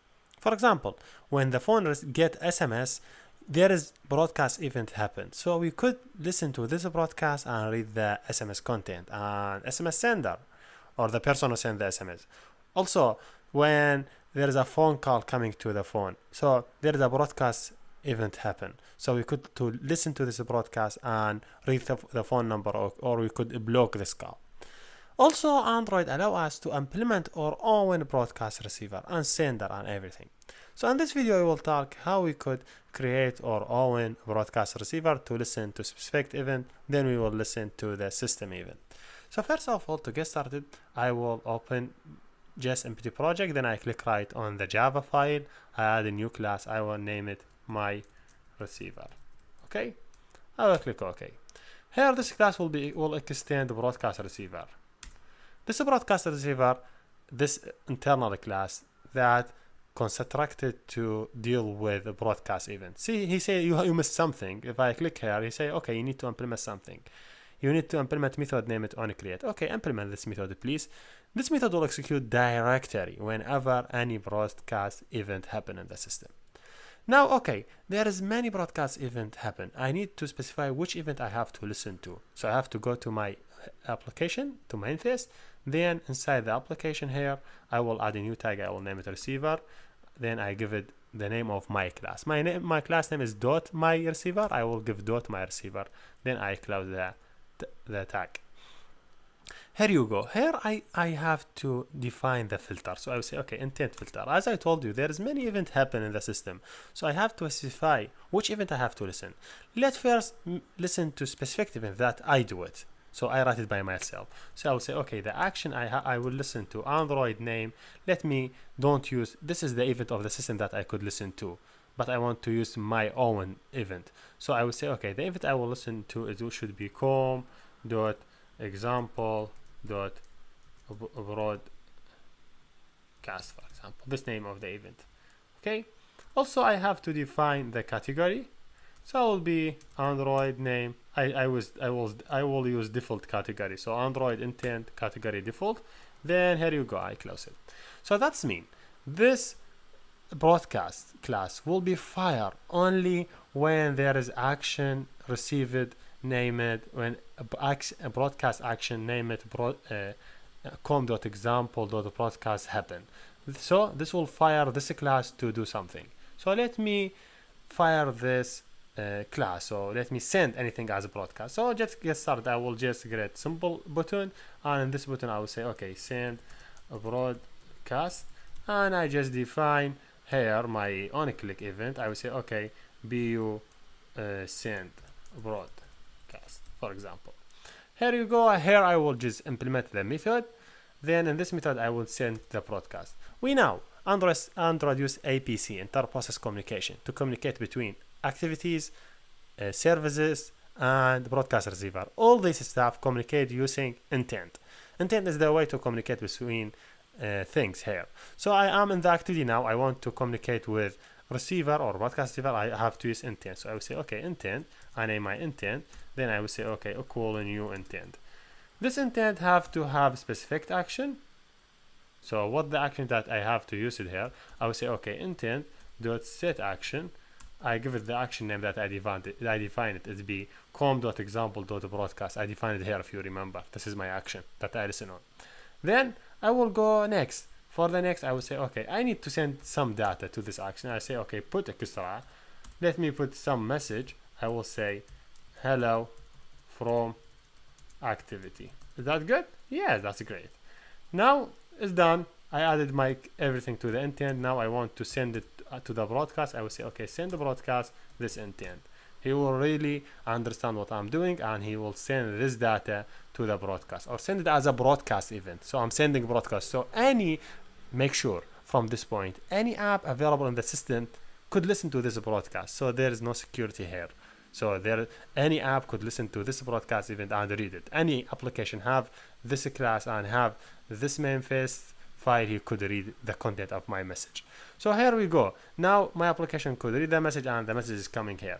First of thing, let me define bundle to get the content of the message. I will say b equal intent content. So I will say intent dot get extra. I'm getting the extra or the key and value.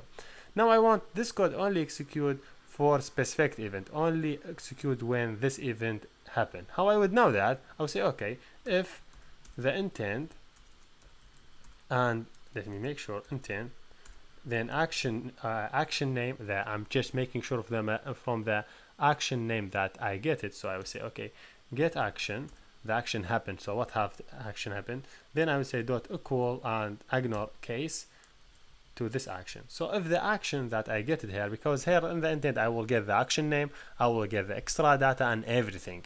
Because just imagine here you send intent and you have action and you have extra. So here he received the intent, so he could read the action name and he could read the extra.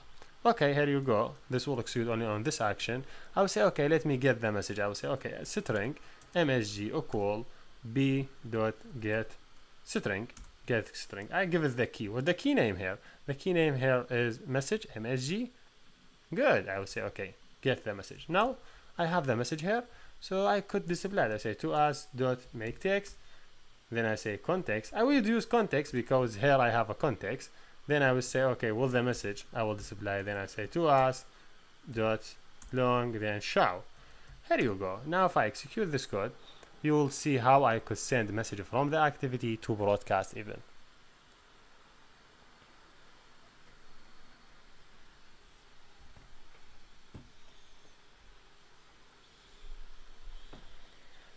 Here you go. If I click now, see hello from activity. So I am sending a broadcast event from here. Then my broadcast receive this event. That's great. Now let me go to the next step. Let me listen to any incoming message. So first of all, I need to define here the permission to access to read SMS. Okay, I will say read SMS or SMS read, make sure from the name. So it should be read SMS. That's great. Next, I have to add listening to the SMS here in my filter. I say, okay, action name. Also, I'm listening to another one. It's named SMS, just making sure. SMS, give it the name. If you see, there is many event I could listen to in my receiver. So the one event that I want to listen now, it is for reading SMS. So it will be this one, Android, provider, telephone, SMS receiver, then I close it. Here you go. Now I could get this event when this event is getted, so I will be here. So let me just also make sure if the action intent dot get action, because just make sure this one for SMS dot equal on ignore case equal this one. That's great. This one will be executed for my message. So here we will see when SMS receive it. Is that great? Yes, that's great. So let me just I will not do anything, just I will display a message. I say, hey, SMS just receive it. But one thing missing. Here our application is dealing with SMS, and SMS, as you know, reading SMS is considered as dangerous permission. So if you are using Android version 23 and after, make sure to add request permission for SMS. So just let me go to my Android tutorial, and I go to the permission, and I just making sure I'm requesting this permission also. So from line 9 to line, what line I will use 43. Here you go. I would go to my activity. I would just paste this code here. I would check permission this event. So first I'm checking bold. Okay, if activity compact, then I just minimize this one. Okay, if the action that I'm looking for is SMS receiver, SMS, is it receive SMS, read SMS? I think receive SMS, not read SMS. I'm receiving SMS. So receive SMS, but receive SMS, read SMS, all these are in same package. So just if you ask for this one, you could access to all other stuff for SMS. So receive SMS, then I will say, okay, receive SMS, SMS receive, SMS received SMS. Then I make sure here, I don't need this one. Also, I don't need this part. This will be enough to ask denial it. If someone denial it, I will say, okay, hey, someone denied this activity and he will not agree to use this one to ask. So here you go. This is message. I will say denial it. Okay, but okay, let me go through another process. I'm not only receiving the SMS. I want also read the SMS. So this one, what will do this? Check permission. I just added in when application started. Here you go. I will add it here. So this one will check the permission. If the device doesn't have permission to receive SMS, you will add it. You could add another permission here for reading SMS. You say, okay, you open this bracket. Say, okay, I'm looking for another permission for read SMS because I need to read the SMS, not just receive it. So you say, okay, and you adding another condition. You will say, okay, and I have another condition. This one will be read SMS read or read SMS. But don't forget, you go to the here and you add another permission, use permission for read SMS. So SMS read or read SMS. Oh, I add the SMS read. I will say receive SMS now. Receive it SMS. Here you go. So now I have access to read SMS, receive SMS. Everything is good. Now I could read the SMS here. To read the SMS, I will not go through many complex process. I have it here already in the place for broadcast. If you go look for broadcast here, broadcast event, you will see a simple code for receiving SMS. So here you go. This the code will execute. I could use it to get SMS message. So I just copied from 9:18 to 33. I could go back here and we say, okay, here you go. This bundle for receiving SMS. So this one will be B if you want, because this is the bundle. I define it B. So I say, okay, bundle dot, should be not B or not bundle, because I rename it. So I just getting the SMS. So here you go, read message, then bold if it's the version more than N and after, please use this way of formatting for B for getting the bundle data, or otherwise use this format because this deprecated now, but this working on a previous version. Now here I have the SMS sender SMS message. I could display it here using this way. I will say, okay, I will display this one and message, and also I could display the sender phone number so you could read them. Okay, here you go. Now this code could read the SMS. Maybe I missed it, added too many. Maybe yes. Now I just add a new brackets to fix some problem dealing with brackets. Yes, that's good. So this simple code will allow us to read SMS in the previous version and a new version. You don't have to understand how it's going inside it, but just you have to understand this is will give you phone number, this will give you phone message from this device. So let me run it and see what's happened.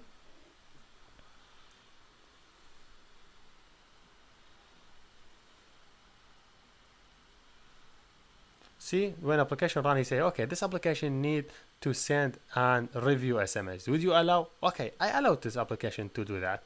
Now I want to send SMS to this device. I will go to this place. I will say, okay, doing call. I will say, sending this message. See, when the message receive it, also my broadcast receive read the message. I say hi. When I say hi, my broadcast also could read hi. See, write hi and read the phone number that sent the message. So now you could do anything. You could reply. You could reply to the message. You could use this code for replying the message by sending SMS. Say okay, thank you or whatever. So this two line you could use it for send message to anyone. You give the phone number and you give this content, but make sure when you send SMS you have also go here and add permission for access sending SMS and also add it inside the code when you, because your code need also to be updated. You need also add permission for sending SMS.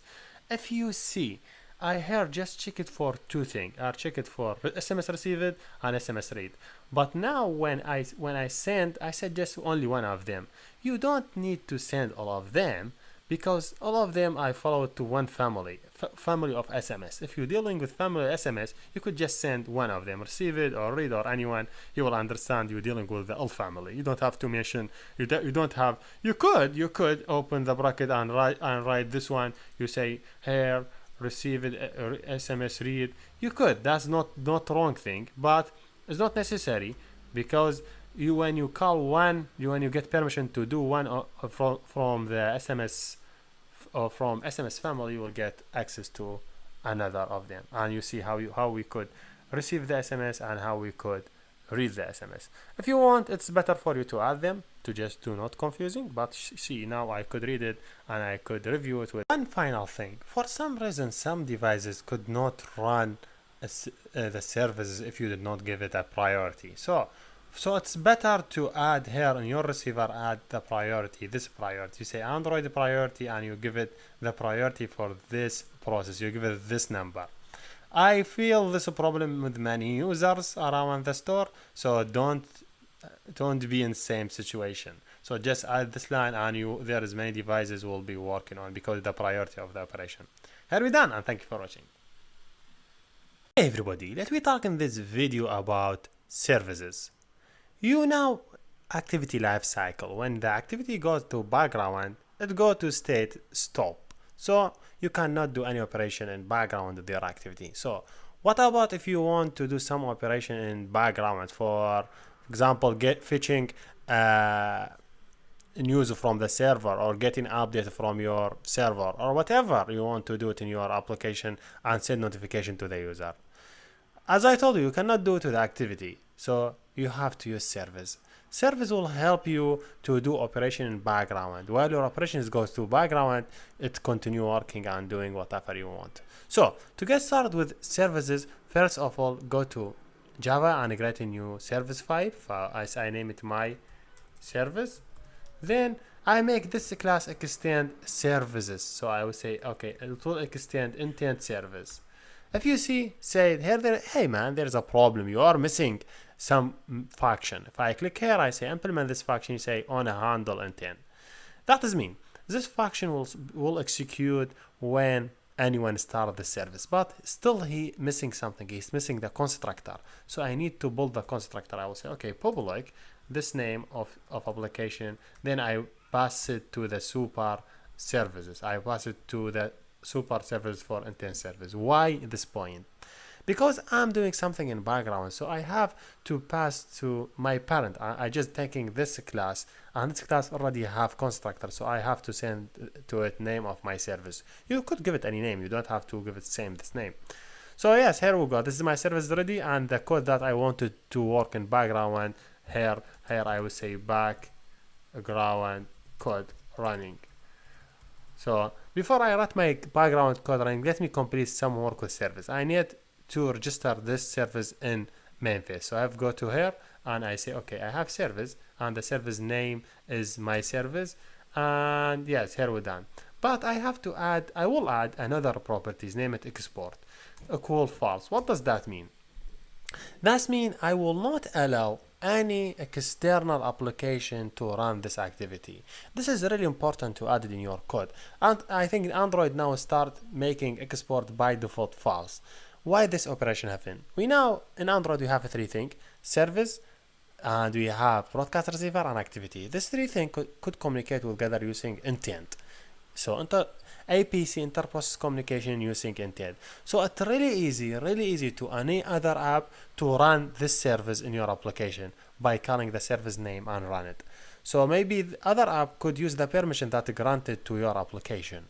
So to avoid other app to access to your services, so just make it as export false. So that's good. I have service, I registered. Now I want to start it. We have to, before I start the service, I just go to my service and add this line in the top. I say, okay, public static value for is running, I give it false. So by default, this is running equal false. So I mean static boolean will be, okay, should be by default, I give it false. So I mean that this service is not running. So to start the service, when the activity started, I say, okay, if services dot is running, if it is not running, just making sure I will run this service. So how I would run it? First of all, I would change this one to true. Second thing, I would say, okay, let me define intent because I need to move to another process. So I would say, okay, intent, I will name it intent, equal a new intent. I give it this activity and I give it the service. It is my service dot class. So I need to go to another from activity to the service. Then I want to run it. I say, okay, start service. And here we go. I give it just intent name. It is better to give it name. I give it intent service name. So I could run it from here. So what if you want to stop this service? It's really easy. Just make this one public. Add it here. So you could access to it from another place. So make it just public. Okay, just make sure it's intent. Okay, make it public. Then we make it public. Okay, let me here. I want, for example, I want in this button, I want to stop service. For example, when someone clicks the button. So I check if it is running. I will change it to the false.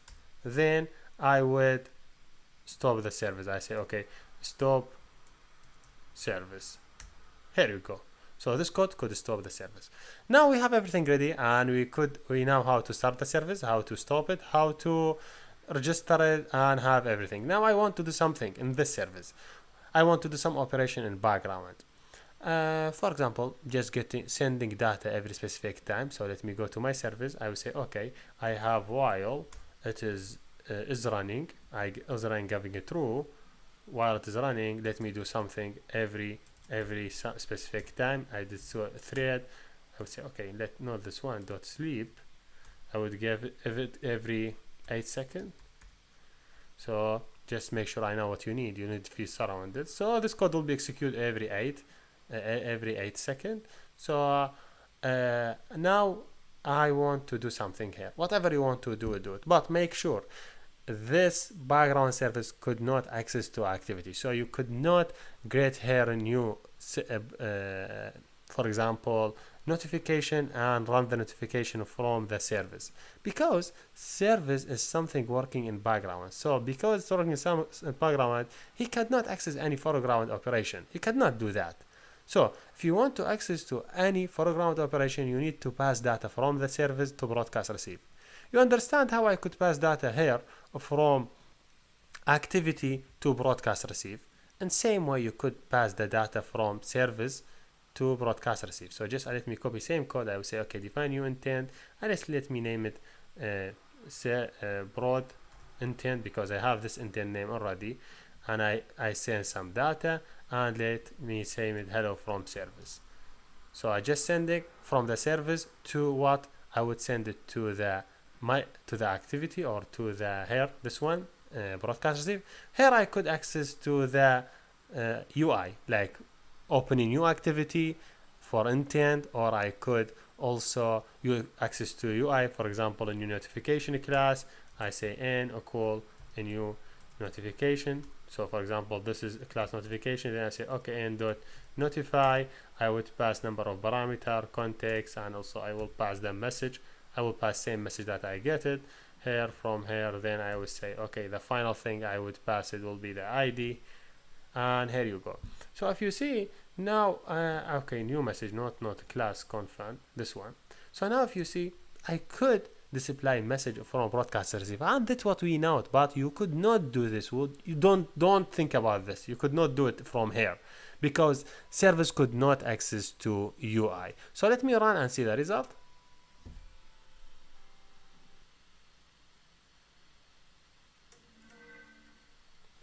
Here you see, if you see it's running, he say hello from service, hello from service. Also he get notification from here for hello from service. So even the application goes to background, the service continue working and continue sending message to me. And that is what I want to do from the service. If you see, it's still sending message, hello from service, and still doing everything fine. So just final thing, don't try to contact with UI from service, because service something is doing in background. For example, getting HTTP data from the server and check it for every specific time. But send this data to broadcast receive to work with it. So here we done, and thank you for watching. Hey everybody, we talked in the previous video about intent service. We say intent service, we will use it to some operation background.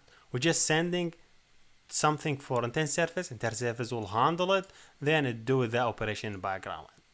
One thing you have to know, intent service, or not one thing, two things. First thing, intent service cannot communicate with UI. If you want to communicate with UI, you have to use service, not intent service, so you have to extend service. The second thing, intent service, from name it is on handle, so we just need to do some operation background, we will send it to the intent service executed, then it's done. But what if you want to do some operation background for a long time? The basic example, Facebook notification, you see, even you close your Facebook, you will get notification from Facebook. So what does that mean? That in this point you need service. Service is something working background for a long time, not doing some operation background then done. So put this thing in your mind. If you want some operation to be done in background for a period of time, then it's gone. You have to use intent service. You handle it, then you done it.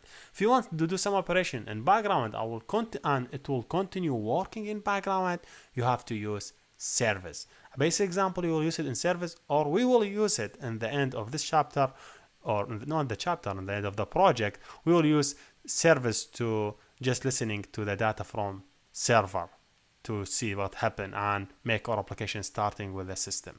So this is 2 points. Put them in your mind. How to implement service? It's really easy. Just instead of having intent service, have a service. You are no longer need this method. And to handle the data for service, you will override a method, name it. You just override, and just let me make sure at override, I'm just overriding. Just override this method. That means you do some operation background. You cannot communicate now with the broadcast, so make sure this is not here, because you cannot communicate with the UI. So just let me just remove this part just to make sure you understand. Here we have return something. Just for example, I want to return, I have to return start. This one is not sticky. This is just parameter for this method. Anything you want it to be done in background, make sure here your code, background code, whatever you want. For example, listen to Firebase. We will talk about real example in the Firebase, but just let me make you understand this one. If you see you missing something here, see here you go. You say you missed some method, name it onBind. Let me click onBind. OnBind method we will use it when we want to bind our service. Binding service mean returning data from the service to UI. So you just bind it, then you get the data in the UI. Anything operation you want to do in background, you will do it here. Then if you want to initialize something, you have to initialize that event on create. So let me just override. The method will be public void. Then you have on create. Then here we done. This will call super on create. Super dot on create. So imagine you have something, for example, something for Firebase, an instance for listening for a long time. You just first, for example, let me say in integer Firebase, you just define it here. Then you initialize it in onCreate, for example, Firebase equal 10. Then you will listen to the event of this one here, like Firebase on click listen. So you could listen all the time for the Firebase here. What about the part of starting the service? You will not change anything. You still have same thing. You just start the service. You just create intent, then you start the service, and the service will be working in background. And everything in the main phase is still, you keep something. You will not change anything. This is for doing service in background for a long time. What if you want to return some data from the service? Okay. To return some data from the service to UI, you need to do some modification in your service. So let me go back here in my GitHub and make sure from something. I just will look for service. Just go down. I'm looking for bind service, this code. So just I want to bind with service to return some data from the service. My service here name it local service. So to avoid some error, just let me make sure I just rename this service. I just rename it. To rename it, you have to refactor. So this is again good point to rename it. Just rename the server local service and make sure you go to the name of the file name and change the service name. And also you need to change it here in the main phase because you updated. And also when you started, you have to update it. Okay, because I don't need to change all the name inside other stuff. If I go back here to my broadcast, you see this is all the code. So this is what I want to do.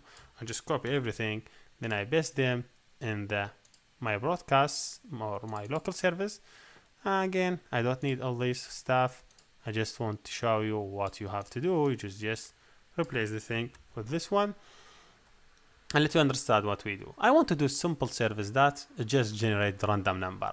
So first of all, I just create instance from random to generate random number. Then here on bind return, I want to return something from the service. So I need to extend from the class binder. Binder, I imagine in handler, you just handle something. So binder, you bind something. You just create instance from binder, and this binder will just return local service as an instance. So whenever you want to get data from the service, just call get service. You will return some data from this class. So whatever your class name, just change this name to your class name and this name to your class name, and just keep all the same. This name change it to your class name and this name change it. On bind, this method will execute when someone bind the service. So when we bind the service, we will initialize this one on bind. So that's mean not initialize, return this one on bind. And on bind is instance of local bind. And this is the class. And that's great. You'll understand it. So I will tell you more. And this is the method for getting random number. So let me go to the next step so you'll understand how this one and this one work together. If I go back, I just go, this is main activity. So it is better to just copy all this code. I will copy all the code. So just make sure, yes, all the code I will copy. And I go back to my main activity. I just remove all this code that I have already and replace with the new one. Let me teach you every part in this code. First of all, you just create a new instance from the local service and on bind. Then you just on create have the same, you just on create method. Then you want to start service. Now the service, we do not start the service and everything is done. We need to get some data from the service. So you need to bind service. So we will call an on start, we will call create intent to the service, then we say bind service, not start service. Start service means service don't return anything. Bind service, we need to get some data. So we bind the service and we said mconnect. So when the service here is started, first thing will execute on bind, and it will return this one for us. On bind this is the instance for the binder for the service, local binder, and you will see what local binder here. Then okay, I have the binder now. So when I want to done, I just say okay on bind, I just unbind the service and I'm done. The point or the communication channel between this activity and service, it is on connect. So what mconnect mean? Mconnect, if you see here, the class of service connection. So just we are connected with the service. So you just create an instance from service connection. This have two methods. One of them on service connect. So when we connect the service, and when on service disconnect. When we connect the service, we just create an instance from the local service, local binder in the service. You see, service have something named local binder. We just create an instance from this because this one could return to us the service information. Then from the service, you could access to the methods. So yes, here we gone. Then we just initialize it. Then we done. Now, whenever we want to do anything with the service, we already connected and we already, this one will return local binder, and local binder could be as initialized from the service. So when we started, for example, this one on button click, when someone click on the button, we just check, hey, is the service working? Because we now on connect, we make it true. If when you disconnect, we make it false. So if it's true, just directory mservice.getBind. So the way that we communicate between service and activity, we just have the service everything. We just define local binder, so we're just binding with the service, and this one will return for us get service, return this service for us. So whenever we want to use it, you just in our activity you just define mconnect and connect with the service, and this service will return for us local binder, and when just we get the service and we add it to mservice. That's great. Now I will not do anything. I'll just adding a symbol button, and this button I'll just make it call this on create. Now if I run it and see what's going on, now I could get data from the service.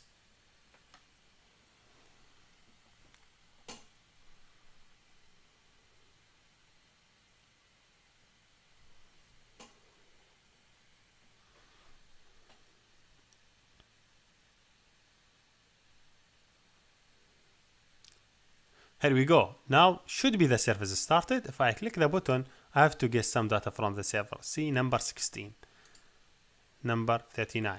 So whenever I click the button, I getting some data from the service. How does that happen? As I told you, we have a service and we have local binder. We just binding with the service. When anyone bind with the service, we send them mbinder. Mbinder is the instance of the local binder. So this one, when we bind with the service here, or when we start the service here, we're just sending the mconnect. Mconnect should be responsible for connect with the service. This one, when you get connected with the service, he will get the information for the service and set it get service and add it mservices. You see, we send the data of the service here. We just change it to your service name. Then I have all the data for the service in this instance, so I could access to any method like get random number, because get random number instance in the service. This is basic thing I could show you in this video. Main difference between service and intent. Service we could communicate with UI. Intent service we cannot. Intent service we use it in background operation, but for specific time, because to handle the request and do it in background. Service we need to do some operation in background and for long time. Here we done, and thank you for watching. Hey everybody, before we move next, let me show you one security concern you have to take care about when you work with service and broadcast receive. I just have very basic example. It have service, and this service is running in background and sending username to the broadcast receiver. So imagine this service is just getting some important data from the server side and send this data to the broadcast receiver. So broadcast receiver will get this data as anyway and display it in the message. So and when I want to start this broadcast receiver, I would start it from here. Okay, this is for starting the service. And when you run the app, you feel happy because it's working and there is no problem, and you could send data from service to broadcast receiver. But one thing you have to take care about now. So because it is a broadcast receiver, that means any app in the system could access to the data that's sent it to broadcast. So again, this one is sending some data broadcast to this action. So any application in the server listening to this action, he could access to this data. So you see our application read the data, but there is some application hacker also. He read this data. He read the username Alex1AA. So how that happened? Okay, this is our simple application. When the hacker came to our app and he just changed the file of application from APK to source code, he will see this code.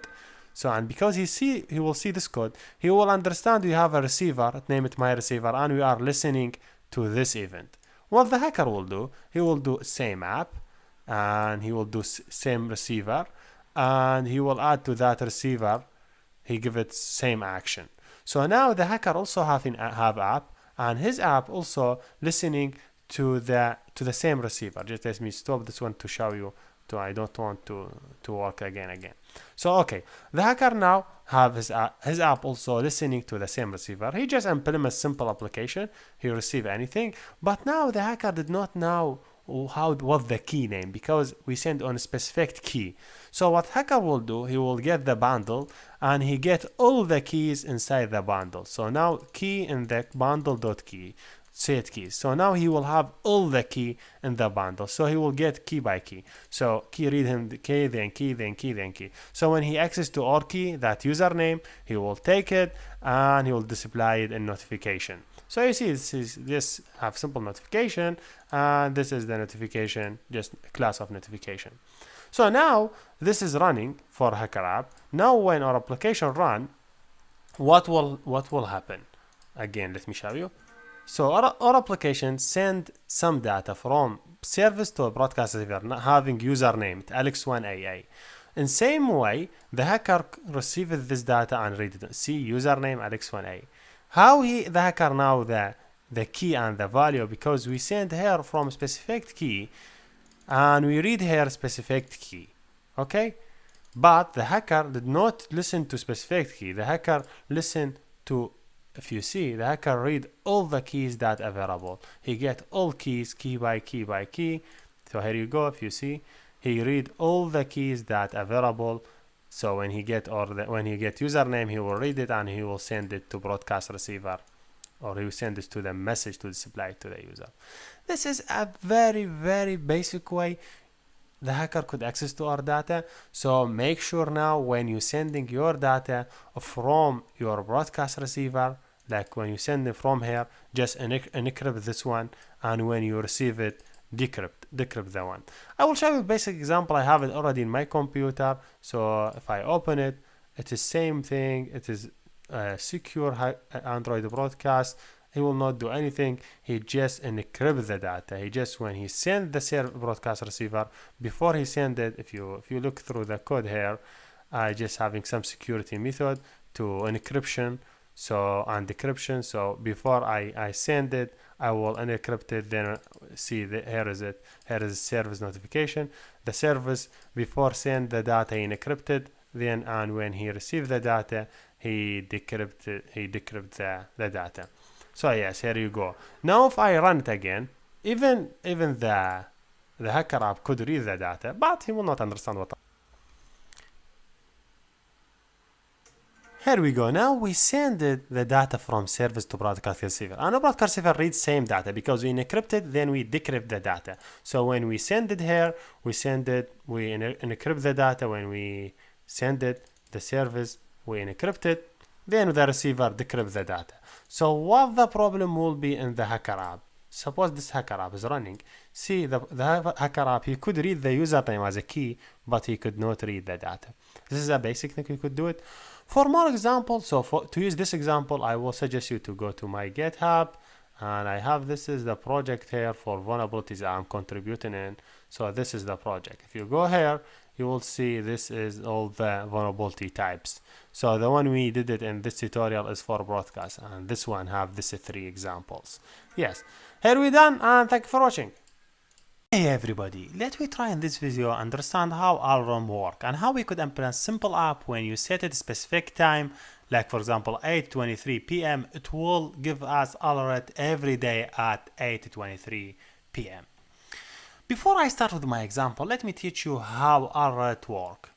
Alert, it is part from the system services. So when you want to run alert, you just write in your code, hey alert, I want you, for example, to run at 6:30. And you close your app. Whenever the time reaches 6:30, already the system service, now there is alert registered. So he will fire up. He will fire up two ways: either start specific service or doing specific broadcast event. It depends on your choice. You may want to do broadcast, or you may want to do service, do service. So to get started, I used the simple application that we already built it in dialogues part when we did that time dialogue. So make sure you are using that project in this video. So to get started, I want to do my example with broadcast. So I need to have a broadcast class. So to do broadcast class, I just click right and create a class and extend the broadcast, or make it really easy. Just go here to other and select broadcast receiver and click remove export. Export means allow other application to access to it. I don't want any application to access to this broadcast only system on my app, and I click next. Now if you see, I have this broadcast receive. It is extend the broadcast receiver, name it my receiver, and this is on receive. If you go to main phase, you see already there is receiver register it, and here is it. Now I want to do filter. What the filter? I want to do intent filter, and this filter listen to specific action. The action name, let me give it com.array.alarm. This action I wanted to send my event through it, and for sure I will have category should be default, so it should be default. Make sure you look for default to work on it. So whenever this action call it, I will be in this part in the receiver, so I will get it. So let me just do some operation. I say, okay, if the intent.get action, if the action will be this one, please do something. For example, do to ask for message. So to ask dot make text, do some text context, then time, then to ask for sure dot long, then here you go, dot show, showing the arm for user. So whenever anyone calls this action, I will do operation. My example, as I told you, I already have it that someone selects specific time. When he click done, I will have data and time will be here in my activity. It's set time. So whenever he select hour and minute, I will have it here. Now I want to work in my app. To start working, I will go to my GitHub and I look for ARM. Make sure here I have ARM manager. First of all, I need to define the time and date I want to run my code. So it's really easy to use code from line number 8 to 12. Just copy this code and go back to your code and make sure you add them here. What this code mean? You just define calendar. Calendar, just imagine it you define specific time and data. So I define calendar, it is get calendar. I want to set calendar in hour equal the incoming hour, and in minute equal incoming minute, and second I give it 0. I didn't define day and month and year. You could specify it in specific data, day and year and month, but as I told you, I want to this one to run every day, so I don't have to set the date. If you don't set it, will be by default this day. So if I say calendar, for example, dot set, you could set, for example, calendar dot specific the for example month, specific which month you want to run this. For example, 15 January in March you want to run it. You could do with year also, not only with month, year, and also you could do in the week or in the year. As I told you, like 2030, for example, you could do, or to run 2017, whichever year you want to define it. You could define also the day of week also. So all these parameters you could define. As I told you, I want to run every day, so I just define the time that I want my alarm to start. Second thing, I will go back here and I will copy this code and I will tell you in details what this code means. As we said, let me just copy it and add it here. So, and just take this one off. So, we said first we have to define alarm manager. So I say alarm manager, I am alarm manager. I don't need to context. I just say get system service context alarm service. I just define the service that I wanted. I want my application to work with. It's alarm service. Then when I set RM service, if you see, I say am.setRepeat. I want this RM to repeat. I give it this parameter to wake up my application, and to this RM will repeat every day and the time and the calendar.get time. So whatever the time set here, I will make it run every day and that time. Then I say, okay, I need it every day. If I wanted to say every day, I say manager.interval day. That means every day I want it to run. Then I give it pi. As I told you, there's two parameters will be for RM. First of thing, which time I want it to run. So I give it here which time I want it every day, and I give it here interval every day. Now what I want to do with RM. First of all, I want to start this broadcast service that I defined. So first of all, I define intent. The intent take two parameters. This, that means this activity, and RM receiver. I don't define the RM receiver. I defined it as my receiver. So make sure it's my receiver. Now what the action name? If you remember in the main phase, this is our action name. It is com.rm.com.arrowby.rm. So make sure here define your action that you want to send it inside the intent. Then you could send the message, whatever the message you want to send it here. For example, I want add message hello from RM. Just sending simple message inside the intent. Now I want to send intent. I cannot send intent directory to the broadcast receiver. I have to RM, I have to define this inside pending intent. This is how this parameter work. You cannot take intent, have to be pending intent. Then so I define pending intent, PI, pending intent, get a broadcast, because I need to do broadcast. If I want to do service, I say get service. Get a broadcast, take number of parameter. First parameter should be this. That means this activity. Second parameter 0. Third parameter the intent. Fourth parameter, this is important parameter, it is pending intent flag update current. That means I want to update. If I want to cancel, should be flag cancel. I want to cancel the event. So this is really basic code. You just two part. First part, define your time. Then you define the action that you want to do it. Then here you go, fire your action. Really easy, fire it. So when it reach that time, it will be fire. So now to see the result, I just have message. So as I told you, you could take this message, my message, you could take it here in the intent. You know how you could take it. You could say bundle b equal intent dot get extra, and you could say here instead RM time, you could say b dot get string. You just get string, taking string, this key that's sent it already, so you could read it. Now if I try to make sure if everything is good, so there is no error, if I try to run the app to see if I set the time it will work. Let me see. Here we go, I have this RM. Now the time in my phone is 8:30, so let me change it to 8:31 to 8:31. Yes, it's better. I hope the time will not change to 8:31 before I set the alarm. So now I set the alarm and I close the app. So if you see when the time will reach 8:31, so 8:31, now the alarm will be fired up. See, here is it. Hello from alarm. So what's happened? Even I close the app. How the alarm work? As I told you, alarm, when you do here alarm and you send something to the alarm, you send something to the system service. That means it goes to the Android OS and say, hey, when you get this time, fire this event. So when it got that time, it already will fire this event. Your application will understand this action is to him because he already listening to this action. So he will get this action. He will display the data.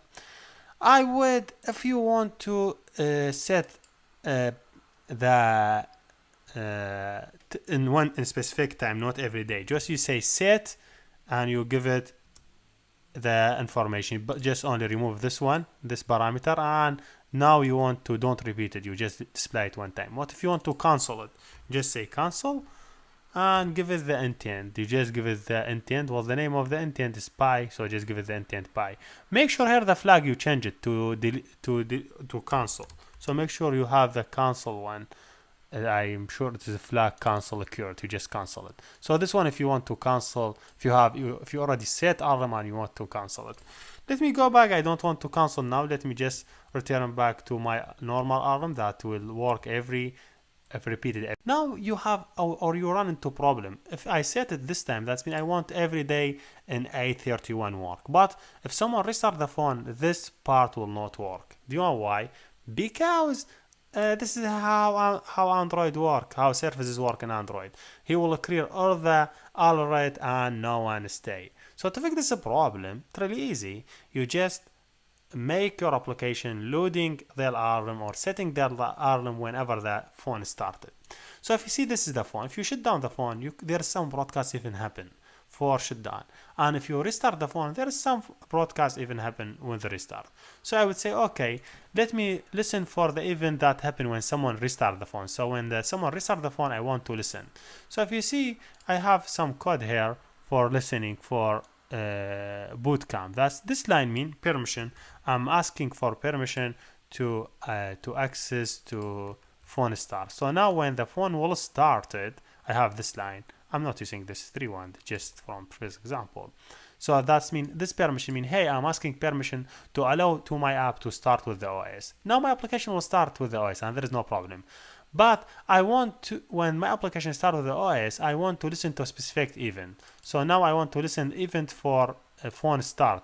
So if you see, here is for intent filter for boot compute for start phone, and this one for when phone shut down. So you could listen for this one, for this two if you want phone shut down, and this one for phone restart. And I'm looking for phone restart. Make sure you will have later exercise about this one, but now I am using only phone restart. So just add this one here.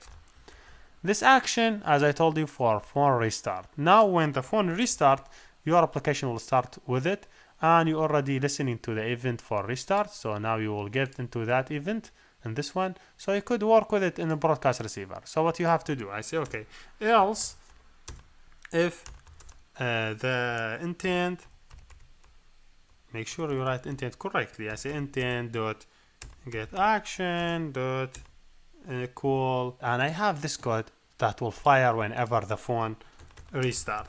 Okay, I have restart. Now I want, before phone shutdown, I want to save the time that the user saved it. So you could do that. Let me just add a new class. I name it save data, and add method for saving. If you remember, we have already implemented how to use shared reference for save data. So let me go back here. I say I'll look for reference. Here you go. This is the shared reference. The shared reference allows us to save data.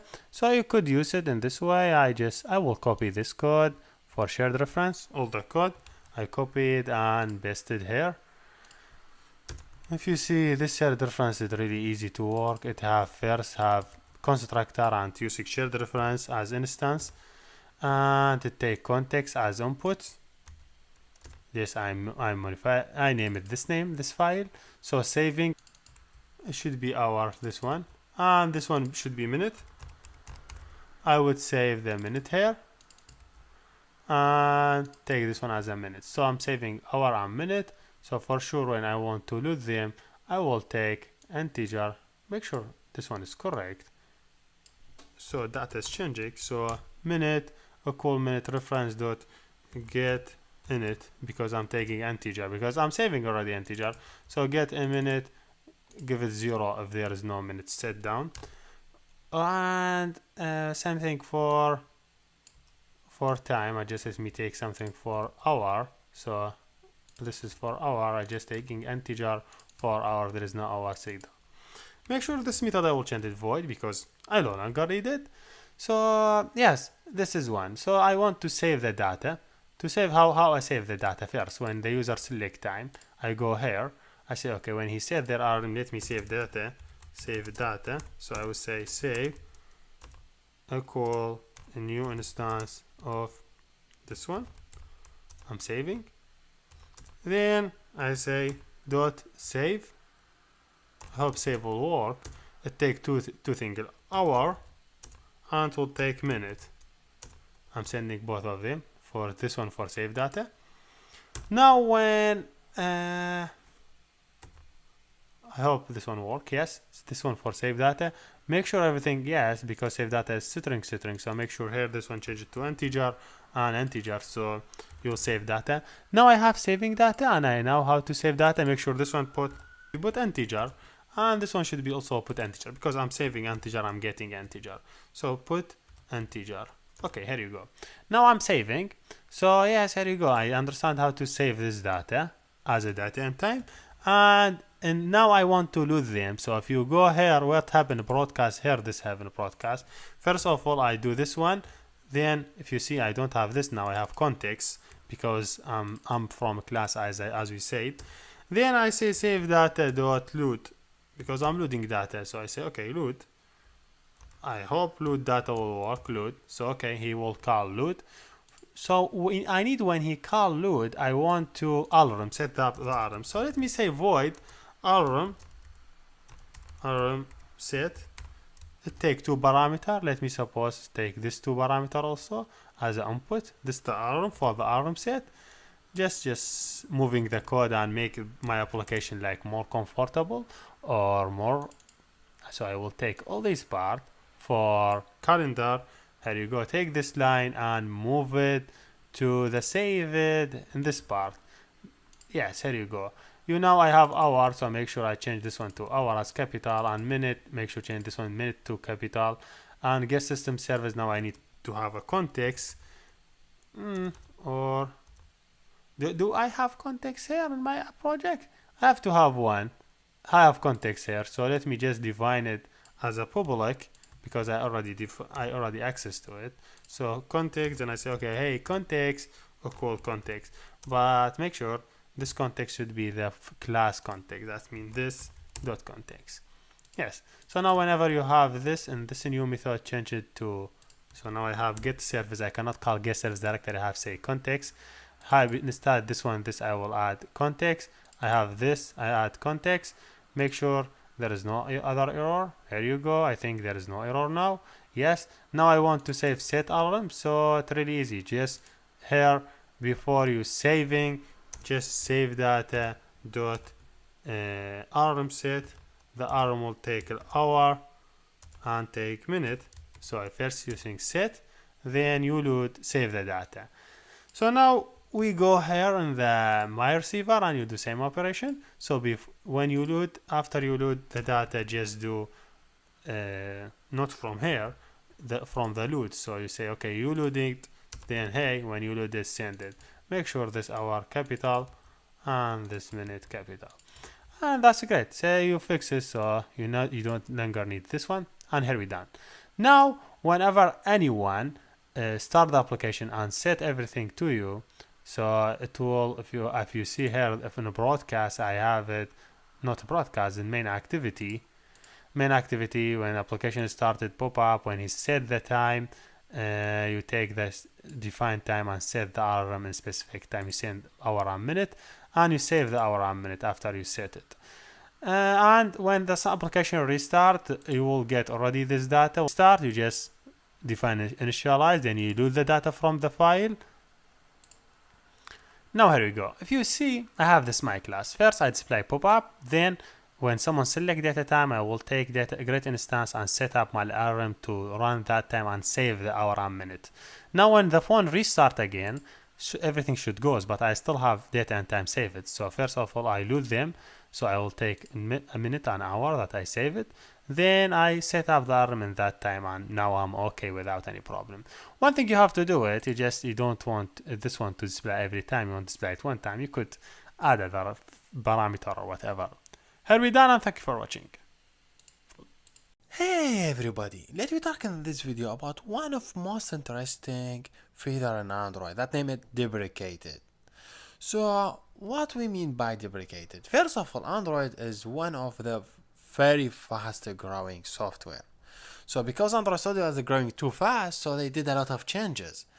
So what I mean by that? I mean by that, for example, this function, name it on a click. This function, when they come out with next version, maybe they want to change the format of this function. When they change for this format for this function in such a way they don't want to support the previous one, this name is deprecated. So whenever you have a code and there is always say this code is deprecated, that means this code is no longer supported in the future versions. So if you have, for example, a specific feature for contact with SMS, or reading SMS. So this it's written in some way. So this way allow you to read SMS, like for example in version 6. In version 7 they told you, hey, this feeder is deprecated, please use the new one. So if you don't use the new one in version 7, that's totally okay. It will work. But when they come up with version 8, they totally no longer support it. So what we mean exactly by word deprecated, that means this statement or this function will no longer supported by Google. So when they do deprecate for the function, no longer support, there is no update, and maybe this code will not work in future version. So I will give you a quick example that we will see it in our project, that this one for the alert. So if you go to pop, you will see this one. And this one we did access to main activity, then we did set time. If you see set time, we take tp.getHour and tp.getMinute. These two function, if you just look through it, you say car require API version 23. That means this code only working on version 23 and after. So you have to know, if you run this app on device that run on OS less than 23, this code will not work and it will crash automatically. So how I do fix that? I say, okay, because this one only work on 23 and after, I would check the version of the device. I would say if integer in this way, if, then you open a bracket, you say integer for the version. So how I could get the device version? Really easy, just I write bold dot, then I would say bold dot version in this way, everything is capital, dot version dot SDK, then you say, oh, you write directly SDK in it, SDK also deprecate. If you see when something is deprecated, they put line on it. If you see this one is deprecated, they now only use this one. So I would say if the version is greater than or equal to 23, please run this code. So now your code will never crash, because this line of code will only execute on the devices that have operating system 23 and after. So that's totally okay. But wait a minute, what if I want to run this app on device with the previous version? So when he come here, he will see this one, he will not execute this one, so he will not pass the time. So I have to work also with the previous version. So how I could work with the previous version? I would say else. There should be a function that was working in the previous version. I would say ma dot set time, or set time in this way. Hopefully I'm writing in correct way. Set time. He asked me for two parameter. Okay, I would say tp dot I want to get the hour. If you see, there is a function named get current hour, but if you see there is a line on it, that means this deprecated. But I would use it because it deprecated in 23. In 23 I will use this one, while before that I will use this one. I don't have any problem. Also I will say tp dot get current minute. So totally now you are okay. Now if the device have operating system 23 and after, he will directly go and run this code. He will get by this code get an hour, and by this code get a minute. If the device have operating system in the previous version less than 23, he will use this function. Even this two function is deprecated, but this is not get minute. It should be get current minute, sorry. So even if these two functions are deprecated in US version, but it only work on a previous version. So wait a minute, what if I remove this line? What will happen? This code will run only on devices have operating system less than 23. Did you get it? If I just add only this line, this code will run only on devices have operating system greater than 23. If I return both of them, that means this one will run on 23 and after, and this one will run on a previous version. So now what's the advice? Whenever you write code and you see this line on it, that means this code is deprecated. So make sure you either replace it with a new code if they allow you to replace it. In some function they allow you to replace the code with a new one, and the new one will work on a new version and a previous version. But some functions, no. You have to write two codes separately. So if you see this one, he give you all that. He say only this one only work on a 23. So make sure you just surround this code by greater than or equal to 23 or maybe 24 or whatever. So did you get 2 point? Again, finally, if you have any code, you see this code is deprecated, so make sure you go and Google the new one. You say, okay, get function is deprecated. What's the new one? He will tell you the new one.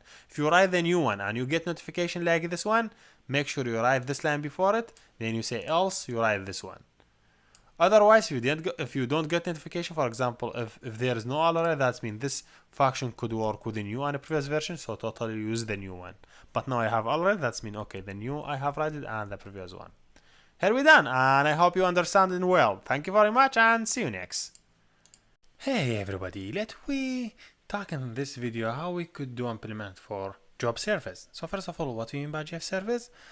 Job service means you have a specific job and you want this job to run in a specific time. So what you do is you just register this service in the system, and whenever that time is come, the system will send this job and ask any application who have this job to run it. So your application, if you are schedule this job for your application will get the job and he will run this job, and that is. So this is basically how job scheduler works. So and you have to make sure job scheduler work in Android lollipops and after. So it will not work in the previous version before lollipops. So to get started with it, just start a new project here, and I name it job service Udemy. I try to make sure I did an Android Studio project, then click next. Very basic application, doesn't have too many things. So let's get started with job service. First of all, because we are working with the job service, you have to make sure from, let me make sure from my screen first before making sure from anything.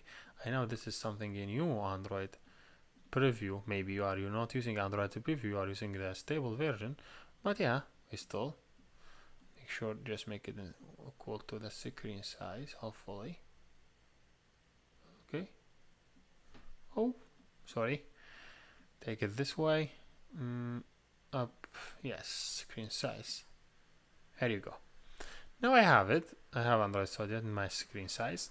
Now I want to get started. First of all, when you want to work with job scheduler, first of all, you need to define your job class. So go to src, go to main, Java, and here click right and define your schedule job. So here I define my class. I will name it my job service.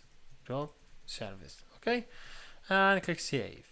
So I create this class. Because we are working with the job service, we need to extend the specific class, name it job service. Okay, this class is part from Android OS system. So just click right. He asks you to implement something. He need 2 methods to be implemented. Here you go. This is 2 method. This method will automatically fire up whenever anyone start the job. Who start the job? As I told you, the system. So when your system fire up event, or your system send the job to be start, this service will get that job and it start run it. When it done, he call it. So how your application or how this service will be able to read the system event, you have to define a specific thing in main phase. So you have to go in main phase here, you define in the application tag, you define service and name it, this is job service C. Then go down and hopefully close it. Not only this one, you have to define another tag for your job service to be, and you need to specific permission. Say Android permission. We are asking to specific permission, and this permission I will just copy it from GitHub. You will find it in the GitHub already. This name and the job service file name. So this is Android permission bind job service. This one will allow your application to access to system service event. So now let me go to the process. There is a job fired in the system, and the system will send that job. If this job is coming to your application, the system will now, because your application already in main phase registered, he will able to listen to that service through this line. So this one is getting permission. Your application will get that permission, and he will move to this file. When you go to this file, he start firing that event here. So what you want to do? Let me think. I don't want to do too many process, let me just write log dot just messaging dot I will open a specific tag. I will say whatever job, then I say job is started successfully. Hopefully I'm sure I'm writing the spelling not correct, but CG, if I write it again, just add this line. So just starting the job, you say, hey, this job is started. You could write codes as much as you could here, as many, whatever you want to write down, right here. For example, accessing to the HTTP and getting data or whatever. But what you will return, if you return false, that means, hey, you're telling the operating system, hey, you are done. And this job is done and you don't need to use anything else. If you write it true, that means you tell the system, hey, I still want this service to working and still make it using main thread. If there is anything using in background, operating system try to kick it out and make your service working. You use it true whenever you have HTTP request and you will wait for specific time to get the data. But if you don't have something waiting for you done, just write false and that you done. Same thing for on stop. When you're done, you just say, hey, I'm stopping. You say job service is stopped successfully and you're done. So this is how what you do on start and this is what you do when you stop. But wait a second. Do we done?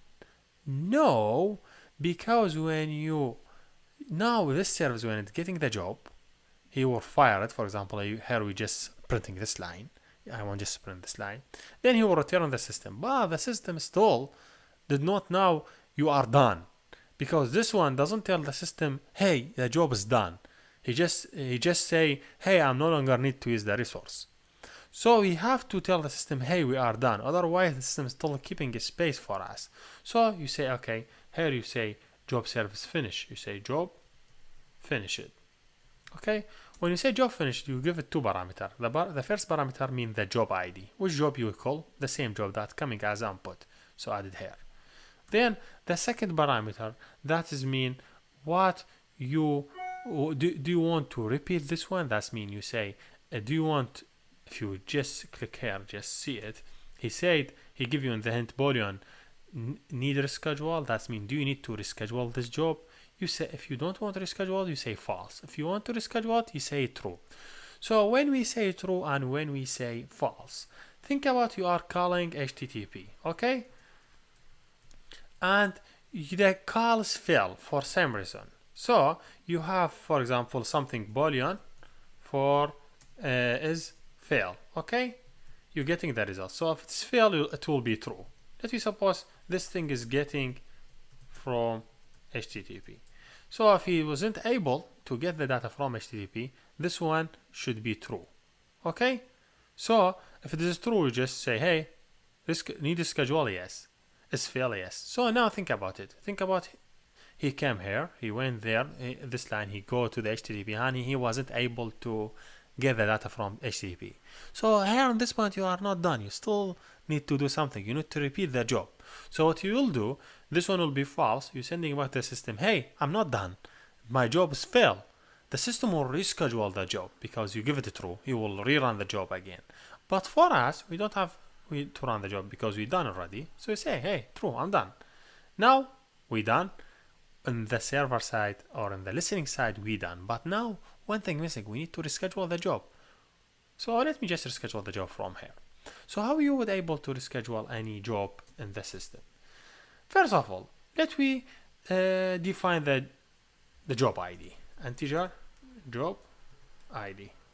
Give it 0 because every time you need to schedule a job, it have to have specific ID.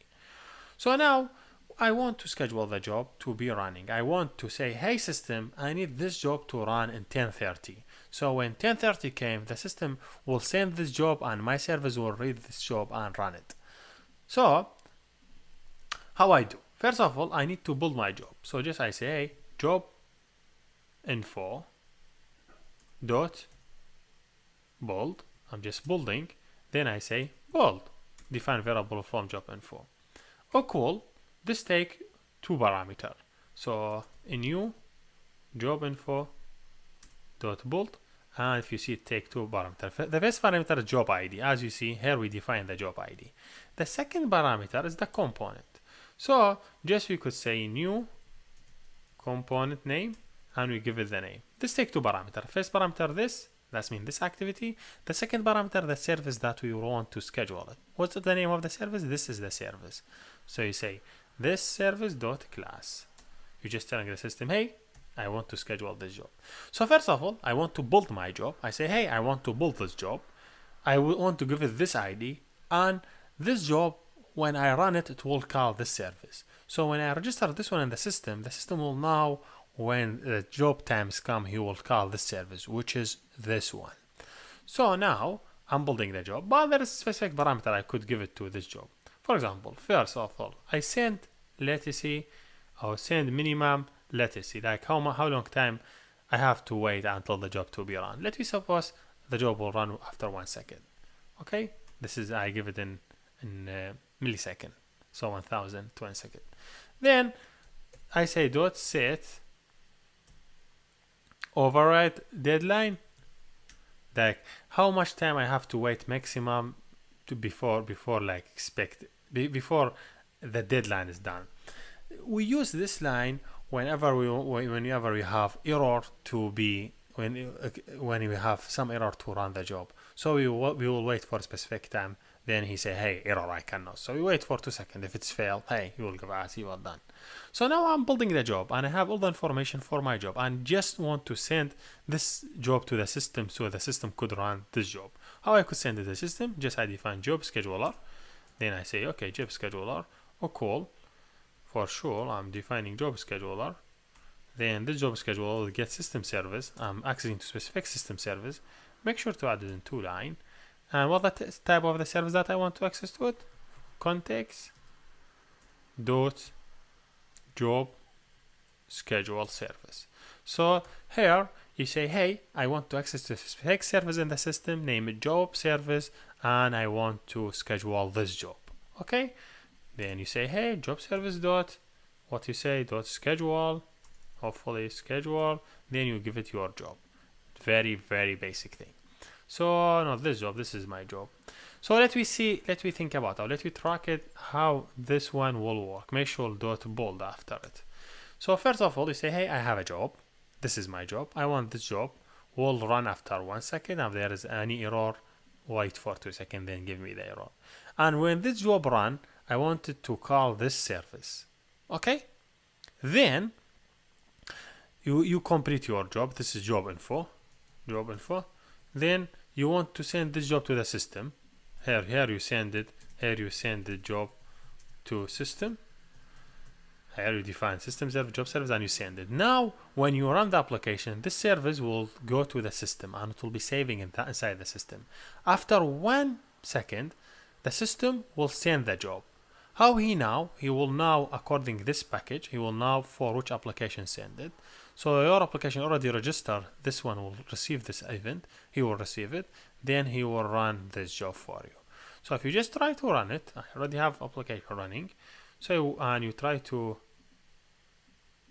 see the log cat debug, and make sure here write just word job in the search, here in the search write job, then make sure here change it to the not filter. Hopefully I could get it. See, I got it. Job services started. He started after 1 second. But this is not only done. We have too many things we could do it with the service. So how, before we go, what we did, first of all, we send the job. When the application run, he send the job to the system. The system wait for 1 second. The system send the job. Your application received this job through the main phase, and he send it to this service, and the service run that job. And when you're done, he call the system, I'm done. There is many parameters you could send it to the build job. For example, you say, okay, I want this job to be run like every 2 seconds. You say C, you say set periodically 2 seconds. This job will be fired up every 2 seconds. You want to do too many things. You want builder dot, you say it is, for example, set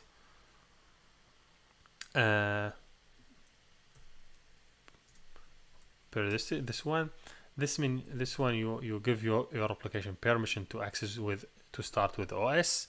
So make sure if you add this line, you go to the Android main face, and here you add some permissions, like use permission. You ask complete boot, I think. Boot, I think, the word for booting. Receive boot complete. This one you have to add it. That means you need your service to run with the OS. Maybe you don't want your service to work all the time. You want your service only working on when the application is when the phone is idle.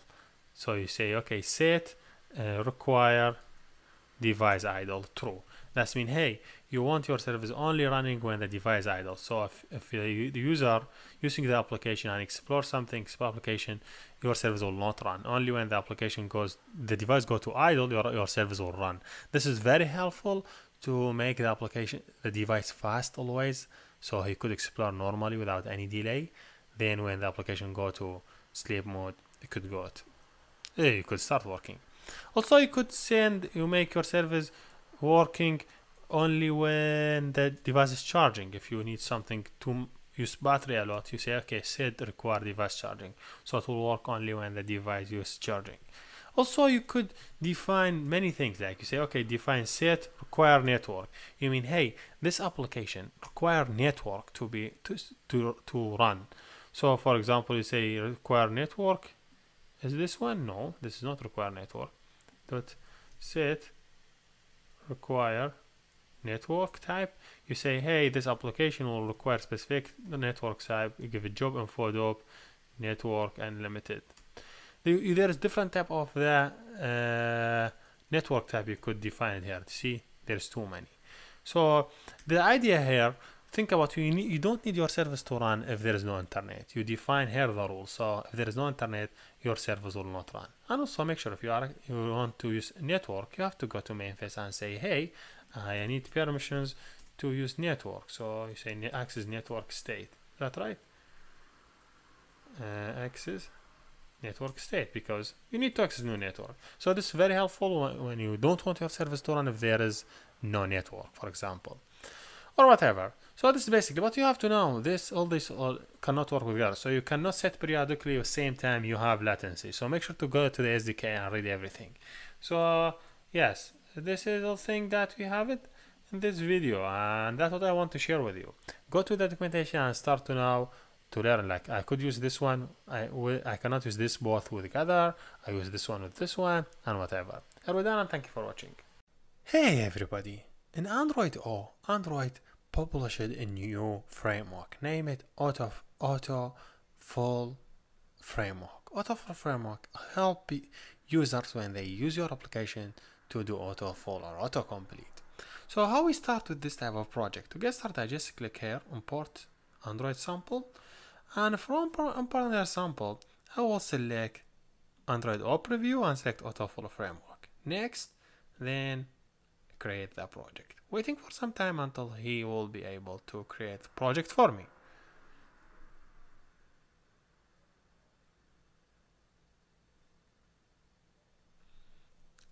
Here we go. I just click update so he could be able to update everything. Make sure to look here if there's any error. No, I don't see any error. I think I'm good. So now if I just click run and see what's happened in autofill framework, I will discuss in details what is going on. So first of all, while it's running, no, I don't have to wait. It's already started. If you see, I have here sign in user standard. If I see click, and if I try to enter anything, I don't see anything. I don't see any autocomplete. So how we do autocomplete? First of all, just go to settings. So first of all, where is the settings? Here is it. Look for here, search for autofill. Autofill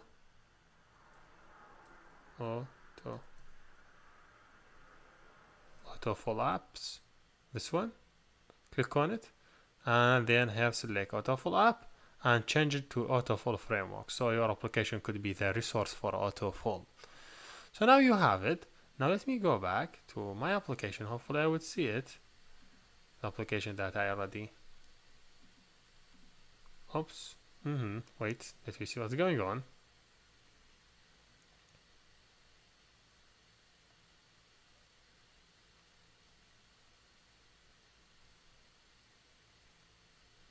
There we go.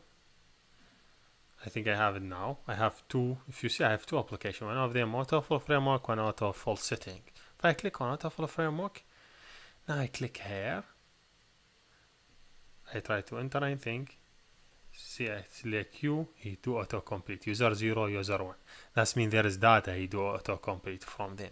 So where is this data? If I just go back, I have autofill framework. I have to have autofill setting, which is have the data. If you see, I have a number of data here is 2.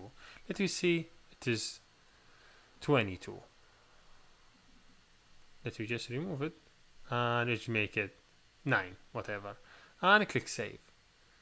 Now just I change the data to 9 users. Just dump data. They just generate 9 users for you. Just click here now. Click sign stand view. If I just click here, see I have 9 users for autocomplete. So now the question, from where he brings this data and how we could do autocomplete for me. So here is some tips.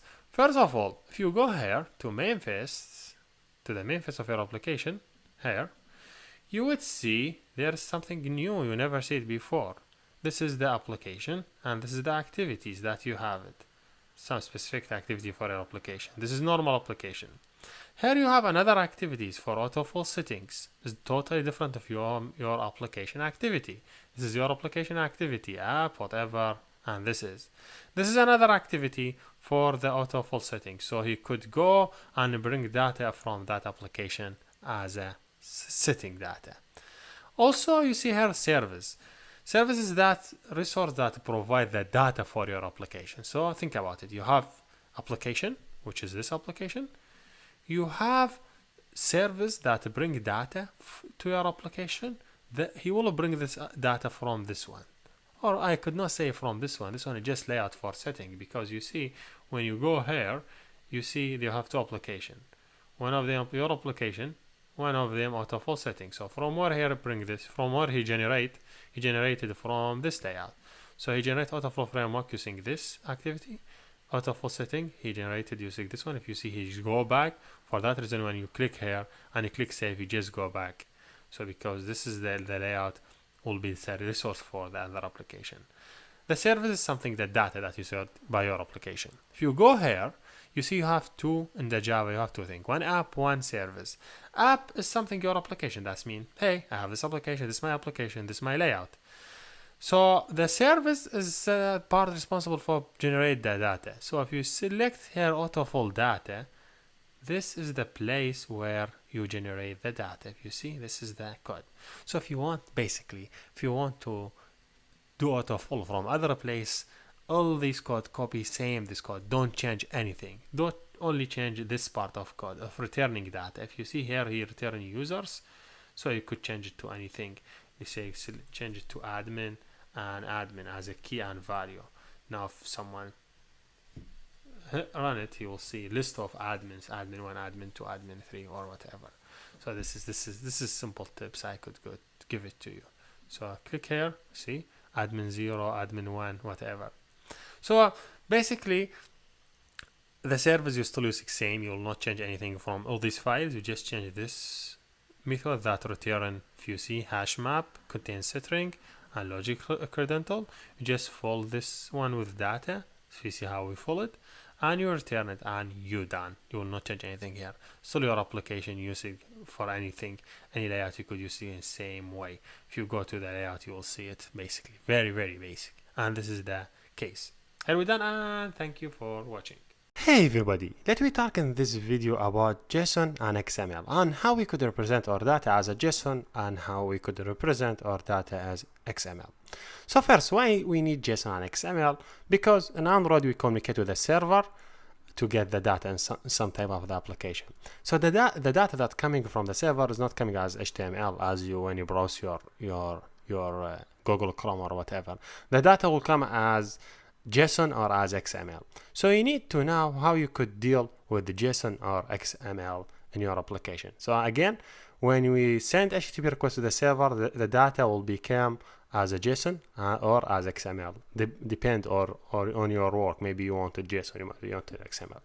In this video, we will understand how we could represent data as XML or as a JSON.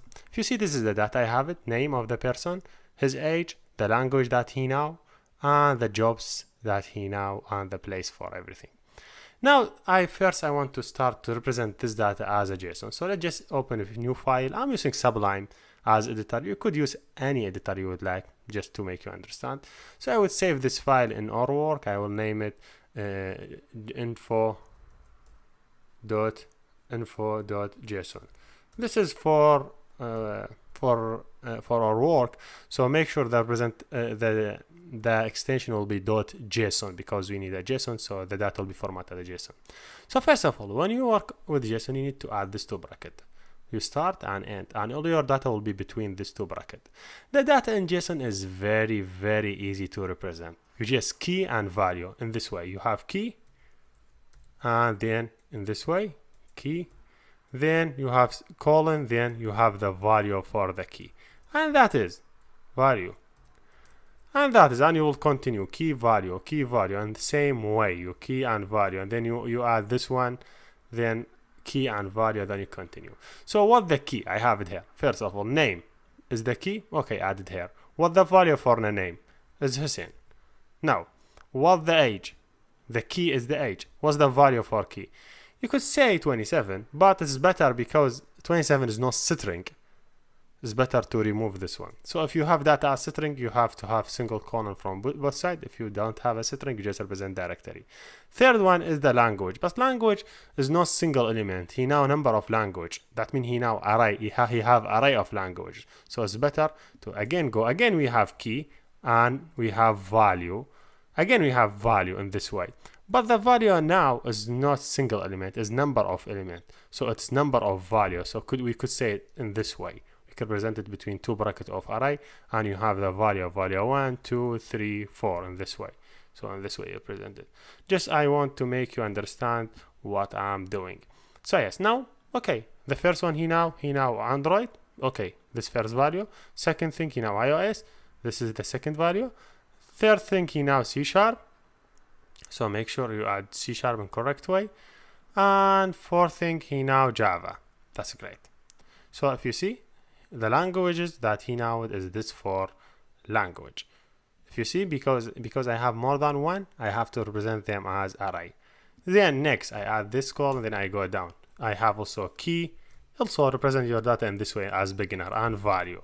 So what's the key I have it now? Now it's a little bit complex. I have jobs. So if I say, let me first say I have single job, one job, just for example. So the job, he have two things for every job. He have the title for the job, I have the place and the title. So if I want to represent one job, I will say, okay, this one have two things. So because it have two things, so it should be as an object, as the bracket of the object. So he have two key and two value. So the first key in this way, like this way, key, value, and also he have another key and value in this way. Because the job have two things. You have a place of the job and have the title of the job, if you see. So the place of the job, NYC, and the title of the job should be developer, if you see. So now we represent single job as, because the job have two elements, so we add it as between two brackets. So place, NYC, and title developer. That's great. But he did not have one object. He have a number of objects. If you see 3 objects, that means he have array. So jobs should be arrays. I will open a bracket and I will close a bracket. But if you see, the jobs in this way will be number of element, not one element. So this is one element in the array. So I have second and third. So just add this one, the second element, and make sure adding this one in the end add third element. Just to make my work clear, just do it in this way so I would understand what I'm doing. So now here you go, jobs. You have 3 places with the 3 titles. So let me go to the next one. He worked in California as a tester, if you see here, and he worked in Florida as manager. In this way, manager. Here you go. Now if you see, this person, this is the real data that I have it. Make sure this one manager should be. So here's the data I have it. So how I represent it as a JSON. Now if I want to call it as a JSON, it's really easy. We will see in the next video how you could read this result. But in this video I want just to show you how you could represent your data as a JSON. So if you see the name and age and array. So one thing from JSON, last you have to understand, if you want to add key, every data will be as a key and value, then column between them. So the key will be between double quotation, and the value, if it is array, will be between double quotation. If it's not array as integer, it will not be any quotation. If you have number of element, you represent them between a bracket, array, and you add your element. Maybe you have also a number of element, also you represent them as an array, but now the element is not single element, is two object. For every element, two object. If it's one object, you could add it directly, but if every element have two object, like as here, title and place, so you add them between two brackets. This is the basic of the JSON. Let me see how XML work. Let me create a new file. I will save it in same way, info.xml. If you see .xml, the extension. Okay. What about XML? XML also very easy to work with. You just represent in this way. So if you go back here, you have name. So in XML, you add the key between two brackets. Again, you open a bracket in this way and close it in this way. That's mean if you have key name at name, you open a bracket for name and you close the bracket for name and you add the value between. So what the value you have it? Hussein. So you will add Hussein here. That's great. What about the age? In same way, the key I have it, the second key I have it is age. So you say, okay, I have key as age. Then I will close this key as age and add the value for the age. How much the age is 27. If you see, that's good. So just key open close. Now I have languages here now. It's array of items. So it's better do it in this way. You say languages, then you close this language bracket. But language, you have number of element, number of items. It's better to present it in this way. You say item, I have it in this way. So a number of item he has. So 1, 2, 3, 4 items he have. This language as a language have 4 items. For one will be Android here now. The second one will be iOS. The third one will be C# if you see here. And the fourth one will be Java. There you go. If you see, when I want to present language here now, I just open a bracket language, I close it, and I added item inside. You could name it any name, you should not add it as an item. You could give it any name, but just this is array, and inside array you have number of item. Same thing you would do it with the jobs. So jobs is array. So you say, okay, I have jobs again as array. You say, okay, I would have it in this way. And jobs have number of items. You say, okay, I have items, okay, for jobs. But if you see the items, every item in the jobs have two parts, have title and have a place. You say, okay, that's easy. I would say the item have title, this way, title, and the place in this way. There you go. So you see every item is two parts, title and a place. If I go here, first item, the title is NYC, and the place the title is developer and the place NYC. So the title here should be developer and a place NYC. You just repeat this for 3 of elements. So yes, here you go, 1, 2, 3. So the second job that he had it is tester in California. So I say, okay, he worked as tester in CA in California, and he worked also manager in Florida. So you say he worked as manager in FL, Florida.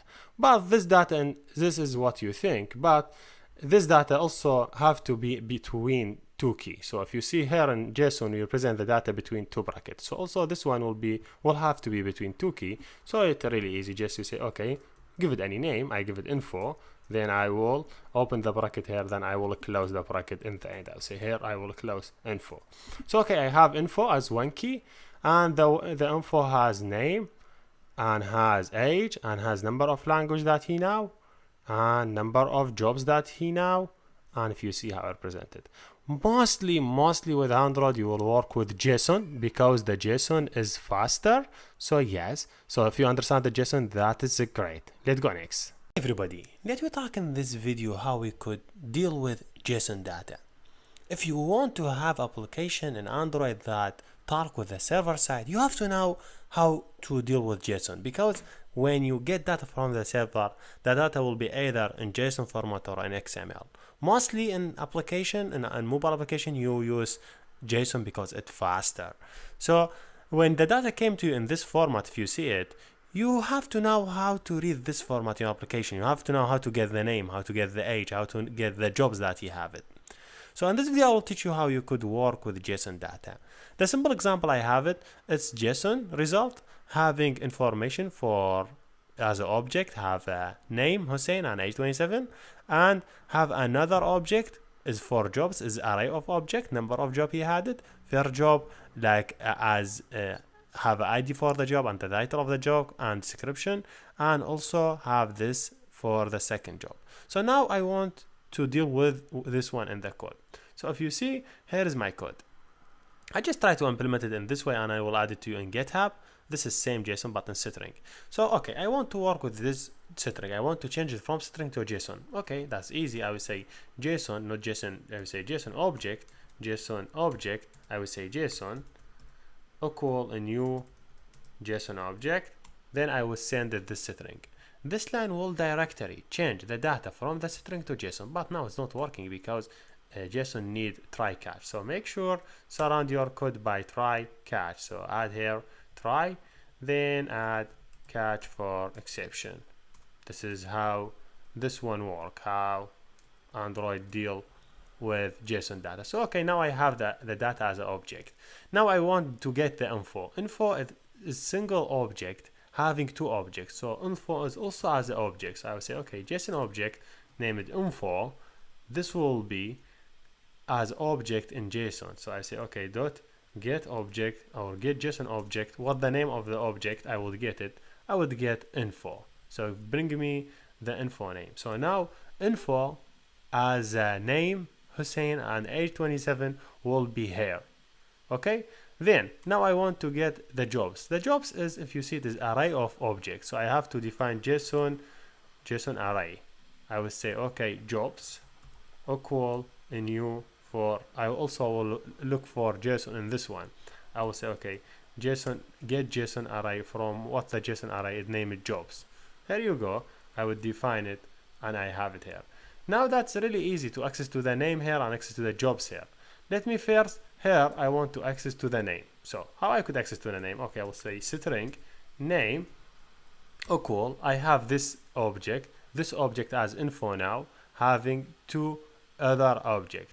Having name and having name Hussein and having age 27. Just I would say okay, this info dot get string.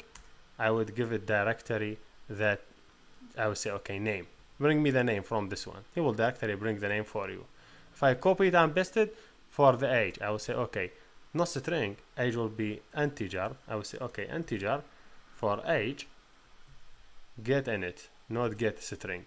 So get init from this object for the key name at age. He will directly understand. He will go to the info. So this is info. He will look for key name at age and get the value and give it here. Also this one he will look for key name at name available in info and he display it here. What about this one? This one is array of objects. So here you go. I have array. So I say okay, for array for example I would say. You could do a lot of work, but in an easy way you could say integer I equal 0, semicolon, I less than jobs dot length for the jobs, because you have number of item in jobs, then a plus. Yes, I have jobs and here is it. Here is it, my jobs. Okay, so it be I plus. To make sure getting the object. So every item here is object. Every item is object. So I have to get every object from this array. So I say okay, JSON object, name it single job equal a new. I will look for JSON object inside the JSON array, inside the jobs. Okay, I will say jobs dot get string, or I say get JSON object. I'm looking for object. So for I. So every time for every job you will get the object. JSON object, you have it have ID, title and description. It will be added here. Now you could do whatever you want to do with title, ID, description. For example, you want to do a string for title. Okay, to go do it and say, okay, I will look at title on the jobs dot get string, then give it what the name of it. It's title. Here you go. Bring title and add it here. You have the title. Now I have the title as variable. Let me do it for same thing for the description. Bring description, add it here. You have the description now. Let me do same thing for ID. So okay, I will have integer. Now ID is integer. How you know it integer? Because it doesn't have quotation marks. See, this one have quotation in both sides, so it should be string. So ID, I would say, okay, get init, then here you go for the ID. And let me just run in debug mode. So before I run debug mode, I have to change, have to add a breakpoint here to see it in debug mode. Then here you go, run it in debug mode. Here you go. So I'm now in debugging mode. If I click step, so this is my real data. If I click step, see, this is my real data that is as string. So here is it as JSON. If you see it, how it changed it to the JSON format. Now if I click next, I have to get the name here. So next, the name will be Hussein. You see, I get the name. Then age, I also get the age 27. See, now I go to the array object. I will get the jobs. If you see now, the jobs will have array of object. Number of jobs have it. This one, second, third. If I go now here, get object as jobs. Here, for every job, he get, for example, first job. Now I want to work with the first job. Okay, get the title. Here you go. See, where is the title? I have to see the title. This is the title, developer. If I go down, here is it. The second thing is description, NYC. And the third thing is the ID for the user. So how is it? It's really easy. How you could access to it? Also, it's really easy. So just continue working in this way. And just I want to show you two complex things. Anything you have it as an object. Here you see it have more than one item, just define it as JSON object. When you have it as array, define it as array. Then you could go through array item one by one. And yes, here we're done. Thank you for watching. Hey everybody, let me talk in this video about HTTP request. Whenever you open Google Chrome or Firefox or any preferred browser, you enter URL for any website like www.google or Facebook or whatever. You're doing HTTP requests. You're requesting some pages from some website, then the data will get back to you as HTML and you view it in your browser. But in Android, the story is different. The data you will get it in Android should be either JSON or XML. So why that? Imagine you have simple application in Android that use a database, MySQL or SQL Server that available on remote host for different purposes for your application. So to communicate with that database, first you have to send request to web service that you developed. Then the web service will communicate with your database. So the web service will read from the database and send you result as JSON or as XML. So the way that the phone application will communicate with the web services, and the web services will communicate with the database, and that's the story. So the mobile cannot communicate directly with the database because this doesn't work. So yes, that is what we do with HTTP. This is a basic example for getting HTTP for sending HTTP request and getting result as a JSON. But here you see the result on the browser. So this is the basic example.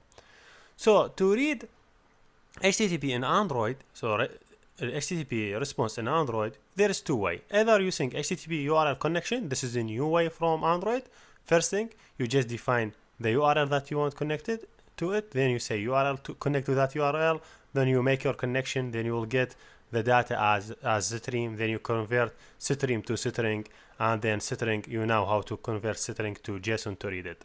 So just you connect to the URL, get the response as a stream, change it to the string, start work with it. This is the new way.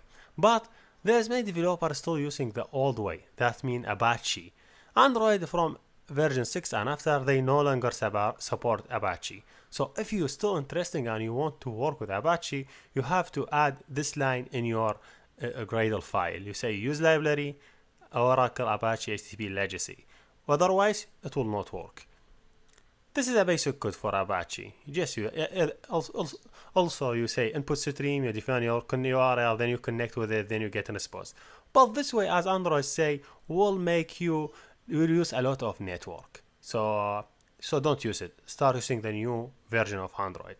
And this is the basic method we will use it in our code to convert stream to string, because we say, okay, we do connect with the web, we do HTTP request, we will get a data as stream, so we need to change the stream to string. This is a basic example. Get it as stream, read it line by line, then convert it to the string.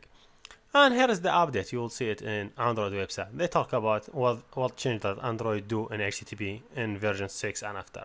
So what are you waiting for? Let's get started. Hey everybody, in this video we will show you how you could retrieve JSON data from web service and access to specific object in that JSON data. So my example for this video will be, I will use Google Weather API to retrieve weather information for different cities. The application will be very simple. It have simple UI. Someone will enter the city name, and click get. He will get the sunshine time for that city. So it's really easy. So how I could use Google API to give me this information? First of all, if you go to Google Weather API, you see this is some query. I don't know what this means, but in the end, if you see here, if I enter the city name, if I say, okay, Rochester, I need Rochester. If I click in test, he will load the data for Rochester weather. It is too many information. So what I'm really interested in is this URL for Rochester. So just let me copy this URL and go to my application. So my application is really simple, as I told you. It have one text view or edit text. It name it ET city and BU name it BU get. So when someone click to this button, this event will be fired, and now here I have edit text and I have access to edit text. So first of all, I need to define my URL I want to go to. I will say, okay, define URL will be this URL. I just copy it now. If I click Ctrl F or Command F, I look for Rochester to make sure where is the word Rochester in this string. Here is it. I want just replace this word by another word that user entered. I will say, okay, edit text dot get text to string. Why? Because I need the user will enter the city name from here, and here will be the here I will make combine between this name and the URL for Google Weather to give me the specific URL for the enter city. Here you go. My application want to access to internet. So first of all, I have to go here and add user permission for access to internet, because I need to access to services. Next, I now want to do another operation. I want to get some data or some JSON data from remote HTTP server. So I need to do something in background. There is many ways, but it is better to use asynchronous task. So if you go here and look for something, name it to our file in GitHub, look for asynchronous task and copy the line from number 12 and go down to the end.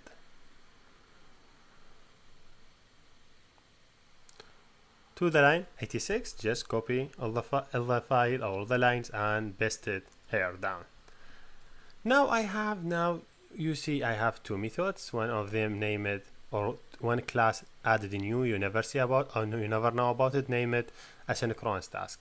Asynchronous task is same as a thread, something working in background, but it's organized in more professional way. So it's class, you extend it. This is the class, you just extend this class. And this class already have this four methods. One of them named on pre-execute will be execute before you do your operation. Do in background. This method will be executed in background. So if you need anything doing in background, like fetching HTTP data, write it here. But here you cannot access to UI because something in background. So don't try to access to UI from doing background. Then on a progress update, this means when the progress update, for example, you get data from the server, you want to show it in UI. So here you could access to UI from this method. Also, for example, you loading file of the server, so you load it by part. So every part you will send the data to this one, and this one will be read. On post execute will be executed when the background operation done and everything done. So this method will be executed. That's great. So now I want to run this asynchronous task. All what I have to do, just I will go here. I will say new instance from the class. Then I open a bracket, close it, I will say execute. I enter the URL. Here you go. This URL will be sent it to this asynchronous task. Asynchronous task have this parameter, don't care about it, but I will not write any code in post execute. If you have in some time code, write it, but in this example I don't use it. So do in background, this is what part I'm tracing in. If you see, I'm receiving parameters, not one parameter, number of parameter, but here I send only one. Maybe you could send 2 or 3 or 4, whatever you would like. I just sending one. So now to access to this parameter, first parameter I will say parameter for 0 or array for index 0. So to array for index 0 will be have the URL for the website. So first I will say, okay, create a new URL for the website. So okay, I just create a new URL. Then I will just minimize this one. Then I will do connection, HTTP connection for that URL to open the connection. Then I set the timeout. I say, okay, the timeout will be 5 seconds. If I did not, 7 seconds. If I did not get response from server, please terminate this connection. So I don't want to wait for a long time. Then, okay, I did connection. If I get a response, I will be here. I will get result as stream. So get this input stream and from the URL connection and add in the stream. So now I have stream. I need to change the stream to string. I will call this method convert stream to string. If I click Control or Command and Enter, I will go to this method. I added now. It take input as stream, then it do a stream reader to read the input stream, then it convert it to the string. So it read it line by line and convert the stream. What this method do is very basic, just taking stream, change it to the string, and return it back to us. So you will never touch this method when you work with any different type of application. Also, all the in background operation, you will not touch any code from this one. You will never do anything with it. So by the end, when you get the data, you pass the data to the progress, and the data will be in the, when I say progress, publish a progress, that means I'm passing data to progress update. So progress update will receive the data and do the operation with it. So what I have to do with this data, you could do anything. For example, I will not do here anything with this one. I just taking this data and I display it to the in front of the user. I just taking or progress 0. Why progress 0? Because I sending one parameter, so progress 0 will be first parameter. As I told you, whenever you work with this class, just copy this one and don't change anything. This class, you will never change anything in it. Just you will change with this method on a progress update, because here you will get a data from the server as string, so you could do with it whatever you want to read it, however you want to read it. But in different application, you will never change any from other files, any in background synchronize.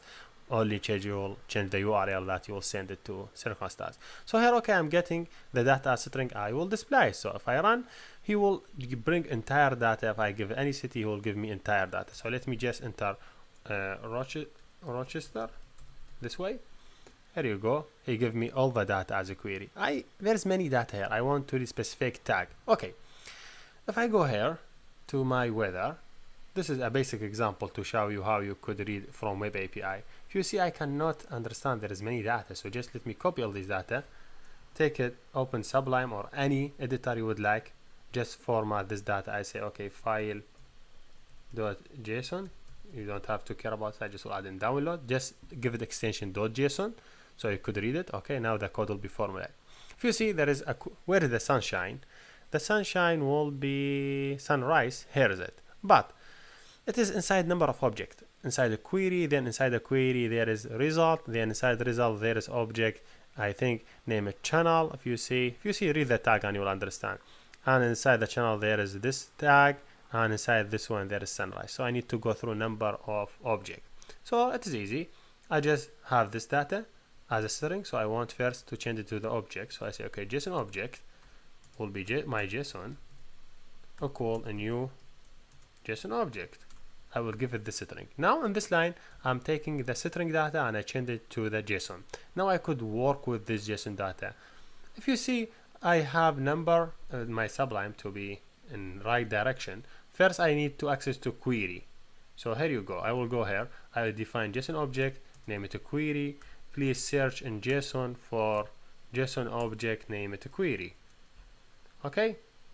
I got into query. Now next, what I have to look inside the query? I have to look for results. Okay, I will go here. I will say, okay, define object, name it result. Look inside the query for get object, get JSON object, name it result. Here you go. Next. So I'm now inside object, name it result. Next, inside the result there's a channel. So okay, I will say okay. Inside JSON object, name it channel. It's available inside it is inside the result. Okay, get object, give it this result. Now I'm inside the channel. Here we go. Next, inside the channel there is something. So if I go down looking for what I have in channel, I have astronomy, I think. So if I go down, yes, here is it, astronomy, this my. So this tag I have it. So I go back. Okay, define a new JSON object, name it astronomy. It be inside the channel. Then get JSON object. Then I give it my object. Next, I have now this JSON object will talk about this part.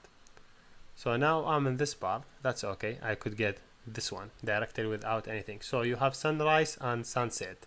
Whatever you want to display, you could display. Let me display sunset first. Okay, I will go here. I will say okay, I need string, not this way. I will say I need string. I define string, name is sunset, will be inside astronomy dot get string, name it sunset. Here you go, I have sunset here. Also I want to get the object for example, I want to sunrise also, not only sunset. Here you go, I will define string for sunset, also inside astronomies dot get string this sunset. Now I have two objects for sunset and sunrise. So okay, I will say sunset will be this time, and I will add sunrise will be this time. Now okay, I have sunrise and sunset. If you rerun it again, you see how you could do access to it. So just in the example, I want to show you how you could get access to HTTP, and you could get that if I click, you say okay, sunset 7:12 and sunrise this time. If I enter any other city, let me write in New York. I hope in New York will be correct name. So yes, is not available. It's not written this way. I don't know how is it written. Yes, here is it written. So the sunshine in the New York and sunrise for New York. You could write any city name, any city you would like. Just write it down and you will get the information. So how does it work? It's just sending HTTP request to the web API, and the web API give us a JSON result. Then we read the tags from JSON result. Here we're done, and thank you for watching. Hey everybody, let me talk in this video and next upcoming videos about how we could build web services using PHP and MySQL. So before you start this video, make sure you already install PHP in your computer and you set up everything, and you could run hello world in PHP, just hello world, no more. And also you have to install MySQL in your computer, and you have to know MySQL as a language as general. So to get started, you have to know MySQL, not MySQL. Either you know SQL Server, Oracle, anyone, you will be okay, because you're just using MySQL, using SQL as a language. So to get started, I will use Sublime, and I will open a new file, and I will save this file in the folder that for the Mac, for the PHP. So on the Mac, the PHP folder will be in the file named sites. So just make sure I go to the site. So I just name it here demo.php. You know, should be .php. So this is basic PHP file. So I make sure I open it, I open PHP tag, and I close a PHP tag. And I just add echo, just printing welcome PHP. Just making sure everything is working right. So I will just go to the browser. Here I will just open localhost, and I go to the username that I have it. This is my username, and I'm not going to the home. I'm going to demo.php. This is in Mac. You just adding localhost, then the username that available in the Mac, then you write the file name. I have the file name is demo.php, so if I run it, here you go, I have welcome in PHP. So let me show you how we could build a simple application using PHP. So I will divide the screen to two parts, so you see what I'm doing. It's better for you, so you could understand in more deep. So yes, here is it. This is my screen. So I don't have a lot of work. I want just to send a result. So this is my server. So this is my data will be, or my PHP file will be in the server. So when I call it, I just give it a name. I call it byte name, then I run it. I get access to this file.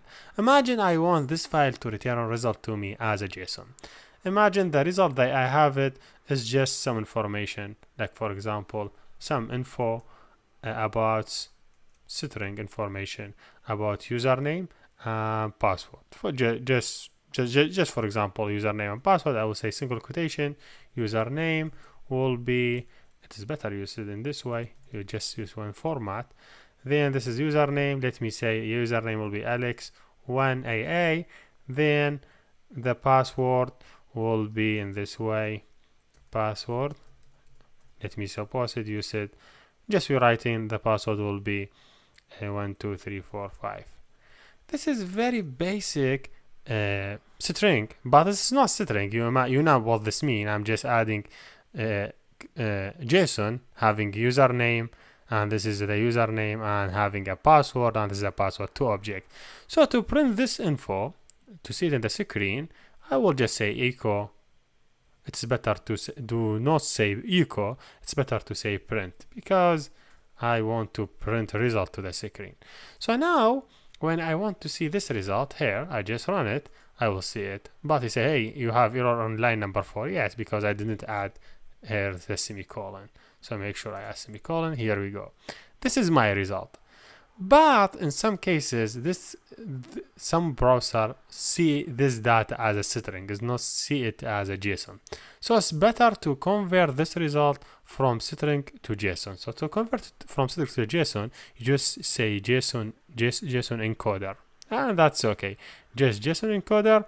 Then you open the bracket and you add your value on it. So you have this value, you replace it here instead this one. So you'll say, okay, print this value for me. Now the result will be as a JSON. See, this is a JSON now. So now I have this data as a JSON, so I could work with it. So let me suppose I'm sending the username and password by GET. What does that mean? What I mean by that, I mean someone, when calling this website, he's sending his username and password. So I'm getting username as an input. So to get username from the user input in PHP, you have to write this one. If he sends it as a get, you say get, then you get the username as a tag. So imagine send it in this way, send it the username. So now I have to get username from the input. How that do? I will show you now. So now when the user sending a username in URL, I will get it in get operation. So this will be username. So instead having this username directory, so it's better to say dot, then write the username, then say dot, then add it. Just concatenate the data. So what this mean? This mean the user is sending username by URL.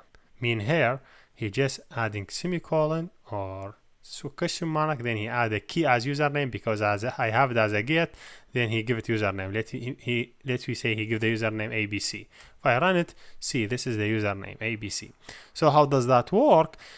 Because when you click on any URL in the browser, that means you did get operation. So in my get operation, I just call it to make you see more. I just call it page demo, and I send username equal ABC. So when come to this file, you say, okay, this username I have at this key. You bring the value for this key. So I will get the value and I will add in this variable. So I will have it. Same thing if I do for the password. Imagine I'm doing for the password. I will say same thing. You will say add get, and for example, you're getting a password. So make sure if you get a password now, you send it in the same way when you send it here. I will show you later. So now, okay, I have a password. So instead have this number, I will do same thing. I will do concatenate with this password, then concatenate with the result. So now to send the password, I have also, I'm sending just username. I want to send the password. So I will say and password equal the value. Let me say 1 2 3 4. Okay, here you go. See, this is ABC as username, this is password 12334. If we change the username to Hussein,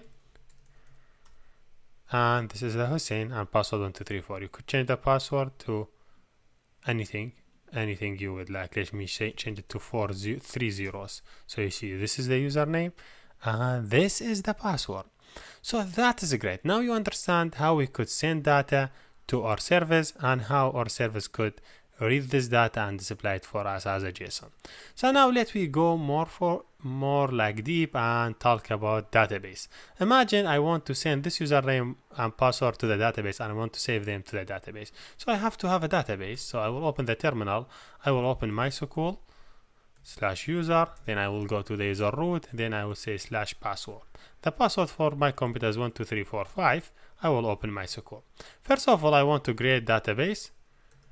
Create database. As I told you, you have to now MySQL. I say demo. I said the database will be named demo. So I say use demo because I know I need to work with the demo. So now I'm in demo. Demo should have a table. So I will say create table. I will name this table login because it have username and password. So it have user name, and this way username. Is username correct? No, user underscore name. Let me say it be var 25, and it have password. It should be var also 25. So just make sure everything is correct. And also, because we are dealing with username, that's correct, and var that's correct, but I need to have some ID. It's better in the table. So an ID will be integer and should be primary key, and it's better to be auto increment. So you say auto increment. Okay. So just I'm creating table having, if you see, having 3 columns, username, password, ID. So just to make it more clear for you, just having username, user ID as a primary key, then it will be auto, and have username, password. If I click run, okay, I create this table. If I say show tables in this database, I now have one table, name it login. If I want to describe this table, if I say describe, okay, for the login, I will see this is table login, have username, password, and it have the ID, and ID is primary key and it's auto increment. That's great. Now I want to add data in this table, because now if I say select star from login, I will not see any data, it's empty. Now I want to add data into login. So make sure you have describe login so you know what you have here. So the table that I have it is login. So yes, I now want to connect to the database. First of all, what I need some information. First of all, I need the host. The host is your host name. So because you are working localhost, that means I will give it 127.0.0.1. If you want to connect to the database available on remote server, you have to give IP for the remote server. Then what you need to add some information, username. What the user? Do you know the user you have now? It's root. So if you have another user, please use it. And we have a password. The password that we have password will be 12345, and make sure, let's say DB password, so we could recognize it from the other password. And also we have to have database name. So I say, okay, I have database. The database that I have, if you remember, what's the database we create? We create database named demo. So that's what you know, demo. So our database will be demo. So I have all the connection information. So we could say this is for connection. So let's go next. I have connection information. So I now want to connect to this database. So to connect, I just will define variable. I name it connect, and I will give this connect some information. I will say, okay, MySQL, then MySQL I connect, because now we are new version, MySQL is deprecated. So what I'm giving to this MySQL, I give the host to connect to, and also it's better to increase the screen so you would understand what I'm doing. So I'm sending the host, I'm sending the username and the password and the database name. So this username, this is password, this is the database name. This is first step. You have to do it when you work with PHP services. So yes, I have this information. Next, I'm doing connect. So I want to make sure if there is connect or not. So I will say, okay, if there is connection error, so if there is MySQL connection error, okay, I say MySQL I will say there is error in the connection. So to get the error, I will say connect, then I'll say error. Make sure I'm writing it correct way. MySQL I connect. Then I'd say I'm looking for the error, so I say ERRNO, this function. So if there is error, I could return. So don't continue executing the code. And also I could write die, because I want to display some message for say, hey, there is error in the connection. I'll say error in connection, and I will display why I have this error. So it's better to show the message error that we have it. So you say MySQL I connection error. So you say, okay, MySQL I connection error. It's better say error in this way. You don't display that one. Say error. I'm doing same. I'm doing good. So yes, if there is error, please show me the error that you have it in the MySQL, and this is method, because this is not normal code. So yes, if there is error, please display there is error. If not, he will continue and he will be here. So if I want to do to this database, I want to insert. So make sure I have a query. So what I want to do in the database, in the here, if you want to insert information, what you will do? You say insert into the table name. So login. You say what's the field name? You have username. Say insert into username, and you say insert into password. Then you give values for everyone. You say username should be, for example, 11, or username be demo, and the password will be 1234. If you see, I'm doing single quotation, and that's how it works. So if I click run, yes, there is error. So that's the great thing you have. You could do it with the connection here. So just if you have some error, I know with my error, I just added here something error wrong. So just making sure I'm removing this one. Yes, here we go. So now if I select star, I have one record demo and username. So I would use same string that I have in the insert. I will replace it instead this part. I have the insert statement and everything is good. That's what I'm looking for. So what I want to insert, I want to insert the username and password. So make sure I have this username and password is getting before. So yes, I'm getting them from the input. So instead adding here demo, I will say, okay, concatenate this one with the username that is coming with the input, and also concatenate this one with the password that's coming from. But I'm sure you now feel happy because you now understand why we did that work.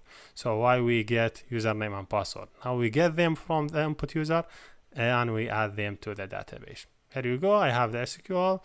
I don't have any problem.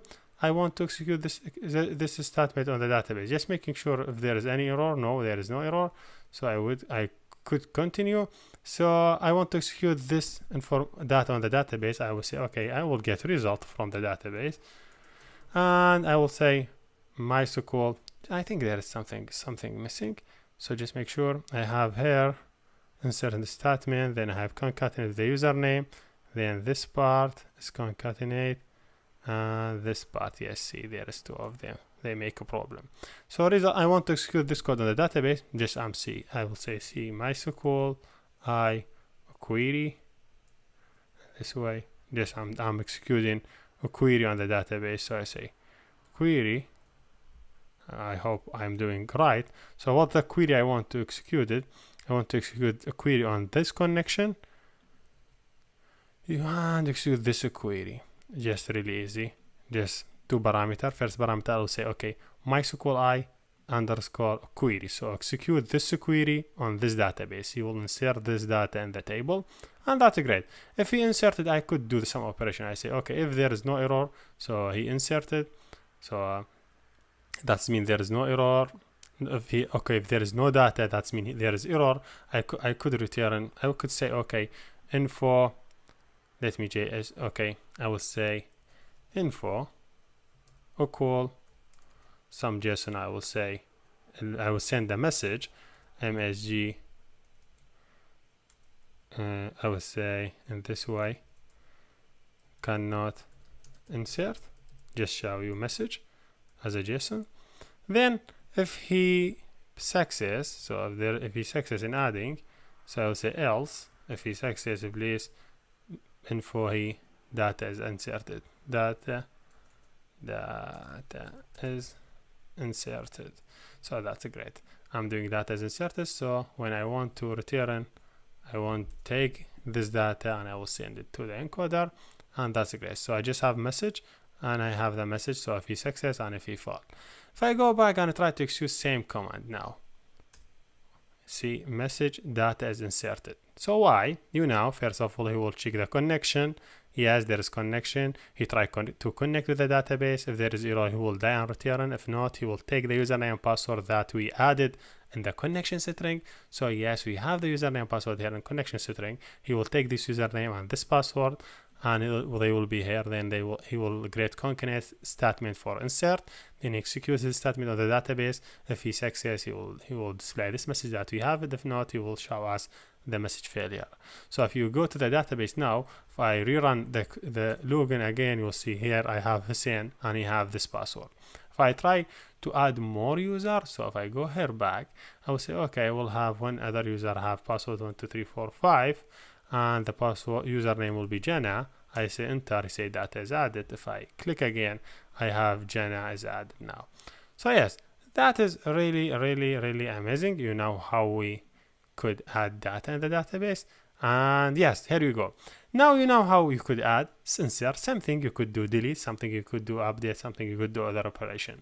So this is a basic standard how you could work with SQL. So for example, if you want to get all the data available in this table, you say just select star from the table name. So there is no, now you will not take username password. So now you have the query. If he fail, you will show the fail message. But if he did not fail, if he success, you say, okay, I will create while loop. So if there is row, I will take the row, every row, because the data, if you see this table data is as a rows. So I want to get them row by row. So I will say, okay, get them by row by row. If there is a row available already, I will just MySQL I will say fetch, or I'm just fetching data. So I say fetch, the MySQL fetch, but not only fetch, I will say MySQL fetch ASSOC. So on what? On the result. I'm doing fetch on this result. So now for every row I will have the data. For every row I have the data. If I say I have the output, will be here, output, and I will get this row. For every time he get, I will add it in this table.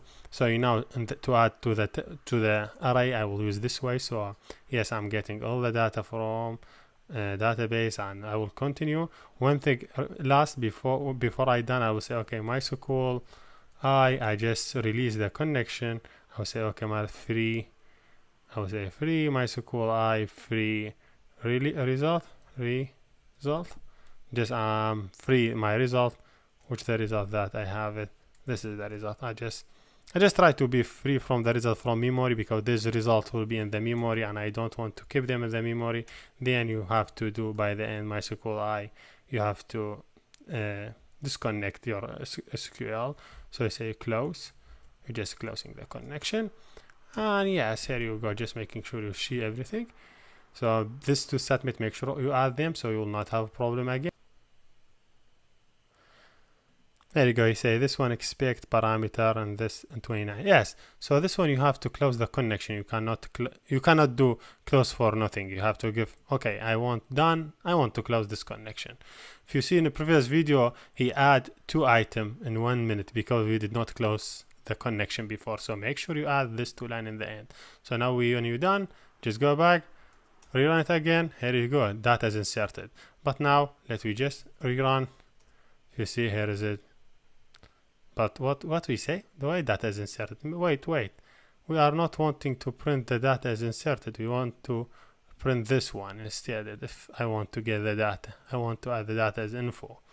Yes, I'm just getting the info of his access. So just go back. I have to see all the data as a JSON. So now here we go. This is a JSON and how I would read it. This is the basic understanding how you could work with PHP web services and MySQL. Here we're done. And thank you for watching.